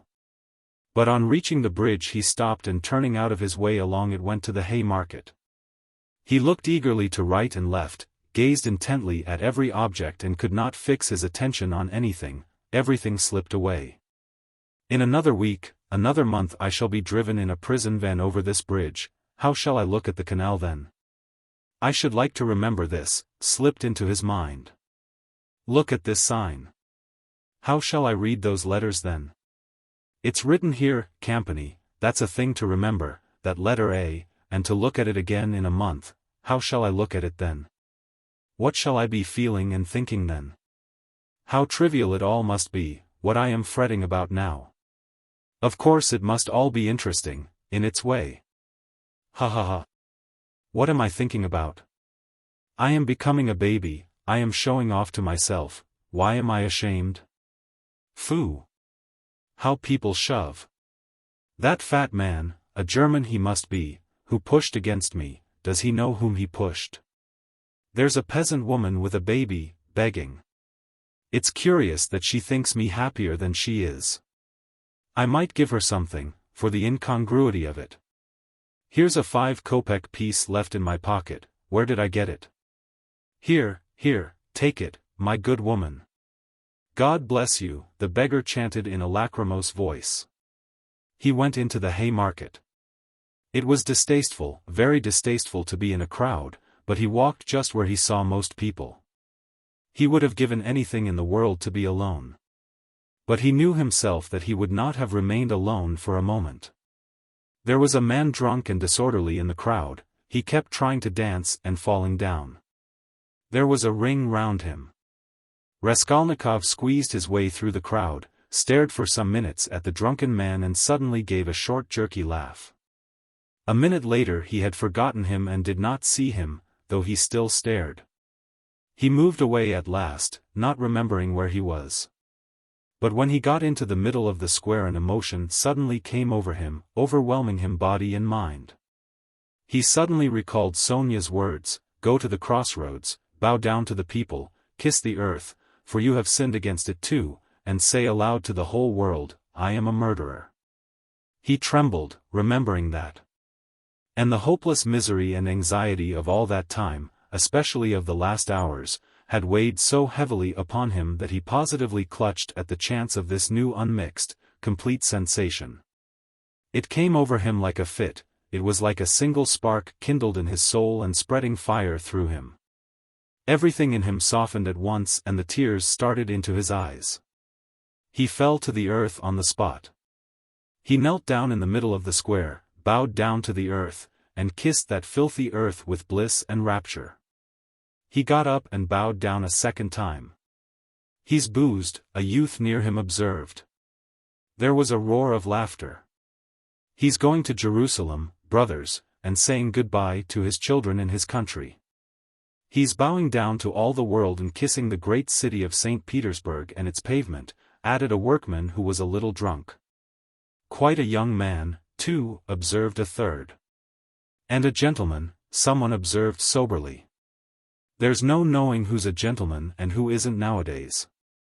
These exclamations and remarks checked Raskolnikov, and the words, I am a murderer, which were perhaps on the point of dropping from his lips, died away.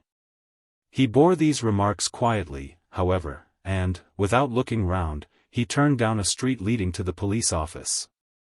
He had a glimpse of something on the way which did not surprise him. He had felt that it must be so. The second time he bowed down in the Haymarket he saw, standing 50 paces from him on the left, Sonya. She was hiding from him behind one of the wooden shanties in the marketplace. She had followed him then on his painful way. Raskolnikov at that moment felt and knew once for all that Sonya was with him forever and would follow him to the ends of the earth, wherever fate might take him. It wrung his heart, but he was just reaching the fatal place. He went into the yard fairly resolutely. He had to mount to the third story. I shall be some time going up, he thought. He felt as though the fateful moment was still far off, as though he had plenty of time left for consideration. Again the same rubbish, the same eggshells lying about on the spiral stairs, again the open doors of the flats, again the same kitchens and the same fumes and stench coming from them. Raskolnikov had not been here since that day. His legs were numb and gave way under him, but still they moved forward. He stopped for a moment to take breath, to collect himself, so as to enter like a man. But why? What for, he wondered, reflecting. If I must drink the cup, what difference does it make? The more revolting the better. He imagined for an instant the figure of the explosive lieutenant, Ilya Petrovitch. Was he actually going to him? Couldn't he go to someone else? To Nikodym Fomitch? Couldn't he turn back and go straight to Nikodym Fomitch's lodgings? At least then it would be done privately. No, no. To the explosive lieutenant. If he must drink it off at once. Turning cold and hardly conscious, he opened the door of the office. There were very few people in it this time, only a house porter and a peasant. The doorkeeper did not even peep out from behind his screen. Raskolnikov walked into the next room. Perhaps I still need not speak, passed through his mind. Some sort of clerk not wearing a uniform was settling himself at a bureau to write. In a corner another clerk was seating himself. Zaintov was not there, nor, of course, Nikodym Fomitch. No one in? Raskolnikov asked, addressing the person at the bureau. Whom do you want? Not a sound was heard, not a sight was seen, but I sent the Russian. How does it go on in the fairy tale? I've forgotten. At your service, a familiar voice cried suddenly. Raskolnikov shuddered. The explosive lieutenant stood before him. He had just come in from the third room. It is the hand of fate, thought Raskolnikov. Why is he here? You've come to see us? What about? Cried Ilya Petrovitch. He was obviously in an exceedingly good humor and perhaps a trifle exhilarated. If it's on business you are rather early. 3 It's only a chance that I am here, however I'll do what I can. I must admit, what is it? Excuse me.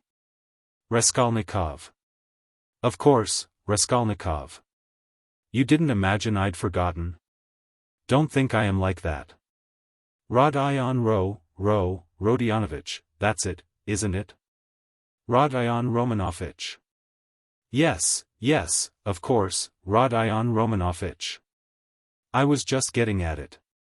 I made many inquiries about you. I assure you I've been genuinely grieved since I behaved like that. It was explained to me afterwards that you were a literary man, and a learned one too, and so to say the first steps. Mercy on us. What literary or scientific man does not begin by some originality of conduct? My wife and I have the greatest respect for literature. In my wife it's a genuine passion. Literature and art.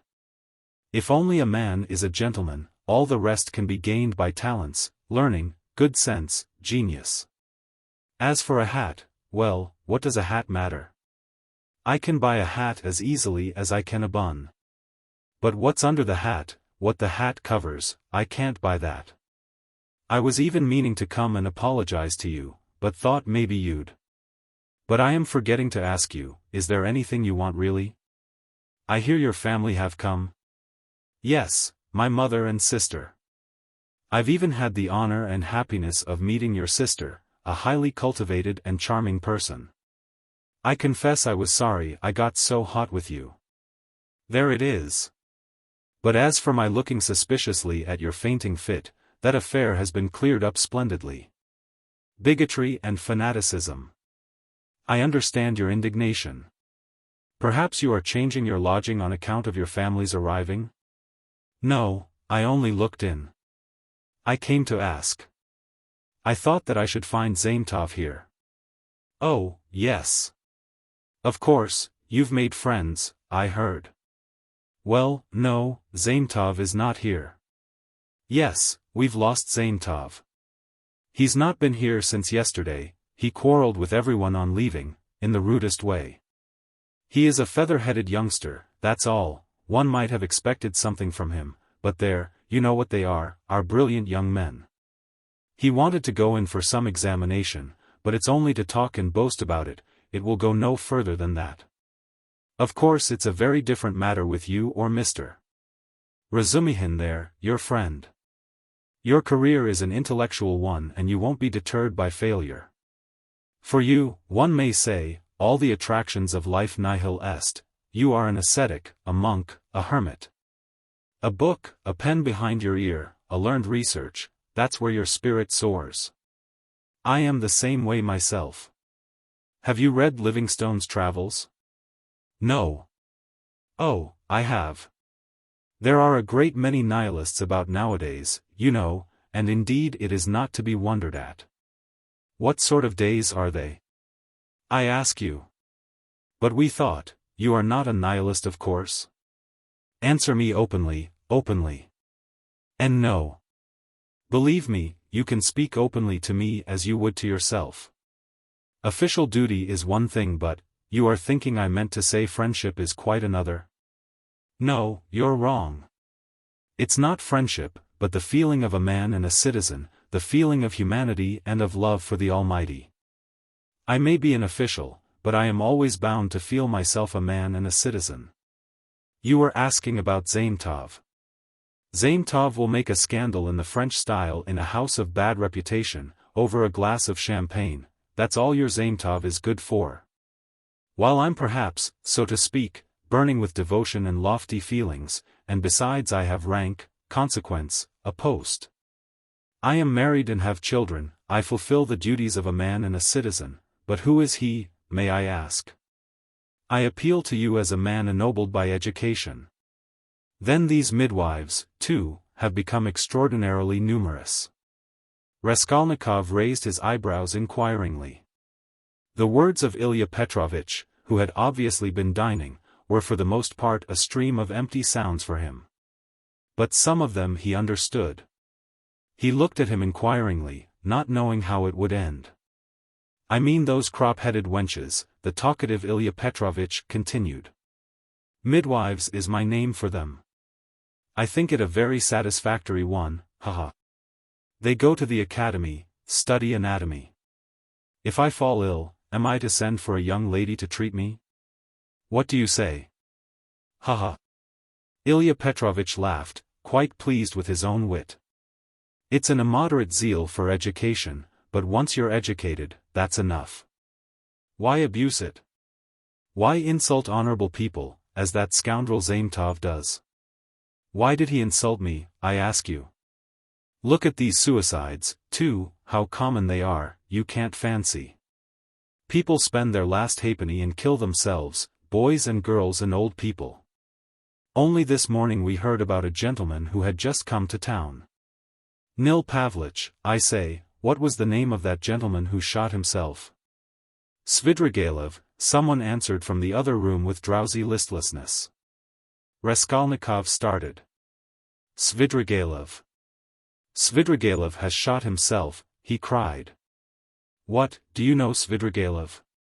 Yes. I knew him. He hadn't been here long. Yes, that's so. He had lost his wife, was a man of reckless habits and all of a sudden shot himself, and in such a shocking way. He left in his notebook a few words, that he dies in full possession of his faculties and that no one is to blame for his death. He had money, they say. How did you come to know him? I was acquainted, my sister was governess in his family. Bah. Then no doubt you can tell us something about him. You had no suspicion? I saw him yesterday, he was drinking wine, I knew nothing. Raskolnikov felt as though something had fallen on him and was stifling him. You've turned pale again. It's so stuffy here. Yes, I must go, muttered Raskolnikov. Excuse my troubling you. Oh, not at all, as often as you like. It's a pleasure to see you and I am glad to say so. Ilya Petrovitch held out his hand.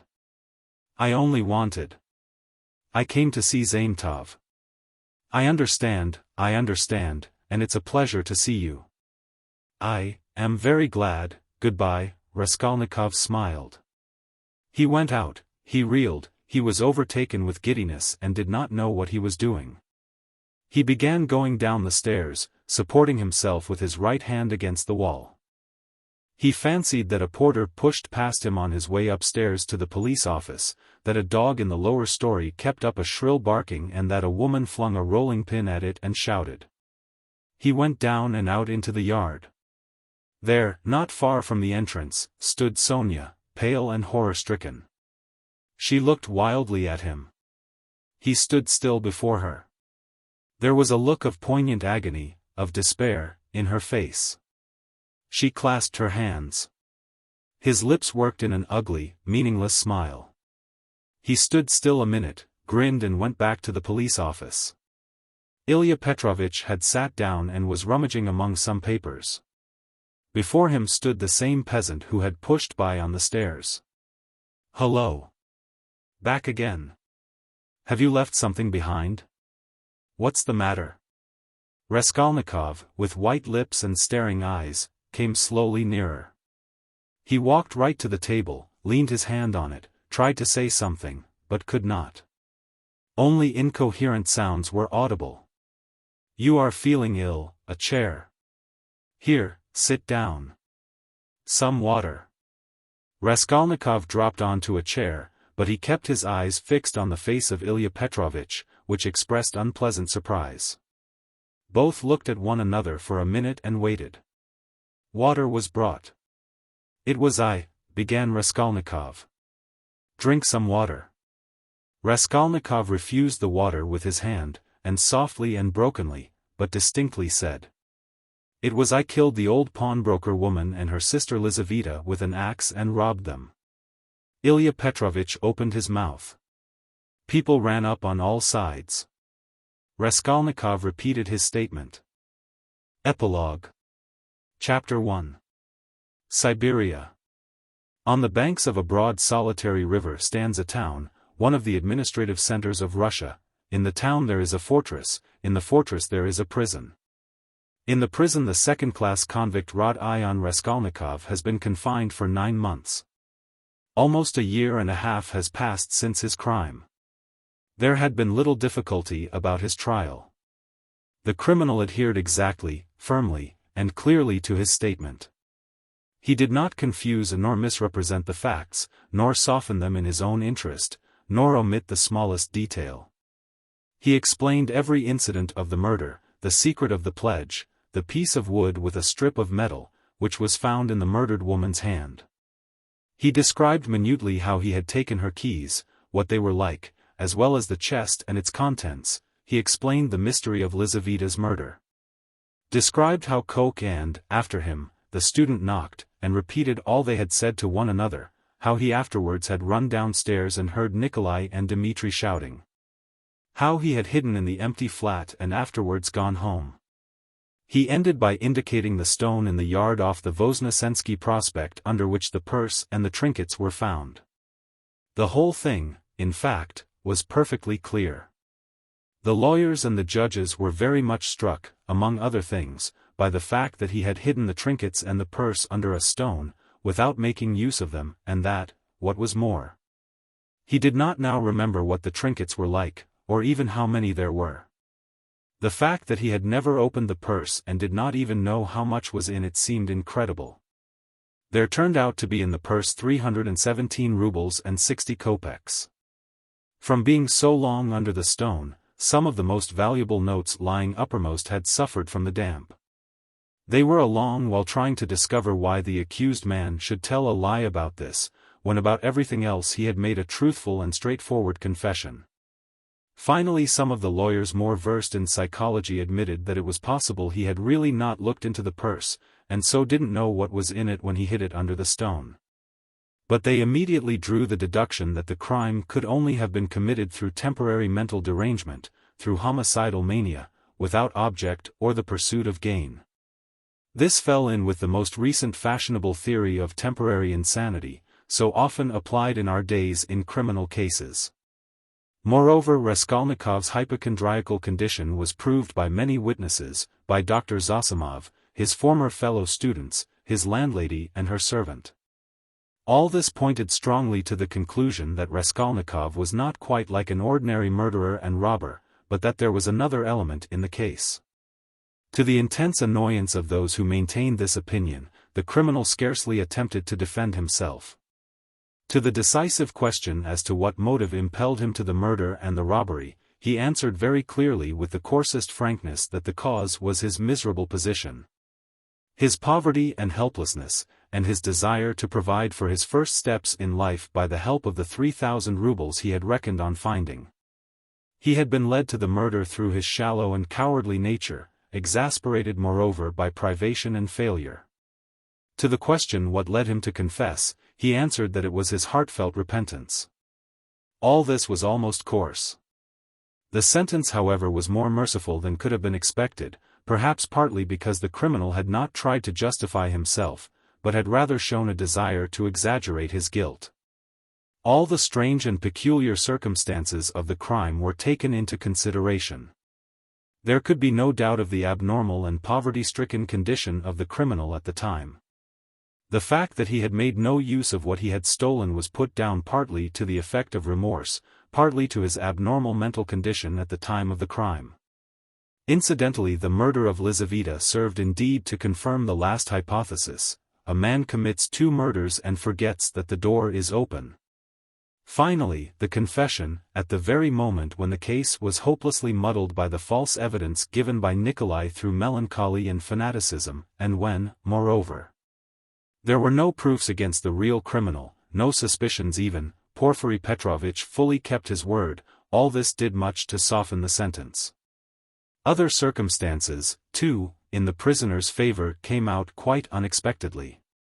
Razumihin somehow discovered and proved that while Raskolnikov was at the university he had helped a poor consumptive fellow student and had spent his last penny on supporting him for 6 months. And when this student died, leaving a decrepit old father whom he had maintained almost from his 13th year, Raskolnikov had got the old man into a hospital and paid for his funeral when he died. Raskolnikov's landlady bore witness, too, that when they had lived in another house at 5 Corners, Raskolnikov had rescued 2 little children from a house on fire and was burnt in doing so. This was investigated and fairly well confirmed by many witnesses. These facts made an impression in his favor. And in the end the criminal was, in consideration of extenuating circumstances, condemned to penal servitude in the 2nd class for a term of 8 years only. At the very beginning of the trial Raskolnikov's mother fell ill. Dunya and Razumihin found it possible to get her out of Petersburg during the trial. Razumihin chose a town on the railway not far from Petersburg, so as to be able to follow every step of the trial and at the same time to see Avdotya Romanovna as often as possible. Pulcheria Alexandrovna's illness was a strange nervous one and was accompanied by a partial derangement of her intellect. When Dunya returned from her last interview with her brother, she had found her mother already ill, in feverish delirium. That evening Razumihin and she agreed what answers they must make to her mother's questions about Raskolnikov and made up a complete story for her mother's benefit of his having to go away to a distant part of Russia on a business commission, which would bring him in the end money and reputation. But they were struck by the fact that Pulcheria Alexandrovna never asked them anything on the subject, neither then nor thereafter. On the contrary, she had her own version of her son's sudden departure.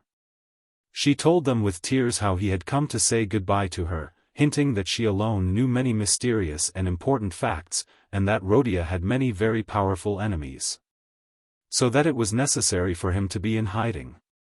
As for his future career, she had no doubt that it would be brilliant when certain sinister influences could be removed. She assured Razumihin that her son would be one day a great statesman, that his article and brilliant literary talent proved it. This article she was continually reading, she even read it aloud, almost took it to bed with her, but scarcely asked where Rodion was, though the subject was obviously avoided by the others, which might have been enough to awaken her suspicions. They began to be frightened at last at Pulcheria Alexandrovna's strange silence on certain subjects. She did not, for instance, complain of getting no letters from him, though in previous years she had only lived on the hope of letters from her beloved Rodia. This was the cause of great uneasiness to Dunya. The idea occurred to her that her mother suspected that there was something terrible in her son's fate and was afraid to ask, for fear of hearing something still more awful. In any case, Dunya saw clearly that her mother was not in full possession of her faculties.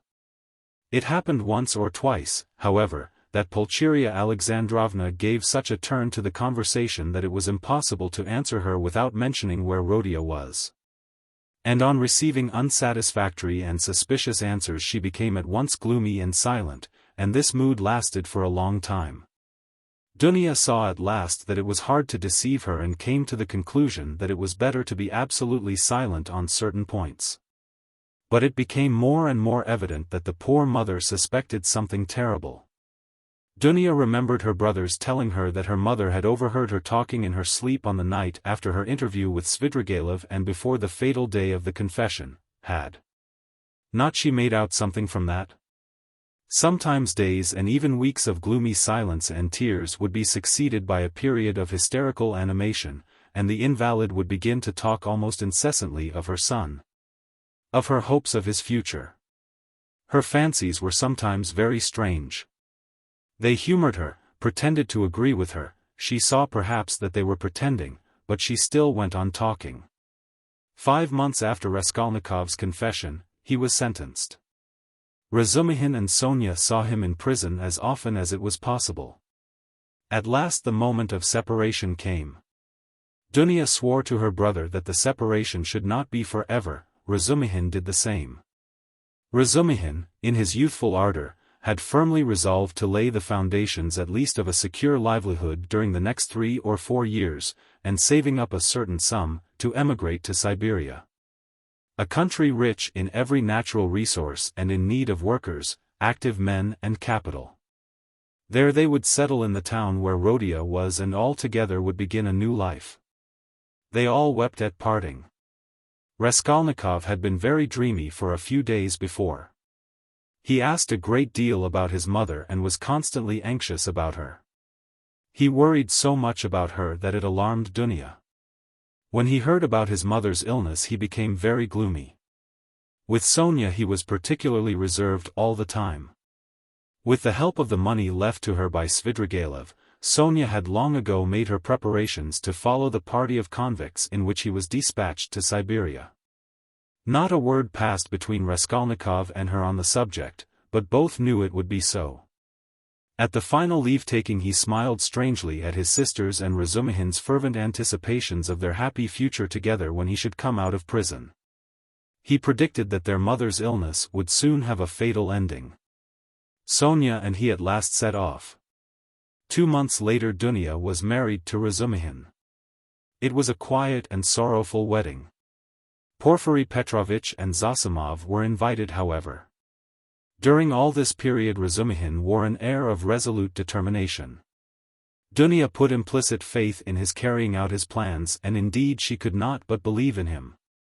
He displayed a rare strength of will. Among other things he began attending university lectures again in order to take his degree. They were continually making plans for the future. Both counted on settling in Siberia within 5 years at least. Till then they rested their hopes on Sonya. Pulcheria Alexandrovna was delighted to give her blessing to Dunya's marriage with Razumihin, but after the marriage she became even more melancholy and anxious. To give her pleasure Razumihin told her how Raskolnikov had looked after the poor student and his decrepit father and how a year ago he had been burnt and injured in rescuing 2 little children from a fire. These 2 pieces of news excited Pulcheria Alexandrovna's disordered imagination almost to ecstasy. She was continually talking about them, even entering into conversation with strangers in the street, though Dunya always accompanied her. In public conveyances and shops, wherever she could capture a listener, she would begin the discourse about her son, his article, how he had helped the student, how he had been burnt at the fire. And so on. Dunya did not know how to restrain her. Apart from the danger of her morbid excitement, there was the risk of someone's recalling Raskolnikov's name and speaking of the recent trial. Pulcheria Alexandrovna found out the address of the mother of the 2 children her son had saved and insisted on going to see her. At last her restlessness reached an extreme point. She would sometimes begin to cry suddenly and was often ill and feverishly delirious. One morning she declared that by her reckoning Rodion ought soon to be home, that she remembered when he said goodbye to her he said that they must expect him back in 9 months. She began to prepare for his coming, began to do up her room for him, to clean the furniture, to wash and put up new hangings and so on. Dunya was anxious, but said nothing and helped her to arrange the room. After a fatiguing day spent in continual fancies, in joyful daydreams and tears, Pulcheria Alexandrovna was taken ill in the night and by morning she was feverish and delirious. It was brain fever. She died within a fortnight. In her delirium she dropped words which showed that she knew a great deal more about her son's terrible fate than they had supposed. For a long time Raskolnikov did not know of his mother's death, though a regular correspondence had been maintained from the time he reached Siberia. It was carried on by means of Sonya, who wrote every month to the Razumihins and received an answer with unfailing regularity.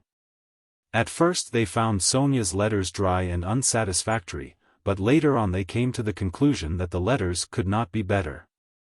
For from these letters they received a complete picture of their unfortunate brother's life.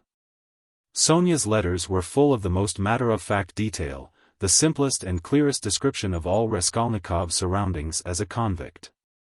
There was no word of her own hopes, no conjecture as to the future, no description of her feelings. Instead of any attempt to interpret his state of mind and inner life, she gave the simple facts, that is, his own words, an exact account of his health, what he asked for at their interviews, what commission he gave her and so on. All these facts she gave with extraordinary minuteness. The picture of their unhappy brother stood out at last with great clearness and precision. There could be no mistake, because nothing was given but facts. But Dunya and her husband could get little comfort out of the news, especially at first. Sonya wrote that he was constantly sullen and not ready to talk, that he scarcely seemed interested in the news she gave him from their letters. That he sometimes asked after his mother and that when, seeing that he had guessed the truth, she told him at last of her death, she was surprised to find that he did not seem greatly affected by it. Not externally at any rate. She told them that, although he seemed so wrapped up in himself and, as it were, shut himself off from everyone, he took a very direct and simple view of his new life. That he understood his position, expected nothing better for the time, had no ill-founded hopes, as is so common in his position, and scarcely seemed surprised at anything in his surroundings. So unlike anything he had known before. She wrote that his health was satisfactory, he did his work without shirking or seeking to do more. He was almost indifferent about food, but except on Sundays and holidays the food was so bad that at last he had been glad to accept some money from her, Sonya, to have his own tea every day. He begged her not to trouble about anything else, declaring that all this fuss about him only annoyed him. Sonya wrote further that in prison he shared the same room with the rest, that she had not seen the inside of their barracks, but concluded that they were crowded, miserable and unhealthy. That he slept on a plank bed with a rug under him and was unwilling to make any other arrangement. But that he lived so poorly and roughly, not from any plan or design, but simply from inattention and indifference. Sonya wrote simply that he had at first shown no interest in her visits, had almost been vexed with her indeed for coming, unwilling to talk and rude to her. But that in the end these visits had become a habit and almost a necessity for him, so that he was positively distressed when she was ill for some days and could not visit him. She used to see him on holidays at the prison gates or in the guardroom, to which he was brought for a few minutes to see her. On working days she would go to see him at work either at the workshops or at the brick kilns, or at the sheds on the banks of the Irtish. About herself, Sonya wrote that she had succeeded in making some acquaintances in the town, that she did sewing, and, as there was scarcely a dressmaker in the town, she was looked upon as an indispensable person in many houses. But she did not mention that the authorities were, through her, interested in Raskolnikov, that his task was lightened and so on. At last the news came. Dunya had indeed noticed signs of alarm and uneasiness in the preceding letters, that he held aloof from everyone, that his fellow prisoners did not like him. That he kept silent for days at a time and was becoming very pale. In the last letter Sonya wrote that he had been taken very seriously ill and was in the convict ward of the hospital. Chapter 2. He was ill a long time. But it was not the horrors of prison life, not the hard labor, the bad food, the shaven head, or the patched clothes that crushed him. What did he care for all those trials and hardships? He was even glad of the hard work. Physically exhausted, he could at least reckon on a few hours of quiet sleep. And what was the food to him? The thin cabbage soup with beetles floating in it. In the past as a student he had often not had even that. His clothes were warm and suited to his manner of life. He did not even feel the fetters. Was he ashamed of his shaven head and party-colored coat? Before whom? Before Sonya? Sonya was afraid of him, how could he be ashamed before her? And yet he was ashamed even before Sonya, whom he tortured because of it with his contemptuous rough manner. But it was not his shaven head and his fetters he was ashamed of, his pride had been stung to the quick. It was wounded pride that made him ill. Oh, how happy he would have been if he could have blamed himself. He could have borne anything then, even shame and disgrace.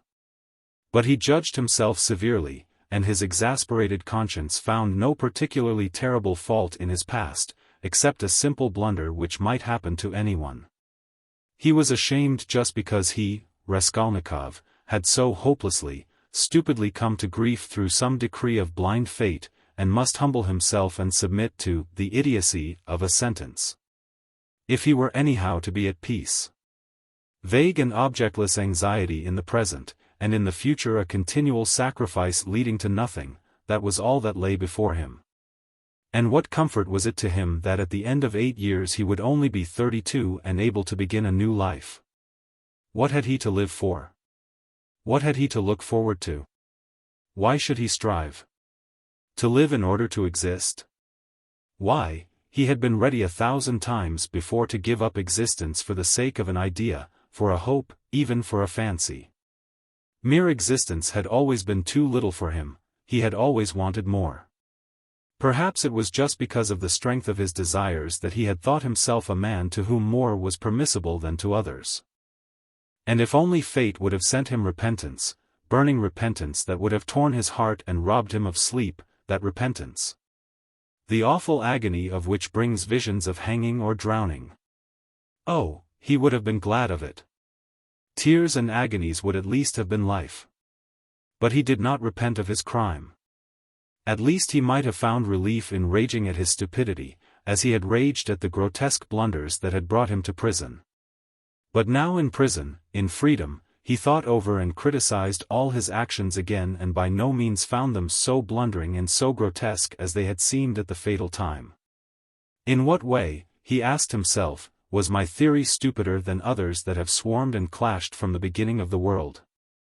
One has only to look at the thing quite independently, broadly, and uninfluenced by commonplace ideas, and my idea will by no means seem so strange. Oh, skeptics and halfpenny philosophers, why do you halt halfway? Why does my action strike them as so horrible? He said to himself. Is it because it was a crime? What is meant by crime? My conscience is at rest. Of course, it was a legal crime, of course, the letter of the law was broken and blood was shed. Well, punish me for the letter of the law, and that's enough. Of course, in that case many of the benefactors of mankind who snatched power for themselves instead of inheriting it ought to have been punished at their first steps.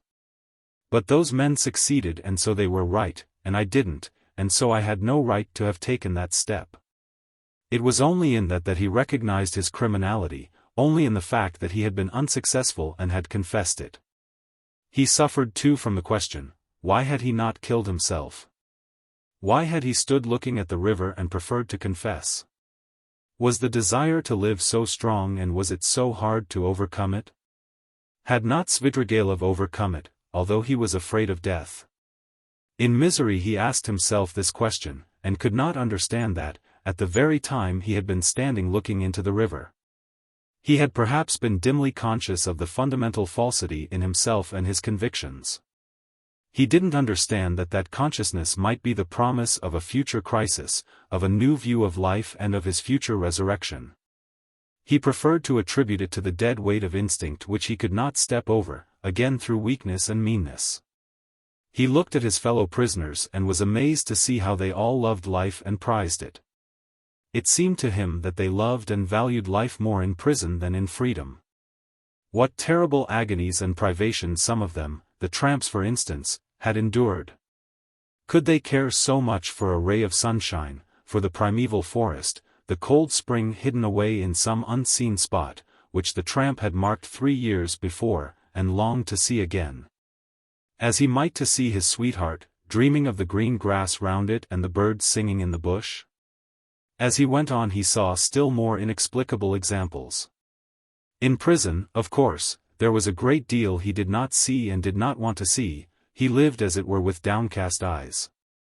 It was loathsome and unbearable for him to look. But in the end there was much that surprised him, and he began, as it were involuntarily, to notice much that he had not suspected before.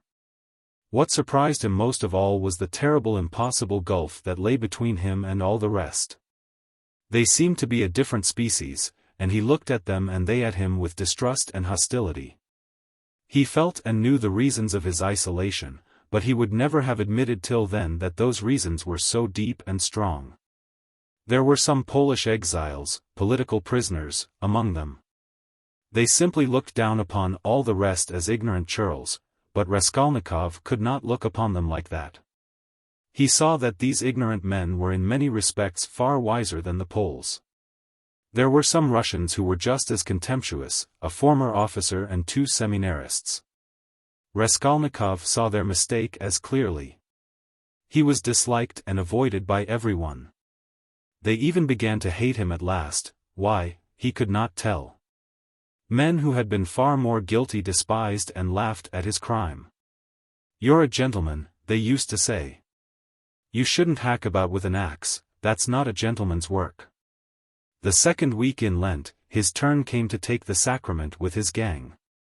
He went to church and prayed with the others. A quarrel broke out one day, he did not know how. All fell on him at once in a fury. "You're an infidel. You don't believe in God," they shouted. "You ought to be killed." He had never talked to them about God nor his belief, but they wanted to kill him as an infidel. He said nothing. One of the prisoners rushed at him in a perfect frenzy. Raskolnikov awaited him calmly and silently. His eyebrows did not quiver, his face did not flinch. The guard succeeded in intervening between him and his assailant, or there would have been bloodshed. There was another question he could not decide: why were they all so fond of Sonya? She did not try to win their favor, she rarely met them, sometimes only she came to see him at work for a moment. And yet everybody knew her, they knew that she had come out to follow him, knew how and where she lived. She never gave them money, did them no particular services. Only once at Christmas she sent them all presents of pies and rolls. But by degrees closer relations sprang up between them and Sonya. She would write and post letters for them to their relations. Relations of the prisoners who visited the town, at their instructions, left with Sonya presents and money for them. Their wives and sweethearts knew her and used to visit her. And when she visited Raskolnikov at work, or met a party of the prisoners on the road, they all took off their hats to her. "Little Mother Sofia Semyonovna, you are our dear, good little mother," coarse branded criminals said to that frail little creature. She would smile and bow to them, and everyone was delighted when she smiled. They even admired her gait and turned round to watch her walking. They admired her too for being so little, and, in fact, did not know what to admire her most for. They even came to her for help in their illnesses. He was in the hospital from the middle of Lent till after Easter. When he was better, he remembered the dreams he had had while he was feverish and delirious. He dreamt that the whole world was condemned to a terrible new strange plague that had come to Europe from the depths of Asia. All were to be destroyed except a very few chosen. Some new sorts of microbes were attacking the bodies of men, but these microbes were endowed with intelligence and will. Men attacked by them became at once mad and furious. But never had men considered themselves so intellectual and so completely in possession of the truth as these sufferers. Never had they considered their decisions, their scientific conclusions, their moral convictions so infallible. Whole villages, whole towns and peoples went mad from the infection. All were excited and did not understand one another. Each thought that he alone had the truth and was wretched looking at the others, beat himself on the breast, wept, and wrung his hands. They did not know how to judge and could not agree what to consider evil and what good. They did not know whom to blame, whom to justify. Men killed each other in a sort of senseless spite. They gathered together in armies against one another, but even on the march the armies would begin attacking each other, the ranks would be broken and the soldiers would fall on each other, stabbing and cutting, biting and devouring each other. The alarm bell was ringing all day long in the towns. Men rushed together, but why they were summoned and who was summoning them no one knew. The most ordinary trades were abandoned, because everyone proposed his own ideas, his own improvements, and they could not agree. The land too was abandoned. Men met in groups, agreed on something, swore to keep together, but at once began on something quite different from what they had proposed. They accused one another, fought and killed each other. There were conflagrations and famine. All men and all things were involved in destruction. The plague spread and moved further and further. Only a few men could be saved in the whole world. They were a pure chosen people, destined to found a new race and a new life, to renew and purify the earth, but no one had seen these men, no one had heard their words and their voices. Raskolnikov was worried that this senseless dream haunted his memory so miserably, the impression of this feverish delirium persisted so long. The second week after Easter had come. There were warm bright spring days. In the prison ward the grating windows under which the sentinel paced were opened. Sonya had only been able to visit him twice during his illness. Each time she had to obtain permission, and it was difficult. But she often used to come to the hospital yard, especially in the evening, sometimes only to stand a minute and look up at the windows of the ward. One evening, when he was almost well again, Raskolnikov fell asleep. On waking up he chanced to go to the window, and at once saw Sonya in the distance at the hospital gate. She seemed to be waiting for someone. Something stabbed him to the heart at that minute. He shuddered and moved away from the window. Next day Sonya did not come, nor the day after. He noticed that he was expecting her uneasily. At last he was discharged. On reaching the prison he learnt from the convicts that Sofya Semyonovna was lying ill at home and was unable to go out. He was very uneasy and sent to inquire after her. He soon learnt that her illness was not dangerous. Hearing that he was anxious about her, Sonya sent him a penciled note, telling him that she was much better, that she had a slight cold and that she would soon, very soon come and see him at his work. His heart throbbed painfully as he read it. Again it was a warm bright day. Early in the morning, at 6 o'clock, he went off to work on the river bank, where they used to pound alabaster and where there was a kiln for baking it in a shed. There were only 3 of them sent. One of the convicts went with the guard to the fortress to fetch a tool, the other began getting the wood ready and laying it in the kiln. Raskolnikov came out of the shed onto the river bank, sat down on a heap of logs by the shed and began gazing at the wide deserted river. From the high bank a broad landscape opened before him, the sound of singing floated faintly audible from the other bank. In the vast steppe, bathed in sunshine, he could just see, like black specks, the nomads' tents. There was freedom, there other men were living, utterly unlike those here. Their time itself seemed to stand still, as though the age of Abraham and his flocks had not passed. Raskolnikov sat gazing, his thoughts passed into daydreams, into contemplation. He thought of nothing, but a vague restlessness excited and troubled him. Suddenly he found Sonya beside him. She had come up noiselessly and sat down at his side. It was still quite early. The morning chill was still keen. She wore her poor old burnous and the green shawl. Her face still showed signs of illness, it was thinner and paler. She gave him a joyful smile of welcome, but held out her hand with her usual timidity. She was always timid of holding out her hand to him and sometimes did not offer it at all, as though afraid he would repel it. He always took her hand as though with repugnance, always seemed vexed to meet her and was sometimes obstinately silent throughout her visit. Sometimes she trembled before him and went away deeply grieved. But now their hands did not part. He stole a rapid glance at her and dropped his eyes on the ground without speaking. They were alone, no one had seen them. The guard had turned away for the time.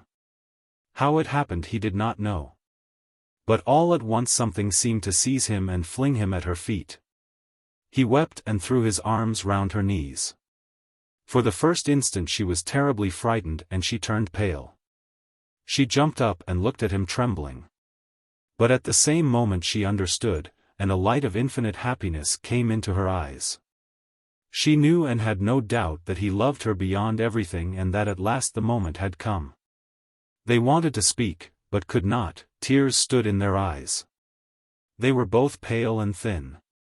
But those sick pale faces were bright with the dawn of a new future, of a full resurrection into a new life.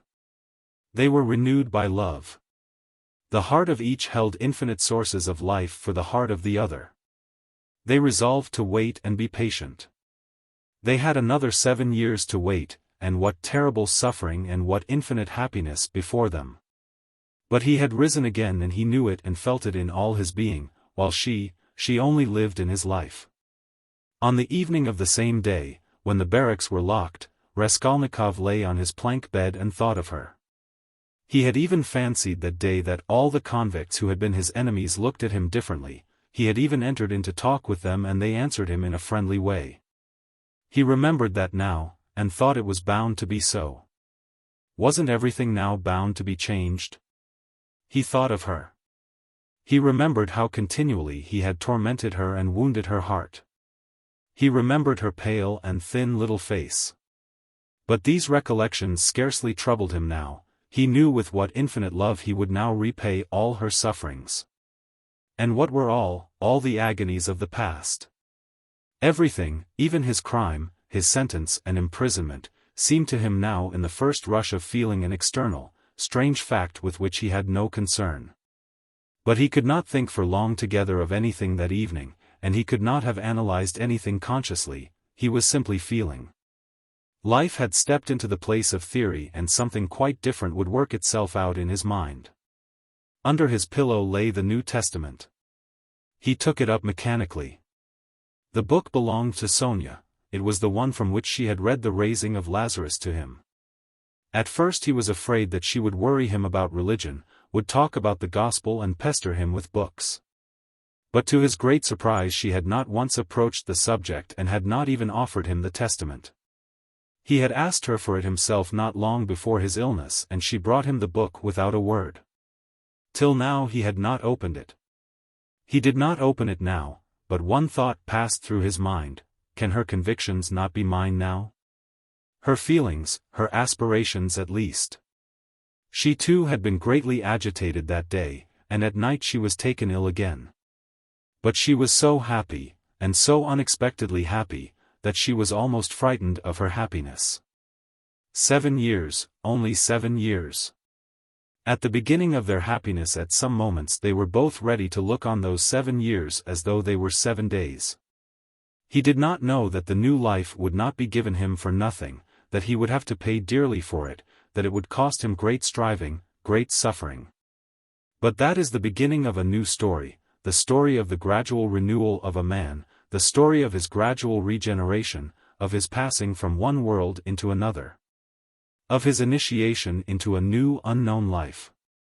That might be the subject of a new story, but our present story is ended.